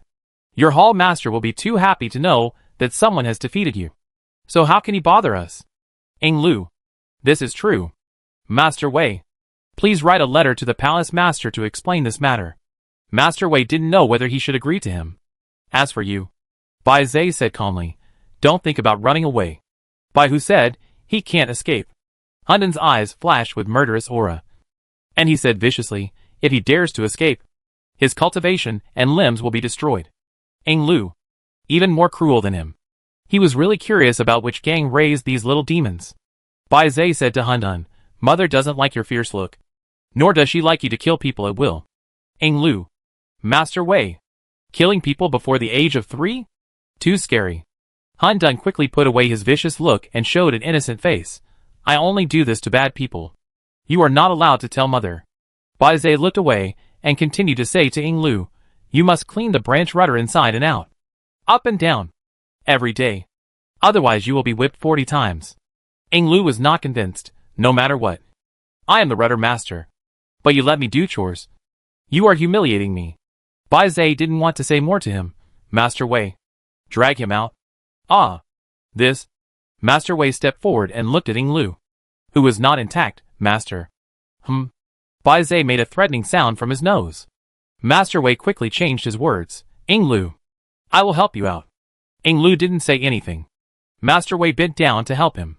However, as soon as he touched the other's body, the other screamed in pain. Ing Lu screamed, don't touch me. Don't touch me. Wei Yi. Bai Hu hugged his chest and groaned. You also know the pain. The children you trained are in more pain than you. There is no good part of their body. Even their faces are bruised and purple. Ing Lu. Master Wei had no idea where to start. Was he really going to drag him out? It would be a pain. Han Dun stepped forward and kicked Ing Lu out of the house. Bai Hu said happily, yeah. No one will care about us anymore. Master Wei ran out in a hurry. Master. Are you okay? You really found a few good seedlings for me. And kicked me out of the position of helmsman. After Ing Lu finished speaking with gritted teeth, he rolled his eyes and fainted. Master. Master. Master Wei hurriedly picked him up and returned to his room. And then called a doctor to check his injuries. After the Red Blood Palace branch changed its owner, the children who had been trained by the devil could finally lie down and treat their injuries. At the same time, Xu Xia returned to the house of the demon cult branch, and saw a child sitting on the table looking at him and said, Son, your father is hungry. Shu Xiao. What should I do if I want to kick him out? Tao Tai jumped up and jumped into his arms. I want to eat. I want to eat. Shu Xiao couldn't resist his coquetry. How much do you want to eat? 20 tables of food will be enough. Tao Tai was not very hungry, so he didn't eat all the food in the city like before. Shu Xiao explained to his men outside, then took him back to the room and asked, Are you the one who stole the food in the city before? Tao Tai honestly admitted, Yes. It was me. I was so hungry that I ate all the food in the city. Son, your uncle and others are gone. What should I do if I can't find them? He was afraid that Mu Nanjing would find out that he was here, so he didn't dare to use his spiritual sense to search. Nor did he dare to send a message at will. He was not as smart as Bai Zhe, so he could only run around to find people. Shu Xia couldn't help but roll his eyes when he heard him calling him son again. My name is Shu Xiao. You can call me Xiao. Tao Tai nodded. Oh, son, your uncle and his family are gone. Shu Xiao. Forget it. I won't correct him. Just think of son as a nickname. Who is the uncle you were talking about? Is he your brother? Tao Tai nodded again. I got separated from them. I couldn't find them for several days. They are so good at hiding. Shu Xia frowned. Tell me what they look like. Tao Tai thought seriously. Uglier than me. Shu Xia was ashamed. What else? Weaker than me. Shu Xia felt that he couldn't communicate with him. Don't they have characteristics that are easier to recognize? Yes. Bai Zhe is very smart. Bai Hu is impatient. Xian Wu is slow. And Han Dun is particularly fierce and often beats me. Shu Xiao. He wanted to help the other party find someone, but the other party's description made him helpless. Have you lost your 4 brothers? How old are they? Shu Xia inexplicably thought of the 4 little boys he saw a few days ago. They were as beautiful as Tao Tai. Could they be them? They are the same age as me. Shu Xia asked again, do they have guards? No. Then they are not them. Tell me about their clothes, and I will send someone to find them. At this time, the subordinate said outside, Master, the food is here. These meals were prepared before, so they can be served on the table so quickly. Tao Tai immediately forgot about Bai Zhe and others when he heard that there was food. Shu Xiao came back from the Dewey mansion after eating a full meal, and went to the bed to meditate and practice. This time, he felt that he was about to break through, and hurriedly poured all his attention into practice. When he opened his eyes again, it was actually dawn, and Tao Tai ran away again. Shu Xia hurriedly changed into new clothes and came to the Dewey mansion, where he met Wu Yuan, who came out from the backyard. Wu Yuan greeted him and walked to the front yard. When he passed by Shu Xiao, he suddenly felt that the other person's aura was different from before. He quickly turned around to look at Shu Ranyao. After confirming one thing, he hurriedly dragged Shu Xia to a corner where no one was. Chapter 338. I will feel bad. Shu Xia was puzzled by Wu Yuan's behavior. Senior Wu, why did you bring me here? Wu Yuan waved his hand, and a light white barrier covered their heads. Shu Xia looked at the white light around him. This is? Wu Yuan asked. Can you see it? Shu Xia nodded. Have you cultivated immortality? Shu Xia raised his eyebrows when he heard the word cultivation of immortality. Senior Wu also knows about cultivation of immortality. Could it be that you are an immortal cultivator? Wu Yuan said in a deep voice. Answer me first. Shu Xia admitted honestly, yes. Who taught you to cultivate immortality? Wu Yuan looked at Shu Xia. Judging from the aura on your body, you should be at the first level of qi refining. Have you only cultivated recently? Shu Xia nodded. I have been cultivating for less than a month. You have already reached the first level of qi refining in less than a month? Wu Yuan was a little surprised. If you go to the cultivation world with sufficient spiritual energy, wouldn't you be able to cultivate to the second or third level of qi refining? The speed is so fast. Fast? Your spiritual root must be very good. What kind of spiritual root do you have? Heavenly spiritual root? Yes. I have water spiritual root. No wonder you are so fast in cultivation. Wu Yuan patted his shoulder and praised, not bad. You are a talented cultivator. By the way, you haven't told me who taught you to cultivate? This? Shu Xia felt that it was not the time to tell it. Let me keep it secret for the time being. Wu Yuan put down his hand. I don't have to know who he is. But I'm afraid you follow the wrong person. In the cultivation world, some evil cultivators specialize in taking in disciples and teaching them to cultivate. After the disciples grow up, they absorb the disciples' cultivation to improve their own realm. Xu Xie was very sure he won't. It's best if he won't. Xu Xie was not a child. And he was also a member of the demon sect. He must be able to tell who was good and who was bad. Wu Yuan said again, since you have practiced, there are some things you should know. What is it? Just follow me. Wu Yuan put away the barrier and led him to the backyard. On the way there, Xu Xie asked, Senior Wu, you are also a cultivator, right? How high is your realm? Wu Yuan said, I am in the fusion stage. Xu Xie looked at him in surprise. Fusion stage? Your realm is so high? He heard from Tao Tai that cultivators in the fusion stage are considered very high in the world of cultivation. There are even fewer people who can reach the Mahayana stage and the tribulation stage. Wu Yuan smiled. My cultivation is not high. But the girl's realm is high. Xu Xie was curious.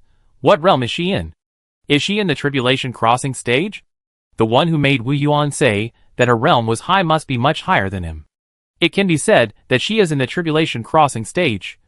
But according to my guess, Wu Yuan lowered his voice and said, she is already in the realm of semi-immortal. Semi-immortal? Xu Xie was very shocked.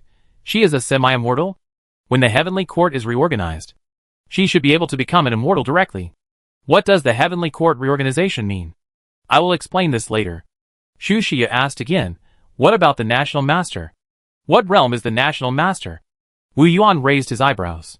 You also know that the national master is a cultivator? Only cultivators can call the wind and rain. Right? That's right. The national master is in the tribulation crossing stage. Xu Xie was shocked. Why are there so many strong people that he can't catch up with no matter how hard he tries? And he can only be bullied in the future. Wu Yuan was about to reach Mu Nanjin's yard. He raised his hand and gently touched Xu Xie's Adam's apple to prevent you from being too surprised when you hear the girl's inner voice. I will temporarily block your voice. Xu Xie was sweating. Inner voice? What inner voice? Wu Yuan took Xu Xie into Mu Nanjin's yard. Mu Nanjin sat on a rocking chair in the yard to bask in the rising sun. Girl. Wu Yuan walked to Mu Nanjin and said, Xu Xie has become a cultivator of the first level of qi refining. Oh! Mu Nanjin opened his eyes with interest and looked at Xu Xie. Did you teach him to practice? Wu Yuan shook his head, without your consent. I dare not act on my own. Mu Nanjin asked Xu Xie, who taught you? Xu Xie. Wu Yuan answered for him. He said he couldn't say it for the time being. Can't say it? Mu Nanjin opened the gossip news. But it showed that a mysterious person taught Xu Xie to practice. TSK. It's really strange. I can't even see who taught Xu Xie. It's good that someone taught him. So I don't have to teach him again. Now that Xu Xie can become a cultivator, he won't become an old man like ordinary people in a few decades, and then turn into yellow dust like warriors in a few decades. I will be sad. Sad that a pretty little face is gone. Hee. Xu Xie. Wu Yuan. Mu Nanjin asked, what kind of spiritual root? Wu Yuan replied, water spiritual root. Single water spiritual root has a fast cultivation speed. Mu Nanjin found a technique suitable for water spiritual root from the space ring. This is the technique of water spiritual root. There are many secrets to learn. You can practice it well. Xu Xie was so surprised to see her conjure up a book out of thin air that he couldn't recover for a long time. Wu Yuan took the book for him. I will guide him when I have time. Mu Nanjin took out another bag of spirit stones. The spiritual energy in the mortal world is low, and it is still quite simple to practice the first 3 levels of qi refining. After the 4th level of qi refining, your speed will slow down, and then you have to rely on spirit stones to help you improve your practice. This bag contains 100,000 low-grade spirit stones, which should be enough for you to practice for several years. If not, ask me for more. Wu Yuan added, if you want to practice faster, you can also absorb spirit stones to increase your speed while practicing now. Xu Xie took the bag and made a gesture of thanks with his fists. Huh? Why doesn't Xu Xie speak? Is he so happy that he can't even speak? Xu Xie. He couldn't speak because Wu Yuan sealed his voice. Not because he was so happy that he couldn't speak. At this time, a 9th-rank Jinui hurried in and said, Master Mu, many warriors are making trouble on the street. Master Lu asked me to come to you to help. Oh! Mu Nanjin stood up and walked towards the gate of the compound. Xu Xie behind him pointed at his throat to Wu Yuan. Wu Yuan unsealed the acupuncture points. Seeing Mu Nanjin walking away, Xu Xia hurriedly whispered. Just now, Wu Yuan used voice transmission to say those words that sounded like she was talking to herself were her inner voice. That is, her inner thoughts. He told Xu Xia that people and officials in the cultivation world could hear Mu Nanjin's inner voice, and told him that she must not know about this. After hearing this, Xu Xia couldn't recover for a long time, until he came to the street where the trouble was. He slowly digested what Wu Yuan said.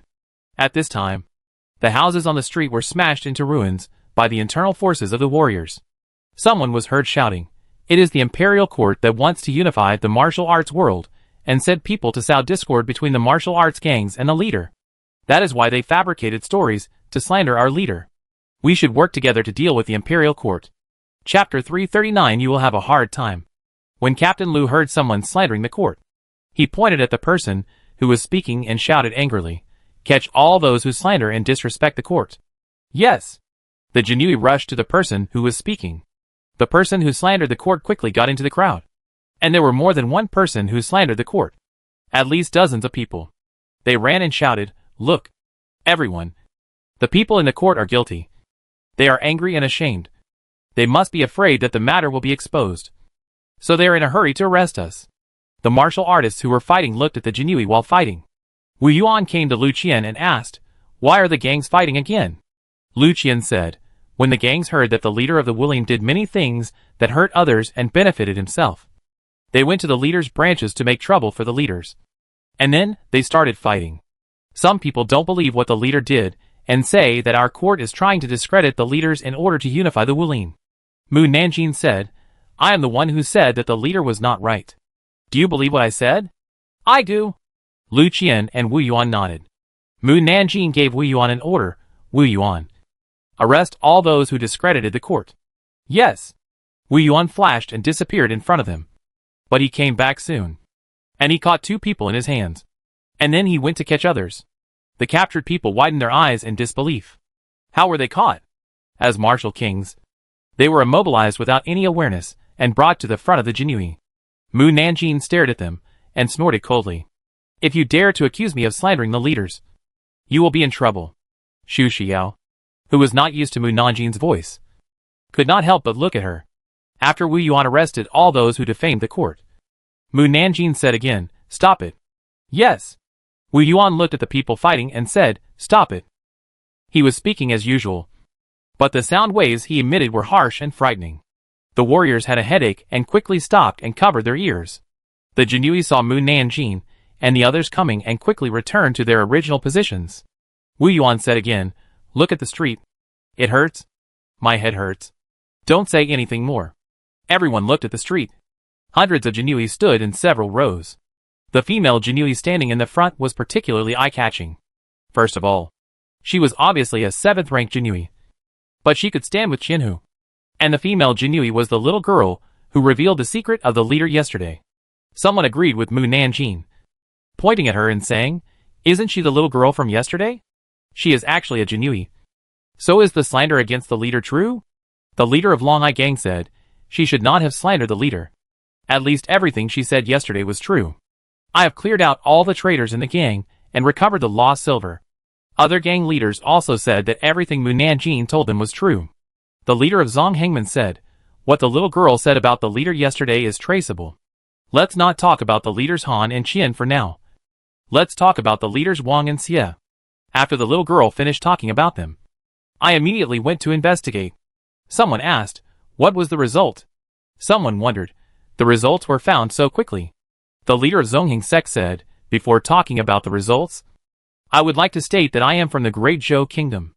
I have always respected Alliance Leader Wang. But after the investigation, I have completely changed my mind about Alliance Leader Wang. I hate him to the core now." Someone asked impatiently, "What exactly did you investigate?" The leader of Zongheng sect said, "Everyone knows that the mayor of Wuching hates the demon cult. When he learned that the demon cult was doing business in Wuching, he immediately brought people to drive them away. There were many people watching at that time. Many people had been to the demon cult store to buy goods and knew what they had in the store. Get to the point quickly." The leader of Zongheng sect said, "I sneaked into the shop of Alliance Leader Wang yesterday and saw the things of the demon cult in their warehouse. Let's not talk about anything else." Just say that the hidden weapons they made have their unique logo on them. Someone said, could this be the goods that Alliance leader Wang's people bought from the demon cult without knowing it? The leader of Zongheng sect said, when the Lord of Wucheng sealed the demon cult shop. I was also there. I saw with my own eyes that the unsold goods of the demon cult shop were packed in several large boxes. And these boxes were placed intact in the warehouse of the Alliance leader's shop. If you say that these are hidden weapons bought without knowing it before, would you believe it? There was an uproar immediately. I didn't expect that the Alliance leader of the Great Zhou Kingdom and the Alliance leader of the Great Liao Kingdom are also the leaders of the demon cult. It's really surprising. Who will dare to believe the words of the Alliance leader in the future? If the matter is true, I want them to pay with blood. Someone stared with red eyes. My parents died in the hands of the demon cult. Me too. My gang was massacred by the demon cult. Yes. Kill them. The warriors from other countries thought the incident was not serious enough. So they deliberately helped to shout. Shut up. Wu Yuan spoke again. And the harsh voice drilled into everyone's eardrums. Someone whispered, I finally know why the little girl didn't tell the secret of the leader of Dacian Kingdom. Because she is from Dacian Kingdom. So she dare not say bad things about their leader. Mu Nanjing, who had been listening to everyone attentively, heard this and said, it's not that I don't tell the secret of the leader of Dacian Kingdom. But he has no big secrets to let everyone know. Now he is 60 years old. His cultivation is not improving. And he has long wanted to abdicate. But Dacian Kingdom has no good candidate to take over the position of leader. So he has not abdicated yet. Everyone recalled what happened in recent years. The leader of Dacian Kingdom rarely intervened in the affairs of the martial arts world. As long as the gangs of other countries did not bully them, he would not appear in front of everyone. Mu Nanjing added, as for the other 4 leaders, our court will not bother to discredit them. After all, a new leader will be born in a month, and our court will fully support him. If you are not convinced by the new leader, come and fight with our court. As soon as the word fight came out, everyone was shot back several steps by her sound waves. Everyone's face changed drastically. A little girl who looked less than 18 years old. Her cultivation was actually above everyone else. What's more terrifying is that she forced everyone to retreat step by step without any effort. Her strength was so terrifying that it made everyone tremble. In this way, she was polite to them by speaking to them in a good tone yesterday. Otherwise they would have died ugly. Someone whispered, with her in the court, we can't disobey her even if we want to. With her attitude, if we don't obey, she will beat us until we obey. Everyone will obey the new leader to save their lives. A small 7th rank official has such strength. What about the governor? Is he above her? I haven't seen the governor take action. I haven't seen it either. Wu Yuan spoke again, be quiet. The harsh voice once again entered their ears. And they quickly shut up. Mu Nanjing looked at the group of people they had captured and asked, do you know their identities? Chapter 340 Killing Without Killing. The people of Wuling Gang looked at the group of people captured by Jinyui. Someone recognized the tied middle-aged man standing in the front and said, isn't he Dong Liang, the leader of our Shaochen Manor? How did he get captured by Jinyui?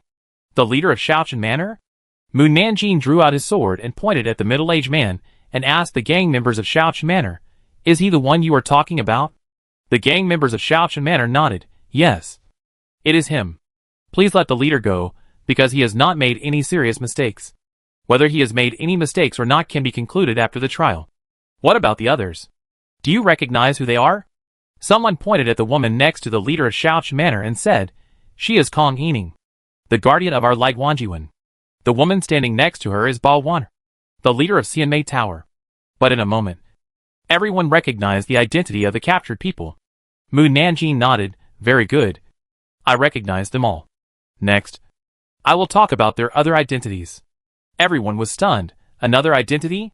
What identity? The captured person's face changed slightly. But he immediately calmed down when he felt that Mu Nanjing could not know their real identities. Mu Nanjing pointed his sword at Dong Liang of Shaochen Manor and said, let's talk about his other identity first. He is Wei Lu, the general of Anzhong of Jiuguang Kingdom. Dong Liang. Oh! He should not be called Wei Lu. He suddenly raised his head and looked at Mu Nanjing in disbelief. It's okay that she knew his real name. And even his identity was clear. The ability of the Jinyui of Dacian Kingdom to detect information is so great. The gang members and most of the Jinyui present looked at Mu Nanjing with doubt. Jiuguang Kingdom? What Jiuguang Kingdom? Is there such a country? In the past, weren't there only Dawei Kingdom, Dacian Kingdom, Dacian Kingdom, Dazhou Kingdom, and Daliu Kingdom? Why did a Jiuguang Kingdom emerge? Even if there was a Jiuguang Kingdom, why did a general come to our Dacian Kingdom? Sir, where did the Jiuguang Kingdom come from? Are you mistaken? In addition to Dacian Kingdom, there is not only Jiuguang Kingdom, but also Jiuyue Kingdom. Mu Nanjing asked Ba Waner, the owner of Xianmei Tower. Sir, Ba Ling's personal guard. Am I right? Ba Ling gritted her teeth and denied. I don't know what you are talking about. What Jiuguang country? Jiuyue country. I have never heard of them. Sir, you really put a lot of effort into catching us. And you even gave us random identities. Mu Nanjing was not afraid that she would not admit it, since you said you are not from Jiuyue country. Then curse her. Queen Yueya is a dog bastard who crawled out of a dog hole. As long as you curse her, I will let you go immediately. You? Ba Ling stared at Mu Nanjing angrily. Can't you curse? Mu Nanjing said calmly. You have always respected Queen Yueya, so it's reasonable that you can't curse. Ba Ling. Everyone saw that she stopped refutation and was surprised. Did she acquiesce? Are there really other countries besides Dacian? Why haven't I heard of them? I haven't heard of them either. I heard about it from the storyteller, but I just thought it was a story and didn't take it seriously. Sir, we are so curious about why there are other countries. Can you help us solve the puzzle? Mu Nanjing said, besides Dacian, there are 5 other countries, namely Jiuguang, Jiuyue, Jiuxing, Jiu, and Jiuyu.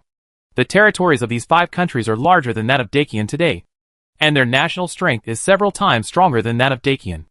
They have martial kings and martial masters everywhere, and their strength can easily crush Dacian. They have existed longer than Dacian. You don't know about their existence because they are far away from Dacian, and the royal family deliberately kept the news secret from you. Now that it has come to this, it is time to announce the existence of other countries. The gang members were so surprised that they either widened their eyes or opened their mouths. Some people were curious, since they are stronger than us. Why didn't they attack us? Mu Nanjing, before the 5 countries were unified, they couldn't attack us for some reasons. After the unification of the 5 countries, we were protected by the national teacher, which made them afraid of Dacian. Otherwise, they would not use such a despicable method to send people to sneak into Dacian to become a gangster, and then provoke the relationship between the gang and the court, and then use the gang forces to help them deal with Dacian. Once the situation in Dacian is unstable, they can take advantage of the opportunity to swallow up Dacian. If the emperor who conquered Dacian was a benevolent monarch, perhaps the people of Dacian could still live a peaceful life. But if he was a tyrant, the people of Dacian might become slaves and live in dire straits every day. Everyone's expression changed from suspicion to anger. Damn bastards dare to use us to deal with the court. Kill them. The gang members were very excited and took up the hidden weapons to shoot at the spies sent by other countries. The Jinui did not stop them and let the hidden weapons hit the spies. The immobilized spies could not hide and could only watch the hidden weapons hit them. They fell to the ground one after another, and their bodies were full of hidden weapons. Some were poisoned and died in a particularly ugly way. The Jinui made sure that all the spies were dead before loading them onto a cart and burying them in the suburbs. Mu Nanjing glanced at the crowd and said, I know there are spies from other countries mixed in the gang. If you leave wisely, I can pretend that you have never been here. But if you continue to make trouble here, don't blame us for being merciless. The gang members were shocked. What? There are still people mixed in our gang? Who is it? Stand up for me. It seems that the gang needs to re-examine everyone's identity. If any suspicious person is found, he will be killed. Mu Nanjing ignored the noisy scene and took the Jinui back to the Duwei mansion. Lu Qian who rode to Mu Nanjing and said, the governor received news of a gathering and rioting a month ago. Could it be caused by spies from other countries? Mu Nanjing nodded. Lu Qian who looked at her and smiled. I think you have grown up a lot. Mu Nanjing's eyes flashed with doubt. What do you mean? Think about the martial arts conference a few years ago. You messed up the martial arts conference. Mu Nanjing. At that time, you thought the more chaotic the better. Now you don't even let the gangs quarrel. Mu Nanjing was speechless. If I let the gangs quarrel, wouldn't it be in the spies' interest? Am I the kind of person who can make people happy? Lu Qian who smiled. Mu Nanjing said, after returning, release Han Mengyu and the others. Ah? Lu Qianhu frowned. Just let them out like this. Of course. They have to pay a large ransom to release them. And someone will deal with them later. Okay. After the words fell, a scream of fear and anger came into their ears. Weren't you captured by Jinui? Why were you released again? Chapter 341. This is being mesmerized by male beauty. Mu Nanjing and the others looked towards the sound. And a group of people surrounded 2 men and a woman. The onlookers whispered, I said that we can't trust the Jinui. Look how long it has been since the Qian gang was captured, and they were released. They can't wait for the Jinui in the capital to leave. And they are eager to collect protection fees. The Jinui are just thunder and thunder. But they are just pretending to be good for us. I thought the Jinui were different from before. But I didn't expect that they are still the same. The 2 men who were surrounded heard them talking bad about the Jinui and hurriedly explained, Can you listen to us? Someone said, You guys go ahead and say it. We want to see what you can say to convince us. The taller Qian gang member said, Let's talk about the days when we, the Qian gang, didn't collect protection recently. Is your stall going well? Is there anyone making trouble or stealing things? The onlookers looked at each other. In the days when the Qian gang did not collect protection fees, many hooligans appeared to rob them. And some people deliberately caused trouble and asked them to pay a large sum of money, which made them miserable. Sometimes the losses were even more serious than when they collected protection fees. The Qian gang members knew what was going on as soon as they saw their expressions. Seeing your expressions, I have guessed that you have not had a good time recently. So we, the Qian gang, are back to protect you from being bullied by others. We only charge 10 copper coins for protection fees from shops every day, and only 1 copper coin for protection fees from small stalls. Everyone looked at them in disbelief. Only 10 copper coins and 1 copper coin. Did they hear it right? The shop only takes 10 copper coins a day, which is only 300 copper coins a month. The stalls take even less. Only 30 copper coins a month, which is really too little compared to the past. So little that it can be ignored. Everyone not only accepted it, but also agreed with it. The members of the Qian gang nodded affirmatively. Yes. If you don't open a shop or a stall, we won't charge protection fees. Also, we won't charge any money for shops and stalls opened by the elderly, women, children, and the elderly, weak, sick, and disabled. But we will do our best to protect you. The merchants couldn't believe their ears. The people of the Qian gang were so kind. Did she change after being taught a lesson by the Jinui? The woman who was frightened by the Qian gang members before stammered and asked, Yes. That means you will not only stop charging me protection fees, but also protect me. Right? Yes. We just wanted to tell you this. But we didn't expect you to be frightened by us. The 2 gang members bowed 90 degrees. I'm so sorry. No need to apologize. The woman was frightened by people's actions and didn't know what to do. The onlookers were also very happy that the Qian gang had such a big change. The Qian gang member said to others, I would like to trouble you to convey the protection fee to others. Sure. The Qian gang members' attitude improved. And the merchants were also friendly. The Qian gang members turned around and saw a large group of Jinui on the street, and hurriedly stepped forward to salute. Hello, everyone. Mu Nanjing was very satisfied with their polite behavior. Go back and tell your steward that the emperor has promised you to collect protection fees in major towns. Please keep your promise and don't break the agreement between us. The Qian gang members were ecstatic. Okay. We'll tell the managers now. Wait. Mu Nanjing stopped them. Go back and tell your managers that the protection fees for the entire 5 cities belong to you, including the craftsmen and prostitutes on Xiangyong Street. The Qian gang members were stunned. Sir, that is the territory of other gangs, and it is against the rules for us to do this. The whole world belongs to the king. How dare the gang say it is their territory? If they are dissatisfied, they can come to the Due mansion to argue with me. And I just want to ask them why they charge so much money from craftsmen and prostitutes. The Qian gang members understood instantly that the little girl was standing up for the craftsmen. She is really a good official who cares about the people. If every official is like her, there is no need to worry about the unrest in the great Qian kingdom. Yes. The Qian gang members jumped up and flew back to the branch at the fastest speed with Qigong. Lu Qianhu said with a smile, You look cold. But you are actually a soft-hearted person. I am indeed a soft-hearted person. As long as a handsome man flirts with me, it is not a problem for me to help him conquer the great Qian kingdom. Jinui, This is being fascinated by male beauty, and has nothing to do with being soft-hearted. Xu Xiao, who was walking behind Jinhui, rubbed his chin and whispered, "If I flirt with her, will she give me the whole world?" Before hearing Mu Nanjin's inner voice, he always thought she was an upright person. After hearing her inner voice, he knew that she was so greedy for male beauty. Wu Yuan patted his shoulder. "Do you think the national teacher, who is also a handsome man, will let you do this?" Xu Xiao, the imperial master, is a little bit better looking than him, but only a little bit. Even if the imperial master agrees, the governor will not agree.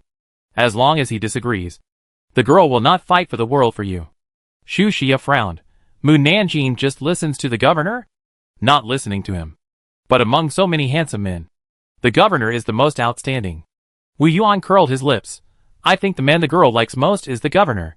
"Governor?" Xu Xia said unhappily. "Mu Nanjing is blind? The governor's face can only be said to be handsome in the crowd. If he is placed in a pile of handsome men, he is inconspicuous. How can Mu Nanjing think he is outstanding?" Wu Yuan raised his eyebrows. "How long have you not seen the governor?" "I haven't seen him since he left with Mu Nanjing." "No wonder." Wu Yuan patted his shoulder sympathetically. "I'd better not discourage you for the time being." "What do you mean?" Xu Xia looked puzzled. "You'll know when you meet the governor later." This made Xu Xia very curious. "Can't you tell me now? Even if I tell you, you won't believe it. So don't ask any more." Xu Xia saw that he couldn't get any information out of his question, so he could only hold back his curiosity. "It is said that you can't talk about people during the day and ghosts at night." Wu Yuan just mentioned the governor, and after returning to the Due mansion, he heard Li Zhenfu say, "The governor is coming." Wu Yuan looked at Xu Xia sympathetically. "Xu Xiao?" Captain Lu hurriedly asked, "Where is the governor?" "He only said he would come, but didn't say when he would arrive." Captain Lu breathed a sigh of relief, and then began to review whether he had made any mistakes. When he was sure that he had not done anything wrong, he breathed a sigh of relief again. But when he was halfway through relaxing, he suddenly remembered something. He turned around and looked at Xu Xia. "For your life, you should not stay with Mu Nanjing recently. It didn't matter when the governor didn't like Mu Nanjing before, but it's not okay now. The governor feels annoyed when he sees a handsome man next to Mu Nanjing, and even wants to get rid of him with a palm.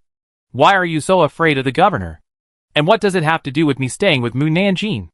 Xu Xia felt that both of them were inexplicable. He didn't want to say more to them, so he turned around and walked out. Just when he turned to the backyard, suddenly, with a thud, he bumped into a wall of people. Chapter 342, Fall. Xu Xia was knocked back 2 steps. He looked up and saw a handsome face. Xu Xia was stunned. Is the man in front of him a real person? He is too handsome. He is so handsome that he can't find a gorgeous word to describe him. Then, he heard the other party ask in a familiar cold voice, "Why are you here?" "Huh?" Xu Xia was stunned. Why is the other party's voice exactly the same as the governor's? He looked down, and the bright red flying fish robe made his pupils shrink slightly. You are the governor?" Gu Ming said in a light voice. "Who else do you think you are? You are the governor? How can you be the governor?" Xu Xia looked at the handsome face like a god, and it was hard to believe that the other party was someone he knew. "You changed your appearance?" He stared at Gu Ming's face again and again, trying to find traces of disguise, and even reached out to touch the other party's face. Gu Ming slapped his hand away. "This is my real face." Xu Xia shouted, "I don't believe it." "Gu Ming." Pucci, someone laughed. They turned to look at the lobby. Wu Yuan walked out and said, "Xu, I said you would be hit." Xu Xia. Captain Lu and Governor Li knew that the governor was coming, and hurried out to salute. "Meet the governor." Gu Ming glanced at Xu Xia. "Why is he here?" Mu Nanjing wanted him to come back. Captain Lu immediately put the blame on Mu Nanjing. "You know, I can't stop her." The more Gu Ming looked at Xu Xia, the more he felt annoyed. Xu Xia felt as if he was being ripped off by the other party. Gu Ming said calmly, "It just so happens that Wuqing is in need of a powerful pacification envoy. You will stay in the Due mansion and be the head in the future." Xu Xia refused. No. He became a Jinui in order to stay with Mu Nanjing, not for promotion. Since you are already a Jinui, you must obey the orders of your superiors. It is not up to you to decide whether to stay or not. Xu Xia was furious. Being a lower official than the other party is a disadvantage.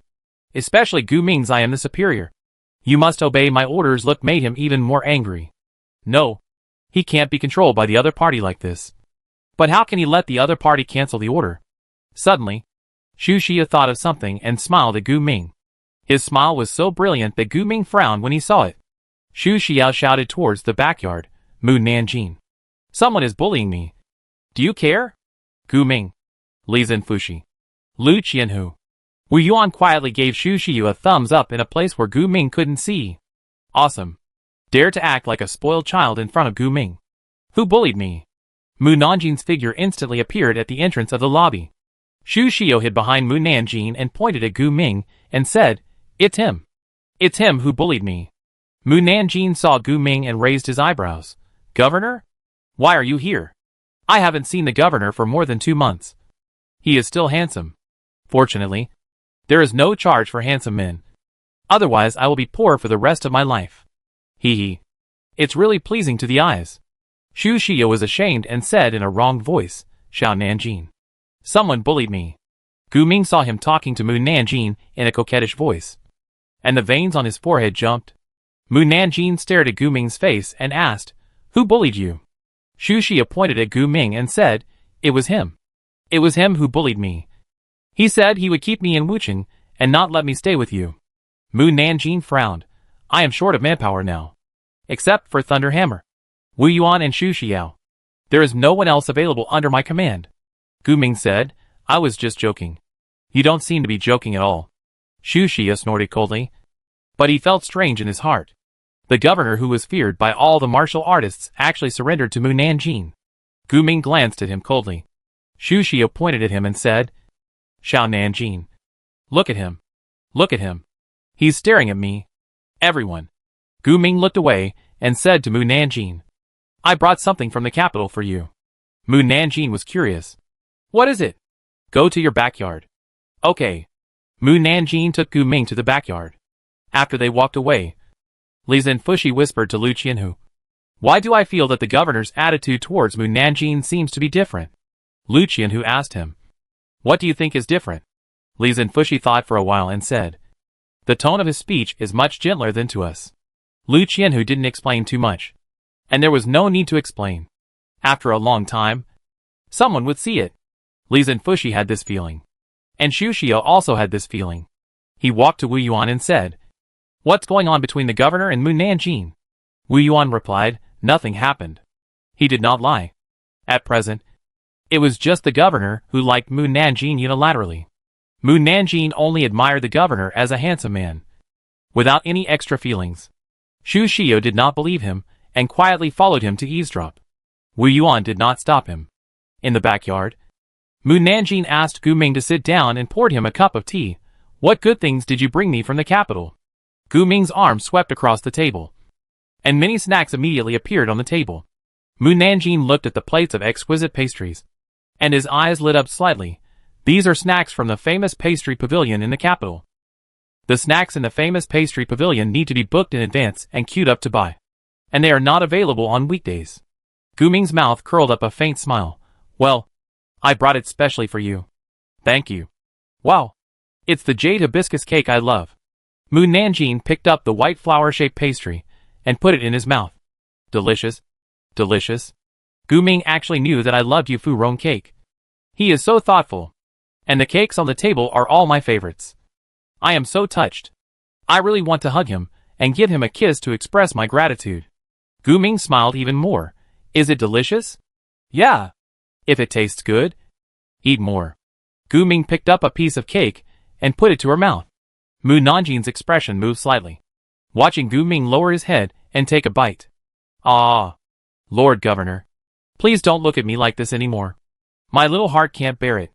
If you look at me again, I will fall. Calm down. Calm down. The male god can only be admired from a distance, not blasphemed. There is cake on the corners of your mouth. I will wipe it for you. Gu Ming took out a piece of silk and wiped the corners of her mouth for her. Mu Nanjing stared at him in a daze. Ah, I'm going to fall. I'm going to fall. No matter. I'll fall first and pull it out after I finish eating the cakes. Heh. Gu Ming couldn't help laughing. Mu Nanjing asked, What are you laughing at? Gu Ming shook his head. Mu Nanjing said again, before you came? Did you go to see the children in my house? Chapter 343, at least in name. Gu Ming said, I checked before I left. Bai Zhe was not in the Mu mansion. Mu Nanjing was puzzled. Not in the mansion? Where did he go? Gu Ming's eyes moved slightly. He didn't want her to put too much thought on the child. So he lied to her and said, he went to the princess's mansion. Really? Mu Nanjing didn't quite believe that Bai Zhe would go to find the princess. But the princess would pick him up to play. What about the other 4 children? Gu Ming's expression turned pale. I don't know. I don't know? Aren't they with Bai Zhe? Did you see them when you went to Mu's house? I don't know. Mu Nanjing saw his cold expression and asked, did they make you unhappy? No. Gu Ming said indifferently, I just think they are not my children. And I don't need to spend too much energy on them. Mu Nanjing was a little speechless. Bai Zhe is not your child either. At least in name. Mu Nanjing. Gu Ming picked up a piece of almond sponge cake and put it to her mouth. Eat the cake quickly. And I will take you on a mission after you finish the cake. Mu Nanjing put the matter of the children behind his mind. What mission? The Jinui found out that the former royal family of the David Kingdom was fleeing in the direction of the Jiuguang Kingdom. So the emperor sent us to capture them. Mu Nanjing was not interested. No. Such a tiring job is not suitable for me to do. I'd rather stay in the commandant's mansion and watch dramas. Hee. Gu Ming had expected her to answer him like this. He was not in a hurry. After he had almost finished feeding Mu Nanjing, a Jinui rushed in and said, Commander, we just received news that the royal family of David is now hiding outside the border of September. They didn't dare to enter the pass because they didn't have a pass token and they had too much money with them. Otherwise the large amount of gold and silver treasures would be robbed by the soldiers of Jiuguang Kingdom. A large amount of gold and silver treasures? Mu Nanjing pricked up his ears. How much gold and silver treasures are this large amount? If you don't tell me the actual number, I'll be so anxious. Oh! Why do I get stupid when I hear about treasures? Why did I forget that I can check the situation of the royal family of David Kingdom through gossip news? Let me see. Wow! 200,000 taels of gold. 500,000 taels of silver. And countless jewelry. I'm going to make it. I'm going to make it. The food for Tao Tai for a year is settled. I'll go and rob them now. Mu Nanjing stood up subconsciously. Gu Ming was puzzled. You don't want to eat? I have something to do. I don't want to eat. Gu Ming looked regretful. I thought you had a big appetite. So I brought all kinds of barbecued meats such as roasted whole pig, roasted whole lamb, roasted whole cow, etc. roasted by Captain Liang himself. I didn't expect you to be full so quickly. Since you don't want to eat it, I have to save it for the road. Captain Liang?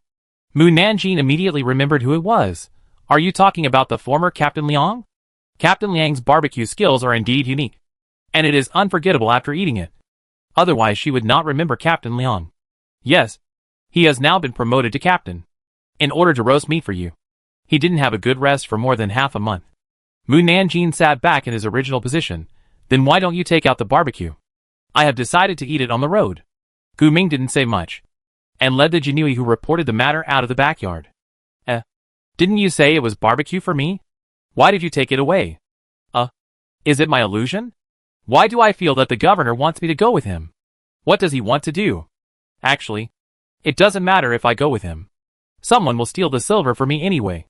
She followed Gu Ming to the lobby. And while Gu Ming was explaining things to Lu Qianhu and the others, she said to Wu Yuan through voice transmission, Wu Yuan, do me a favor. Wu Yuan was stunned and asked quickly, what do you want me to do? Young lady? Help me steal the silver. Mu Nanjing told Wu Yuan that the royal family of David State had brought a lot of gold and silver treasures. You must take all the gold and silver treasures away before the Jinui arrives. Yes. As soon as Wu Yuan responded to this, he heard Mu Nanjing's inner voice. Send Wu Yuan to take action. And the gold and silver treasures of the royal family of David State will be easily captured. Hee. Wu Yuan held his forehead. It would be fine if Lu Qianhu heard this. But the governor was also there. It was really hard to explain. So did he want to steal all the property? Gu Ming glanced at Wu Yuan, but did not say anything to stop him. Wu Yuan quietly felt relieved. Mu Nanjing said worriedly, this matter must be kept secret, and no one must find out that it was you who did it. Wu Yuan replied weakly, yes. He had not even set out yet, and it was discovered that he did it. Mu Nanjing said to Gu Ming, Governor, I changed my mind. I want to go on a mission with you. Li Zhenfushi. Wait until we come back. You can start the martial arts competition. Gu Ming smiled with a successful plan in his eyes. And nodded. Okay. Li Zhenfushi also said okay. Then, Xu Xia jumped out. I'll go too. Gu Ming's face suddenly darkened. You guard Wuqing. As soon as he finished speaking, Lei Dianchui, who had not appeared in public for several days, said, I want to go too. Gu Ming would never let this blinding night pearl follow him. Wuqing needs someone to guard it. If you all leave, Lu Qianhu and his men can't guard Wuqing. Lu Qianhu nodded. The governor is right. Gu Ming added, if you guard Wuqing well, I will promote you when you go back. Lei Dianchui agreed without thinking. Okay. Xu Xia was relentless. I don't want to be promoted. I want to go with Xiao Nanjing. Xiao Nanjing. Just let me go with you. Everyone. Xiao Xia is really unbearable when he acts like a spoiled child. Okay. I've decided. I'm going to take him with me. However, before she could finish her words, Gu Ming was one step ahead of her, and said to Lei Dianchui using telepathy, keep an eye on Xu Xia, and don't let him follow me. I will promote you half a level. Lei Dianchui grabbed Xu Xia by the collar and said, you stay and guard the 5 cities with me. Xu Xia wanted to resist, but was silenced by the thunder hammer and his body was fixed. He could only watch Gu Ming take Mu Nanjing away. That, Wu Yuan said embarrassedly. I still have things to do, so I won't accompany you. Captain Lu said meaningfully. Thank you for your hard work. Wu Yuan coughed uncomfortably. It's not hard. With so many things. Do you want us to help you carry them back? No need. Wu Yuan was embarrassed to stay any longer, and quickly used Qigong to leave. Li Zhenfu asked, hasn't the governor already gone to capture the royal family of David? Why did Mu Nanjing ask Wu Yuan to take the property of David? The governor has to send the property to the treasury. But once the property falls into Wu Yuan's hands, it will be Mu Nanjing's private property, and does not need to be handed over. Li Zhenfu was stunned. Then how do you explain to the emperor? The emperor must have known about it, and he will turn a blind eye to this matter. Li Zhenfu. Are the emperor and the governor too indulgent to Mu Nanjing? Chapter 344. It's too heartbreaking. Gu Ming brought only 100 people with him, one of whom was Qin Chaoyan, and the others were all captains. Qin Chaoyan only said hello when he saw Mu Nanjing coming out, and rode his horse towards the city gate without bothering to reminisce about the past. There were too many people in the 5 cities, and the streets were crowded with people. Even if everyone wanted to make way for the Jinui, they couldn't make the horses speed up. Look! The Jinui in the lead is wearing a red flying fish suit, and the flying fish is golden. It's the governor. The governor is here. People who had already recognized Gu Ming hid when they saw him from a distance. People who recognized his identity later also retreated in a hurry. And even the merchants didn't dare to look up and look directly at Gu Ming's face because of his reputation. TSK. The governor is so handsome. Why don't they dare to look at him more as if they saw a ghost? It's a pity that they didn't look at him. Such a handsome man. If you miss this time, you may not see him again next time. They don't look. But I do. Hee hee. Xian Hu. You are the only one who dares to look directly at the governor's face. If they look a few more times, they will be punished. Gu Ming slightly turned his head to look at the shop of the Red Blood Palace. The 4 children who were hiding in the house and peeking through the small hole in the paper window quickly shrank back. Bai Hu hurriedly asked, did Gu Ming find us? Hanan said, I also think Gu Ming seems to know that we are hiding here. Bai Zai said calmly, he does know that we are hiding here. Bai Hu walked around anxiously. He won't tell mother that we are here. Right? Hanan was also panicked. It's over. It's over. Mother is going to catch us. Then they heard Gu Ming's voice transmission. I didn't tell your mother that you escaped. The 4 children breathed a sigh of relief. You can only hide it for a while, but not for too long. Sooner or later, she will find out that you came to Wuqing. Then I can only help Bai Zai to block her anger. Bai Hu and Han Dun's little faces fell down, and they asked aggrievedly, why do you only help Bai Zai and not us? Gu Ming replied to them, because Bai Zai is my child. Han Dun snorted, it's not my biological child. He should call me dad in front of others. Bai Zai's eyes moved slightly, and he said to Bai Hu and the others, why don't you call him dad? Ah? Bai Hu and Han Dun were stunned. Bai Zai stroked his forehead. Can you be smarter? You call Gu Ming dad? And when mother finds out that you escaped, He will also help you block mother's anger. After saying this, Bai Hu and Han Dun understood. The two immediately called out Dad. Yeah. Bai Zhe looked at Xian Wu, who had been silent. Forget it. I don't expect you to call me Daddy.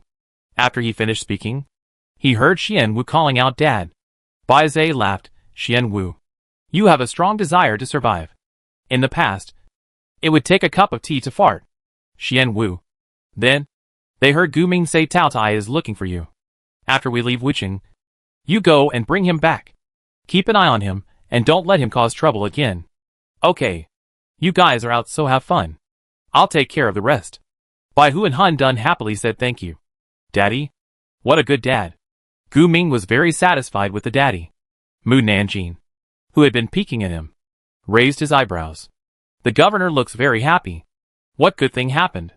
Gu Ming heard this, and suddenly put away the faint smile on his lips. After leaving the 5 cities, he ordered, everyone speed up and move forward quickly. We must reach the border of Jiaguang Kingdom within half a day. The Jinui replied, yes. Half a day? Is the border between Jiaguang Kingdom and Daqian Kingdom so close? Did Gu Ming say the wrong time? Or did Gu Ming? Mu Nanjing frowned when he thought that the other party might use magic to speed up. In half a day, Wu Yuan may not be able to get things done. No. I have to delay for a while. About an hour later, Mu Nanjing said, I'm hungry. Qin Qiaoyan followed and said, Commander-in-Chief, we haven't eaten for most of the day. Shouldn't we let the horses rest for a while? After a long while, Gu Ming finally hummed. We stopped when we found a place with mountains and water. Qin Qiaoyan said, let's rest for half an hour before continuing on our way. Yes. The 1,000 households took out their dry food and found a place to sit down. Gu Ming said to Mu Nanjing, come with me. Mu Nanjing followed him. Where are we going? Of course. We're going to find a place where no one is around to enjoy the barbecue of Liang Jinhu. If Gu Ming had conjured up a roasted whole pig out of thin air in front of the 1,000 households, they would have been scared. Mu Nanjing deliberately walked a long way to delay time before choosing a place with a good view to sit down. Gu Ming took out a hot roasted chicken leg from the space and handed it to Mu Nanjing. Mu Nanjing took a bite and said, Liang Jinhu's cooking skills are still so good. The chicken thighs have a lot of meat, but the ingredients have penetrated into the chicken, making all the meat very delicious and tasty. Gu Ming also took out a chicken leg and took a bite, and asked, it seems that we have never had a barbecue while watching the scenery like now. Mu Nanjing thought for a while. Indeed, we have not had it before. We still have a long life, and we will have it often in the future. Gu Ming took another bite of the chicken leg and pretended to ask casually, now that you have come to the mortal world, when will you fulfill your marriage contract with the Bei family? The Bei family? Mu Nanjing snorted coldly. Do they still have the face to mention this matter? Even if the Gonghua family wants to marry them, their people dare not marry me. They are afraid that after marrying me, the Bei family will become the Gonghua family's possession, and the Bei family will become the servants of the Gonghua family. Gu Ming asked tentatively, if the Bei family does not marry you, will your parents help you find another husband, or have you ever thought about getting married? My parents will not interfere with my marriage. As for getting married, there are many people I want to marry. I want to marry Feng Xinan. I also want to marry Tian Yuan. And I also want to marry Gu Ming. Hee hee. Gu Ming. I should have known not to ask. It's too heartbreaking. I don't want to get married. Just think about it. Forget it. I'm not suitable to be a wife at all. And it's so nice to be free. I can go wherever I want. And I can see handsome men whenever I want. No one cares about me. Hee hee. The most important thing is that I practice the ruthless way. It's hard to fall in love. I can't marry someone I don't love. Gu Ming. Mu Nanjing asked Gu Ming, what about you? Do you have someone you want to marry? Gu Ming said, yes. Oh my god. Who is it? Who on earth is so capable of making this great god fall in love? If Gu Ming gets married, I won't be able to see Gu Ming openly in the future. Woo woo. So pitiful. Women who are favored by Gu Ming are so happy. They can see handsome men every day. I want to see who he likes. Hey, why didn't the gossip news mention it? Mu Nanjing couldn't find this person, so he had to ask, who is it? Chapter 345. So happy. Gu Ming looked at Mu Nanjing deeply. If I say it's you, do you believe it? Mu Nanjing. Really? Fake? Is it a joke? He looked so serious. It doesn't seem like a joke. But I usually have a stern face and don't like to talk. How did he like me? Did he like my appearance? But in terms of appearance, I'm not outstanding. Could he just like me with a blank expression? Gu Ming's taste is too unique. Gu Ming. It's not that his taste is unique. It's that Mu Nanjing didn't discover her good points. Just like he didn't notice that she had many advantages except that he thought Mu Nanjing's inner words were too annoying. Mu Nanjing frowned. Do you really like me? Gu Ming affirmed. It's true. Mu Nanjing. It's really true. This is the first time a handsome guy confessed his love to me. How should I respond to him? It's so embarrassing. But I'm secretly happy. If a handsome guy likes me, I'd be a bad person if I'm not happy. No wonder he wanted me to come with him on the mission. It turns out he wanted me to accompany him. It feels so good to be needed by a handsome guy. Hee. It's just... Gu Ming didn't want to hear what she was thinking. So he interrupted her. It's my business that I like you. You don't have to be embarrassed by what I said. Mu Nanjing said. Oh. I'm not telling you this to get any response from you. I just suddenly don't know how to get along with you. Just like when you just returned to Dakian Kingdom. I found many opportunities to be alone with you. But we didn't talk much. And it was easy to be in an awkward atmosphere. But if we can't get closer to you if we get along like before, I can only express my feelings and let you know how I feel about you. If he doesn't say it, he feels that he will become less and less like himself. And will do things that he would never do in the past even if he was beaten to death.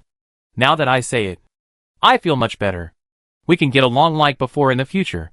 Mu Nanjing asked, but didn't you just say that if we get along like before, we can't get closer? It's different. You didn't know my feelings before. And we got along like ordinary friends. Now that you know my feelings for you, your attitude towards me will change. At least when you look at me, your mind will not be so pure. My thoughts about you have never been pure. But you just don't know it. Gu Ming. What he meant was that in addition to being greedy for his masculinity, he had other thoughts. Mu Nanjing asked, aren't you afraid that I will avoid you after you confess? You are not the kind of person who will hide when something happens. You are indeed someone who likes me. You know me well. Mu Nanjing eats some barbecue. Eat some meat to calm down.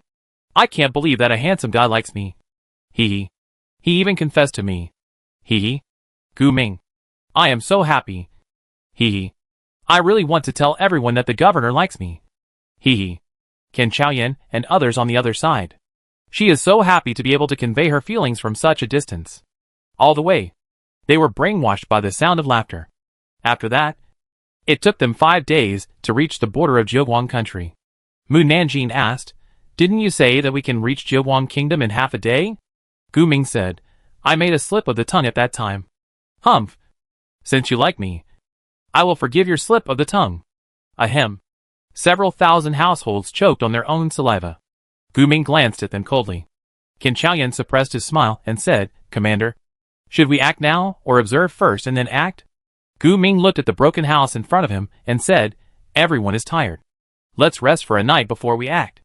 He and Mu Nanjing are not ordinary people. And they will not feel tired easily. But Ken Chaoyan and others are different. After traveling for so many days, they have already shown signs of fatigue on their faces. Okay. Mu Nanjing also wanted to make sure whether Wu Yuan had stolen the property of the royal family of David before taking action. Others naturally had no objection. Yuqian who said worriedly, we are all wearing conspicuous flying fish suits, and they may find our whereabouts, and let them run away. Ken Chaoyan said, now there are wolves in front and tigers behind. They can't run away.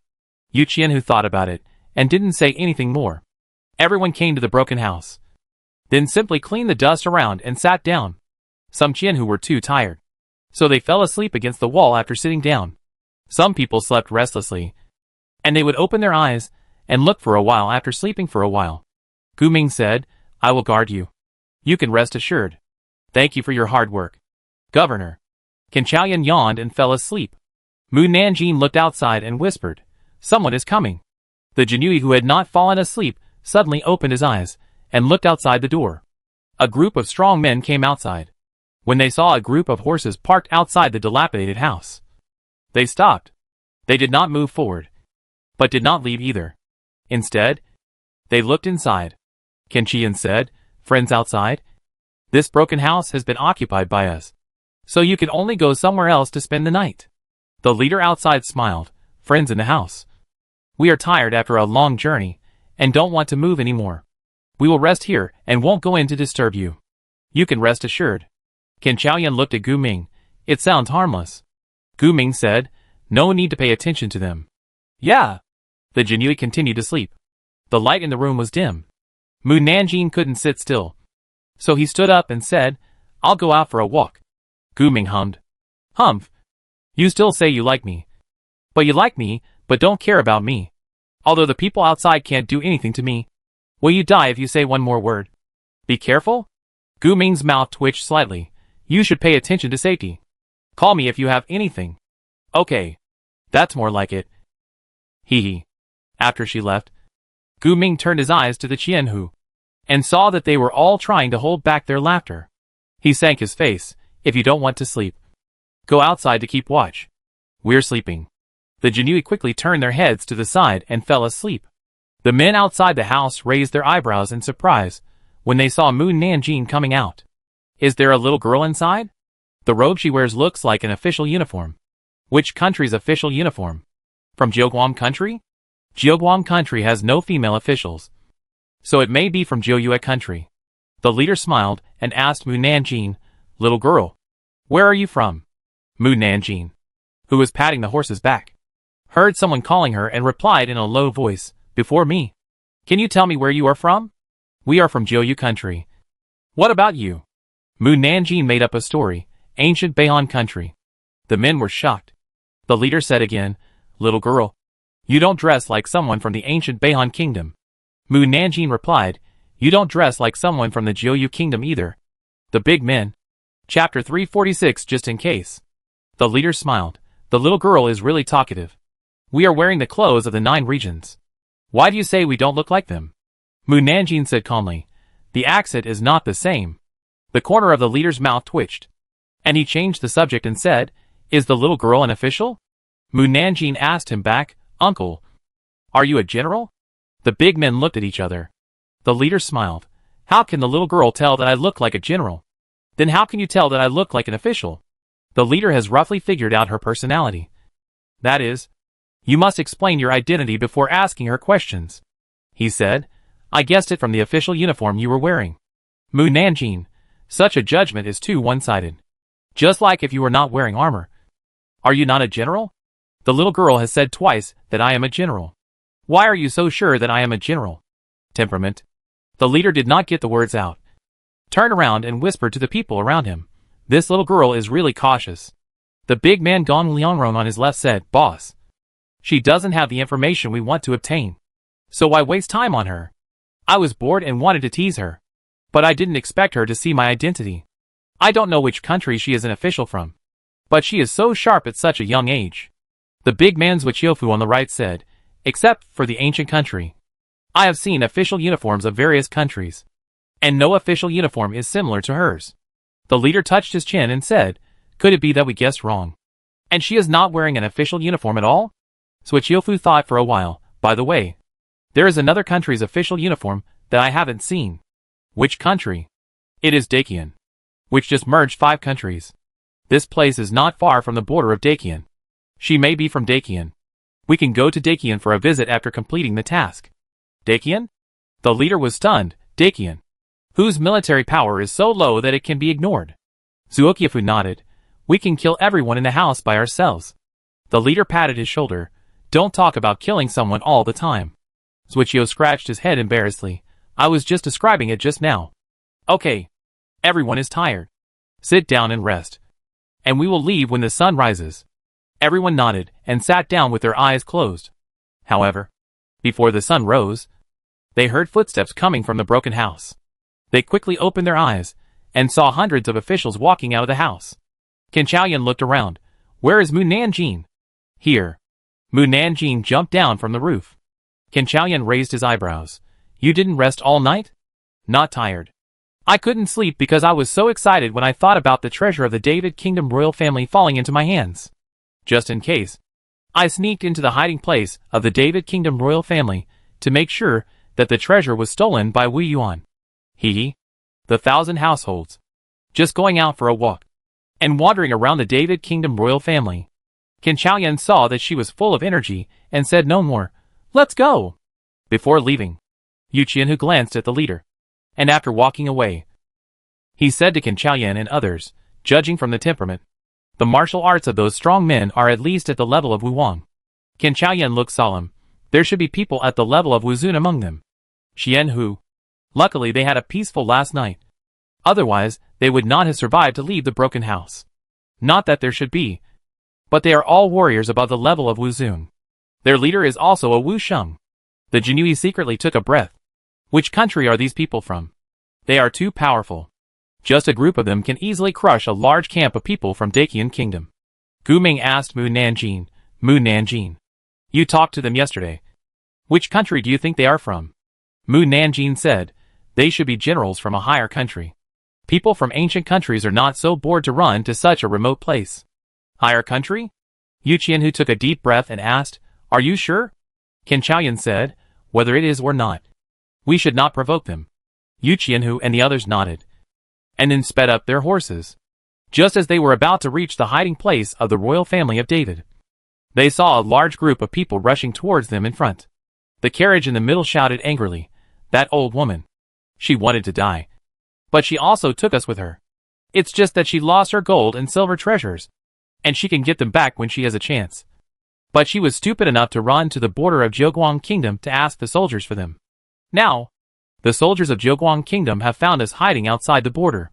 She is used to enjoying wealth and glory, and she feels like the sky is falling when she doesn't have jewelry to wear on her body. I said not to take her with you to escape, and now we are all implicated. Damn it. I should have killed her with a knife earlier. Anyway, she is our mother, and it is right for us to take her away. I'm just angry. We could have lived well, but she made such a big fuss. I don't know how she survived in the harem of Erzawu, and how she climbed from a small noble to the position of queen mother. It's useless to complain now. We should hurry up and escape.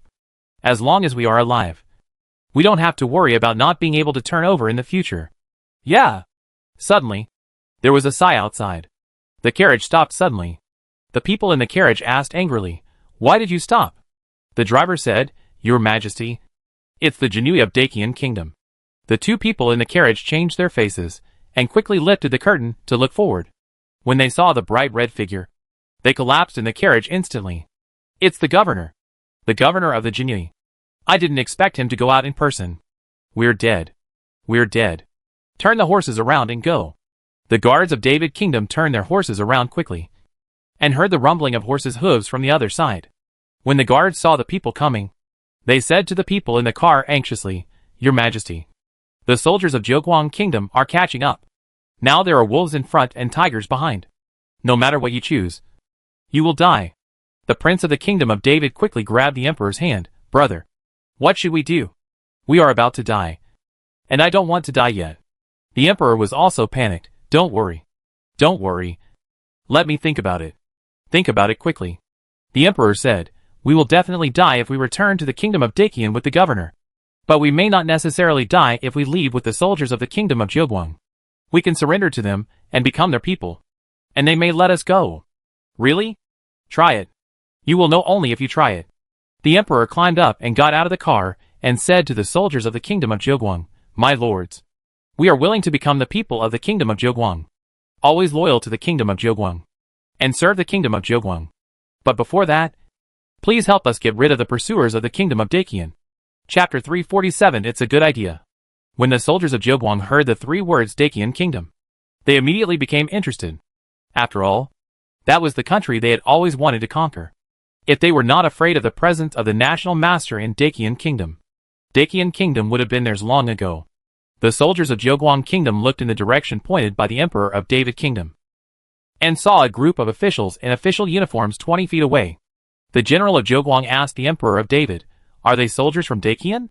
The emperor of David said, They are Jinui, and they are here to capture us. The Jinui of Dacian dared to chase us to the border of Zheguang. They are really brave. The general of Zheguang had heard about the Jinui of Dacian. I wonder if the commander of Jinui is here too. I heard that he is very good at martial arts, and I want to learn from him. The emperor of David said quickly, He is here. He is here. The man in red official uniform is him. Please capture him in one fell swoop. Or kill him on the spot. The general of Zhoguang looked at Gu Ming in red official uniform. It's good that he is here. I can just see how powerful he is. He jumped up and rushed towards Gu Ming. Gu Ming said to Qin Chaoyan and the others, I will deal with the soldiers of Zhoguang Kingdom. You just go and capture the people of David Kingdom. Yes. Gu Ming jumped from his horse and flew towards the general of Zhoguang Kingdom. Then drew the sword from his waist and swept it. And then a strong sword energy flew out. The general of Zhoguang Kingdom quickly picked up the halberd and chopped it. But unexpectedly, it did not cut off the sword energy. But the sword energy easily cut off the handle of the halberd.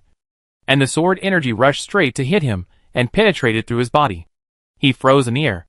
And then his body broke into 2 pieces and fell to the ground. The soldiers of Zhoguang Kingdom were shocked. General. The general is dead. The people of Dacian Kingdom killed our general. The people of the royal family of David Kingdom were stunned. They heard that the governor of Dacian Kingdom had unfathomable martial arts. But they didn't expect that he could kill the general of Zhoguang Kingdom with one sword. The soldiers of Zhoguang Kingdom did not run away because of the death of the general. They took out flares to request support. And then pointed at the Jinui and said, let's kill them. The guards of David Kingdom hurriedly took the emperor's carriage to the side. The prince of David said, while they are fighting, we will leave secretly. The emperor asked him, where can we escape to? Escape to Dacian or other countries? If we really escape, we will have no way to survive when Zhoguang catches us. The prince was very anxious. What should we do? Watch them fight here. The emperor's eyes darkened, not watching, but waiting. Waiting for the opportunity to kill Jinui. And then get the recognition of Zhoguang. Then we have a chance to stay in Zhoguang. Will we stay in Zhoguang in the future? Of course not. It is important to survive now. And then restore the country later. The prince nodded. At this time, there was a bang outside, followed by screams. The emperor quickly lifted the curtain to check the situation, and saw that most of the soldiers of Zhoguang were blown away. At that moment, his face was not very good. How can the people of Zhoguang Kingdom be so useless? They are obviously a medium-sized country. But they can't beat the people of Dacian Kingdom. And they can't beat them even if they are outnumbered. It's really infuriating. The head of the guard next to him said, Your Majesty, the Jinui are rushing towards us. The emperor's face darkened. Fight them. Yes. The guards dismounted and rushed towards the Jinui with swords in hand. Clang. The scene became chaotic as swords clashed. The prince pointed at Mu Nanjing, who was sitting still on the horse. Royal brother, there is a girl in the Jinui. Should we capture her and threaten the Jinui? She is just a 7th rank official, and may not be able to threaten the Jinui. The emperor also saw Mu Nanjing, but we can capture her and give it a try. Shizong, go and capture the female Jinui. Yes. The guard in charge of driving the car used Qigong to fly towards Mu Nanjing. Qin Chaoyan and his men were not many in number, and no one was able to save Mu Nanjing. They could only watch Shizong fly over their heads. Mu Nanjing, you have to be careful. Mu Nanjing looked at the flying person expressionlessly. Alas, if I could still pretend to be a weak woman before, giving the governor a chance to be a hero and save the beauty. Now that everyone knows my strength, who am I showing off to? The royal family of David? It seems like a good idea. Jinui. Mu Nanjing was originally looking at Shizong, but suddenly, his eyes turned to behind him, and he saw countless arrows flying down from the top of the mountain. Although Qin Chaoyan and the others were fighting, they also noticed that there were sharp arrows shooting at them from the shadows flying by. The soldiers of Zhoguang Kingdom quickly retreated and took off the small shields on their backs to block their heads. Mu Nanjing whipped Shizong quickly and swept him away. After Shizong flew out, he hit some of the arrows that were shot down, and other sharp arrows were also shot off by Mu Nanjing's whip. Everyone, retreat quickly, Qin Qian shouted. The Jinui and the guards of the Dawei Kingdom quickly retreated. Qin Chaoyan and the Qian who returned to Mu Nanjing. Gu Ming flew up into the air and swept his sword to the top of the mountain. The sharp sword energy killed the sharpshooter hiding on the top of the mountain. The soldiers of the Zhoguang Kingdom at the foot of the mountain saw that the situation was not right, and fired several flares for help while evacuating. Gu Ming dived down. The soldiers of the Zhoguang Kingdom shouted in fear, Retreat! Retreat quickly! They didn't run a few steps, and the sound of horse hooves came from behind them, like thunder, and the ground was shaking. Then, they saw hundreds of soldiers in black armor riding horses towards them. A soldier recognized the leader and said happily, "General Dong and General Bai are here." They hurried to General Dong and said with red eyes, "General Dong? Our General Gu was killed by officials of the Dacian kingdom." General Dong and General Bai frowned. General Gu has the strength of a 7th grade martial master. It is not easy to kill him unless he is a martial saint. But isn't Dacian just a small country that has just merged? It is already remarkable for such a small country to have a few martial masters. So how can it kill General Gu? They looked at General Gu's body. Who killed him? The soldiers pointed at Gu Ming. It was him. General Dong. He was very skilled in martial arts. He cut General Gu in half with just one sword. One sword. General Dong and General Bai were very surprised. To kill General Gu with one sword. His strength should be at the level of a martial saint. General Dong and General Bai stared at Gu Ming vigilantly, knowing that he was not someone to be trifled with. They did not rush over to kill him immediately. Officials of Dacian. Why did you kill our general? Gu Ming pulled out silk to wipe his long sword. He stopped me from catching people. And he rushed over to kill me first. So of course, I had to resist. General Bai was furious. You killed our general. Can your Dacian country afford this price? Chapter 348 Taking a high-profile route. We are wearing the official uniforms of Dacian and running to the border of Jiuguang to capture people. Which means that we, Dacian, are not afraid of Jiuguang. Gu Ming threw away the silk and turned the shuriken. The sharp sword drew a semi-shaped arc in the space and inserted back into the scabbard at his waist. He obviously did nothing. But General Dong and General Bai felt that the flowers, plants and trees on the mountain were moving. They couldn't help but look at the hill next to them. Gulyalu. Many small stones rolled down from the mountain. Such an abnormal phenomenon was like a landslide. General Dong and General Bai felt inexplicably that there was danger and shouted in a hurry, "Everyone! Stay away from the hill next to you." They led some soldiers to rush forward, while the other soldiers turned around and ran back. And the team became a mess. Boom! The mountain next to them slid down instantly and rushed towards the soldiers, who had not had time to run away.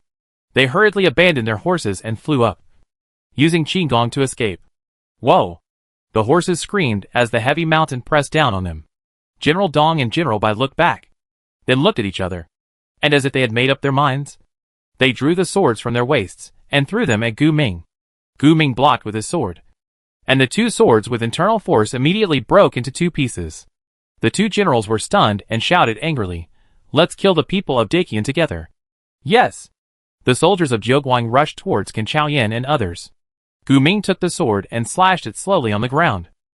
Bang! A huge deep pit appeared in front of everyone like a dividing line. Whoa! General Dong and General Bai hurriedly pulled the horses. The soldiers also stopped. Generals, we are here to surrender. The Emperor of David and his men quickly jumped over the deep ditch and came to General Dong and General Bai. General Dong asked in a deep voice, "Who are you?" The Emperor of David said, "We were once members of the royal family of David. We came to Jiuguang to seek refuge. From now on, we are people of Jiuguang." Oh! General Dong looked at the people he brought. At most, there were only 1,000 guards, which were dispensable to Jiuguang.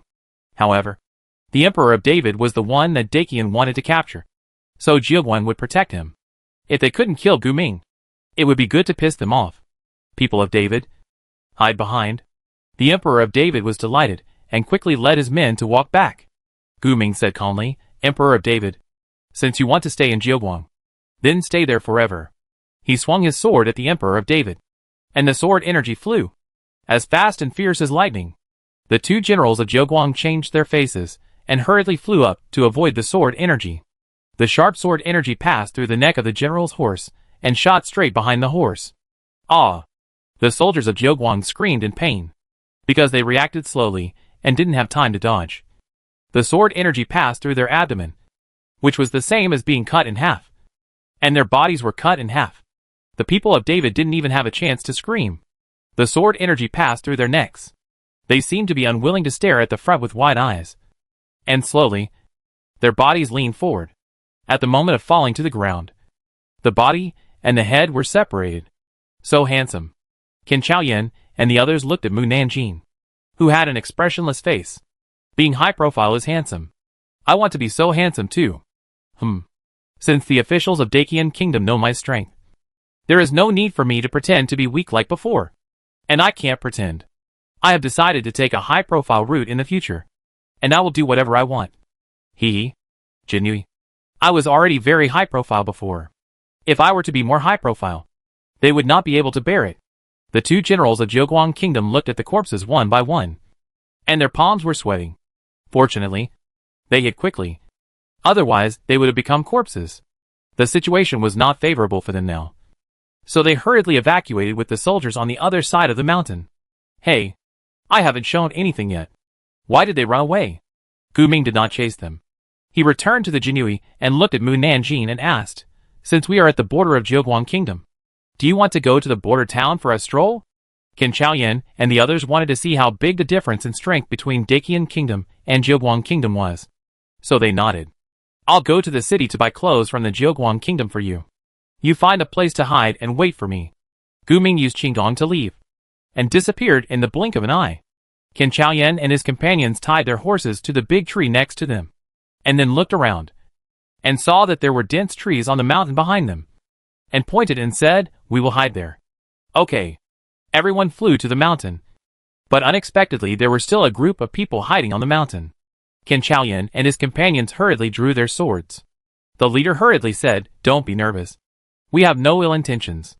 Qin Chaoyan and his companions were stunned when they saw that the other party was the group of big men from last night.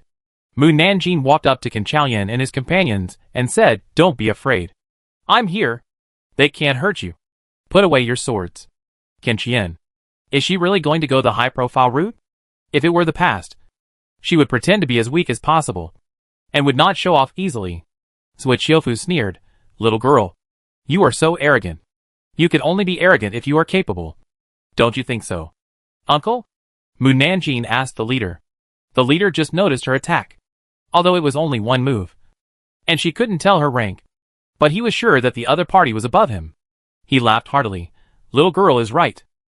Then, he turned his head and glared at Zui Qiufu. If you can't speak, shut up. His people. Mu Nanjing said, you just knew our identities through our conversation. Now it's your turn to tell us your identities. The leader clasped his fists and said, I am Dong Minfang, a general of Xuanyang State. The people of Xuanyang State were surprised to see the general being so respectful to a little girl. Dong Minfang thought Mu Nanjing didn't know about Xuanyang Kingdom, and said, all countries with the word Zun at the beginning are high-level countries, which are stronger than Jiuguang Kingdom. Jiuguang Kingdom and Jiuyue Kingdom may not be our opponents even if they join forces. Qin Chaoyan asked curiously, are your soldiers strong? The lowest grade of our soldiers is a 5th grade warrior. Yu Qianhu asked hurriedly, is every soldier a warrior? Yes. Qin Chaoyan and others took a deep breath. The strength gap is too big. If a high-level country attacks Daqian Kingdom, it is as easy as stepping on an ant. Mu Nanjing said, I know why you are here. You know? Dong Minfang was shocked and looked at Mu Nanjing. Little girl, you are not from Daqian country. How do you know our affairs? Zui Qiufu snorted. I think she just said it casually. Or she wants to get us to do something. Mu Nanjing glanced at him lightly. If you say another word, I don't mind making you shut up forever. You? Zui Qiufu was so angry that he wanted to draw his sword. Dong Minfang said angrily, Zui Qiufu, did you ignore my words? I dare not. Zui Qiufu retreated to the back of the team. Mu Nanjing said to Dong Minfang, come with me. Chapter 349 You can try. Dong Minfang's men said anxiously, General, be careful of fraud. Dong Minfang said, if she really wants to do it, she can take my life in front of everyone. Dong Minfang's men were stunned. This little girl is so strong? How old is she? Her martial arts are better than their generals? Could this be the legendary genius that only appears once in 100 years? Qin Chaoyan coughed lightly. Mu girl, you leave us here. Aren't you worried that they will attack us? Mu Nanjing, in their hearts, their general's life is much more valuable than yours. The implication is that if Dong Minfang's men dare to touch Qin Chaoyan and his men, Dong Minfang will also be worried about his life. Dong Minfang's men stared at Mu Nanjing fiercely. Mu Nanjing was not afraid of them. You can try. I will let you experience what death is. Without saying much, she took Dong Minfang away. Zui Qiufu said unhappily, what do you mean by try or not? Qin Chaoyan rubbed his chin and thought for a while, and said, the first part means you can try to kill us, and the second part means death. Haha. Mu girl is interesting. Dong Minfang's people. Mu Nanjing walked half a mile before stopping and said, "Before I say anything, I have a request. That is, I helped you, and you have to help me once in the future." Dong Minfang nodded. "It should be." Mu Nanjing didn't waste words and said straight to the point, "I know you are here for the seal of the Emperor of Zheguang Kingdom to communicate with other countries." Dong Minfang's face changed. "You really know our purpose. I can let you get the seal without any effort." Dong Minfang's eyes flashed with surprise. "How to get it?" Mu Nanjing looked at him without saying anything. Dong Minfang was also a shrewd man. He took out a token from his arms and gave it to Mu Nanjing. "If you need help in the future, you can find me with this token." Mu Nanjing accepted the token without hesitation, and then did nothing. Dong Minfang was puzzled. Little girl?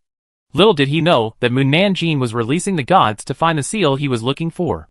After half a cup of tea, she picked up a palm-sized stone and cut it into a round seal, then divided it into 4 parts, and then picked up the fallen leaves on the ground to carve on it.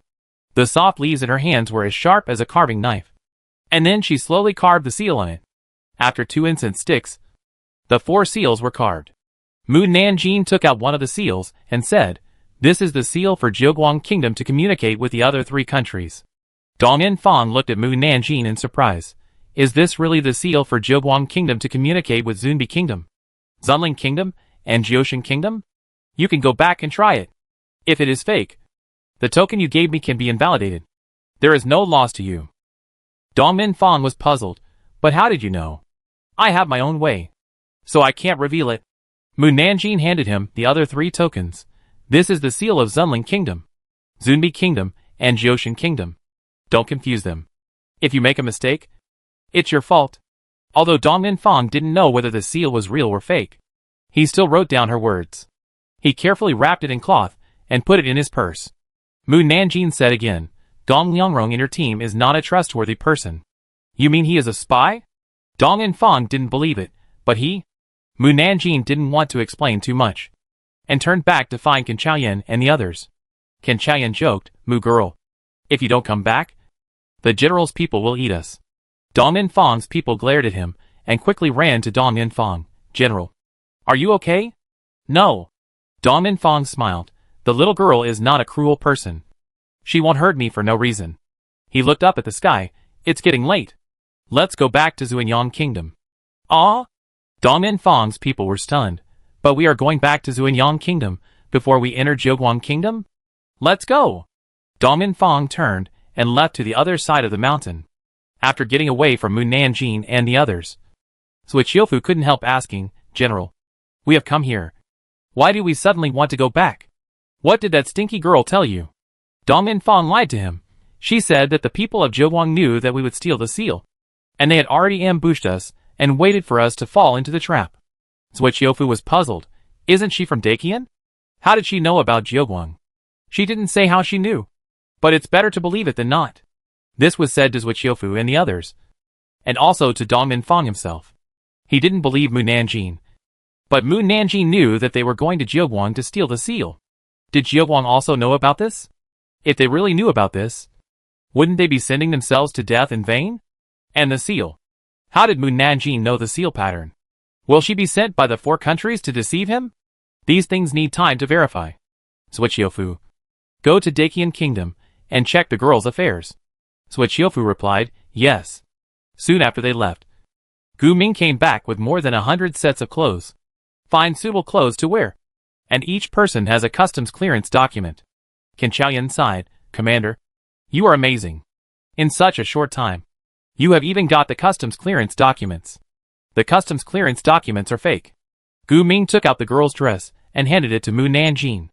Mu Nanjing went deep into the forest to change her dress, and then went to the border of Zheguang Kingdom with Gu Ming and others. In order not to arouse the suspicion of the soldiers of Zheguang Kingdom, they entered the border in groups of 3 or 5. They had the documents in silver, and with these 2 effects, they entered the border very smoothly. Afterwards, they rode as fast as they could to Gufeng City, which was closest to the border. When they entered the city, it was already night. Fortunately, there was no curfew in Zheguang country, so they could find an inn to stay. They went to the streets early the next morning. Although Gufeng City is not as big as the capital, it is also very prosperous. The people are well fed and well clothed. And there are also many merchants from other countries who come here to do business. However, these are not what surprised Qin Chaoyan and his friends. What surprised them most was that there were many warriors on the street. Several times more than the warriors in Wucheng. It would be fine if there were many warriors. They are also very powerful. And 7 out of 10 warriors are martial kings. The more Qin Chaoyan and his friends walked around, the heavier their hearts became. If one day, the two countries really fought, their Dacian country really had no chance of winning. Mu Nanjing was like a heartless little girl. She ate from the beginning to the end of the street. But she was not full at all. The 1,000 households were all amazed. And after eating so much food, her stomach was still flat. I don't know where the food she ate went. After walking around for most of the day, Qin Chaoyan and his friends didn't feel like walking around anymore. The streets full of martial kings were a huge blow to them. So they stayed in the inn for the next few days. After Mu Nanjing had a good meal in Gufeng City, they would leave Jiuguang country. Chapter 350. People always have to change. It is impossible for Mu Nanjing to eat to her heart's content in just a few days. But it does not stop her from shopping. When she thinks of her son who has a bottomless pit, she wants to buy all the food in Gufeng City. In the end, she cleared out the vegetable market and took away all the rice, noodles, and noodles from the rice shop. As a result, there was no rice and vegetables to sell in Fengdu City the next day. Just like the situation in Wucheng a month ago. Except for the food stored at home. She did not leave a grain of rice for Fengdu City. The price of food in Fengdu City soared.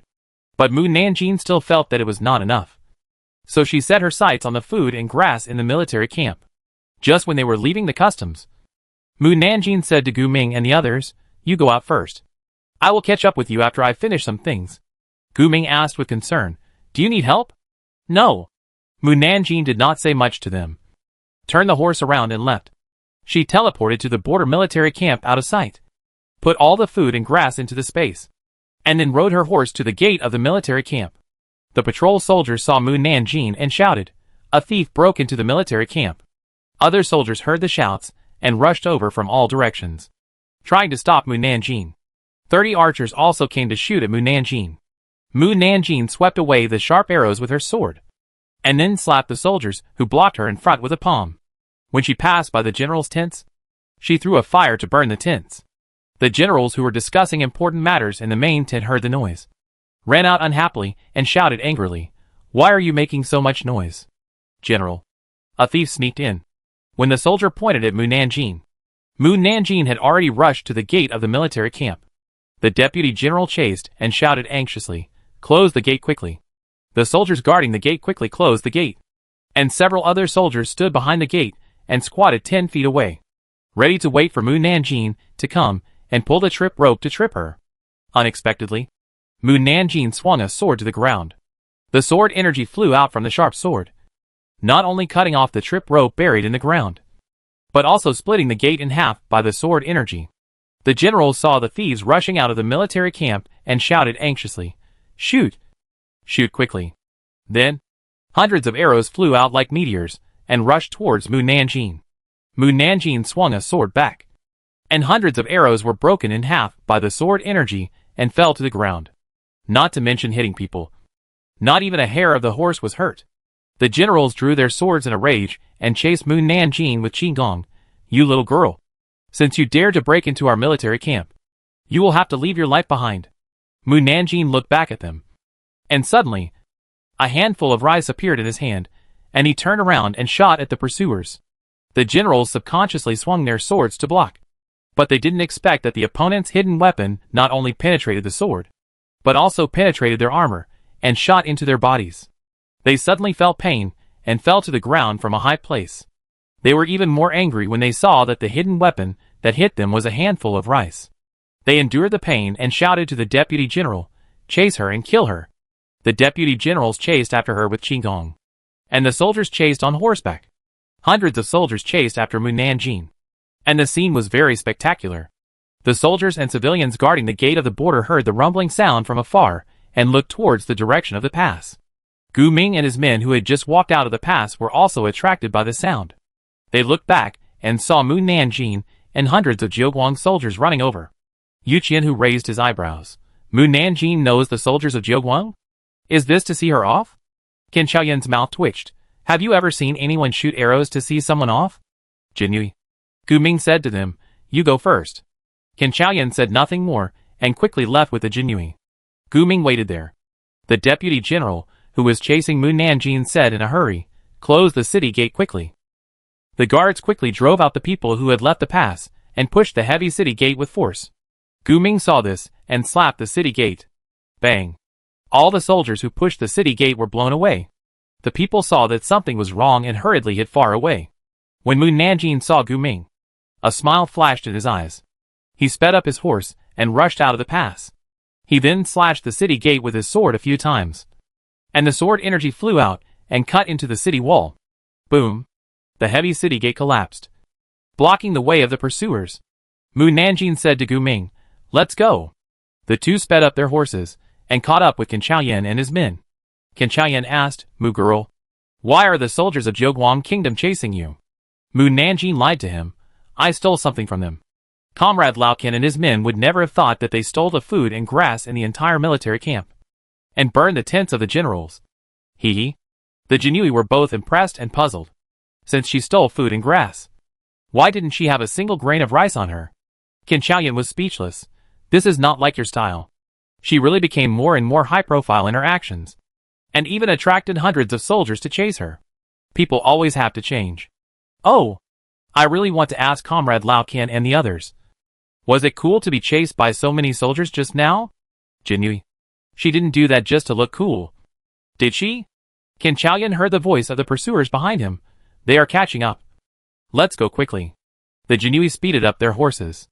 The soldiers of Jiuguang Kingdom chased Mu Nanjing and the others for hundreds of miles, but still couldn't catch up. So they had to return to the military camp. General Dong asked angrily, did you kill that dead girl? The soldiers all lowered their heads and didn't speak. Waste. All a bunch of waste. Hiss. General Dong pulled the wound on his body, and he cursed his father and mother in pain. The doctor in the army hurriedly comforted him. General, you are injured now. Don't be angry. General Bai endured the pain and said, don't blame the soldiers. We can't catch the stinky girl, and it's even harder for the soldiers to kill her. General Dong said, of course I know. So I hate that we are useless. Such a big military camp was messed up by a little girl, and no one can deal with her. Tell me, are you angry? A soldier kneeling on the ground said, General Dong, I have something to say. The little girl who sneaked into my camp is looks like someone from Dakian. Dakian? General Dong and General Bai wanted to kill each other when they heard the name Dakian. They quickly jumped up and asked, how do you know for sure that she is from Dakian? A few days ago, when General Gu led us to fight against Dakian, I noticed that there was a female Jinui among the Jinui of Dakian. The little girl looked very similar to the female Jinui. General Dong could not suppress his anger. It must be her. Otherwise she would not sneak into our military camp for no reason. Damn it. I want to destroy the Dakian kingdom. General Bai showed his concerns, but the Dakian kingdom has a national master sitting in charge. No matter how powerful they are, in front of the national master, they are like a little ant being slaughtered by the other party. General Dong.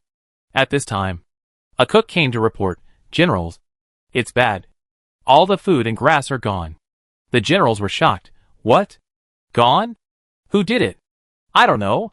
General Bai narrowed his eyes. Could it be the little girl who did it? She made a feint to the east and attacked the west. And then her accomplices moved all the food and grass. This is possible. After all, the governor who fought with them a few days ago was very skilled. It was easy for him to take away the food and grass quietly. General Dong's anger, which had just been suppressed, soared again. Don't stop me again. I must destroy the Dakian kingdom this time. This time. General Bai also agreed, okay. Let's send someone to assassinate the national master first, and make plans if we can't kill him. Other generals expressed their support. Feng Xinan, who was far away in Dingxing Tower in the capital of Dakian, suddenly sneezed. He looked out the window and murmured, I always feel that something bad is going to happen. Chapter 351. Only Mu Nanjing can cure him. It took Mu Nanjing and his men 5 or 6 days to rush from Wuqing to the border of Jiuguang country. On the way back, because there was no urgent matter, they spent 10 days on the way back to Wuqing. In addition, they stayed in Jiuguang country for 6 or 7 days, So this trip took more than 20 days. When they returned to Wuchang, there were still 10 days before the martial arts competition. Now the streets of Wuchang are more crowded than before. Some warriors simply hang out on the roof to avoid bumping into others. The inn can't accommodate so many people. Not only do they have to sleep on the floor in the corridor, but also in the yard. No matter where you go, you can see people everywhere. Now the happiest people in the whole Wuchang are the merchants. Their income is several times higher than before. And the Qian gang did not charge them more protection fees because they made more money. With such smooth sailing, they naturally hope that every day in the future will be prosperous. Because there are so many people. Wuchang can't accommodate so many people. So the martial arts competition venue is arranged outside the city gate. There was an open area at the city gate, which was divided into 3 arenas. And it was no problem to accommodate tens of thousands of people. Some people occupied the venue 2 days before the start of the competition in order to occupy the best viewing position. And those with business acumen occupied the seats and then sold them. Of course, the government officials were not stupid. They built ladder chairs around the venue. And each seat was sold for 10 taels of silver. Even if it was a little expensive. Some people fought hard to buy it. On the day of the competition, just after dawn, half of the people in the 5 cities rushed to the city gate. And even the soldiers in the barracks came. But they were there to maintain order. Mu Nanjing is a member of the Imperial Guards and can watch the games from the tower. At a glance, she can see all the competition venues, which is a better place to watch the games than from any other position. Seeing the lively scene, she was very excited. She turned her head to ask Lu Qianhu, "Can the Imperial Guards participate in the competition?" Lu Qianhu asked her back, "You don't want to participate, do you?" "Yeah." Lu Qianhu's mouth twitched. "With your strength, you can go up and become the leader of the martial arts world. Being the leader of the martial arts world is good. It's so impressive. You can command the entire martial arts world. Then I will be half an emperor." Hee hee. "Okay." Lu Qianhu sneered. "If you are asked to help deal with gang affairs, you have to go." Mu Nanjing. You have to go when you are asked to deal with the relationship between the 2 gangs. And you have to show up to eradicate the demon sect. In short, the leader is indispensable for all kinds of Jianghu affairs. But if you don't do well, you will be scolded. Do you still think it's good to be the leader? Can you be the leader? Mu Nanjing turned to look at the competition field. "Let's watch the game." Lu Qianhu sneered, knowing that with her lazy nature, she would definitely not be able to do the work of the leader. "Hey, the old emperor is here too. Captain Lu, Jinyui, the emperor, ministers and palace guards who were hiding in the crowd disguised as civilians." The emperor asked the left prime minister beside him, "We have changed our appearance. Can she still recognize us?" The left prime minister coughed lightly. Maybe she didn't recognize us, but saw the gossip she told her. As soon as the words fell, they heard Mu Nanjing's inner voice saying the old emperor's face is really ugly after changing his appearance. The emperor was furious, and he said to Commander Ming, "I said I should look better, but you insisted on making me so ugly." Commander Ming was ashamed. If the appearance is too outstanding, it will easily attract other people's attention. For the safety of the master, it is better for us to be ordinary. In order not to be laughed at, I still pretended not to know him and stayed away from him. The emperor was angry again, and his chest rose and fell. The right minister hurriedly patted his back. "Don't be angry. Don't be angry. Just pretend she doesn't exist." The right minister's disguise is also very clumsy. He looks like the tortoise in my brothel. So wretched. The emperor and others looked at the right minister's face. And it's true that they look alike. The right minister was so angry that his face turned red. "Commander Ming, you don't have to give us face. Go up and chop her." "Commander Ming, by the way, did Captain Lu and others know that the old emperor was here?" "Captain Lu, I didn't know at first, but now I know." "Oh, the old emperor even signed up for the martial arts competition. No wonder he ran all the way to Wuchang." The ministers looked at the emperor in disbelief. "Emperor, Master, have you really signed up for the competition?" The emperor coughed uncomfortably. "I just want to know how good my martial arts are." The left prime minister disagreed. "You can go to Commander Ming and the others to spar with me." The emperor squinted at Commander Ming. "Every time they spar with me, they always pretend to lose to me? Not once did they dare to use their full strength." Commander Ming smiled awkwardly. "But you can't joke with your body. You should also know that swords have no eyes. If you are injured, What should we do? I have made up my mind. So don't stop me. I'm not a fool. I can't beat them, and let them beat me. You won't just watch me get beaten by the other party. Right? The emperor was determined. And the minister's persuasion was useless. The emperor did not try to show off. He knew that he was not strong. So he started the competition from the warrior level. This is the best opportunity to abuse the emperor. So don't miss it. I will go to sign up for the warrior competition later. Then I will go on stage and punch the emperor a few times before leaving. Anyway, I don't know if I am innocent. He. The emperor. The ministers all looked at the emperor. The emperor coughed lightly. I'd better not go on stage. The ministers laughed. The emperor still needs Mu Nanjing to deal with him. When the sun illuminated the earth, the martial arts competition officially began. Li Zhenfushi first went on stage to say the opening words, and then explained the rules of the competition to everyone. There were 3 competition venues on the field. For the warrior, the martial arts master, and the martial arts king to compete. First, there was a free-for-all competition. All the contestants went on stage, and those who were beaten out would not be able to participate in the finals. Only the last 10 can enter the finals, and the top 10 will be rewarded. As for what the reward is, Li Zhenfushi did not explain. The emperor did not see Mu Nanjing on the stage. After hesitating for a while, he also entered the stage. The minister showed worried looks. Master, you must be careful. If you can't beat others, come out. The emperor nodded and walked into the arena. Hee. It was just a laugh, and the emperor's scalp tingled on the spot. Mu Nanjing would not go on the stage. Right? But no one saw her. Where was she hiding? I disguised myself as a man. The old emperor must not recognize me. I punched him a few times. He definitely didn't know it was me. And he couldn't ask me to settle accounts afterwards. Hee. The emperor. The minister said anxiously, Master, you should come back. The emperor also wanted to leave the venue. Just when he wanted to leave, he heard the referee announce, the competition is about to begin. The emperor. Chapter 352. This is too cruel. At the beginning of the game, the warriors raised their fists and swung them without caring whether they were relatives or friends. The emperor wanted to withdraw from the game, but he was knocked back as soon as he took a step back. He was caught again when he tried to use Qigong to leave. He couldn't escape no matter how he tried. Fortunately, he was good at martial arts and caught the fists of the warriors around him. The ministers were as anxious as ants on a hot pot, shouting, Master, be careful. Master, pay attention to your back. The right prime minister asked Commander Ming anxiously, Commander Ming, can you go on the field and bring the master down? Commander Ming looked helpless. The competition field is surrounded by soldiers, and there are also deputy generals of the martial king level leading the patrol. If I move, they will definitely catch me. If he appeared as a commander, he could order the game to stop. But he is just an ordinary person now, and the deputy general will not give him face at all. The left minister patted the right minister on the shoulder. Don't worry. The master won't be in danger of his life. The right minister said unhappily, You are calm.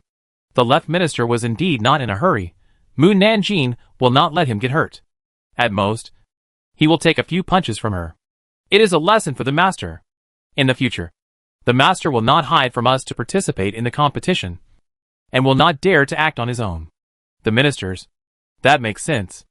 After listening to the left minister's words, the ministers were relieved. Lu Qianhu on the tower was worried, and he asked Yu Qianhu, when did Mu Nanjing leave? Yu Qianhu was speechless. She was right next to you just now. You didn't know. How could we know? Lu Qianhu was embarrassed. Isn't the registration over? How did she get in? Everyone who enters the venue must register their name, and will be issued a token. Mu Nanjing did not register. So where did the token come from? Qin Chaoyan walked over and said, She has many ways to sneak into the competition. You don't have to worry. With her around, the emperor will be fine. Captain Lu asked him back. Mu Nanjing wants to hit the emperor. Are you sure it will be okay? Qin Chaoyan suppressed his laughter and coughed lightly. At least he won't die.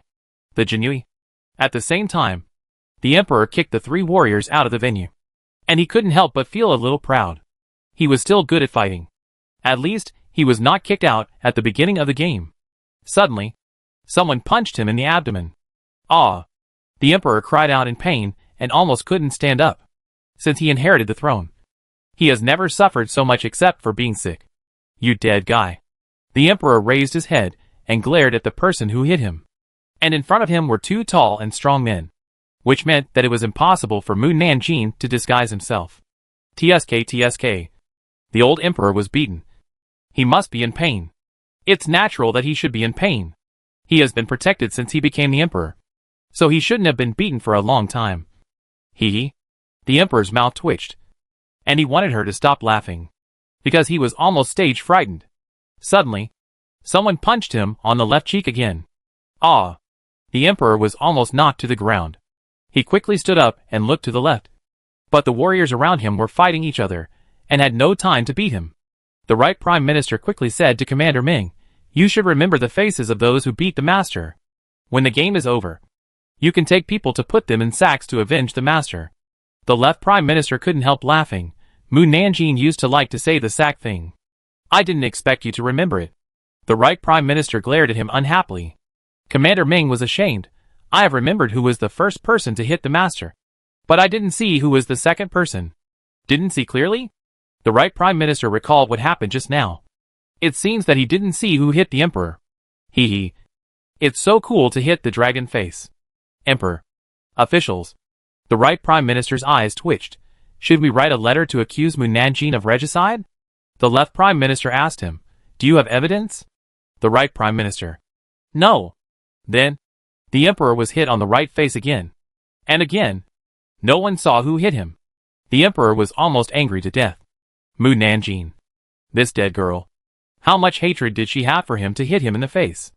I hit the dragon face again. You are usually lazy and don't practice martial arts. Who else should I hit if not you? TSK. The disguise is good?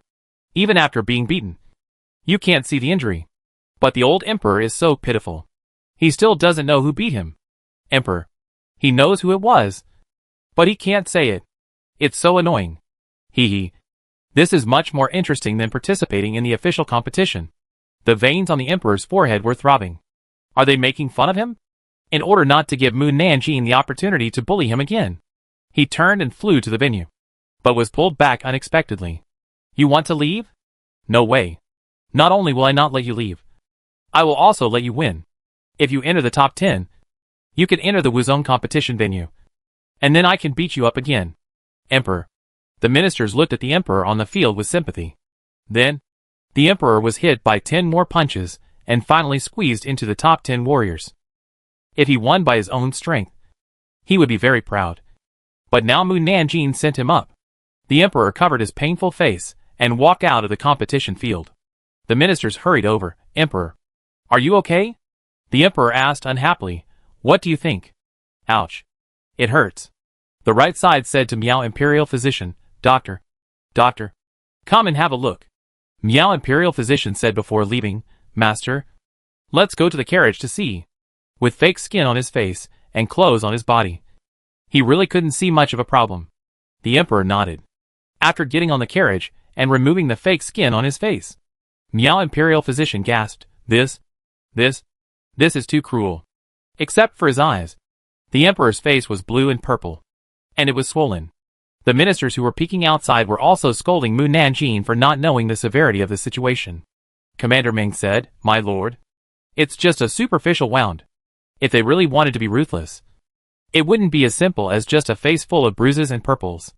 Instead, his bones would be broken, his internal organs would be shattered, and he would be carried out when he left the court. Imperial Physician Miao took the emperor's pulse and said, It's really just a superficial wound. There's nothing wrong with the body. The ministers finally felt relieved. The right prime minister said, My lord, you don't have to go on the court tomorrow. Go. The emperor said angrily, I still want to go on the court. I absolutely can't let the stinky girl look down on me. What he didn't have the nerve to say was that he had to be beaten up before he could squeeze into the Wuzong court. And he couldn't suffer in vain, seeing that he could not persuade him. The right prime minister had to ask Commander Ming, Do you remember the faces of the top 10 people in the martial arts competition? Commander Ming hesitated. I don't know what happened. I clearly remember their faces, but I forgot them inexplicably after the competition. Except for the master. I can't remember any of the others. Not only me, but also my guards can't remember them. It's too strange. The left prime minister stroked his beard and said, "It should be Mu Nanjing who did it. Don't waste your time looking for her." "Right, Prime Minister." Commander Ming. At the same time, Captain Lu returned to the Due mansion and shouted to the backyard, "Mu Nanjing, come out." Chapter 353, Mu Nanjing beat her.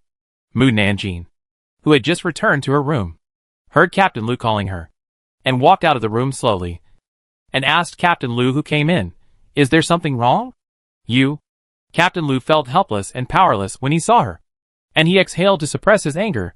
"Didn't I ask you to guard the city gate? Where did you go just now?" The most annoying thing is that he knew she went to the stadium to fight the emperor, but he couldn't say it. Mu Nanjing said the reason she had thought of long ago. "I had a stomachache, so I came back to go to the toilet first." This excuse can make you helpless to do anything to me. Hee. Captain Lu. It's really helpless. You will continue to guard the city gate tomorrow, and you are not allowed to leave without permission. Mu Nanjing said, "I will rest in the Due mansion tomorrow and will not go anywhere." Lu Qianhu said unhappily, "Did I let you rest? If you want to rest, you have to wait until after the martial arts competition. You are not allowed to be absent from work tomorrow. You didn't let me rest. But the governor let me rest. He agreed that I would not go to guard the city tower." Lu Qianhu frowned. "Really? Fake." Lu Qianhu. "But the governor likes me. He will definitely agree not to go." Hee. Lu Qianhu didn't believe that just because the governor liked her, he would indulge her to do anything. He left the backyard to find the governor. Gu Ji was working in the lobby and reading the official documents given by Li Zhenfushi. Just as he was about to pick up his pen to review, he saw Captain Lu rushing in. "Greetings, Governor." Gu Ming asked calmly, "What's the matter?" "I just met Mu Nanjing, and she said that you agreed not to let her guard the city gate. Is this true?" Gu Ming paused slightly, looked at him and replied, "Yes." Lu Qianhu was depressed. "General, do you know what Mu Nanjing did today? She pretended to be someone else to beat the emperor." "Beating the emperor? What a serious matter. If she is not asked to guard the city gate tomorrow, and someone is watching her, I dare say she will beat him again." Gu Ming was busy with official business, and did not go to watch the game, so he knew nothing about the game. However, he was not surprised that Mu Nanjing would do such a thing, since she said she didn't want to guard the city gate. "Then don't go." Lu Qianhu was unwilling and said again, "Hey." "No, General. Do you indulge her like this?" Gu Ming asked him back. "Then do you have a way to make her stay at the city gate?" Lu Qianhu was ashamed. "No." Gu Ming gave him a look of "Since there is no way, then you come to me." Lu Qianhu left the hall and murmured, "Your Majesty, it's not that I don't want to help you. It's that I really can't help you. If you know better, don't go on stage. Otherwise you'll be beaten tomorrow." The emperor, who was far away in the inn, suddenly sneezed. The ministers asked anxiously, "Master, have you caught a cold? Otherwise, don't go on stage tomorrow." The emperor ignored them, and went back to his room to rest after eating. And he was ready for tomorrow's game. The next day was the match between Wuzong and Wu Wang. The first match was a competition between the top 10 Wuzongs promoted from warriors, and the top 10 winners would compete with Wu Wang, and the 10 winners would enter the Wuzuan finals. The emperor covered his hurt face and walked to the stage, and his eyes swept around the faces of all the warriors before he retracted them. Now he saw everyone as Mu Nanjing. Even if the opponent was tall and strong, he might be Mu Nanjing in disguise. "You little bastard. Just wait for me. I will definitely tear off your disguise mask. Then I will have a reason to punish you." Of course, those who can be promoted to the Wuzong competition and participate in the Wuzong competition must have extraordinary martial arts. Not to mention removing the opponent's mask. Even touching the sleeve is a problem. In the end, the emperor was kicked 10 times by Mu Nanjing and successfully promoted to the Wu Wang competition field. The ministers couldn't bear to watch the emperor being beaten repeatedly. Fortunately, only Mu Nanjing could beat him throughout the game, and no one else could touch the emperor at all. In this way, the emperor passed all the way and killed the generals to the Wuzuan competition field. This was something he dared not think about. However, on the second day of the Wuzuan competition, the emperor had to return to the inn with the ministers. Seeing the ministers looking at him with an inconsolable look on their faces, he waved his hands and said, "I have finally been promoted to the Wuzuan competition field. I must participate in the competition. You don't need to persuade me anymore." The left minister endured and endured, but still couldn't help saying, Master, does your face hurt? Hearing him say this, the emperor realized that there was a severe pain on his face. Ah, it hurts so much. This bad girl is too heavy. The left minister added, your face is swollen like a pig's head. Pig head? The emperor stared at the ministers with wide eyes. Seeing that everyone was struggling to hold back their laughter, the emperor hurriedly said, quickly bring me a bronze mirror. Commander Ming picked up the bronze mirror on the dressing table and handed it to him. The emperor was shocked when he saw the person inside. And he couldn't believe it. Is this person me? Is the person in the bronze mirror me? It doesn't look like me at all. The ministers nodded in unison. It's you. Why is my face so swollen? The emperor looked at the bronze mirror and quickly looked away. It was too horrible to look at. Meow. The imperial physician kindly reminded him, Mu Nanjing beat me. The emperor. Poochie. The left prime minister couldn't help laughing. The emperor glared at him. Did you see clearly which one is Mu Nanjing? Everyone shook their heads. Commander Ming was ashamed. We didn't see her attack you. We only saw you being beaten. Emperor. Left prime minister said again, Master. I don't want to persuade you. I just want to remind you. Tomorrow is the martial honor competition. Do you think Mu Nanjing can protect you with so many masters? The emperor was not sure whether Mu Nanjing had the ability to protect him. I want to see what her intention is in taking me to the martial honor competition. Left prime minister said, what if she just wants to beat you a few more times? The emperor said unhappily, do I deserve a beating so badly? The minister said quickly, of course not. They denied it. But they said in their hearts, sometimes I do deserve a beating. The emperor snorted, all of you leave. I have something to say to Dr. Meow. Yes. Everyone left the room and closed the door. After the emperor was sure that they had all left, he whispered to Meow Imperial Physician, do you have any medicine that can reduce swelling immediately? Meow Imperial Physician was ashamed. I don't have such a magical medicine. No. The emperor looked disappointed and asked again, then do you have any medicine that can save my life? Yes. It can be taken to protect the heart meridian when seriously injured. Why don't you take it out quickly? Meow Imperial Physician took out a medicine bottle from his sleeve and handed it to him. The emperor quickly put the medicine bottle into his belt. After you leave, don't tell other ministers that I asked you for medicine. He didn't want others to know that he was afraid of death. Meow Imperial Physician. Chapter 354. Stop being such a pessimist. The next morning, the emperor and his ministers arrived at the arena and were immediately shocked by the huge crowds. Today, there were twice as many people watching the competition as the previous 2 days. They all came here to watch the masters fight. Moreover, in order not to hurt the spectators, the 3 venues were combined into one, giving the martial masters more room to perform. As the competition time approached, the referee announced the entry of the martial artists. The emperor came to the referee with the entry token and was allowed to enter only after confirming his identity. The referee saw the emperor's face and couldn't help but look at it twice. Senior, there is something I don't know whether I should say or not. The emperor said, just say it frankly. I won't blame you. Now is a good time to become famous and let everyone know who you are. But after your face injury heals, people may not be able to recognize you as you. He meant that if the emperor finally won the position of leader, people would not recognize his true appearance because his face was too swollen. At that time, people with bad intentions will have bad intentions towards him and replace his identity. Therefore, the referee is reminding the emperor to be careful after becoming the leader of the alliance.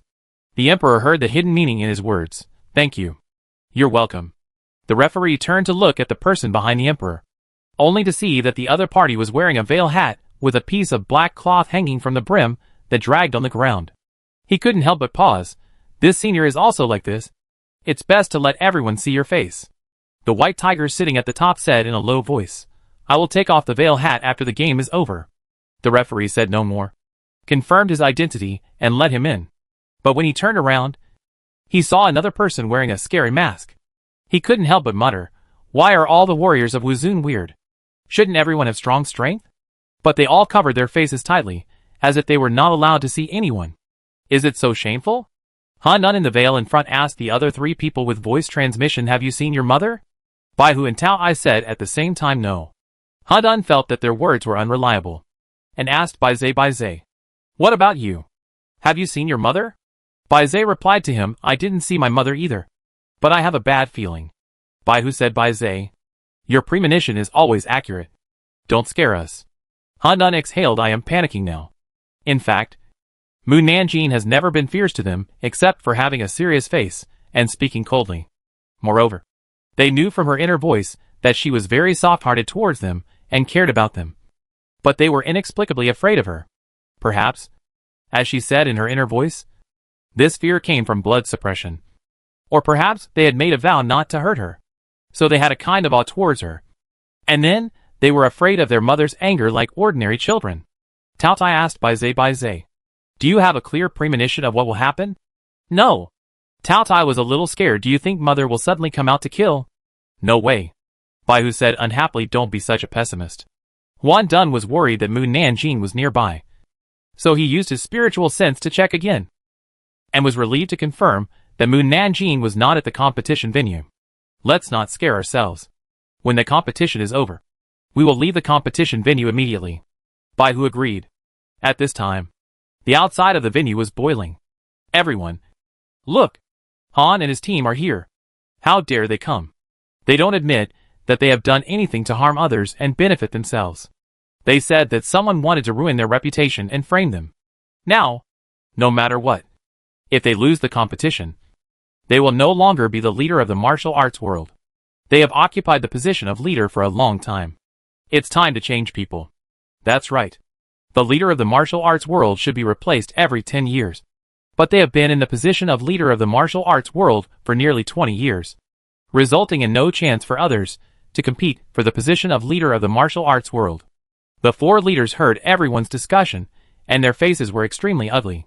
Leader Wang lowered his voice and said, Don't pay attention to them. When one of us gets the position of leader, they will shut up obediently. The other three leaders nodded. There were 73 people participating in the Wuzun competition. After everyone entered the venue, the referee announced the rules of the competition. The rules this time are very simple.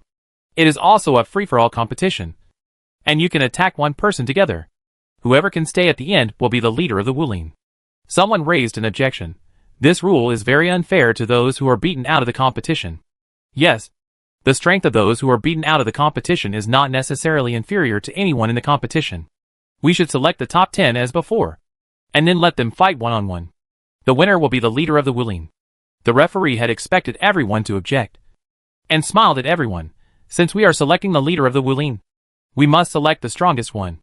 If someone is beaten out of the arena by others, it means that he is not very strong. But if someone can stand firmly on the arena when others join forces, it means that he is a person with real strength. This does not make sense. Everyone. The four leaders looked at each other. Leader Han said in a low voice, The four of us will join forces to beat everyone out of the arena.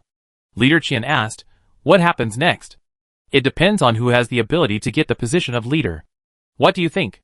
This is the way they have the best chance of getting the position of leader. Okay. The other three leaders all agreed with this approach. They stood aside and observed the strength of the people present. Except for the man with a face swollen like a pig's head, the man wearing a veil, and the 6 people wearing masks. The others were warriors they knew and had a certain understanding of their strength. When the referee announced the start of the game, the 4 leaders first dealt with the lone martial masters together. Although the lone people had the strength of martial masters, they were not strong enough to deal with 4 or 5 masters alone. Therefore, they were forced out of the field within 3 moves. The emperor was a little bit shocked when he watched the masters fighting. Lost consciousness. Although the difference between Wuzun and Wu Wang is only 1 realm, the difference between them is very big, and the internal force is several times higher than that of Wu Wang. Every time he heard the sound of the collision when the internal force collided, his heart couldn't help trembling. Wuzun's warriors are really powerful. People at his level of warriors can be cut like vegetables. However, no one can hurt him or get within 3 feet of him. The spectators also noticed this and discussed that pig-faced man must be a master close to the level of Wu Sheng. You see, he is standing still, and no one can beat him out of the game. He can use his internal force to force his opponent back without making any noise. His strength is really terrifying. The 4 leaders have tried to beat him out of the game many times but failed. This time, the 4 leaders are doomed to fail. Ministers. Chapter 355. It's too late. The emperor also heard everyone discussing them, and all the praises made him want to find a hole to hide in. Fortunately, Fortunately, he changed his appearance, and no one knew who he was. Otherwise, he would be embarrassed. The emperor quickly touched his face and made sure that the skin was still firmly attached to his face before putting his hand down. Now, apart from the 4 leaders, the most fierce fighters on the field were the warriors wearing veils and 6 warriors wearing masks. People without martial arts or those with low strength did not see them attack, and they beat others out of the field. Even if someone joined forces to attack them, they could easily deal with the opponent. In just 2 cups of tea, there were only 12 people left on the field. The emperor looked at the people present. The heights of the masked people were about the same, and it was really hard to tell which one was Mu Nanjing. Alliance leader Wang lowered his voice and said, "Who shall we fight next?" Alliance leader Qian whispered, "I just secretly observed that they beat the people who joined forces out of the field without joining forces. Their strength should not be underestimated, and they are not easy to deal with." Alliance leader Xian narrowed his eyes. The man with a face swollen like a pig's head did not make a move from beginning to end, but was still able to stand firmly in the field. His strength must be above the others, and the 6 masked people are likely to be in the same group. Let's deal with them. He looked around at the others. What do you think of the people wearing veils? Okay. The 4 alliance leaders pretended to move in the direction of the 6 masked people.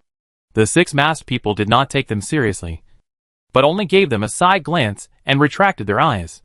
Then, the 4 alliance leaders rushed to the direction of the people wearing veils at the fastest speed. The white tiger in the veil said excitedly, "It's great that the 4 of them are coming towards us. They were just worrying about who to deal with first." And then 4 warriors came over. Han Dun grinned. "We each have one."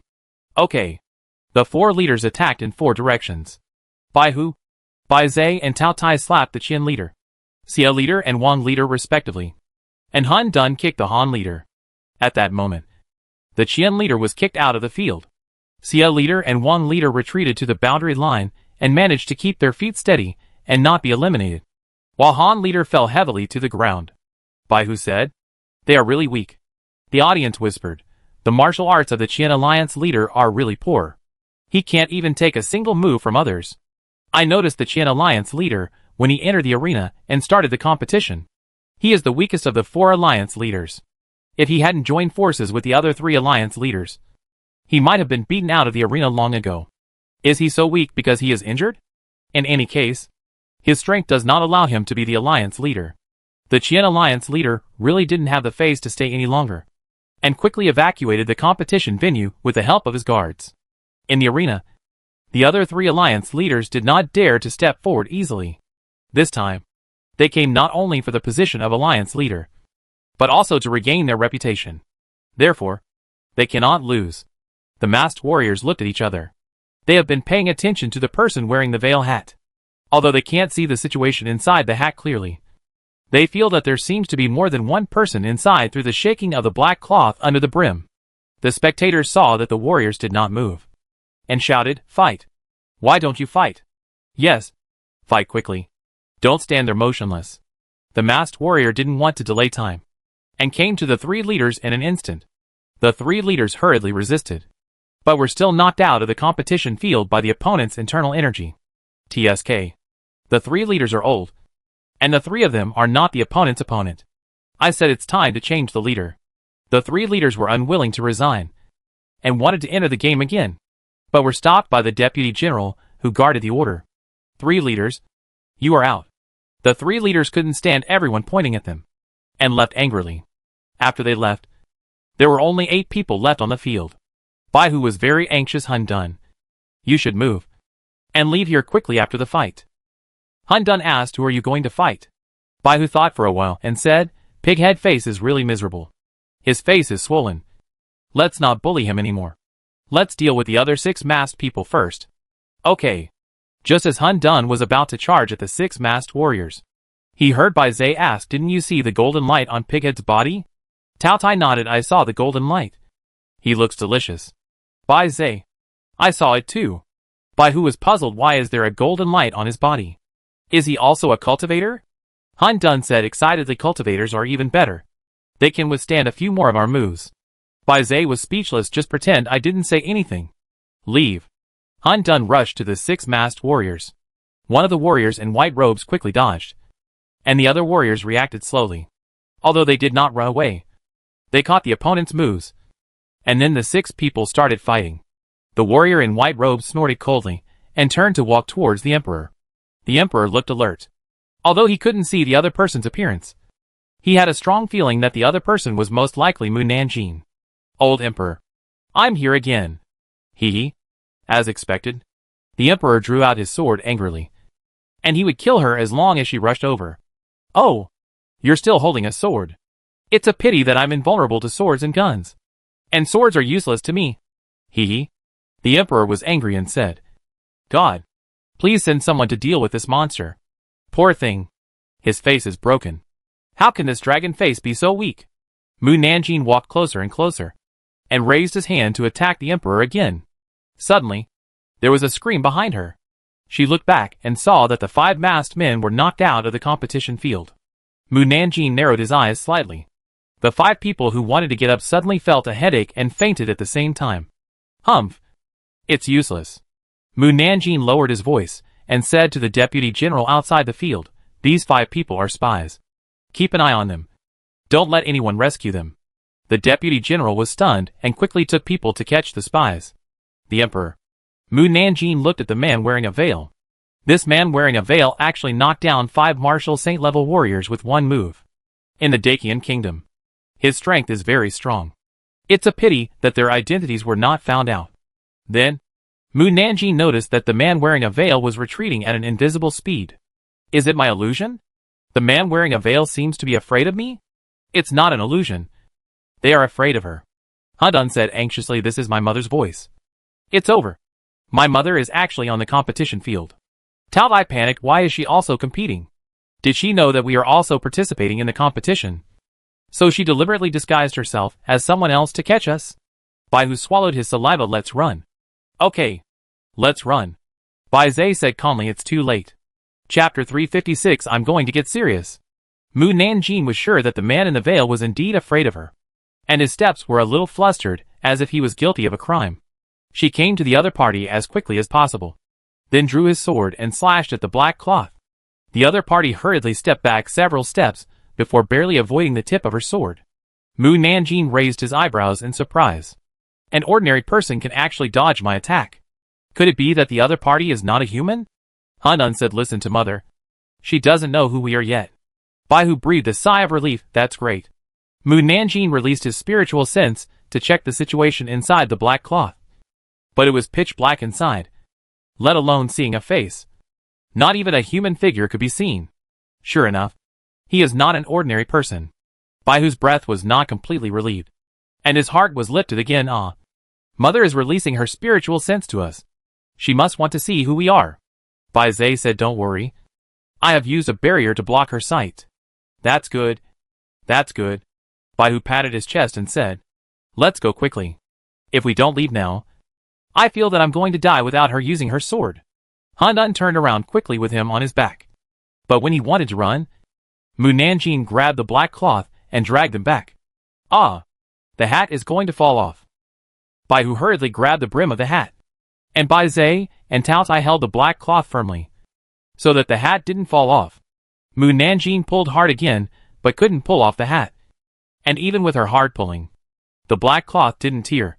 When she looked closely, she saw a layer of white light on the white cloth, like a protective film, which made her more curious about the person inside.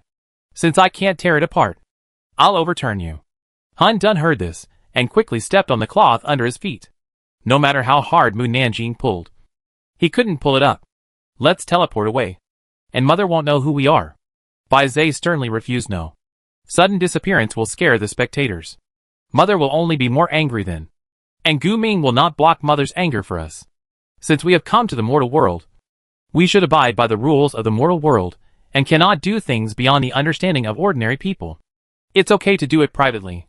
But we can't teleport in front of so many people. Hundun was worried if we can't teleport. We can't avoid mother. So what should we do? Bai Zhe thought about it. Let's fight back and escape when we find a gap. Counter. Counterattack? Bai Hu smacked his tongue. Are you going to hit mother? Then wouldn't we be unfilial? Woo. Woo. If I had known that mother was here, I wouldn't have come here instead of Xuanwu. If there is a punishment, he should be punished. Tao Tai felt that he had suffered a great loss. Bai Zai rolled his eyes. We are sparring with mother. Not beating her. If we really fight. Are you sure you can beat her? They are still young now. And their cultivation and magic power are not high. They can deal with mortals. But it is hard to say if they will face a monk who is undergoing tribulation. Especially Mu Nanjing. They can only be beaten. In this case, I will not be polite. Bai Hu's eyes flashed with excitement. And he raised his fist and punched out. Mu Nanjing saw something poking out from above the black cloth and quickly used the sword to block it. But unexpectedly, the thing was less than 1.5 feet long and could not even touch where she was standing. What is this? So short? Bai Hu felt very wronged. Mother dislikes my short arms. Bai Zai was speechless. If your arms are longer, your mother will definitely think you are a monster. What if I can't hit her? Stupid. Use spiritual power. Using spiritual power will get you discovered. Sooner or later, you will be discovered. Do you want to be discovered earlier or later? Bai Zai really wanted to throw this stupid teammate out. Of course. The later the better. Then fight. Not only Bai Hu has to attack, but Tao Ai and Hun Dun have to attack together. Only then will we have a chance to escape. Hun Dun and Tao Ai said at the same time okay. Hun Dun rushed towards Mu Nanjing and kicked her with his foot. While Bai Hu, Tao Ai and Bai Zai punched together. Mu Nanjing quickly jumped up and kicked, hitting Bai Hu's fist, and then flipped back and stabbed with the sword. Bai Zai blocked her sword with his palm wind and forced her back. Mu Nanjing flipped in the air again and stabbed at the lower body. Hun Dun imitated Bai Zai and used the wind of his foot to sweep her back. Is my mother so weak? But a palm wind forced her back? Bai Zai said she was testing us. Mu Nanjing was indeed testing them. The opponent has short arms and legs. It is not a monster, but a few short people stacked together. Bai Hu was frightened and screamed, "Ah! My mother guessed it right." Han Dun was puzzled. Is my mother usually so smart? Bai Zai said unhappily she is usually too lazy to think. But it doesn't mean she is stupid. Mu Nanjing waved the sword and said in a low voice, "Next. I will get serious." Han Dun was frightened by this and suddenly staggered. Subconsciously turned around and ran. Mu Nanjing rushed in front of him and stabbed quickly with the sword. Bai Zai, Bai Hu and Tao Tai condensed their spiritual power into shields to protect their hands, and then used their hands to block the swords. But they couldn't always be so passive. One palm hit. Bai Zai used a move that Mu Nanjing had never seen before. He turned his palm, and the wind blew up the dust quickly. In order not to implicate innocent people, he only used half of his spiritual power, and did not dare to attack with all his strength. The dust flew up and blocked everyone's sight, turning into an all-pervasive hidden weapon to attack Mu Nanjing. The dust can enter the body through the opponent's breath, and can also attach to the opponent's eyes and skin. If it were a mortal, she would have been in agony. But Mu Nanjing was not a mortal. Although her defense was a little slow, Bai Zai did not use his full strength, so her pores only felt a little burning. Go quickly. Bai Zai reminded Hun Dun in a hurry. Hun Dun jumped up. Mu Nanjing snorted coldly. Want to leave? Then taste my sword rain. She used the sword cultivation technique that the audience could not see, and her spiritual energy turned into a small sword like raindrops and rushed towards Bai Hu and others. Bai Hu and Tao Tai quickly used the defensive barrier to block. Bai Zai said angrily, "Teleport." Han Dun, why didn't you use teleport just now? Han Dun was speechless. Didn't you say that teleportation can't be used? I blocked everyone's sight with dust and sand. And you can use teleportation when no one can see. Bai Zai felt that his heart was hurting. And it was because of these stupid kids. When he returned, he must find a herb that can make people smarter, and then boil it into tens of thousands of bowls of medicine and pour it into their mouths to relieve his chest. Ah! Why didn't you say it earlier? I will teleport now. Too late. My mother's moves cut through the dust and sand. Han Dun saw that the people around him were becoming clearer and clearer, and said anxiously, "Then come again. I will definitely teleport away." As soon as he finished speaking, Mu Nanjing kicked him hard on the upper body, and the power of his foot with spiritual power almost knocked him over. It hurts. It hurts. It hurts me to death. Tao Tai, who was caught off guard, almost bleeds out of his mouth when kicked. Then, a gurgling sound is heard. Bai Zai lowers his head. Tao Tai says aggrievedly, "I am hungry." Bai Hu? Bai Zai. Han Dun. Chapter 357. You made me stupid. Tao Tai gets hungry easily whenever he fights or fights with others. Bai Zai gritted his teeth and said, "You bear it. I will let you eat enough after the fight." Gurgle. Gurgle. The rumbling sound of the stomach is longer and louder. Mu Nanjing, who wanted to kick again, stopped and frowned. Why is this sound so familiar? It sounds a bit like... Bai Zai patted Tao Tai's head in annoyance. Tao Tai looked innocent. The first can't stand this. It wants to make a sound. It's not my fault. Bai Zai said to Han Dun, "I will use the palm strike again. You can run when the time is right." Okay. Han Dun thought for a while and said, "Bai Zai, even if I didn't use teleportation when you attacked, you could have used teleportation to take us away. Why didn't you take us away?" Bai Zai's face paused. "You made me stupid." Han Dun. "Bai who?" Tao Tai. "One palm." Bai Zai took advantage of Mu Nanjin's daze and used the previous move again. This time he used 2 more layers of strength, and the dust was blown up again and spread throughout the arena, while no one could see. He led Han Dun and the others to teleport away quickly. Damn. This trick again. Mu Nanjing noticed that the other party was running away and immediately chased after him. He can actually teleport. His cultivation must be very high. I want to see which little demon dares to come to the mortal world to fight with mortals. Mu Nanjing chased after him and said, "Aren't you going to compete for the position of the leader of the martial arts world and want to rule the martial arts world of Dakian? Why did you run away? How did mother catch up so quickly?" Bai Zai. "Run faster," Han Dun urged. Bai Zai was ashamed. "I'm already fast enough." Bai Hu changed the voice of a child and said in a man's voice, "We are just here to play. And we have no intention of competing for the position of the leader of the martial arts world." "We? So, there is more than one person under the hat." Bai Zai said to Bai Hu, "Can you stop talking? The more you talk, the more mistakes you make." Bai Hu. Bai Zai imitated Bai Hu's voice and said, "We admit defeat. Don't follow us anymore." Mu Nanjing stopped chasing. "Admit defeat? Admit defeat is fine. Then I ask you, were you the one who ate all the food in Wuching a month ago?" Bai Zai also stopped 10 feet away. And then he and Bai Hu quickly looked down at Tao Tai. "You can't tell mother. You can't betray me." Bai Zai said, "Even if we deny it, when mother sees you, she will still know the truth. We will leave Wuching and return to the capital immediately. And mother will not know." Bai Zai feared you have become smart at this time. However, we must admit that only by blaming this on Wu Han Zai, who can you get rid of your disdain. Tao Tai thought about it and thought, Bai Zai, you are still smart. Bai Zai said to Mu Nanjing, "I did it. I was so hungry at the time that I did something ridiculous. Please forgive me. We will leave Wuching now, and will not come back." Mu Nanjing said, "Since you admit it honestly, I will not pursue this matter. But you must do what you say." "Okay." Mu Nanjing said again, "This is on the street.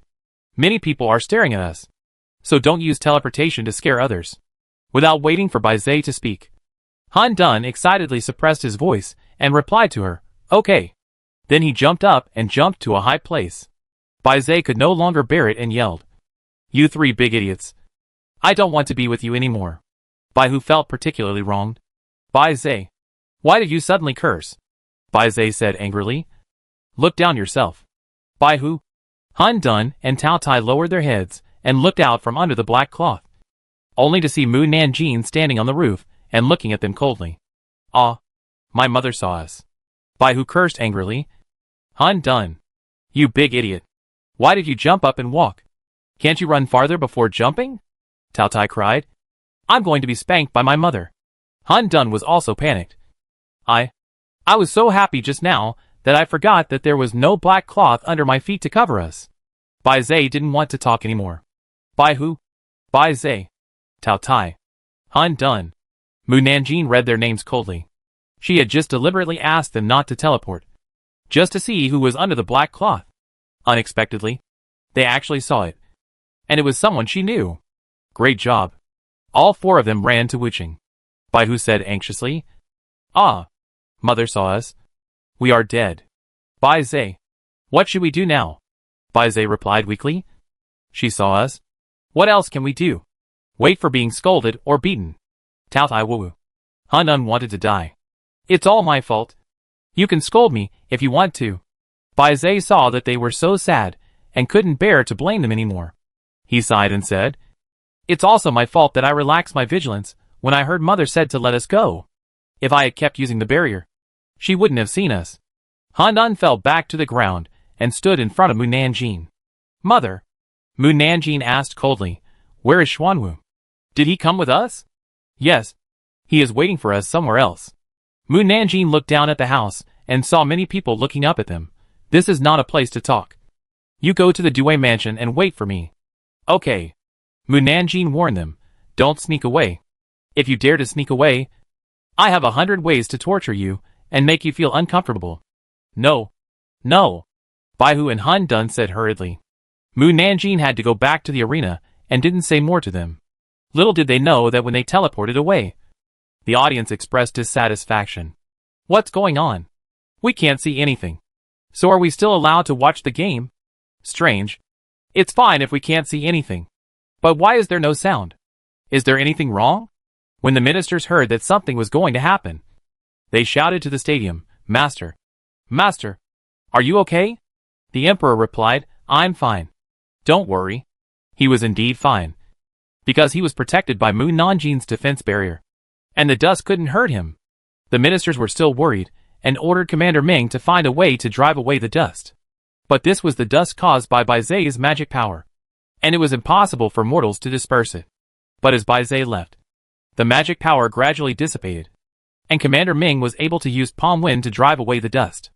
Everyone was stunned to see that only the emperor was standing on the field. Where are the other two? Why are they gone? Are they dead? If they are dead, where are their bodies? Where did they go? Is it possible that they were shaved into ashes by Pighead Face? It is possible. Which means that this year's willing leader is Pighead Face. Pighead Face can kill other Wuzun just by standing still. It's really amazing. Pighead Face is the Wuling Wuzun.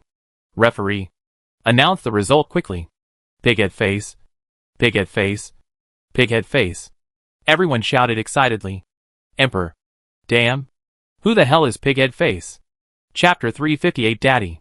When Mu Nanjing rushed back to the competition venue, she heard the referee announcing, congratulations to Liang Chenlin Wuzhuan for winning the final competition and becoming the new generation of willing leader of our Dacian country. Hearing this, a trace of surprise flashed in her eyes. But she soon regained her composure. She originally intended to let the emperor become the willing leader, but she didn't expect it to be so smooth, and let the other party win directly from the beginning of the Wuzhuan competition. Congratulations to Liang. Congratulations to Liang. Everyone cheered. The emperor, ministers and Jinui were all confused. No. Didn't their emperor just participate in a competition casually? How did he become the willing leader? Congratulations to Liang. Congratulations to Liang. The referee took out a black and gold token and handed it to the emperor. This is a token that our emperor personally drew and ordered people to make. There is only one in the world. Please keep it well. Liang. The emperor looked at the token with a complicated expression. He ordered a martial arts conference to reselect a new leader in order to unify the martial arts. But in the end, he actually became the leader. Can he be the leader of the martial arts with his mediocre skills? Can he manage so many things as both the emperor and the leader? Well, it seems that it is not about whether he can manage so many things. But the emperor's eyes flashed with excitement. It is that he has truly unified the world. And there will no longer be a leader of the martial arts to lead martial artists to make trouble with him. Ha ha ha. The emperor quickly took the token and stuffed it into his arms. The referee whispered, please keep the token safe, Leader Liang, to prevent it from being lost. No problem. At worst I'll find someone else to fight. Ahem. The emperor coughed lightly. Thank you for telling me what I meant. Referee. At this time, Commander Ming walked to the emperor and whispered, Master, we are being watched. We should not stay here for long. Let's find a safe place to hide. The emperor also noticed many unfriendly eyes, and asked the referee, is the governor here? Ah? The referee was stunned and pointed to the tower and said, the governor is upstairs. Go and ask him to protect me to the governor's mansion. With the governor and Mu Nanjing here, no one else can hurt him. Referee. This Liang leader is so arrogant. He just became the leader, and he ordered the government officials? And the target is the governor who everyone fears. Liang leader. Lu Qianhu and Li Zhenfushi hurried over. Our governor wants to see you. Please come with me to the governor's mansion. The emperor knew that they came to protect him, and he breathed a sigh of relief and nodded. Li Zhenfushi walked to the center of the competition field. As you can see, Liang was injured on his face, so we can't see his face clearly. When he recovers in the Dewey mansion, he will meet you again. Someone deliberately provoked trouble and said, Surly, you said you can't see his face clearly. Who knows if your court will take the opportunity to eliminate the other party and replace him with your own people. That's right. We don't know what the new leader looks like. If the court finds someone to replace him, we don't know either. Are you right? Others echoed, yes. Li Zhenfushi sneered, if our court wants to replace him, we can directly select someone from the court to support him as the leader. Why bother to hold a martial arts conference? If you don't believe it, you can try his skills after Liang is healed. I believe that Wu Zun cannot be replaced by anyone, nor can anyone kill him. Then, he announced, the martial arts conference is over. In 10 days, Alliance leader Liang will come out to meet everyone. Everyone is welcome to compete with Alliance leader Liang. If he loses, the position of Alliance leader can be given to someone else at any time. With this, no one can say anything more. Envoy Li hurried away and caught up with the Emperor. The Emperor was sitting in the carriage, lifted the curtain and asked Captain Lu, where is the governor? Reply to the Emperor. Reply to Alliance leader Liang's words. Captain Lu bowed and said, the governor has something to do and has returned to the Dewey mansion. The Emperor was a little panicked when he learned that the governor was not there. If he is not here, can I get to the Dewey mansion safely? Captain Lu introduced Wu Yuan next to him to the Emperor, Alliance leader Liang. This is a man under Mu Nanjing. He is very skilled and will definitely help you arrive at the Dewey mansion safely. The Emperor was relieved when he heard that it was Mu Nanjing's man. At the same time, Gu Ming, who had rushed back to the Dewey mansion, walked into the hall and saw 3 little figures rushing over, hugging his thighs and crying, Dad! Gu Ming. Tao Tai cried loudly, Mom has found us. You must save us. Bai Hu raised his head and said, you said that if we call you Dad, you will help us block Mom's anger. You must do what you say. Dun followed, if you can settle Mom, you can even let us call you Dad. Gu Ming's mouth twitched. Wait for me in the backyard. Tao Tai and the others quickly slipped to the backyard. Not long after, Mu Nanjing came back and saw Bai Hu and the others in the backyard with his spiritual sense, and quickly strode to the backyard. Mu Nanjing. Knowing that she was back, Gu Ming called out, come in. I have something to tell you. Mu Nanjing had to give up looking for the 4 little guys, walked into the lobby and asked, did you know that Bai Zhe and the others came to Wucheng? Gu Ming did not hide it from her. Yes. I asked them to come. You asked them to come? Mu Nanjing was puzzled. Why did you ask them to come to Wucheng? Gu Ming asked back, who else in the capital do you think can control them after you leave? Can't you and Feng Xinan control them? I have a lot of things to do, and it is impossible for me to watch them in the capital all the time. As for Feng Xinan, Gu Ming said in a calm voice, he is just a cold person on the surface, but he is very soft-hearted. As long as the child cries, he will compromise with the child, and then the capital will be in chaos. Mu Nanjing. At that time, I just wanted to get rid of the children as soon as possible, and I really didn't think about this. Therefore, I asked them to come to you. No matter how much trouble they make in Wucheng, they can't cause any big waves under your nose. Mu Nanjing thought what he said made sense. So she was not so angry about the children sneaking to Wucheng. But why did you hide it from me? Gu Ming told her the reason he had thought of long ago. Have you forgotten that their true identity is fierce beasts and divine beasts? They need more freedom to grow up, instead of growing up to be a person who can't face things independently under your restraint, surveillance and protection. Similarly, they are also. Your freedom is blocked. I know that if you knew they were coming, you would definitely bring them with you, and keep an eye on them all the time to prevent them from doing bad things. That's why I didn't tell you that they have arrived in Wucheng. And apart from eating up all the food in Wucheng, they didn't do anything bad. Even in the martial arts competition, they restrained themselves and didn't seriously injure each other, which shows that they are growing up slowly and know how to deal with things. Mu Nanjing. Gu Ming saw that her expression relaxed, and secretly breathed a sigh of relief. I have one more thing to confess to you. Chapter 359, Are you going to kill the king? Is there anything else you want to confess to me? Mu Nanjing narrowed his eyes. What else have you done that you didn't tell me? Gu Ming said, before Bai Zhe came to find you, Xiao Yaduo had sent you messages many times, but they were blocked by my barrier. Since you have to confess some things, just confess them all at once, so that he won't find out about this, and come to settle accounts with him later. Mu Nanjing frowned.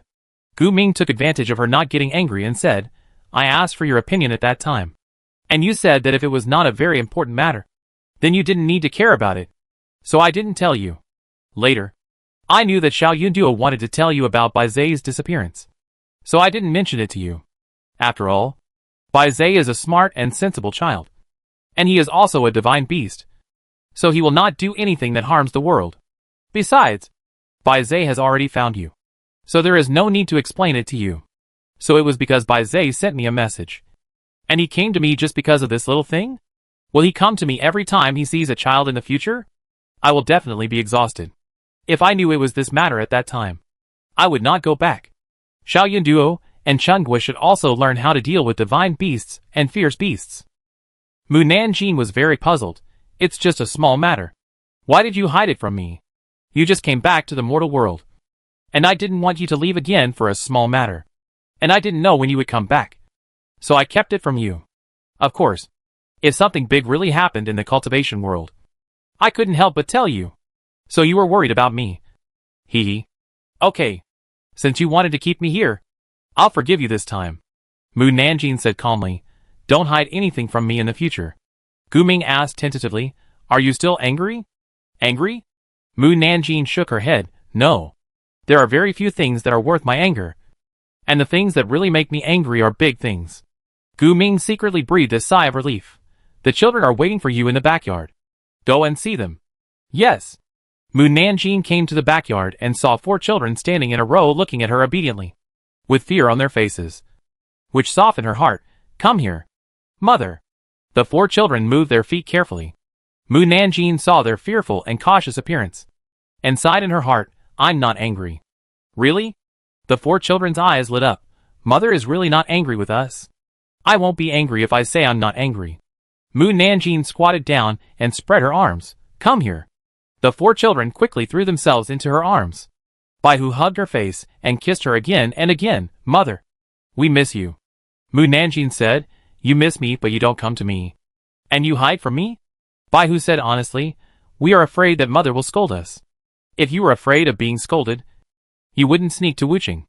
Mu Nanjing said that he was not angry. So he took them to the kitchen to find food. Who knew that the food prepared for Jinui went into Taoya's stomach and barely filled his stomach. The chefs who were supposed to go off duty had to roll up their sleeves and cook a few more pots of food.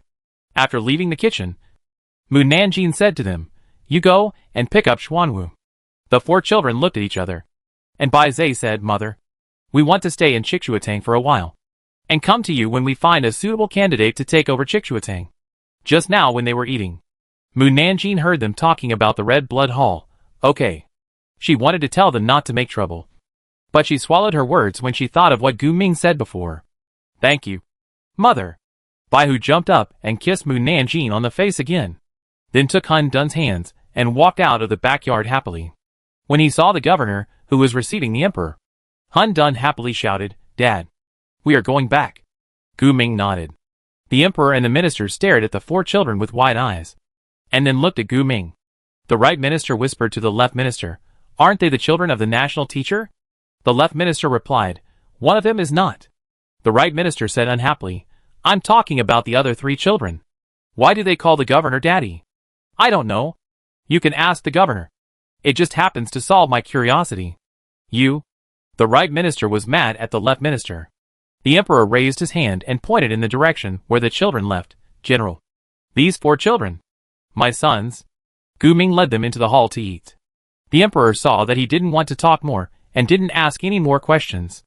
At this time, Mu Nanjing walked in. The emperor, who had just sat down, snorted at her, General, you must help me find out who hit me. When I catch her, I will cut her into pieces. Mu Nanjing. Why did the old emperor look at me and say this? Does he know that I hit him? Impossible. I did it so secretly that even Gu Ming wouldn't know it was me. Ah. I know. The old emperor must have been punched in the neck by me and couldn't twist his neck, so he could only look straight ahead and talk. TSK. How pitiful. But it was worth it to get the position of leader after a few punches from me. Mu Nanjing pretended not to know the emperor. General. Who is this man? Why does he keep saying I? Ministers. The emperor was furious. Mu Nanjing. My appearance has changed. But my voice has not changed. I don't believe you can't recognize my voice. Oh! It's the Emperor. Why is your face swollen? The Emperor almost couldn't catch his breath. She still had the nerve to ask?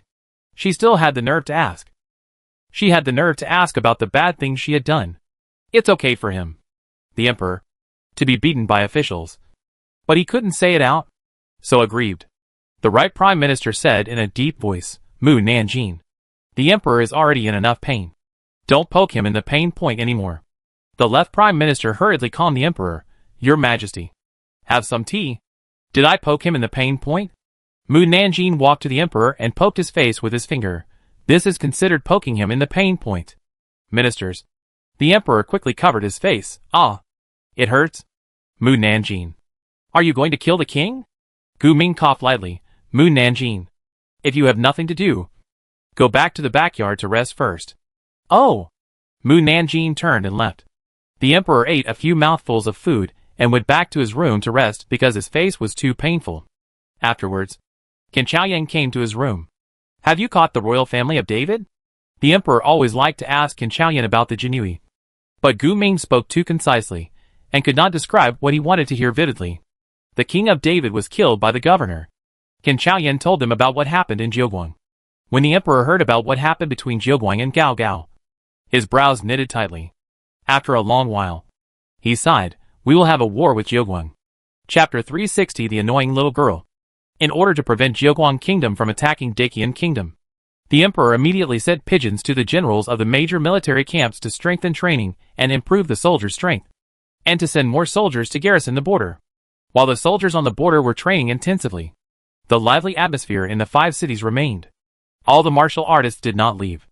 They were all waiting to see the style of the new leader and to learn from him. The Emperor rested in the house for 5 days, and his swollen face finally subsided. But there were still bruises on his face. Fortunately, the medicine for the injury of Miao Imperial Doctor was very effective, and he was diligent in exercising every day to regulate his body. On the 10th day, his face finally recovered as before, and he had the face to go outside to bask in the sun. Ministers offered auspicious words one after another. Only Qin Chaoyan brought news. Your Majesty, we have interrogated the identities of the spies who participated in the Wuzun competition. They are spies sent by Jiuguang Kingdom, Jiuyue Kingdom, Jiuhe Kingdom, Jioshan Kingdom, and Jiuyu Kingdom. Each of them has the strength of a Wuzun. They participated in the competition to get the position of leader and the support of martial artists, and then instigate everyone to rebel together. But the most terrifying thing is that they sneaked into Daqian Kingdom as spies 7 years ago. 7 years ago? The Emperor was shocked. They actually sneaked in as spies before he unified the 5 countries. Did the spies say this themselves? Yes. We used hallucination powder on them, to make them hallucinate, and force them to tell the truth. Qin Chaoyan frowned slightly. Of course, hallucination powder may not really work on Wuzun. It is possible that there are some lies in them, but I think 70% of their words are true. Then, their identities in Daqian Kingdom are. They are all gang leaders, and the governor has taken people to raid their branch. I believe there will be good news in an hour. The Emperor is really worried. Can you find out if they have accomplices? For example, is it possible that their people are working in the court? Qin Chaoyan shook his head. We have asked about this matter, and they all said that they received the spy mission through letters. Even if there are accomplices who have sneaked into the Great Qian Kingdom, they don't know who the other party is, let alone what they do. If the spy is just a civil official, it won't cause any big waves. But if it is a military officer, or a military officer on the border, Qin Chaoyan knew the seriousness of the matter without the Emperor finishing his words. Your Majesty, you don't have to worry. We only need to ask one person to know if there are spies on the border. He glanced at the opposite courtyard, and the Emperor immediately understood. The person living opposite the Emperor's courtyard was Mu Nanjing. As long as she was there was nothing they didn't know. The Emperor felt a mixture of love and hate for Mu Nanjing. How could there be such a troublesome little girl in this world? He sighed. She is really suitable for the position of Jinui. Qin Chaoyan agreed. She is still suitable for the Ministry of Justice. There is no case that cannot be solved with her. The Emperor nodded. When we return to the capital, let the governor find a reason to ask her to stay in the Ministry of Justice for a few days. When all the old cases are solved, she will be considered to have done a good deed and have great merit. Hachu. Suddenly, the sound of Mu Nanjing sneezing came from the opposite yard. Who is scolding me? Or who is thinking about me? The emperor and Qin Chaoyan shut up immediately. The emperor raised his chin towards the opposite yard, indicating Qin Chaoyan to go to Mu Nanjing to do something. Qin Chaoyan came to Mu Nanjing's yard with a smile. Mu girl, don't you have to go on duty today? I have to go out for work today. Mu Nanjing sat on the rocking chair and rocked. Qin Chaoyan asked with great concern, are you going out to do something? Do you need my help? Mu Nanjing glanced at him. Aren't you busy investigating the spies? How do you have time to help me? It gives me a headache just talking about this matter. Qin Chaoyan deliberately sighed and sat on a stone bench beside him. Don't you know that the mouths of these 5 spies are like stitches? And they can't be pried open no matter how hard they try. They are unwilling to tell who their accomplices are. He rubbed his temples. The emperor has only 1 day left for us to interrogate them. If we can't get the answer, we will be punished. Mu Nanjing asked casually, what punishment? At the lightest, it will be a fine of half a year's salary for our left court. If the punishment is heavy, it's hard to say. He wanted to say demotion, but changed his words when he thought that demotion was exactly what Mu Nanjing wanted.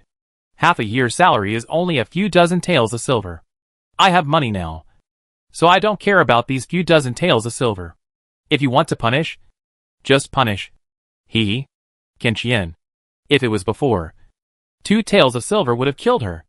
Now that the little girl has grown up, she doesn't even care about dozens of taels of silver. But if someone can do this thing well, then the person who does it well will be rewarded with 1,000 taels of gold. 1,000 taels of gold? Mu Nanjing's eyes lit up slightly. A few questions will earn you 1,000 taels of gold. And that means 10 days of food expenses for Tao Tai will be in hand. Qin Chaoyan secretly breathed a sigh of relief.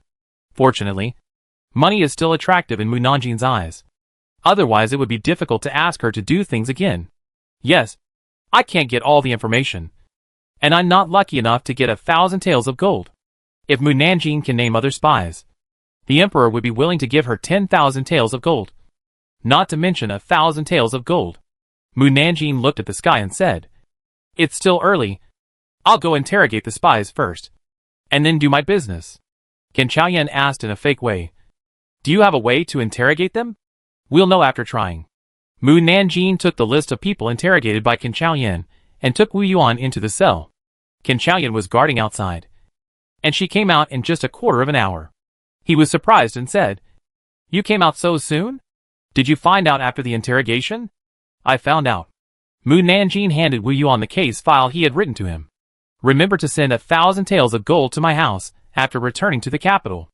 After saying this, she took Wu Yuan away. She had to go buy materials with Chen Dao today, and there was no time to delay any longer. Qin Chaoyan watched them leave in a daze. He spent 10 days trying to figure out a problem, but the other party did it in half a minute. He had to admire him. The 5 spies in the prison were even more confused. Mu Nanjing came in and first read their names, then told them all about their ancestors like a story. Moreover, she knew more about things they didn't know than they did. She could even accurately name the other spies in Dacian Kingdom, and knew which official positions their accomplices held.